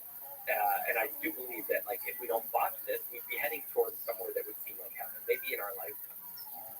Of course, if things go wrong, now think about the trends here. Just like the 20th century would seem like some magical utopia to someone from the 16th century, the bad things of the 20th century were kind of the worst things ever in terms of just absolute magnitude. You know, World War II, you know, the biggest genocide ever. You've got, maybe climate change, if it is the existential threat that many people think it is. I mean, we never had an existential threat on that level before. I mean, so the good is getting better and the bad is getting worse. And so when I think about the future, I think of us in some kind of big, long canoe as a species. 5 million mile long canoe. Each of us sitting in a row. We each have one oar. We paddle on the left side or the right side. And what we know is there's a fork up there. And the river forks, and there's a utopia on one side and a dystopia on the other. And I really believe that we're probably not headed for just an okay future. It's just the way tech is exploding, like it's probably going to be really good or really bad. The question is, which side should we be rowing on? We can't see it, right? But it really matters. I'm running all this future stuff, and I'm saying none of this matters if we're squabbling our way into kind of like a civil war right now. So what point? So it's a really important problem to solve. What are your sources of hope in this? So like, how do you steer the canoe? One of my big sources of hope, and this is I think my answer to what I changed my mind on, is I think I always knew this, but it's easy to forget it. Our primitive brain is not remembering that I don't think there are very many bad people.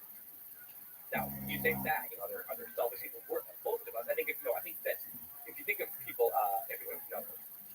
there's digital language is ones and zeros. And our primitive brain very quickly can get into the land where everyone's a one or a zero. Our tribe, we're all ones. We're perfect. I'm perfect. My family is that other family, is that other tribe. They're a zero. And we dehumanize them, right? These people are awful. So, zero is not a human, but no one's a zero and no one's a one. You're dehumanizing yourself. So when we get to this land, I call it political Disney world, because Disney movies, good guys and stars, totally bad, and Mufasa, totally good, right? You don't see Mufasa's character cross. You don't see stars upwards and behaving like that, and humanizing. No, lionizing, whatever. You are, well done. Yeah. Mufasa's a one, stars is a zero. Very simple. So political Disney world is a place, a psychological place that all of us have been in. And it can be religious Disney world, it can be national Disney world, or whatever it is. But it's a place where we fall into this delusion that there are protagonists and antagonists, and that's it, right? That is not true. We are all 0.5s, or maybe 0.6s to 0.4s.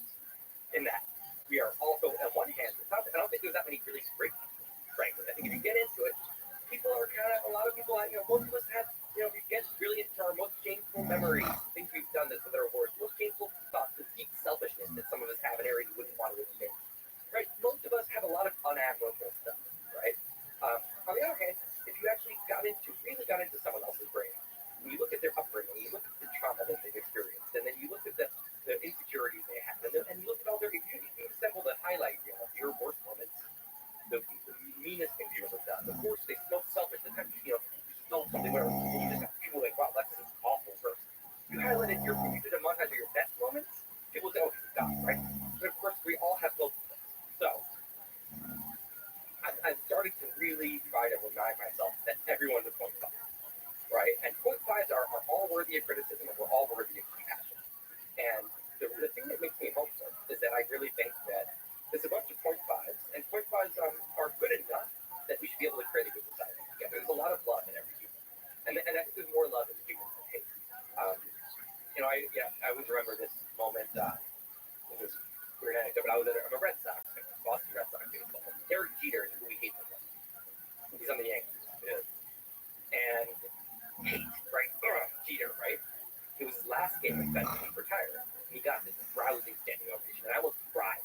And it was like, what is going on? We hate this guy, but actually, there's so much love in all of it. It felt so good to just give a huge cheer to this guy we hate, because it's like this moment of like a little fist pound. Of course, we all actually love each other. And I think there's so much of that. And so the thing that I think I've come around on is I think that we are in an environment that's bringing out really bad stuff. I don't think if I thought it was the I would be more hopeful. Like if another human nature, I'd be more upset. It's the two independent variables here, or there's the fixed variable in the constant, which is human nature. There's the independent variable environment, and then if behavior is a defect variable. I like that the thing that I think is bad is the independent variable, the environment, which means I think the environment can get better. There's a lot of things I can go into about why the environment I think is bad, but I have hope because I think the thing that's bad for us is something that can change. The first principles idea here is that most people have a capacity to be a 0.7 to a 0.9 if the environment is properly calibrated. Yeah, I think that. Well, I think that maybe if we're all 0.5, I think that that environment can bring out our good side. Yes, and maybe we're all on some kind of distribution, and the right environment can bring out our higher sides. And I think in a lot of ways, it has. I mean, the U.S. environment, we take for granted how the liberal laws and liberal environment that we live in. I mean, like in New York City, right? If you walk down the street and you assault someone, if anyone sees you, they're probably going to yell. You might get your ass kicked by someone for doing that. You also might end up in jail. There's security cameras, and there's just norms. We're all trained. That's what awful people do, right? So it's not that human nature doesn't have it in it to be like that. It's that this environment we're in has made that a much, much, much smaller experience for people.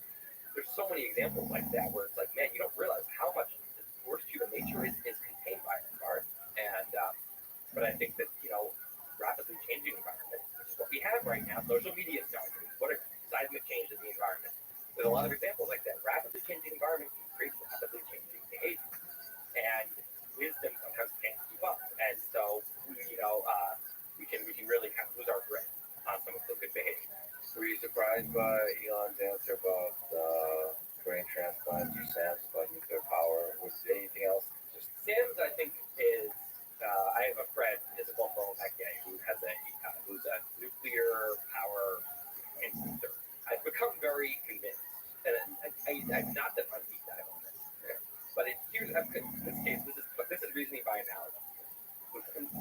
The amount of really smart people I respect, all who seem to have dug in, who all say nuclear power is clearly a good option. It's obviously emission-free, but like the concerns about meltdowns and ways they see that they completely overblown.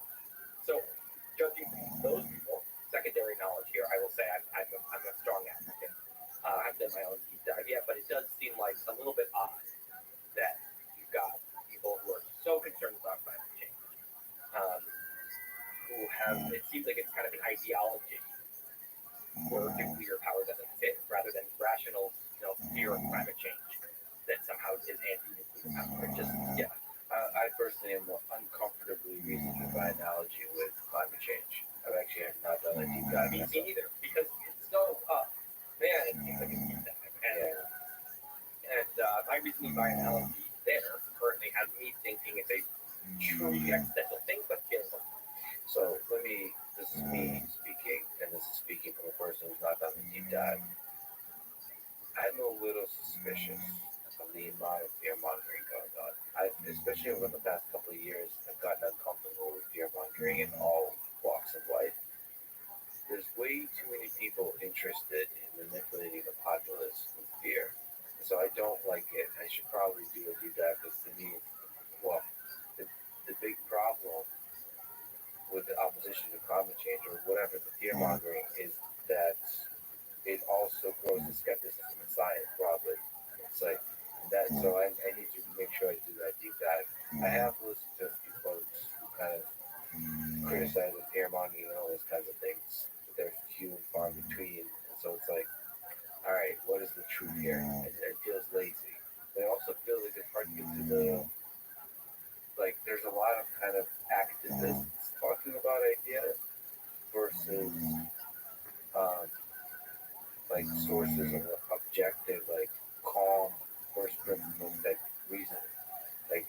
One of the things I know it's supposed to be a very big problem, but when people talk about catastrophic effects of climate change, I haven't been able to see really great deep analysis of what that looks like in 10, 20, 30 years.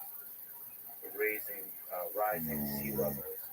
What are the models of how that changes human behavior, society? What are the things that happen?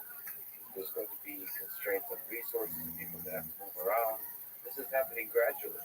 Are we going to be able to respond to this? How would we respond to this? What are the best models? How if it goes wrong? Again, this is a question I keep starting to ask myself about doing research, like motivating myself to get up to this deep dive that I feel deep. Just watching people not do a great job of that kind of battling with the pandemic. So, sort of being caught off guard and wondering, okay, if we're not good with this pandemic, how are we going to respond to other kinds of tragedies? Well, this is part of why I wrote the book. Because I said we're going to have more and more of these big collective, what do we do here situations. Whether it's how about when we're probably not that far away from people being able to go and decide the IQ of their kid, or make a bunch of embryos and actually pick the highest IQ I could possibly go wrong. Yeah, and also imagine the political size of that, and only wealthy people can afford it versus just a nightmare, right? We need to be able to have our wits about us as a species, where we can actually get into a topic like that and come up with it, where the collective brain can be smart. I think that there are certain topics where I think of this, and this is again another simplistic model, but I think it works. Is that there's a higher mind and primitive, right? It's in your head, and these team up with others. So when the higher mind is more rational and puts out ideas that it's not attached to, and so it can change its mind easily because it's just an idea, and the higher mind can get criticized. If their ideas can get criticized, and so when the higher minds team up, it's like all these people in the room throwing out ideas and kicking them, and one idea goes out and everyone criticizes it. Shooting bows and arrows at it, and the true idea is, the arrows bounce up, and so it rises up, and the other ones get shot down. So it's this incredible system. This is what good science institution is. Someone puts out a thing, criticism arrows come at it, and most of them fall, and the needle in the haystack ends up rising up. Right? It's an incredible mechanism. So what's happening is a bunch of people, a bunch of flawed medium scientists are creating super intelligence. Then there's the primitive, which is the more limbic system part of our brain. It's a part of us that is very much not living in 2020. It's living many tens of thousands of years ago, and it does not treat ideas like this separate thing. It identifies it. It only gets involved when it finds an idea sacred. It starts holding an idea sacred, and it starts identifying. So what happens is they team up too. And so when you have a topic that a bunch of primitive, that really rouses a bunch of primitive minds, it quickly, the primitive minds team up and they create an echo chamber where suddenly no one can criticize this. In fact, they are powerful enough, people outside the community, no one can criticize it. We will get your paper retracted. We will get you fired. Right? That's not higher mind behavior. That is crazy primitive mind. And so now what happens is the collective becomes dumber than an individual. It's dumber than a single reasoning individual. You have this collective is suddenly attached to this sacred scripture with the idea, and they will not change it. And they get dumber and dumber. And so climate change, what's worrisome is that climate change has in many ways become a sacred topic, where if you come up with a nuanced thing, you might get called branded as denier. Yes. So there goes the super intelligence. All the arrows, no arrows will be fired. But if you get called a denier, that's a social penalty for firing an arrow at a certain orthodoxy, right? And so what's happening is the big brain gets unfrozen, right? And it becomes very stupid. Now, you can also say that about a lot of other topics right now. You just mentioned another one, I forget what it was, but that's also kind of what it is. The vaccine. Yeah, COVID. Okay, and here's my point earlier: is that what I see is that the political divide is like a whirlpool that pulls everything into it, and in that whirlpool, thinking is done with primitive mind trials. Yeah. Right. And so I get, I'll do something like race, right? That makes sense. That also right now, the topic of race, for example, or gender, these things are in the whirlpool. But that at least is like, okay, that's something that the primitive mind would always get really worked up about. It taps into our deepest kind of primal self. COVID, make this COVID in a way, but climate change, that should just be something that our rational brain does. Let's solve this problem. The problem is that it's all gotten sucked into the red versus blue world, and once that happens, it's in the hands of the primitive mind. We're losing our ability to be wise together, to make decisions. It's like the big species brain is or the big American brain is drunk at the wheel.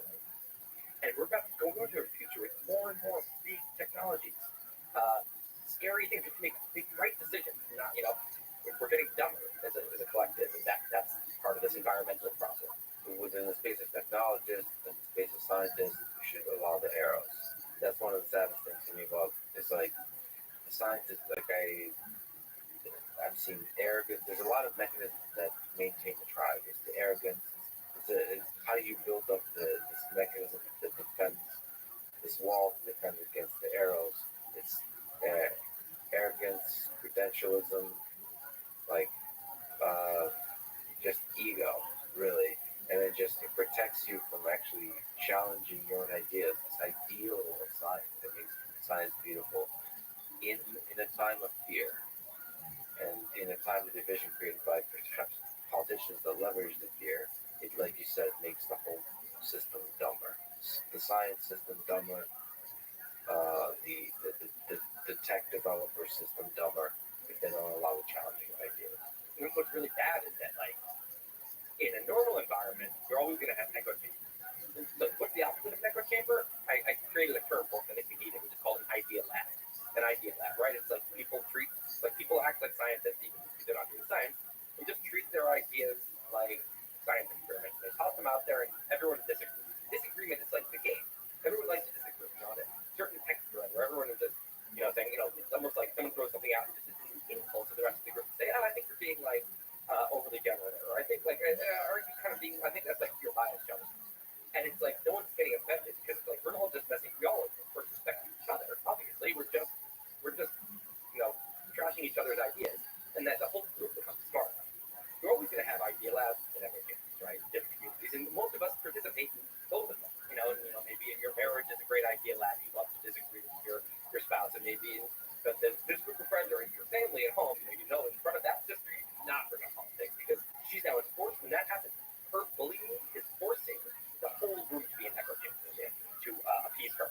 Now, what scares me is that usually you have these things existing kind of in bubbles, and usually there's like they each have their natural defenses against each other. So an echo chamber person stays in their echo chamber. They don't like they will cut you out. They don't like to be friends with you. You notice that they will cut you out. They'll cut out their parents. They voted for Trump or whatever, right? So they're that's how they do it. They will say, I'm going to stay inside of an echo chamber state. So my ideas, which I identify with, because my primitive mind is doing the thinking, are not going to ever get challenged. It feels so scary and awful for that to happen. But if they leave and they go into an idealized environment, people are going to say, what? No, they're going to disagree. And they're going to say, and the person's going to try to bully them. They're going to say, that's really offensive. And people are going to say, no, it's not. And they're going to immediately say, these people are assholes, right? So the echo chamber person, it doesn't have much power once they leave the echo chamber.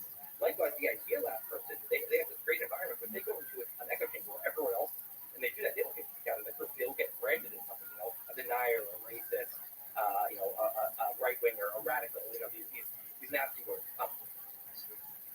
The thing that I don't like right now is that the echo chambers have found ways to forcefully expand into places that normally have a pretty good immune system against echo chambers, like universities, like science journals, places where usually it's like there's a strong idea lab culture, veritas, that's an idea lab slogan.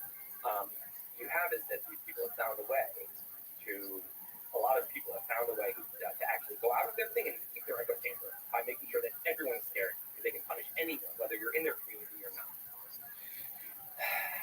That's all brilliantly, but when's the book coming out? Any idea? June, July? We're not quite sure. Okay. I can't wait. It's awesome. You have a title yet, or you can't talk about that? Still working. Okay. If it's okay, just a couple of questions from Mailbag. I just love these. I would love to hear you riff on these. So one is about film and music. Why do we prefer to watch? The question goes: why do we prefer to watch a film we haven't watched before, but we want to listen to songs that we have heard hundreds of times? This question and your answer really started to make me think. Like, yeah, that's true. That's really interesting. Like we draw that line somehow. So what's the answer? So I think let's use these two minds again. I think that when your higher mind is the one who's taking something in and they're really interested, what are the lyrics? So I'm going to learn something, or what, they're reading a book or whatever. The higher mind is trying to get information. And once it has it, no point in listening to it again. It has the information. Your rational thinking. And your gut. But when you eat a good meal or have sex or whatever, that's something you can do again and again because it actually, your primitive brain loves it, right? And it never gets bored of things that it loves. So I think music is a very primal thing. I think music goes right to our primitive brain a lot. I think of course as collaboration, your rational brain is absorbing the actual message, but I think it's all about emotions and even more than emotions. It's literally music taps into like very, very deep, primal part of us. And so when you hear a song once, even some of your favorite songs, the first time you heard it, you were like, I guess that's kind of catchy. And then you end up loving it on the 10th listen, but sometimes you even don't like a song, you're like, no, the song sucks. Suddenly you find yourself on the 40th time it's on the radio all the time, you kind of be like, oh, I love this song. And you're like, wait, I hate this song.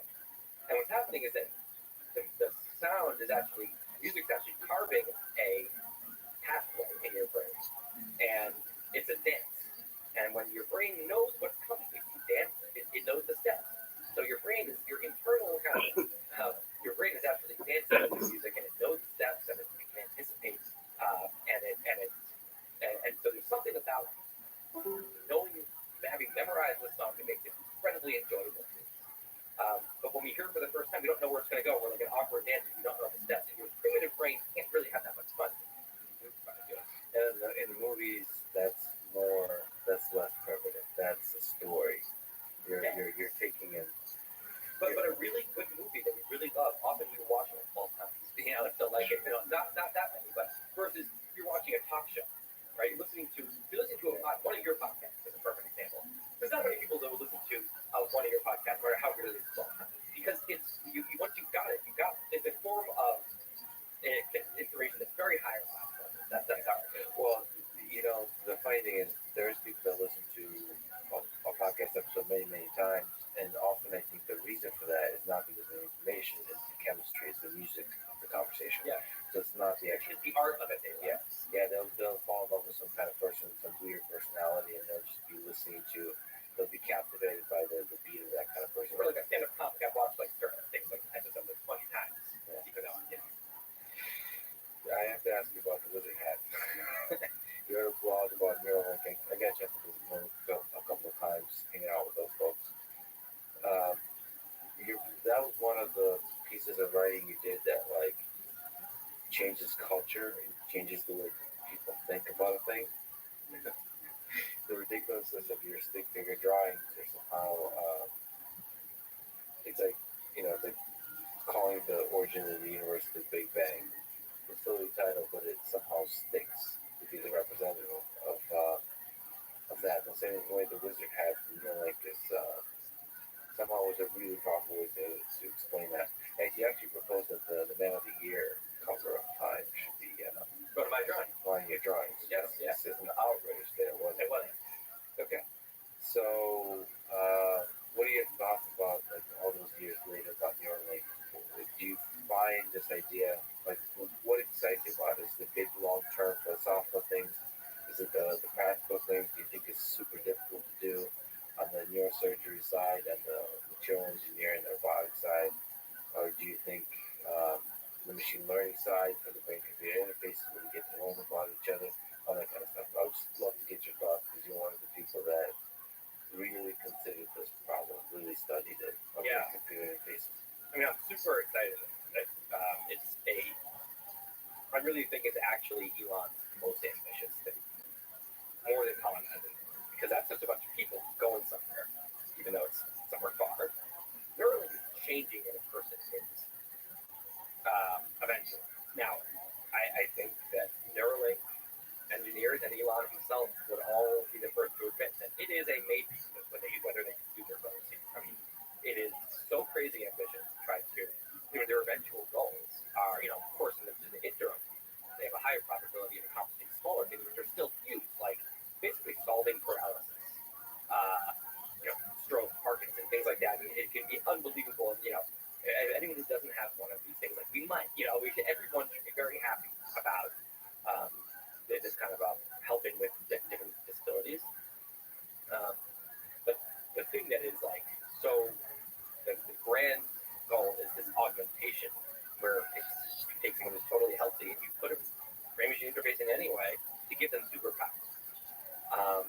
it's the possibilities that they can do this, that they can really. So, they've already shown that they are for real. That, they created this robot. Elon talks about it should be like LASIK, where it's not shouldn't be something that needs a surgeon. This shouldn't just be for rich people who have waited in line for 6 months. This should be for anyone who can afford LASIK, and eventually, hopefully, something that isn't covered by insurance or something that anyone can do. Something that's big a deal should be something that anyone can afford eventually. And when we have this, again, I'm talking about a very advanced phase down the road. So maybe a less advanced phase. Maybe right now, think about when you listen to something, what happens is you actually hear the sound. Well, not really. It's that the sound is coming out of the speaker. The speaker is vibrating. It's vibrating air molecules. Those air molecules, get vibrated all the way to your head, the pressure wave, and then it vibrates your eardrum. Your eardrum is really the speaker now in your head that then vibrates bones and fluid, which then stimulates neurons in your auditory cortex, which give you the perception that you're hearing sound. Now, if you think about that, do we really need to have a speaker to do that? You could just somehow get a little tiny thing that can vibrate eardrums. You could do it that way. That seems very hard. But really what you need is you go to the very end of the thing that really needs to happen is your auditory cortex neurons need to be stimulated in a certain way. If you have a ton of Neuralink things in there, Neuralink electrodes, and they get really good stimulating things, you could play a song in your head that you hear that is not playing anything. There's no sound in the room that you hear, and no one else could. It's not like they can get close to your head here. There's no sound. They could not hear anything, but you hear sound. You can turn up. You open your phone. You have the Neuralink app. You open the Neuralink app, or just Neuralink. So basically, you can open your Spotify, like to, you play to your speaker. You can play to your computer. You can play right out of your phone, your headphones, or you can now have a new one. You can play into your brain. And this is one of the earlier things. This is something that seems like really doable. So no more headphones. I always think it's so annoying. I can leave the house with just my phone, and nothing else. Or even just an Apple Watch. There's always this one thing like and headphones. You do need your headphones, right? So I feel like that'll be the end of that. But there's so many things that you keep going. The ability to speak together. You can talk about like super brains. I mean, one of the examples Elon uses is that the low bandwidth of speech. If I go to a movie and I come out of a scary movie and you say how was it? Oh, it was terrifying. Well, what did I just do? I just gave you. I had 5 buckets I could give you. One was horrifying, terrifying, scary, eerie, creepy, whatever. That's about it. And I had much more nuanced experience.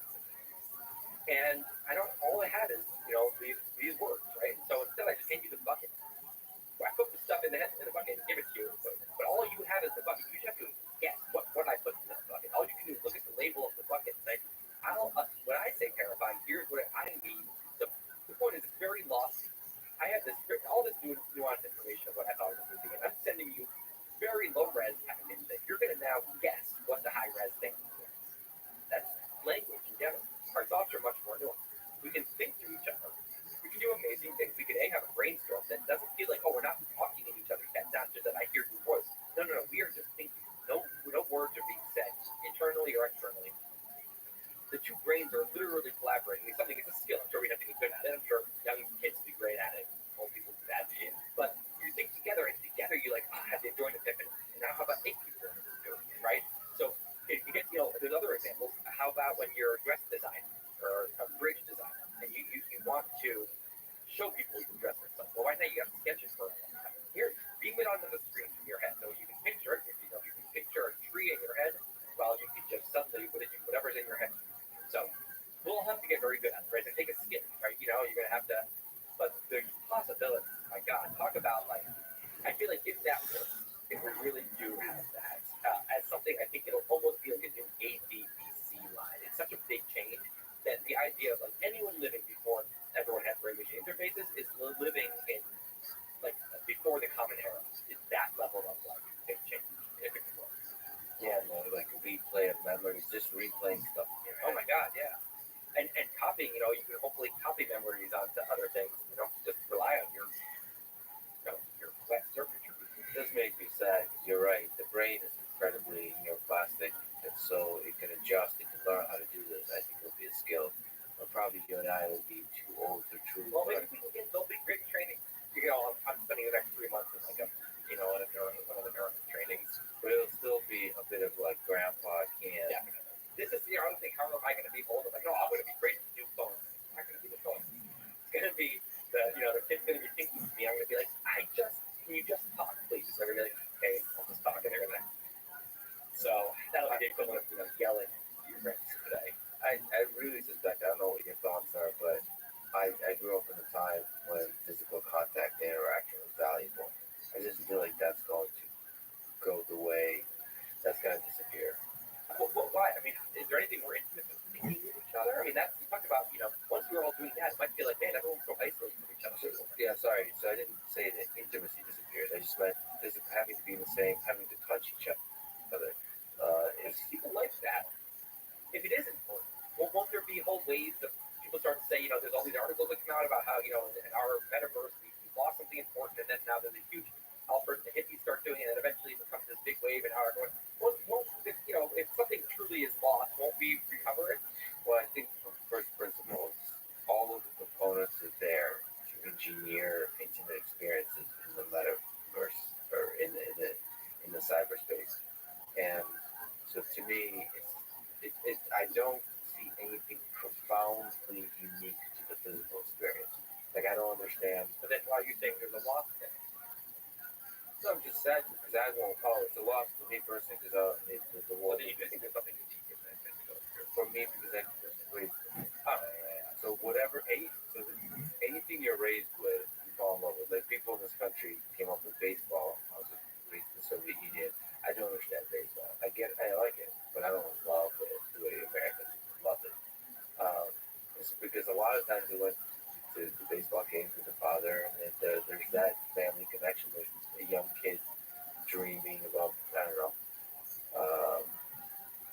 becoming an MLB player himself. I don't know, something like that. But that what you're raised with obviously is really important. But I mean, fundamentally, human experience. Listen, we're doing this podcast in person, so clearly I still value it. But it's true. If this were, obviously, if there was screen, we all agree that's not the same. Yeah, but if this were something, we had contact lenses on, and maybe Neuralink, like maybe forget contact. This is all the devices, even if it's with contact lens, that's all old. Yeah. Once you have the brain image interface, it'll just be projection. It'll take over my visual cortex. My visual cortex will get put into a virtual room, and so we will see. You will really hear and see as if you won't have any mask, no VR mask needed. And at that point, it really will feel like you will forget. You'll say, were we together and physically or not? You won't even, it'd be so unimportant, you won't even remember. And you're right. This is one of those shifts in society that changes everything. But romantically, people still need to be together. That there's a whole set of like physical things with relationships that aren't, like what, like sex, but also just like there's pheromones. Like there's the physical touch is that's like music. It goes to such a deeply primitive part of us that what physical touch with a romantic partner does. That I think that so I'm sure there'll be a whole wave of people who their new thing is that you're romantically involved people you never actually are working with, and I'm sure there'll be things where you can actually smell within the room and you can and touch. Yeah, but I think that'll be one of the last things to go. I think there's something that to me seems like something that'd be a while before people feel like there's nothing lost by not being. It's very difficult to replicate the human interaction. Although sex also, again, you could not to get too weird, but you could have a thing where you basically you're supposed to just do a massage because it's less awkward, but everyone is still imagining sex. So a masseuse could massage a fake body and you could feel whatever's happening. Right, so you're lying down in your apartment alone, but you're feeling a full. That'll be the new YouTube or streaming where it's one masseuse massaging one body, but 1,000 people are experiencing. Exactly. Right. Think about it. Right now, Taylor Swift doesn't play for one person. It has to go around and every one of her fans gets to go play for a book. Right. Yeah. You do it and it goes everywhere. So it'll be the same idea. You've really thought a lot about AI. So AI safety specifically. You've mentioned you're actually starting a podcast, which is awesome. so good at talking, so good at thinking, so good at being weird in the most beautiful of ways. But you've been thinking about this AI safety question. Where today does your concern lie for the near future, for the long-term future? Like, quite a bit of stuff happens, including with Elon's work at Tesla Autopilot. There's a bunch of amazing robots with Boston Dynamics and everyone's favorite vacuum robot, iRobot, Roomba. And then there's obviously the applications of machine learning recommender systems in Twitter, Facebook, and so on. And face recognition for surveillance, all these kinds of things happen. A lot of incredible use of not face recognition, but the incredible use of deep learning, machine learning to capture information about people and try to recommend to them what they want to consume next. Some of that can be abused, some of that can be used for good, for Netflix or something like that. What are your thoughts about all this? Yeah, I mean, I really don't think humans are very smart. All things considered, I think we're like limited, and we're dumb enough that we're very not just like and our emotions, our emotions can be pulled by public sphere. I mean, again, I do look at what's going on with political polarization. I see a lot of public sphere emotions happen. So yeah, there's a lot to be scared of for sure. Like very scared of. I get excited about a lot of things, very specific things. Like one of the things I get excited about is I like the future of wearables, right?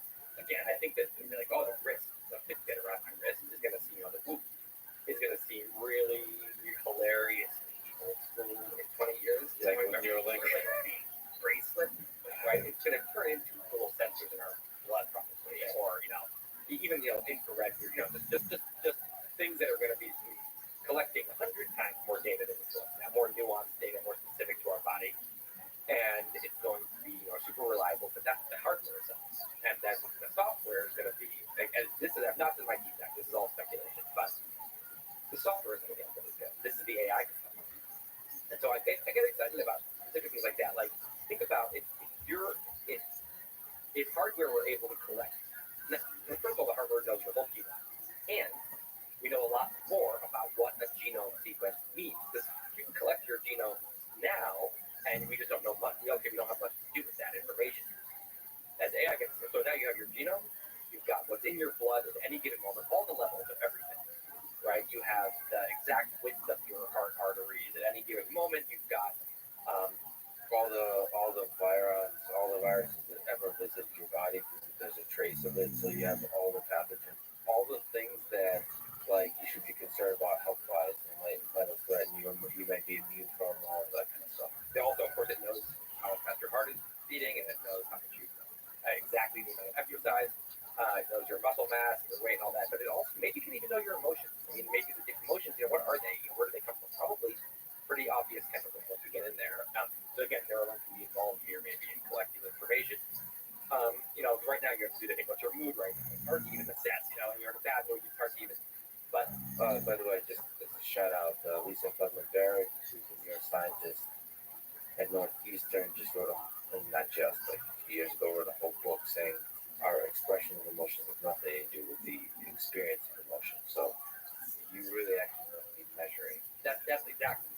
You can tell because one of these apps pops up and says, how do you feel right now? With that, I'm like, I don't know, I feel sad right now because the thing popping up reminded me that I'm procrastinating. And I was on my phone. I just that's not my, So I think we'll probably be able to get all this info, right?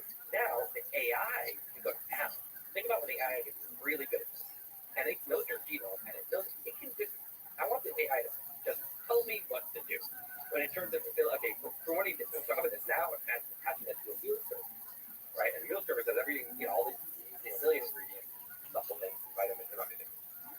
And I tell the AI my broad goals. I want to gain muscle, or I want to, maintain my weight. I want to have more energy, or whatever. I just want to be very healthy. Obviously, everyone wants the same 10 basic things. Like you want to avoid cancer, you want to, various things. You want to age slower.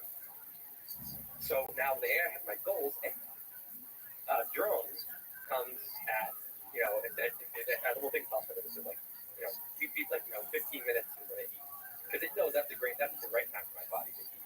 15 15 minutes later, a little slot opens in my wall where a drone has come from the factory, eating the food factory, and dropped the perfect meal for my exact moment, for my mood, for my genome, for my blood content, and it's because it knows my goals. So it knows I want to feel energy at this time, and then I want to wind down here. So I actually those things are I like it. Well, plus the pleasure things, like it knows what kind of components of a meal you've enjoyed in the past, so you can assemble the perfect meal. Exactly. It knows you way better than you know yourself, better than any human could ever know you. And a little thing pops up. You still have some choice, right?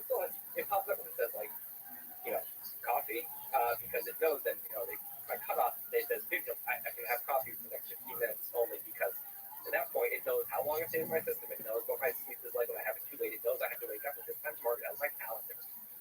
So I think a lot of people. This is I think something that humans are wrong about is that most people will hear this and be like, that sounds awful. That sounds dystopian. No, it doesn't. It sounds incredible. And if we all had this, we would not look back and be like, I wish I was like making awful choices every day like I was in the past. And then these are important decisions. Your important decision-making energy, your important focus and your attention can go on to your kids and on your work and on helping other people and things that matter. And so I think AI. When I think about like personal lifestyle and stuff like that, I really love I love things. I think it's going to be very, and I think we'll all be so much healthier. That when we look back to that, one of the things that's going to look so permanent is the one size fits all thing. We're getting when you're reading advice about keto. Each genome is going to have very specific, one unique advice coming from AI, and so Yeah, the customization that's enabled by collection of data and the use of AI. A lot of people think think of the worst case scenario, that data being used by authoritarian governments to control you, all that kind of stuff. They don't think about most likely, especially in a capitalist society, it's most likely going to be used as part of a competition to get you the most delicious and healthy meal possible as fast as possible. Yeah, so the world will definitely be much better with the integration of data. But of course, you want to be able to be transparent and honest about how that data is misused, and that's why it's important to have free speech and people to speak out, like when some bullshit is being done by companies. that we need to have our wits about us as a society. This is free speech is the mechanism by which the big brain can think for itself, can think straight, can see straight. When you take away free speech, when you start saying that in every topic, when any topic's political, it becomes treacherous to talk about. So forget the government taking away free speech. If the culture penalizes nuanced conversation about any topic that's political, and the politics is so all-consuming, and it's such a incredible market to polarize people, for media to polarize people, to bring any topic it can into that political topic, we become a very dumb. Free speech goes away as far as people like to say, you don't even know what free speech is. Free speech, your free speech is not being violent. It's like, no, you're right. My First Amendment rights are not. Rabbi! But the culture of free speech, which is the Rabbi! of two. Rabbi! The culture of free speech. Rabbi! And the culture is much more. Rabbi! Obviously, you can have a culture that's. Rabbi! Right now, take any topic again. Bro, why every time I come in, he's very sleep? sensitive topics, police shootings, or what's going on in K-12 schools, or even climate change. Take any of these, and the First Amendment's still there. You're not going to get arrested, no matter what you say. The culture of free speech is gone because you will be destroyed. Your life can be over. As far as it matters. If you say the wrong thing, but even but a culture, a really vigorous culture of free speech, you get no penalty at all for even saying something super dumb. People will say, people will laugh. That was kind of hilariously offensive and not at all correct. You're wrong. Here's why. But no one's mad at you. Now the brain is thinking at its best. So the IQ of big brain is as high as it is in that culture. And the culture of where you say something wrong, people say, "Oh wow, you've changed. Oh wow, look, this is his real colors." The big brain is dumb. You still have mutual respect for each other, so you don't think lesser of others when they say a bunch of dumb things. It's just a play of ideas, but you still have respect and still have love for them. Because I think the worst case is when you have a complete free anarchy of ideas where it's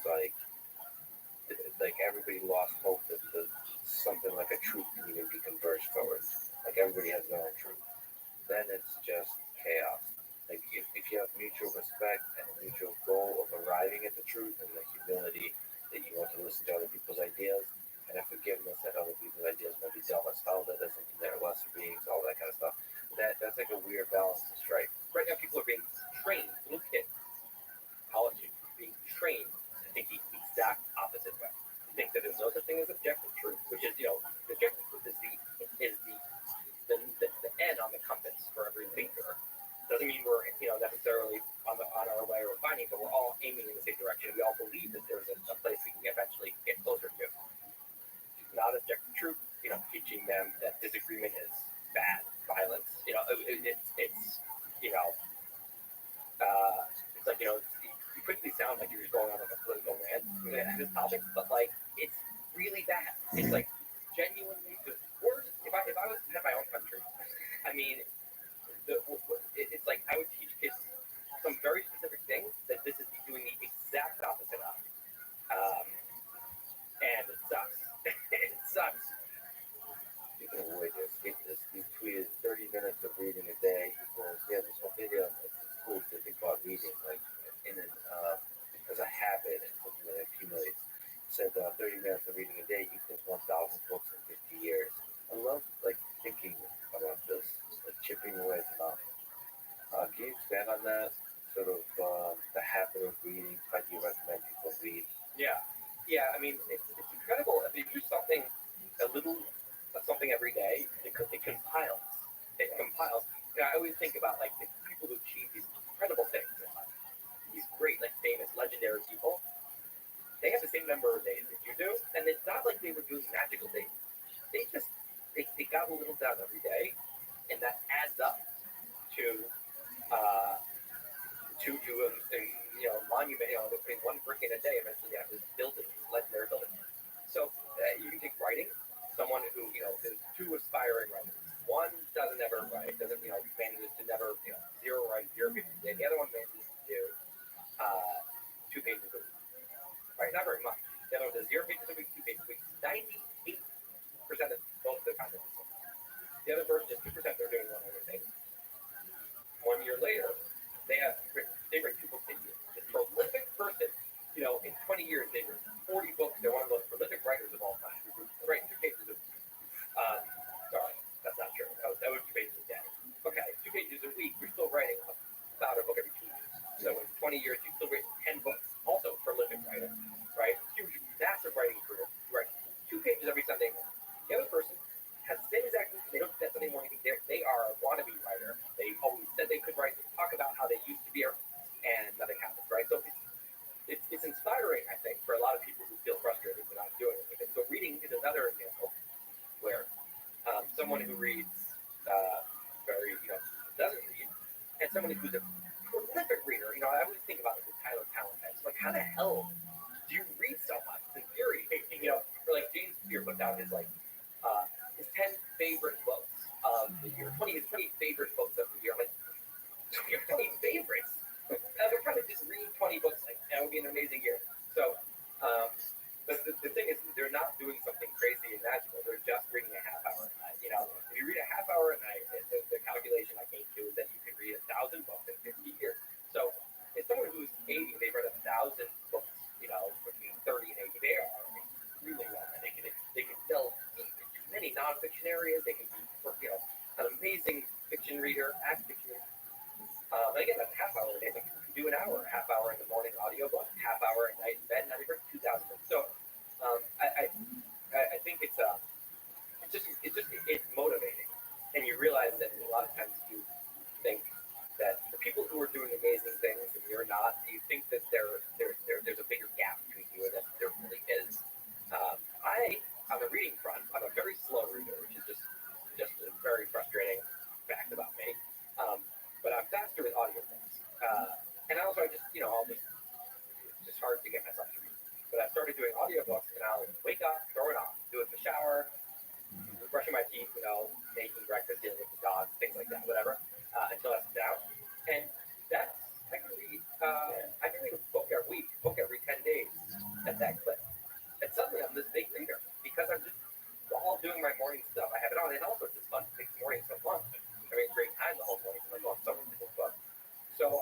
audiobook is another amazing gift for people who have a hard time reading. I find that that's actually an interesting skill. I do audiobooks quite a bit. But it's a skill to maintain, at least for me, probably the kind of books I read, which is often like history or like there's a lot of content, and if you miss parts of it, you miss out on stuff. And so it's a skill to maintain focus. At least Well, the 10-second back button is very bad. probably So I just right, if I get lost in sometimes the book is so good that I'm thinking about what the person just said, and I just get skill for me in just remembering the pause. And if I don't, no problem, just back. Quick back. So that course is not that efficient. But it's I do the same thing when I'm reading. I'll read a whole paragraph and go on a little tuning out. Yeah. You know? I haven't actually even considered to try that. I've been so hard on myself maintaining focus because you do get lost in thought. Maybe you should try that. Yeah, and when you get lost in thought, by the way, you're processing the book. That's not wasted time. That's your brain really categorizing and cataloging what you just read. Like, well, there's several kinds of thoughts, right? There's thoughts related to the book, and there's a thought that it could take you elsewhere. Well, I find that if I am continually thinking about something else, I just say I'm not. I'm just talking. Yeah, especially in the shower or something. When like that's sometimes really great stuff. I'm thinking all these stuff about other stuff. I'm clearly my mind wants to work on something else. I'll just pause. Quiet, Jack Carlin. I'm thinking about something else right now. Exactly. Also, you can things like you have to head out to the store. Like, I'll read 20 pages on the trip, just walking back and forth, going to the airport, flights, the Uber, and then you're walking through the airport, you're getting security lines. I'm reading the whole time. Like, I know this is not groundbreaking. People know what audiobooks are, but I think that more people should probably get into them. Because I know a lot of people have this stubborn kind of thing. I don't like. I like to have the paper fucking sure, but like, pretty fun to read. I still to this day I listen to a huge number of audiobooks and podcasts, but I still the most impactful experiences for me are still reading, and I read very, very slow. And it's very frustrating with like go to these websites like that estimate how long this book takes on average. Those always annoy They do like a page a minute, but I get like at best a page every 2 minutes at best. At best, when you're like really like actually not pausing. I just my ADD. Like I just it's hard to keep focusing, and I also like really absorb. So on the other side of it, when I finish a book, 10 years later, I'll be like, that scene when this happened to another friend of mine, and I don't remember any like details. I'm like, oh, I can tell you like the entire. So I absorb the shit out of it, but I don't think it's worth it to like have so much less in my life. I actually, so in terms of going to the airport, in these like filler moments of life, I do a lot of an app called Anki. I don't know if you know about it. It's a space repetition app. So there's all of these facts I have when I read. I write it down if I want to remember it, and you review it. And the things you remember takes longer and longer to bring back up. It's like flashcards, but in digital app. It's called Anki. I recommend it to a lot of people. There's a huge community of people that are just obsessed with it. ANKI. So this is extremely well-known app and idea, like among students, for like medical students, like people that really have to study. Like this is not like fun stuff. They really have to memorize a lot of things.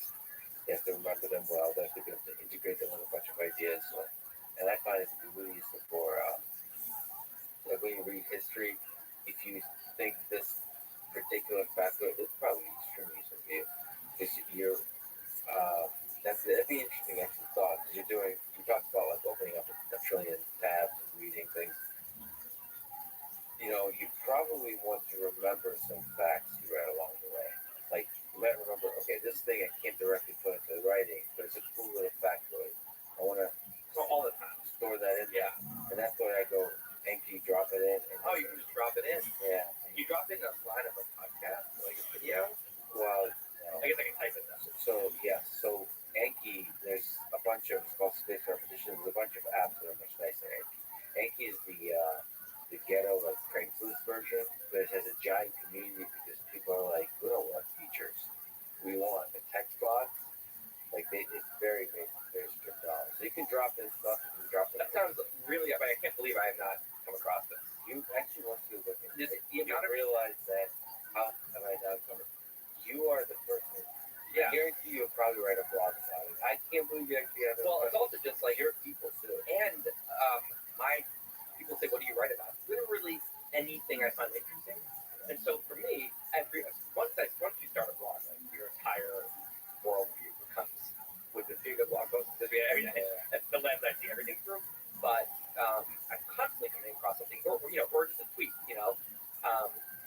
something that I'm like, oh, I need to like share this with my readers.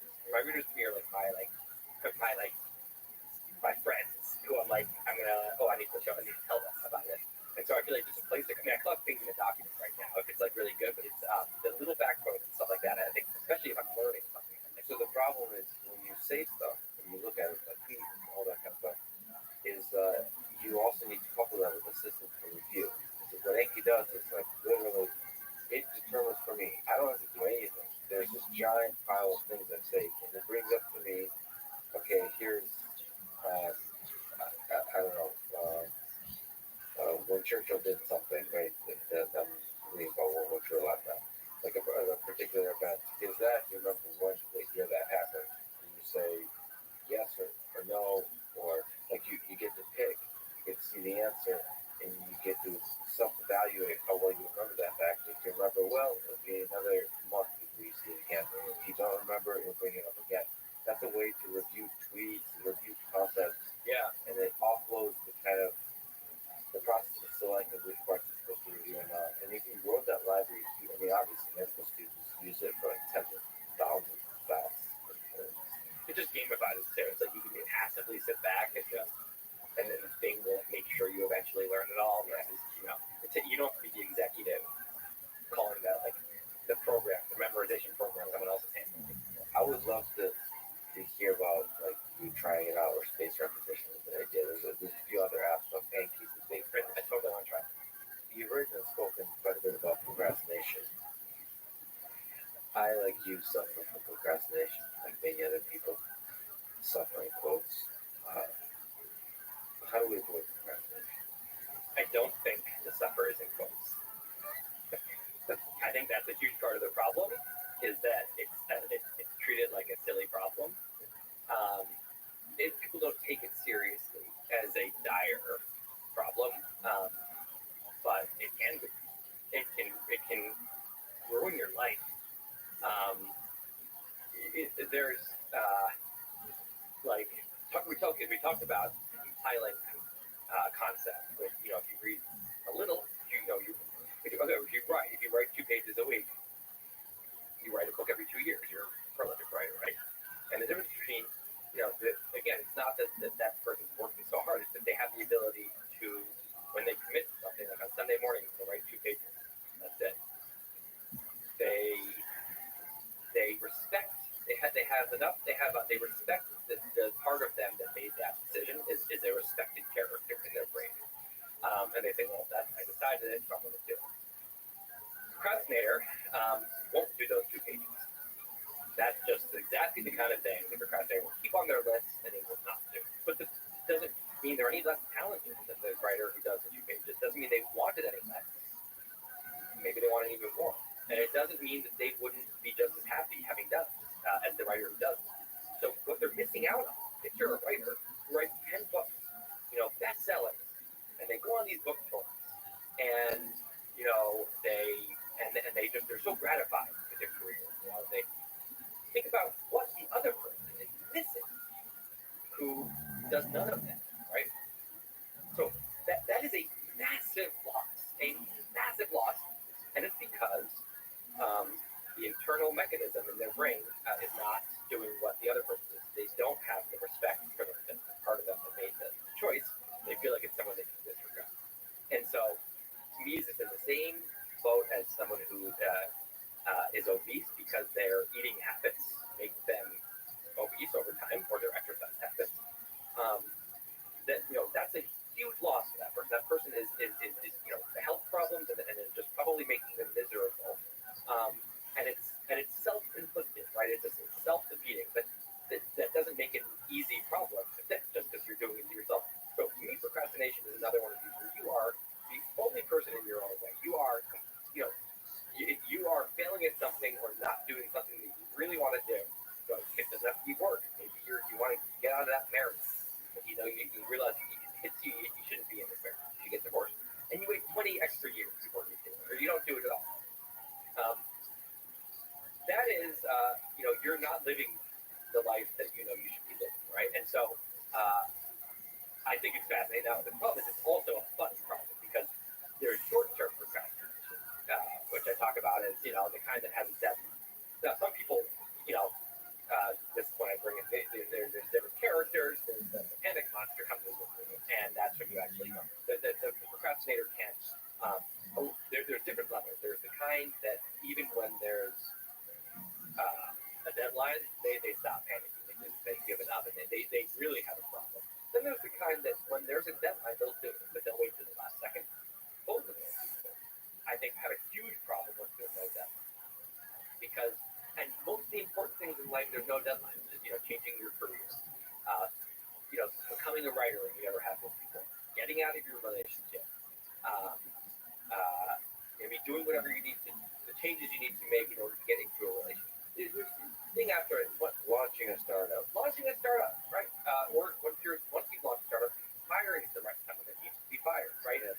I mean, going out and fundraising, it does just trying to, there's so many moments when the big change that you should be making that would completely change your life if you just did it, has no deadline. It just has to be coming from yourself. And I think that a ton of people have a problem where they think this delusion that, I'm going to do that. I'm definitely going to do that, but not this month, not today, because whatever. They make this excuse again and again, and just throw on their list, collecting dust. And so, to me, it is a very real suffering. And the fix isn't fixing the habit. Just I'm still working on the fix, first of all. So there is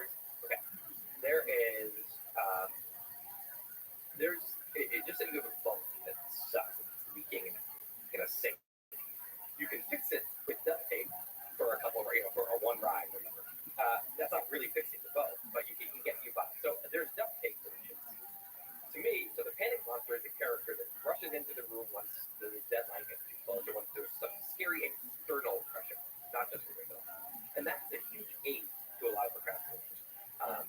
Again, there's a lot of people who won't, do that thing. They write that book they wanted to write, but there's way fewer people who will not show up to the exam.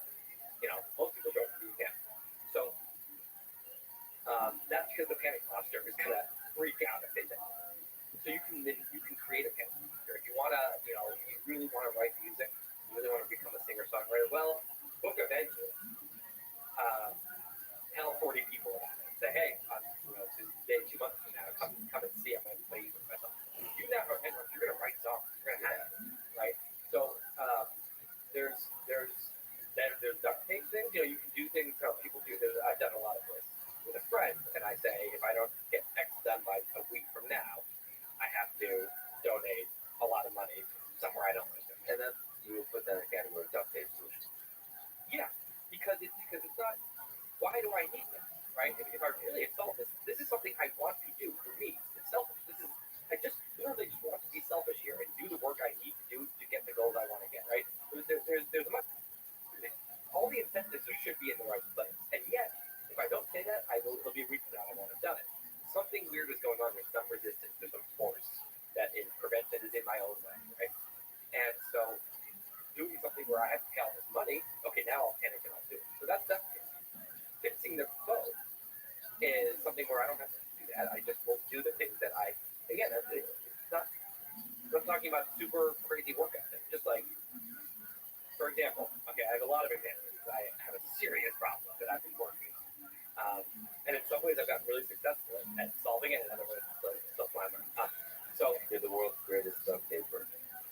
Yes. Well, I'm pretty good at duct taping. I probably could be even better, and I'm you're procrastinating and becoming a better duct taper. Literally, yes. There's nothing I won't do. So here's what I know what I should do. Right? It's very obvious is that I should wake up. Don't have to be crazy on 6 a.m. or anything insane, or I'm not going to be one of those crazy people with 5:30 jogs. I'm going to wake up at whatever, 7:30, 8:30, and I should have a clock, just say 9 to noon, where I get up and I just really quick make some coffee. And it's obvious because all the great writers in history did exactly that. Some of them have done that. That's common. There's some that I like writing. They do the late night sessions, but most of them they do it as a session. But there's a session that's most writers write in the morning, and there's a reason. I don't think I'm different than those people. It's the right time to write. You're fresh, right? Your ideas from the dreaming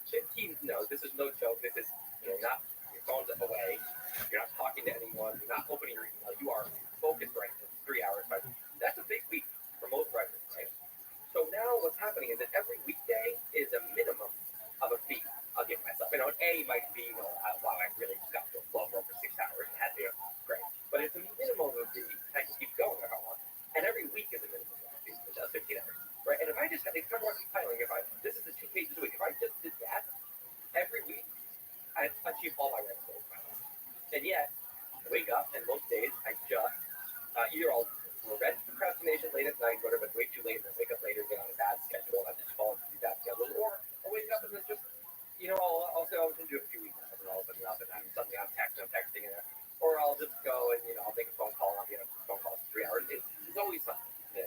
Or I'll start writing, and then I hit a little bit of a wall, but because there's no this is a sacred writing block, I'll just hit the wall and say, well, this isn't icky, I'll go do something else. So, duct tape, what I've done is, their wife Hawaii has one employee, Alicia. She's a manager of lots of things. That's her role. She truly does lots of things. And one of the things we started doing is either she comes over and sits next to me where she can see my screen from 9 to noon. That's all it takes. The thing about procrastination is usually you're not kicking and screaming, I don't want to do this. It's the feeling of, in the old days when you had to go to class and your lunch block is over and it's like, class comes. Or it's Monday morning, you go, yeah. But you say, you know what? But you go. You say, okay. And then you get to class and it's not that bad once you're there, right? You have a trainer. You say, okay, next step. You go, okay. And you do.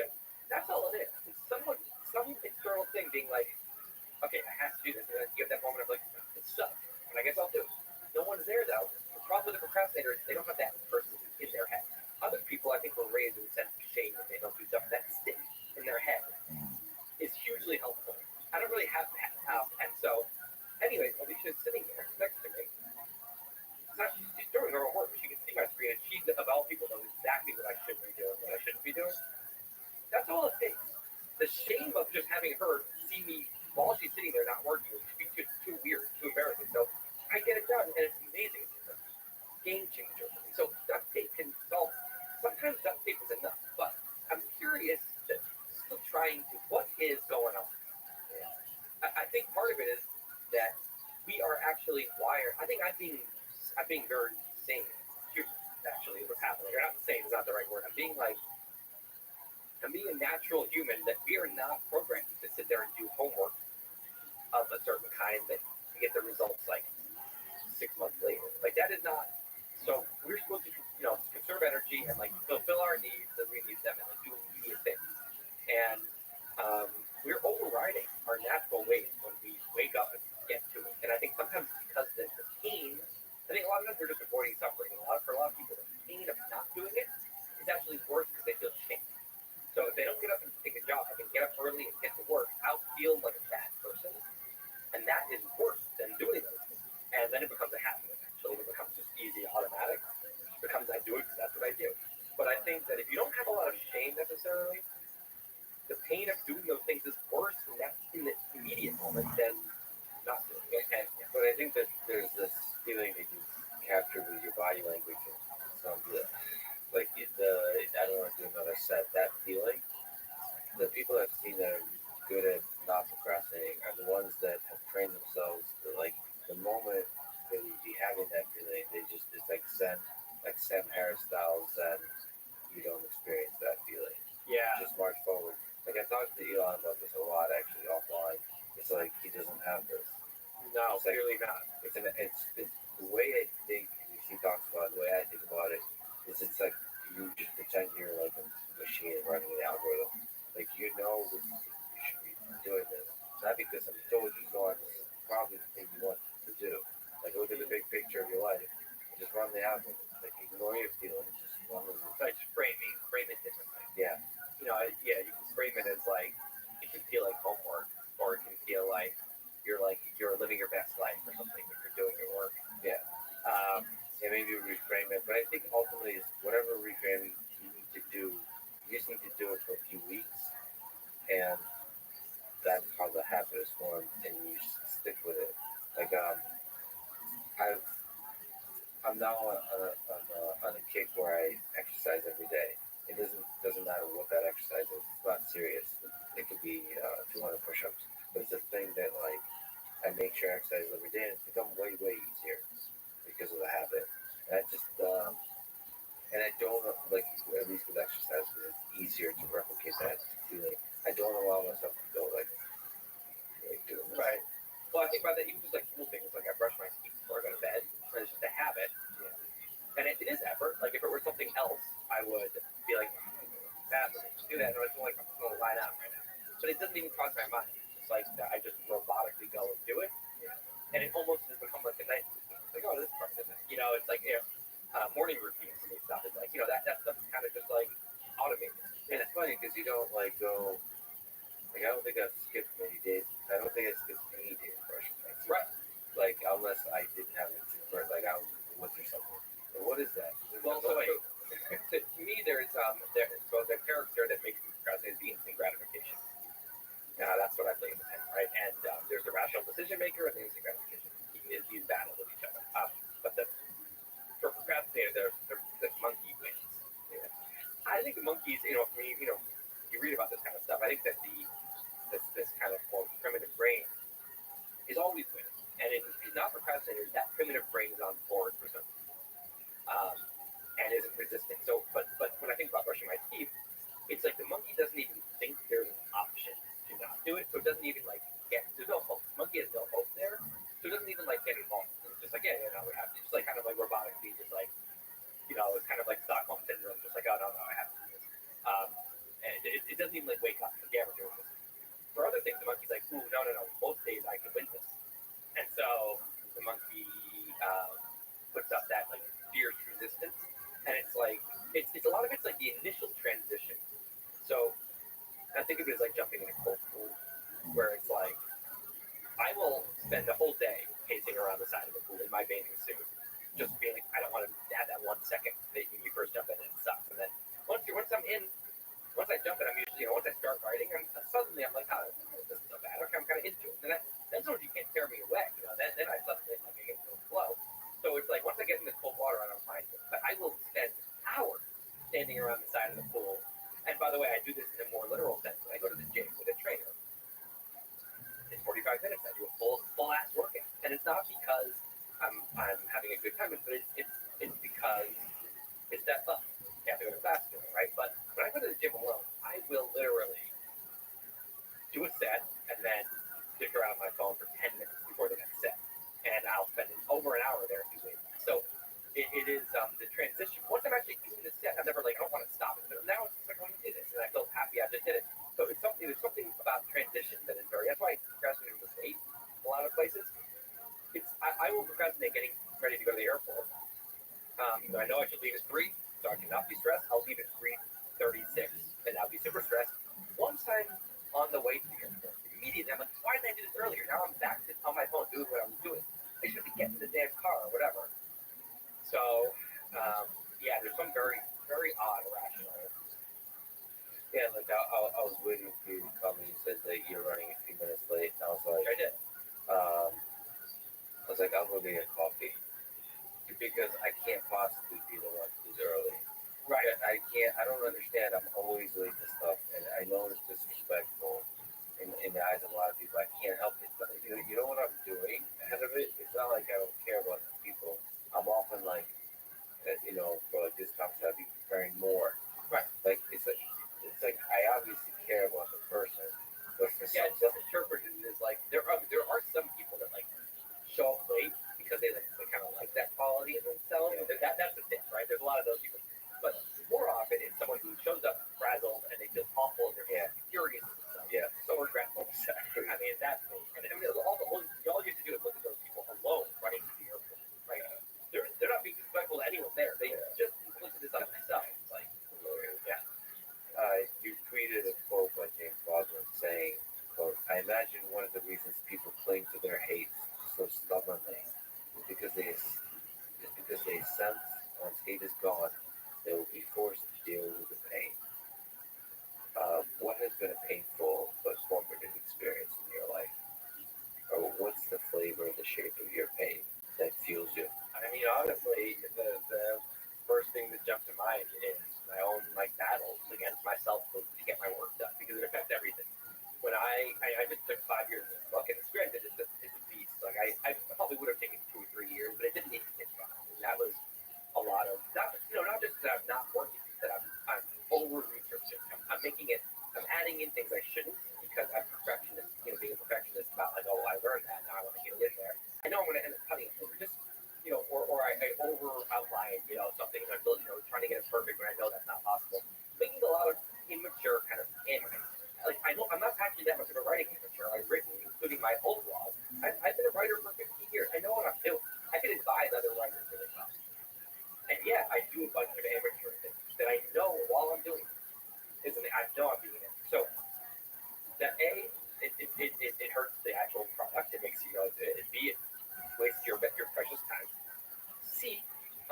when you're mad at yourself, when you're in a negative, self-defeating spiral, it almost inevitably you'll be less good to others.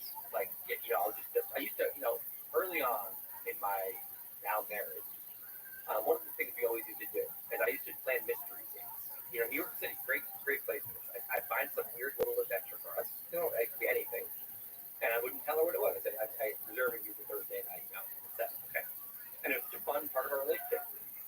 Started writing this book, got to a really bad, personal space where it was like, in my head, I was like, I can't do anything until this is done, no. And I just stopped, ever valuing, joy of any kind. I was like, no, no, that's when I'm done. And that's a trap. We're very quickly, I was thinking, I think it's going to be 6 months away. And after 5 years later, I'm like, wow, I really wasn't living fully for 5 years. We don't live very long. Think about your 5 decades. That's like a sixth of my 5 years. Wow, that's a huge loss. So to me, that was excruciating. And it was a bad pattern, a very unproductive, unhelpful pattern for me, which is that wake up in the morning and great mood. Great mood every morning. Wake up, thrilled to be awake. The whole day ahead of me. I get so much work done today.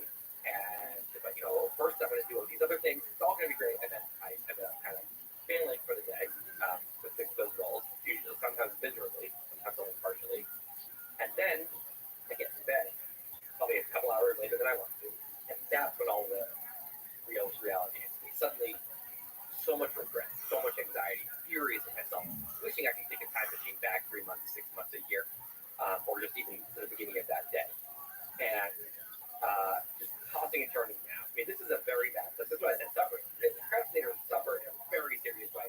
So, look, I know this probably sounds like a lot of them first world problems, and it is, but it's real suffering as well. It's so to me, it's painful because you're not being as good a friend or a spouse or whatever as you could be. You're also not treating yourself very well. You're usually not being very healthy in these moments. You're often, and I'm not being good friends either. So it's just a lot of this, and it's it feels like it's one small tweak away. Sometimes it's that's what I said. It's you just suddenly are just doing that 9 to 12, you get that habit. Everything else falls into place. All of this reverses. So I feel hopeful, but it's it is I haven't fixed it yet. I have some good stuff stuck in. And you also don't want to romanticize it. It is true that some of the greats in history, especially writers, suffer from all the same stuff. They weren't quite able. I mean, you might only write for 2 or 3 hours a day, but the rest of the day is often spent, kind of tortured. Right. Well, right. This is the irrational thing. Right? And this goes for a lot of people, especially who work for themselves. You'd be shocked how much you could wake up at 9 or 8 or 7 or whatever, get to work and stop at 1, but you're really focused on yourself. 1 or 2, and do 25 really focused hours of stuff productive a week, and then there's 112 waking hours, right? So we're talking about 80 something hours. You can live, if you're really focused in your yin and yang of your time. That's my goal. Is black and white time. I really focus time and then totally clean conscience free time. Right now, there's a lot of gray. I should be working, but I'm not. Oh, I'm wasting this time. This is bad, and that's just a disaster. So if you can just get really good at black and the white, so you just wake up and just full work, and then I think a lot of people can have all this free time. Instead, I'll do those same 3 hours, like you said. I'll do this really late at night or whatever after having tortured myself the whole day, and not had any fun. It's not like I'm having fun. I call it the dark playground. It's just where you are when you know you should be working, but you're doing something. You're doing something fun on paper, but it's never it feels awful. And so I spend a lot of time with it. And you shouldn't be doing it, and you still do it. Yeah. It's not clean conscience, but it's toxic. And I think that there's something about you're draining yourself all the time. If you just did your focus hours, and then if you actually have good clean fun can be anything. Reading a book, could be hanging out with someone, could be really fun. You can go and do something cool in the city. That is critical. You're recharging some part of your cycle, and I think it makes it easier to actually work this thing. I say this from the experience when I had good stretches. It's you're what it is. It's you feel like you're fist pounding one part of your brain, fist pounding the other part. You're like we got we treat ourselves well, in Tiger Eternal. I treat myself, and it's of course it's work time. And then later, now it's late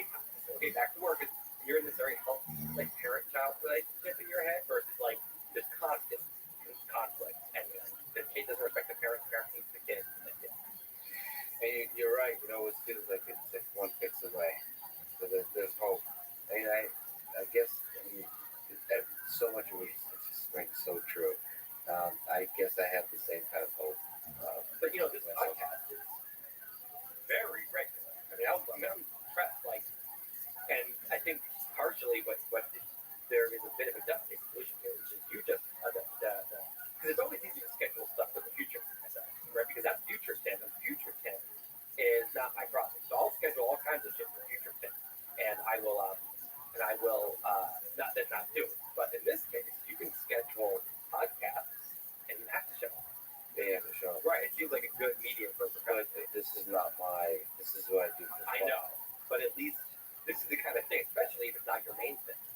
Especially if it's not your main thing, it's the kind of thing that you would dream of doing and want to do and never do. And I feel like your regular, production here is a sign that something is working in this regard.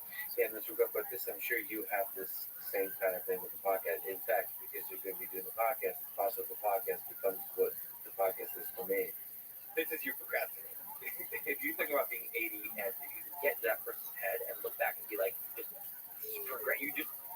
you're yearning, you could do anything to just go back and have done this differently, that is desperation. It's just you don't feel it yet. It's not in you yet. The other thing you could do is if you have a partner, if you want to partner with someone, now you can say, we meet these 15 hours every week. And at that point, you're going to get it done. So working with someone can help. Yeah, that's why I would say like a co-founder is really powerful for many reasons, but that's kind of one of them. Because actually for the startup case, you, unlike writing perhaps, it's really like a 100-hour plus thing. Like once you really launch, you go all in. Like everything else just disappears. Like you can't even have a hope balanced life for a little bit. So from there, co-founder really helps. That's the idea. Well, you're one of the most interesting people on the internet. So as a writer, you look out into the future. Do you dream about certain things you want to still create? Is there projects that you want to write? Is there movies you want to write, to direct, or endless? Okay, so it's just endless. There's specific lists of things that really excite me, but it's a big list that I know I'll never get to. And that's part of why the last 5 years really, when I feel like I'm not moving as quickly as I could, it bothers me because I have so much genuine excitement to try so many different things, and I get so much joy finishing it. I don't like doing it, but a lot of writers are like that. I publishing something is great. It's hugely joyful and makes it all worth it. Or just finishing something you're proud of. Putting it out there and have people appreciate it is like the best thing in the world, right? Every kid makes some little bargain with themselves, a little, a dream or, something.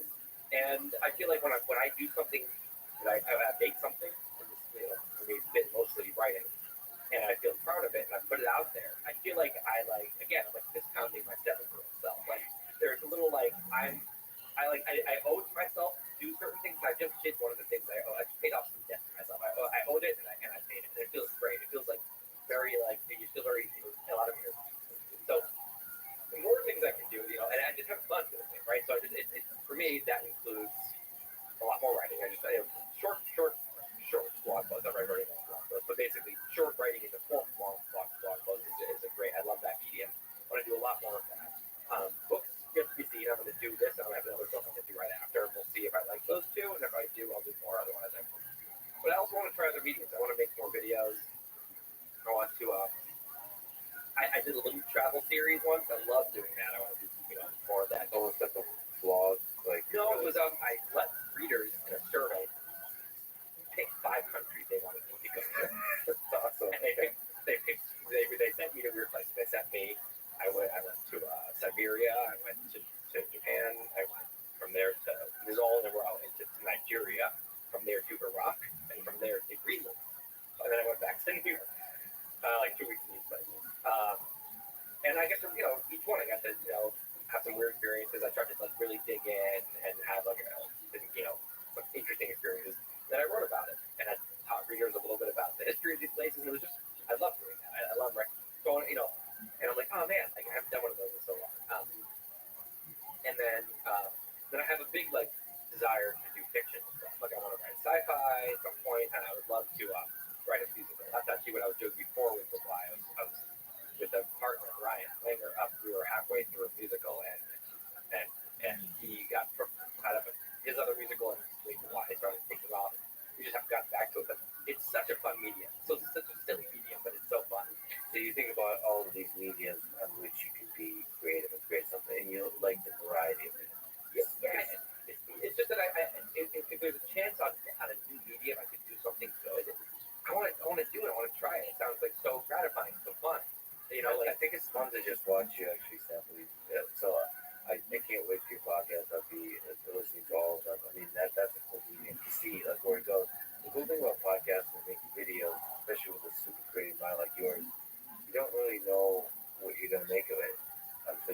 try it.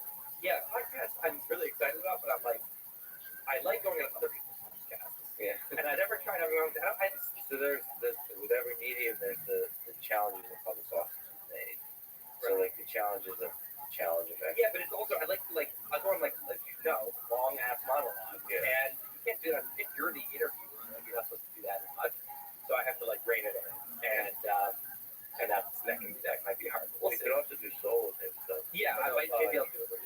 You know what's funny? That was some of my favorites. More like solo, but there's like a sidekick. So you're having a conversation, but you're like friends, but it's really you ranting, which I think you'd be extremely good That's at. funny, yeah. Or even if it's 50-50, that's fine. Like if it's just a friend who I want to like really riff with, I just don't. I don't like interviewing someone, which I won't. That's not what the podcast will be. But I can't help. I tried moderating panels before, and I don't have to get involved. And no one likes a moderator who's too involved. It's very unappealing. So I, interviewing someone, and I'm like, I can't. I just it's not. I can grill someone. That's different. That's my curiosity being like, wait, how about this? And I interrupt them, and I see the way your brain works. It's hilarious. Yeah. It's awesome. It lights up with fire and excitement. Yeah, I love listening. I like watching people. I like listening to people. Yeah. So this is like me right now. I'm just listening to a podcast. This is me listening to your podcast. I love listening to a podcast because then it's not even like once I'm in the room, I suddenly can help myself. Okay. Big last ridiculous question. What is the meaning of life? The meaning of like an individual's life, your existence here on Earth, or maybe broadly, this whole thing we got going on, descendants of apes, physically creating. Yeah, for me, I feel like I want to be around as long as I can. If I can do some kind of crazy life adventure or upload myself, I'm done. Because who doesn't want to see how cool the year 3000 is? Imagine. You did say mortality was not appealing. No, but it's not appealing at all to me. Now, it's ultimately appealing. That no one wants eternal life, I believe. If they understood what eternity really was. I did Graham's number as a public, and I was like, no one wants to live. Yeah. But I'd like to choose. I'd like to say, you know, if I'm truly over and down, I'm going to have, at that point, we'd have our whole society would have we'd have a ceremony. We'd have a whole process of someone signing off. And, it would be beautiful, and it would be Well, I think you'd be super depressed by that point. Like, who's going to sign off when they're doing? Maybe, yes. Okay, maybe it's dark. But the point is, if I'm happy, I can stay around for, I'm thinking 50 centuries sounds great. Like, I don't know if I want to live that. 50 sounds like the right number. But if you're thinking if you can sign up for 50, if you have a choice, 1 is what I get. That is bullshit. Like, if you're somebody who wants 51 is a hideous number, right? Anyway. So, for me personally, I want to be around as long as I can. And then, honestly, the reason I love writing, the thing I love most, is like, it's like a warm, fuzzy connection with other people, right? And that can be my friends, and it can be readers. And that's why I would never want to be like a journalist or a personality that takes time in writing. Or like even a biographer, there's a lot of people who do great writers, but I like to personally connect. And if I can take something that's in my head and other people say, oh my God, I think that too, and this made me feel so much better, or made me feel seen, like that feels amazing. And I just feel like we're all having such a weird common experience on this one little rock, in this one little moment of time, and we're these weird four living beings, and we're all the same. It's like it's the human experience. So I feel like many of us suffer in the same ways. We're all going through a lot of the same things. And to me, it is very. If I was on my deathbed, I feel like I had a ton of human connection, and like shared a lot of common experience, and made a lot of other people feel like not alone. Do you feel that as a writer? Do you like feel like the inspiration, like all the people that you make smile, and all the people you inspire? Honestly, not sometimes, when we did an in-person event and I, meet a bunch of people, and it's incredibly gratifying. Or, you get emails. But I think it is easy to forget how many people sometimes you're just sitting there alone typing, dealing with your procrastination. But that's why publishing is so gratifying, because that's the moment when all this connection happens. Yeah. And especially if I had to put my finger on it, it's having a bunch of people who feel lonely in their existence is all realizing, right? So that, if I'm doing a lot of that includes, of course, my actual spending, a lot of really high quality time with friends and family, and making the whole thing as heartbreaking as like mortality and life can be, make the whole thing like fun, and at least we can like laugh at ourselves together while going through it. Yeah, and that to me is. And then like your last blog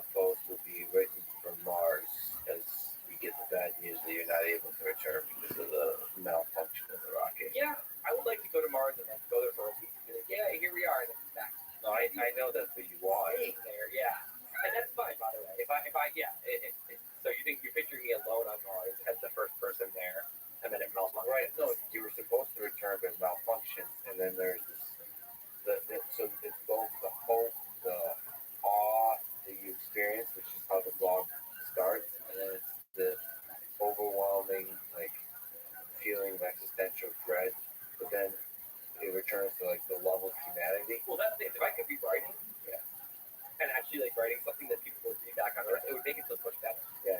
You know, if I were just alone and no one was going to realize what happened. No, you get to write. Yeah. No. Yeah, I know. If I could say, also, that would bring out. Yeah, I think so. Bring out Ben on Mars alone. I think so. Yeah. Well, that's exactly the future I hope people. All right, this was an incredible conversation. You're a really special human being. So thank you so much for spending your really valuable time with me. I can't wait to hear your podcast. I can't wait to read your next blog post, which you said in a Twitter reply you get more after the book, which adds that to the long list of ideas to procrastinate about. And thanks so much for talking to me. Thank you. Thanks for listening to this conversation with Tim Urban. Support this podcast. Please check out our sponsors in the description. And now, let me leave you with some words from Tim Urban himself. Be humbler about what you know, more confident about what's possible, and less afraid of things that don't matter. Thanks for listening. Hope to see you next time.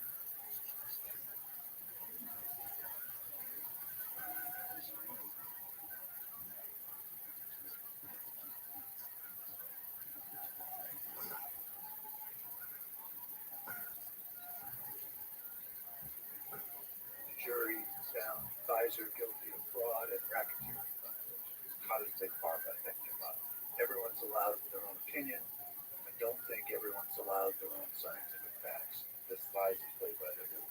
Pfizer isn't battling the FDA. Pfizer has joined the FDA. Following the conversation with John Abramson, faculty at Harvard Medical School, family physician for over 2 decades, and author of the new book, Sickening, about how Big Pharma broke American healthcare and how to fix it. This conversation with John Abramson is a critical exploration of the pharmaceutical industry. I wanted to talk to John in order to provide a countervailing perspective to the one expressed in my podcast episode with the CEO of Pfizer, Albert Bourla.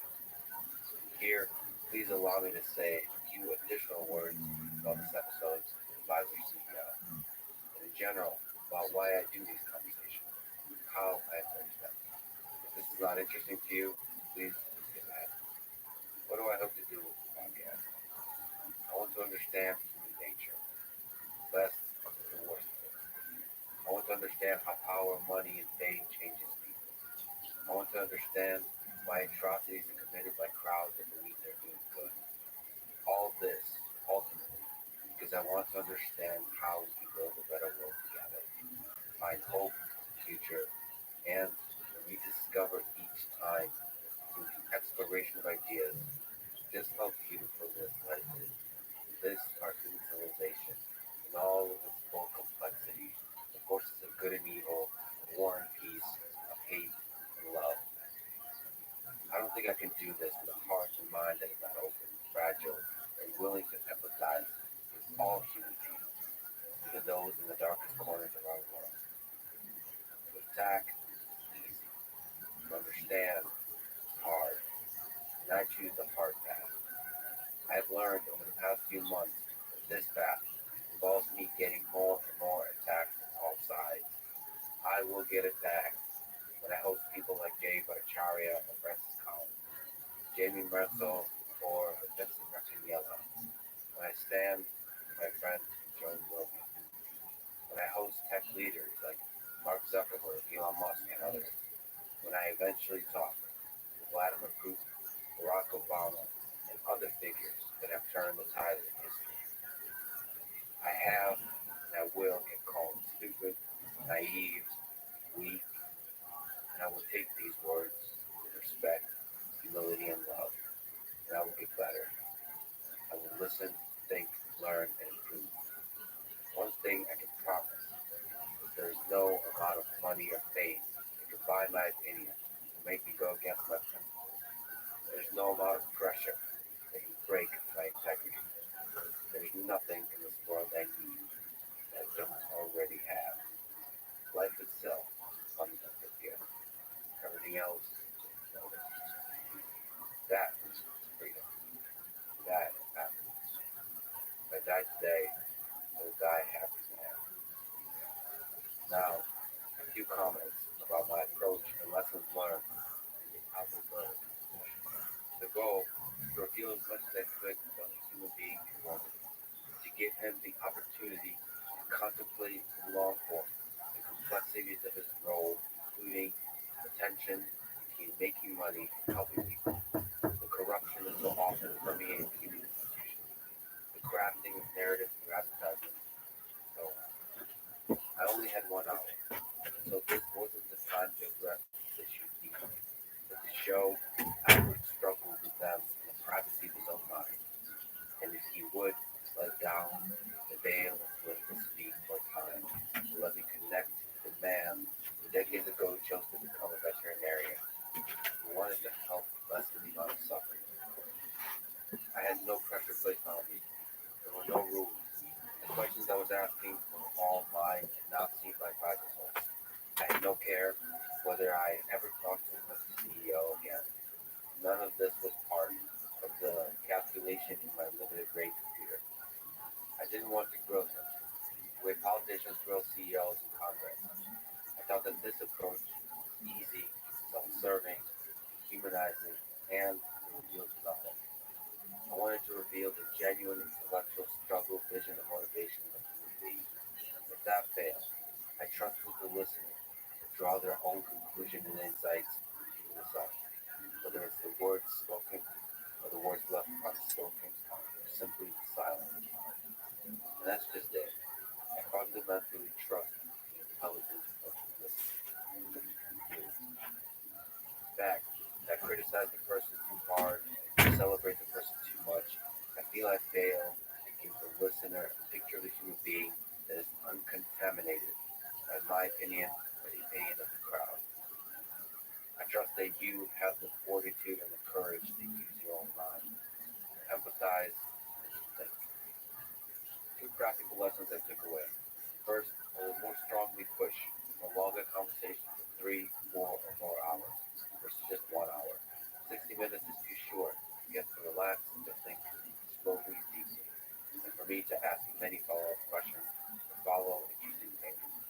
Ultimately, I think it's in the interest of everyone, including the guests, that we talk in true long form for many hours. Second, these conversations with leaders can be aided by further conversations with people who have books about those leaders or their industries. Those that can steelman each perspective and attempt to give an objective analysis. I think of Teddy Roosevelt's speech about the man in DC. I want to talk to both the men and women in the arena and the critics and the supporters and the fans. For the former, I lean toward wanting to understand one human being's struggle with the idea. For the latter, I lean toward understanding the ideas themselves. That's why I wanted to have this conversation with John Abramson, who is an outspoken critic of the pharmaceutical industry. I hope it helps add context and depth to the conversation I had with Pfizer's CEO. In the end, I may do worse than I could have or should have. Always, I will listen to the criticisms without ego, and I promise I will work hard to improve. But let me say finally that cynicism is easy. Optimism, true optimism, is hard. It is the belief that we can, we will, build a better world, that we can only do it together. This is the fight worth fighting. So here we go. Once more into the breach, dear friends. I love you all. This is your Lex Friedman podcast. To support it, please check out our sponsors from the description. And now, here's my conversation with John Abrams. Your faculty at Harvard Medical School, your family physician for over 2 decades, rated one of the best family physicians in Massachusetts. You wrote the book Overdose America, and a new book coming out now called Sickening, about how Big Pharma broke American healthcare with science and research and how we can fix it. First question, what is the biggest problem with Big Pharma that it fixed would be the most impactful decision? Snap your fingers and fix one thing. What would be the most impactful? The biggest problem is the way they determine the content accuracy and completeness of what doctors believe to be the full range of knowledge that they need to best take care of their patients. So that the knowledge has been taken over by commercial interests, primarily the pharmaceutical industry. The purpose of that knowledge is to maximize the profits that get returned to investors and shareholders, and not to optimize the health of the American people. So rebalancing that equation is the most important thing to do to get our health care back aimed in the right direction. Okay, so there's a tension between helping people and making money. So if you look at particularly the task of helping people in medicine, in healthcare, is it possible if money is the primary sort of mechanism by which you achieve that as a motivator, is it possible to get that right? I think it is left, but I think it is not possible without guardrails that maintain the integrity and the balance in the knowledge. Without those guardrails, it's like trying to play a professional basketball game without referees and having players call in fouls. But the players are paid to win, and you can't count on them to call in fouls. So we have referees who are in charge. We don't have those referees in American healthcare. That's the biggest way that American healthcare is distinguished from healthcare in other wealthy nations. Okay, you mentioned Milton Friedman, and you mentioned his book called Capitalism and Freedom.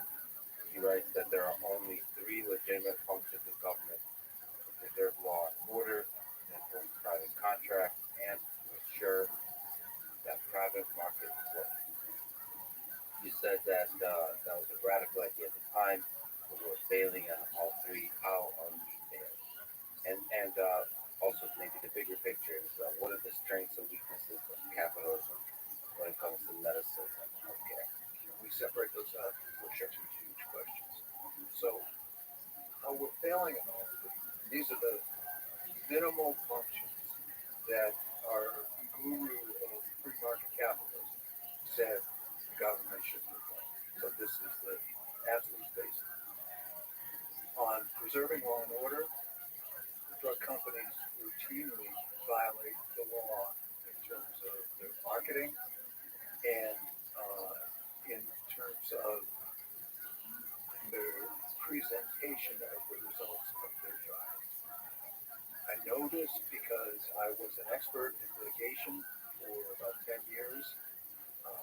I presented some of what I learned in civil litigation to the FBI and the Department of Justice. And that case led to the biggest criminal fine in U.S. history as of 2009. And I testified in a federal trial in 2010, and the jury found Pfizer guilty of fraud and racketeering violations. In terms of violating the law, it's a routine occurrence. Drug companies have paid $38 billion worth of fines from, I think, 1991 to 2017. It's never been enough to stop the misrepresentation of their data. And rarely are the fines greater than the profits that are made. See, executives have not gone to jail for misrepresenting data that have involved even tens of thousands of deaths in the case of Oxycontin as well. And when companies plead guilty to felonies, which is not an unusual occurrence, the government usually allows the companies, the parent companies, to allow subsidiaries to take the plea so that they are not one step closer to getting disbarred from Medicare, not being able to participate in Medicare. So in that sense, there is a mechanism that is appearing to impose law and order on drug company behavior, but it's clearly not enough. It's not working.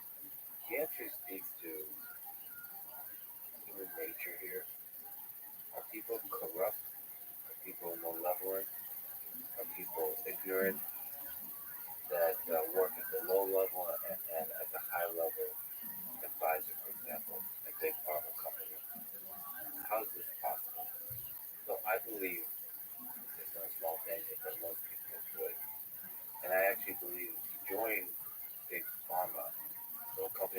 advisor, your life trajectory also involves dreaming and wanting and enjoying helping people.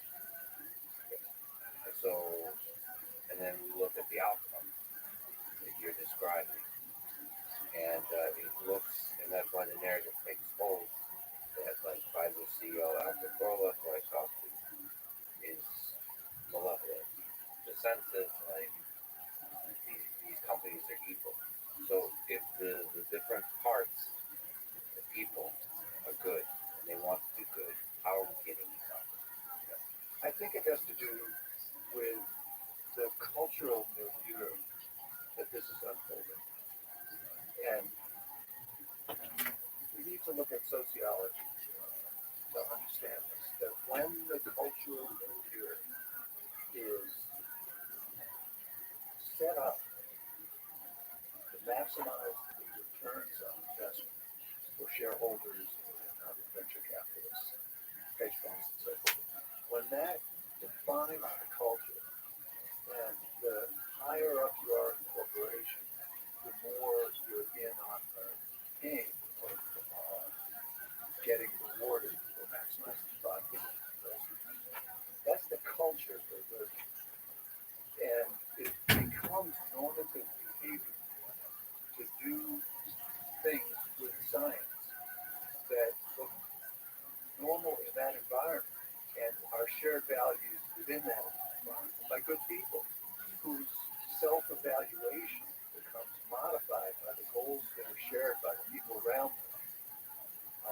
And within that milieu, you have one set of standards, and then the rest of good American people have the expectation that the drug companies are trying to make money, but that they're playing by rules that aren't part of the insider milieu. It's fascinating. The game we're playing modifies the culture, you know, inside the meeting, inside the room, day to day. That there's a bubble that forms. Like we're all in bubbles of different sizes. And that bubble allows you to drift in terms of what you see as ethical and unethical. Because you see the gain of just, you know, it's just part of the game.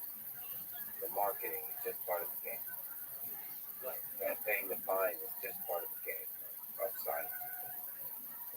And without guardrails, it becomes even more hard.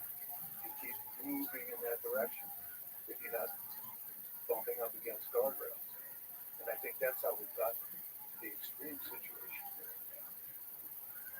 So, like I mentioned, I spoke with Pfizer CEO Albert Bourla. I'd like to raise with you some of the concerns I raised with him. So, one, you already mentioned, I raised the concern that Pfizer is engaged in aggressive advertising campaigns. As you can imagine, you said no. What do you think? I think you're both right. I think that I agree with you that the aggressive advertising campaigns do not add value to society. And I agree with him that they're, for the most part, legal. And it's the way the game is played.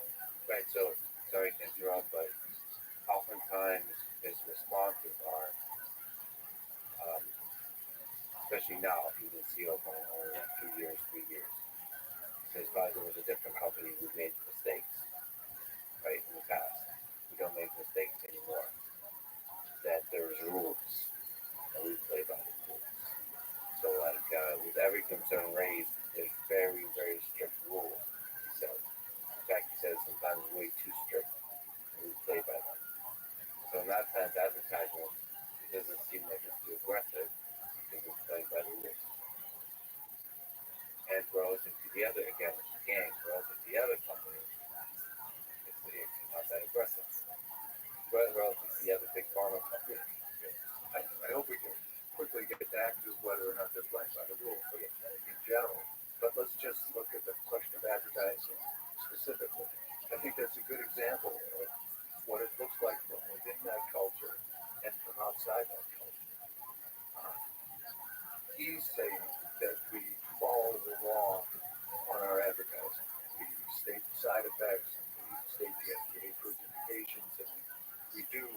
says we have to do for advertising. And I have not, I've not been an expert in litigation for a few years, and I don't know what's going on currently, but let's take him at his word. It could be true. It might not be. But if that's true, in his world, in his culture, that's ethical business model. From a common sense person's point of view, a drug company paying highly skilled media folks to take the information about the drug and create the illusion, the emotional impact, and the takeaway message for viewers of advertisements that grossly exaggerate the benefit of the drug and minimize the harms.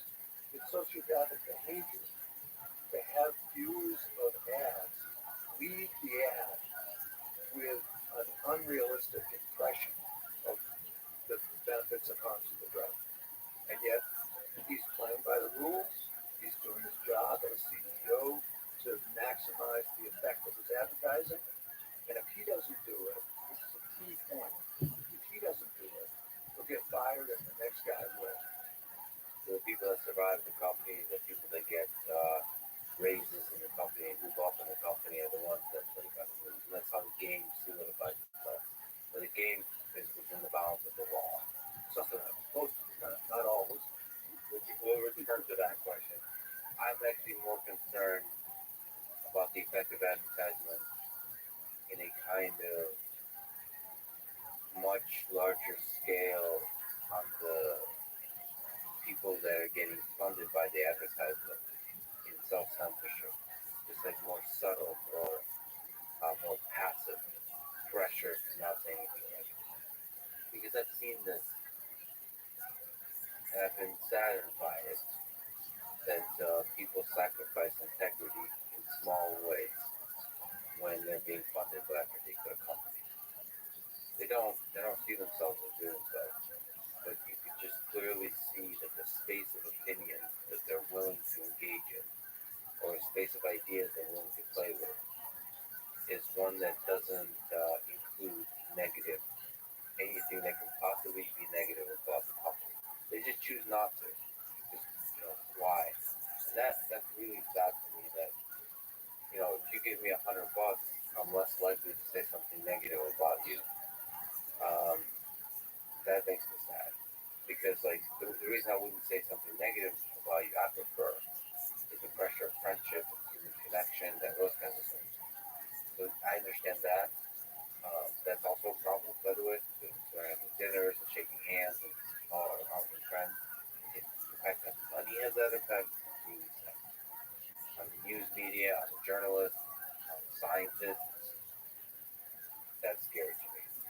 But of course, the direct advertising to consumers, that's potentially very negative effect. I wanted to ask if what you think is the most negative impact of advertisement. Is it that direct to consumer on television? Is it advertising with doctors? I'm surprised to learn I was basically looking at is more than the advertisement, more expense on advertising to doctors than to consumers. That's really confusing. It's fascinating. And then also, obviously, the law side of things is the lobbying dollars, which I think is less than all of those. But anyway, it's in the ballpark. What concerns you most? Well, it's the whole nexus of influence. There's not one thing, and that's all. They don't put all their eggs in one basket. It's a whole surround sound program here. But in terms of advertising, let's take the advertisement. Trulicity is a diabetes drug. It's not for type 2 diabetes, an injectable drug. And it lowers blood sugar just about as well as metformin does. Metformin costs about $4 a month. Trulicity costs, I think, $6,200 a year. So $48 a year versus $6,200. Trulicity has distinguished itself because the manufacturer did a study that shows that it significantly reduces the risk of cardiovascular disease and diabetics. And they got approval on the basis of that study, that very large study being statistically significant. So the ads obviously extol the virtues of Trulicity because it reduces the risk of heart disease, stroke, and that's one of the major morbidities, risks of type 2 diabetes.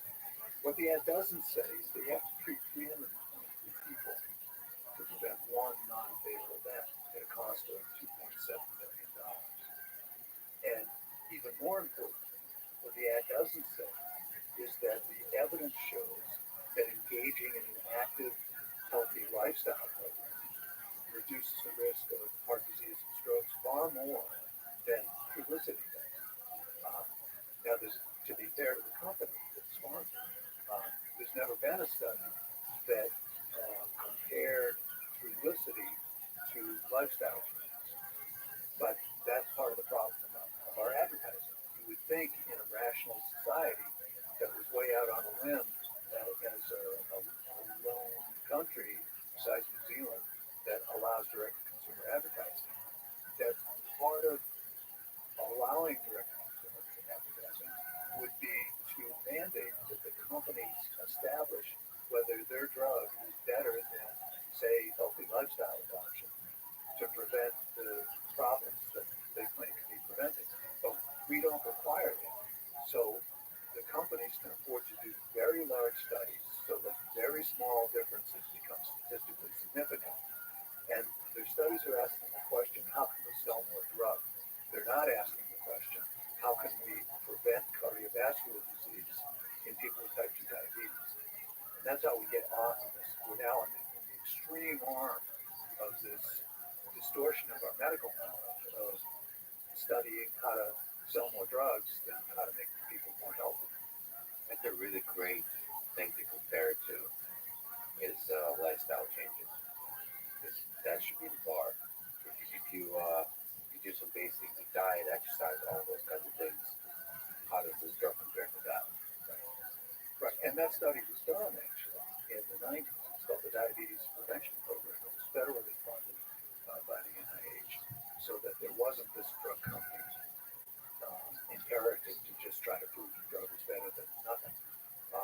And it was a very well designed study, randomized controlled trial in people who were at high risk of diabetes, so-called pre-diabetics, and they were randomized to three different groups: a placebo group, a group that got treated with metformin, and a group that got treated with intensive lifestyle counseling. So this study really tested whether you can get people in a randomized controlled trial assigned to intensive lifestyle changes, whether that works. Now, the common wisdom among physicians, and I think in general, is that you can't get people to change. You can do whatever you want, stand on your head, you can beg and plead, people won't change. So give it up and let's just move on to the drugs and not waste any time. Except this study that was published in the journal, I think in 2002, shows that's wrong. That the people who were in the intensive lifestyle group ended up losing 10 pounds, exercising 5 times a week, maintaining it, and reduced their risk of getting diabetes by 58% compared to the metformin group, which reduced its risk of getting diabetes by 31%. So that exact study was done and it showed that lifestyle intervention is the winner. Who, as a small tangent, is the leader? Who is supposed to fight for the side of lifestyle changes? Where's the big pharma version of lifestyle changes? Who's supposed to have the big glowing pulpit, the big money behind lifestyle changes? In your sense, because that seems to be missing in a lot of our discussions about health. Right, that's exactly right. And the answer is that we assume that the market has to solve all of these problems. And the market can't solve all of these problems. There needs to be some way of protecting the public interest for things that aren't financially driven. So that the overriding question has to be how best to improve Americans' health, not companies funding studies to try and prove that their new inexpensive drug is better and should be used. Well, some of that is also people that are like yourself. It's funny. I spoke with Joe Rogan. He constantly espouses lifestyle changes. So some of it is almost like understanding the problems that big pharma is creating society, and then sort of these influential voices speaking up against it. So whether they're scientists or just regular communicators. Yeah, I think you got to tip your hat to Joe for getting that message out. And clearly, he believes it and does his best. But it's not coming out in the legitimate avenues, in the legitimate channels that are evidence-based medicine and from the sources that the docs are trained to listen to and modify the patient care. Now, it's not 100%. I mean, there are articles in the big journals about the benefits of lifestyle, but they don't carry the same gravitas as the randomized controlled trials that test this drug against placebo or this drug against another drug. So the Joe Rogans of the world keep going.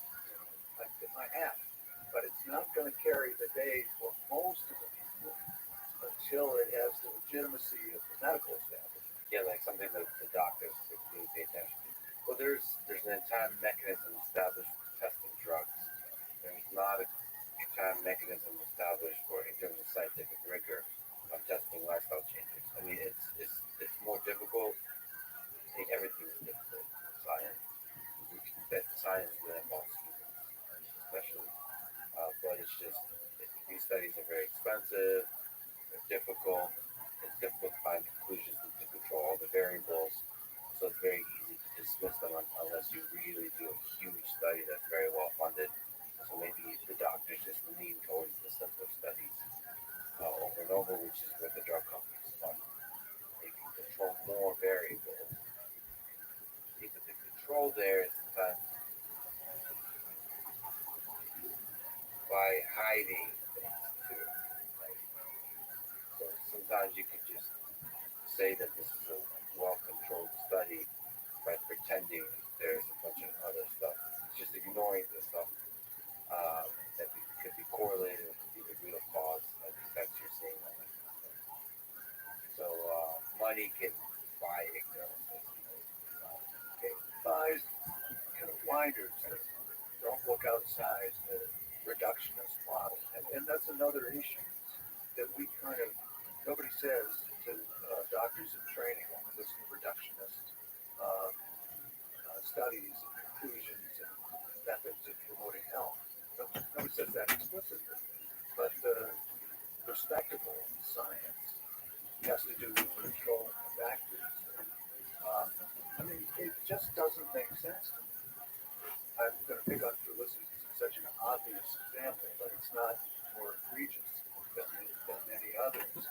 It doesn't make sense to me to allow a drug to be advertised as preventing cardiovascular disease when you haven't included lifestyle changes as an arm in the study. It's just so crystal clear that the purpose of that study was to sell Trulicity. It's not to prevent cardiovascular disease. You know, if we were in charge, I would try to convince you that anywhere that study, the results of that study, were presented to physicians, it would be stamped in big red letters. This study did not compare Trulicity to lifestyle. They need to know that. And the docs are kind of trained, these blinders get put on, and they're trained to kind of forget that that's not there. Do you think, so first of all, that's a small or big change to advertisement that seems obvious to say. Like, enforce that it should be compared to lifestyle. Do you think advertisements, period, in the United States for pharmaceutical drugs should be banned? I think they can't be banned, so it doesn't matter what I think. Okay. Well, say you were a dictator, and two, why can't they do that? Okay. Either answer either one. I believe, I've been told by lawyers who I trust, that the freedom of speech in the U.S. Constitution is such that you can't ban that.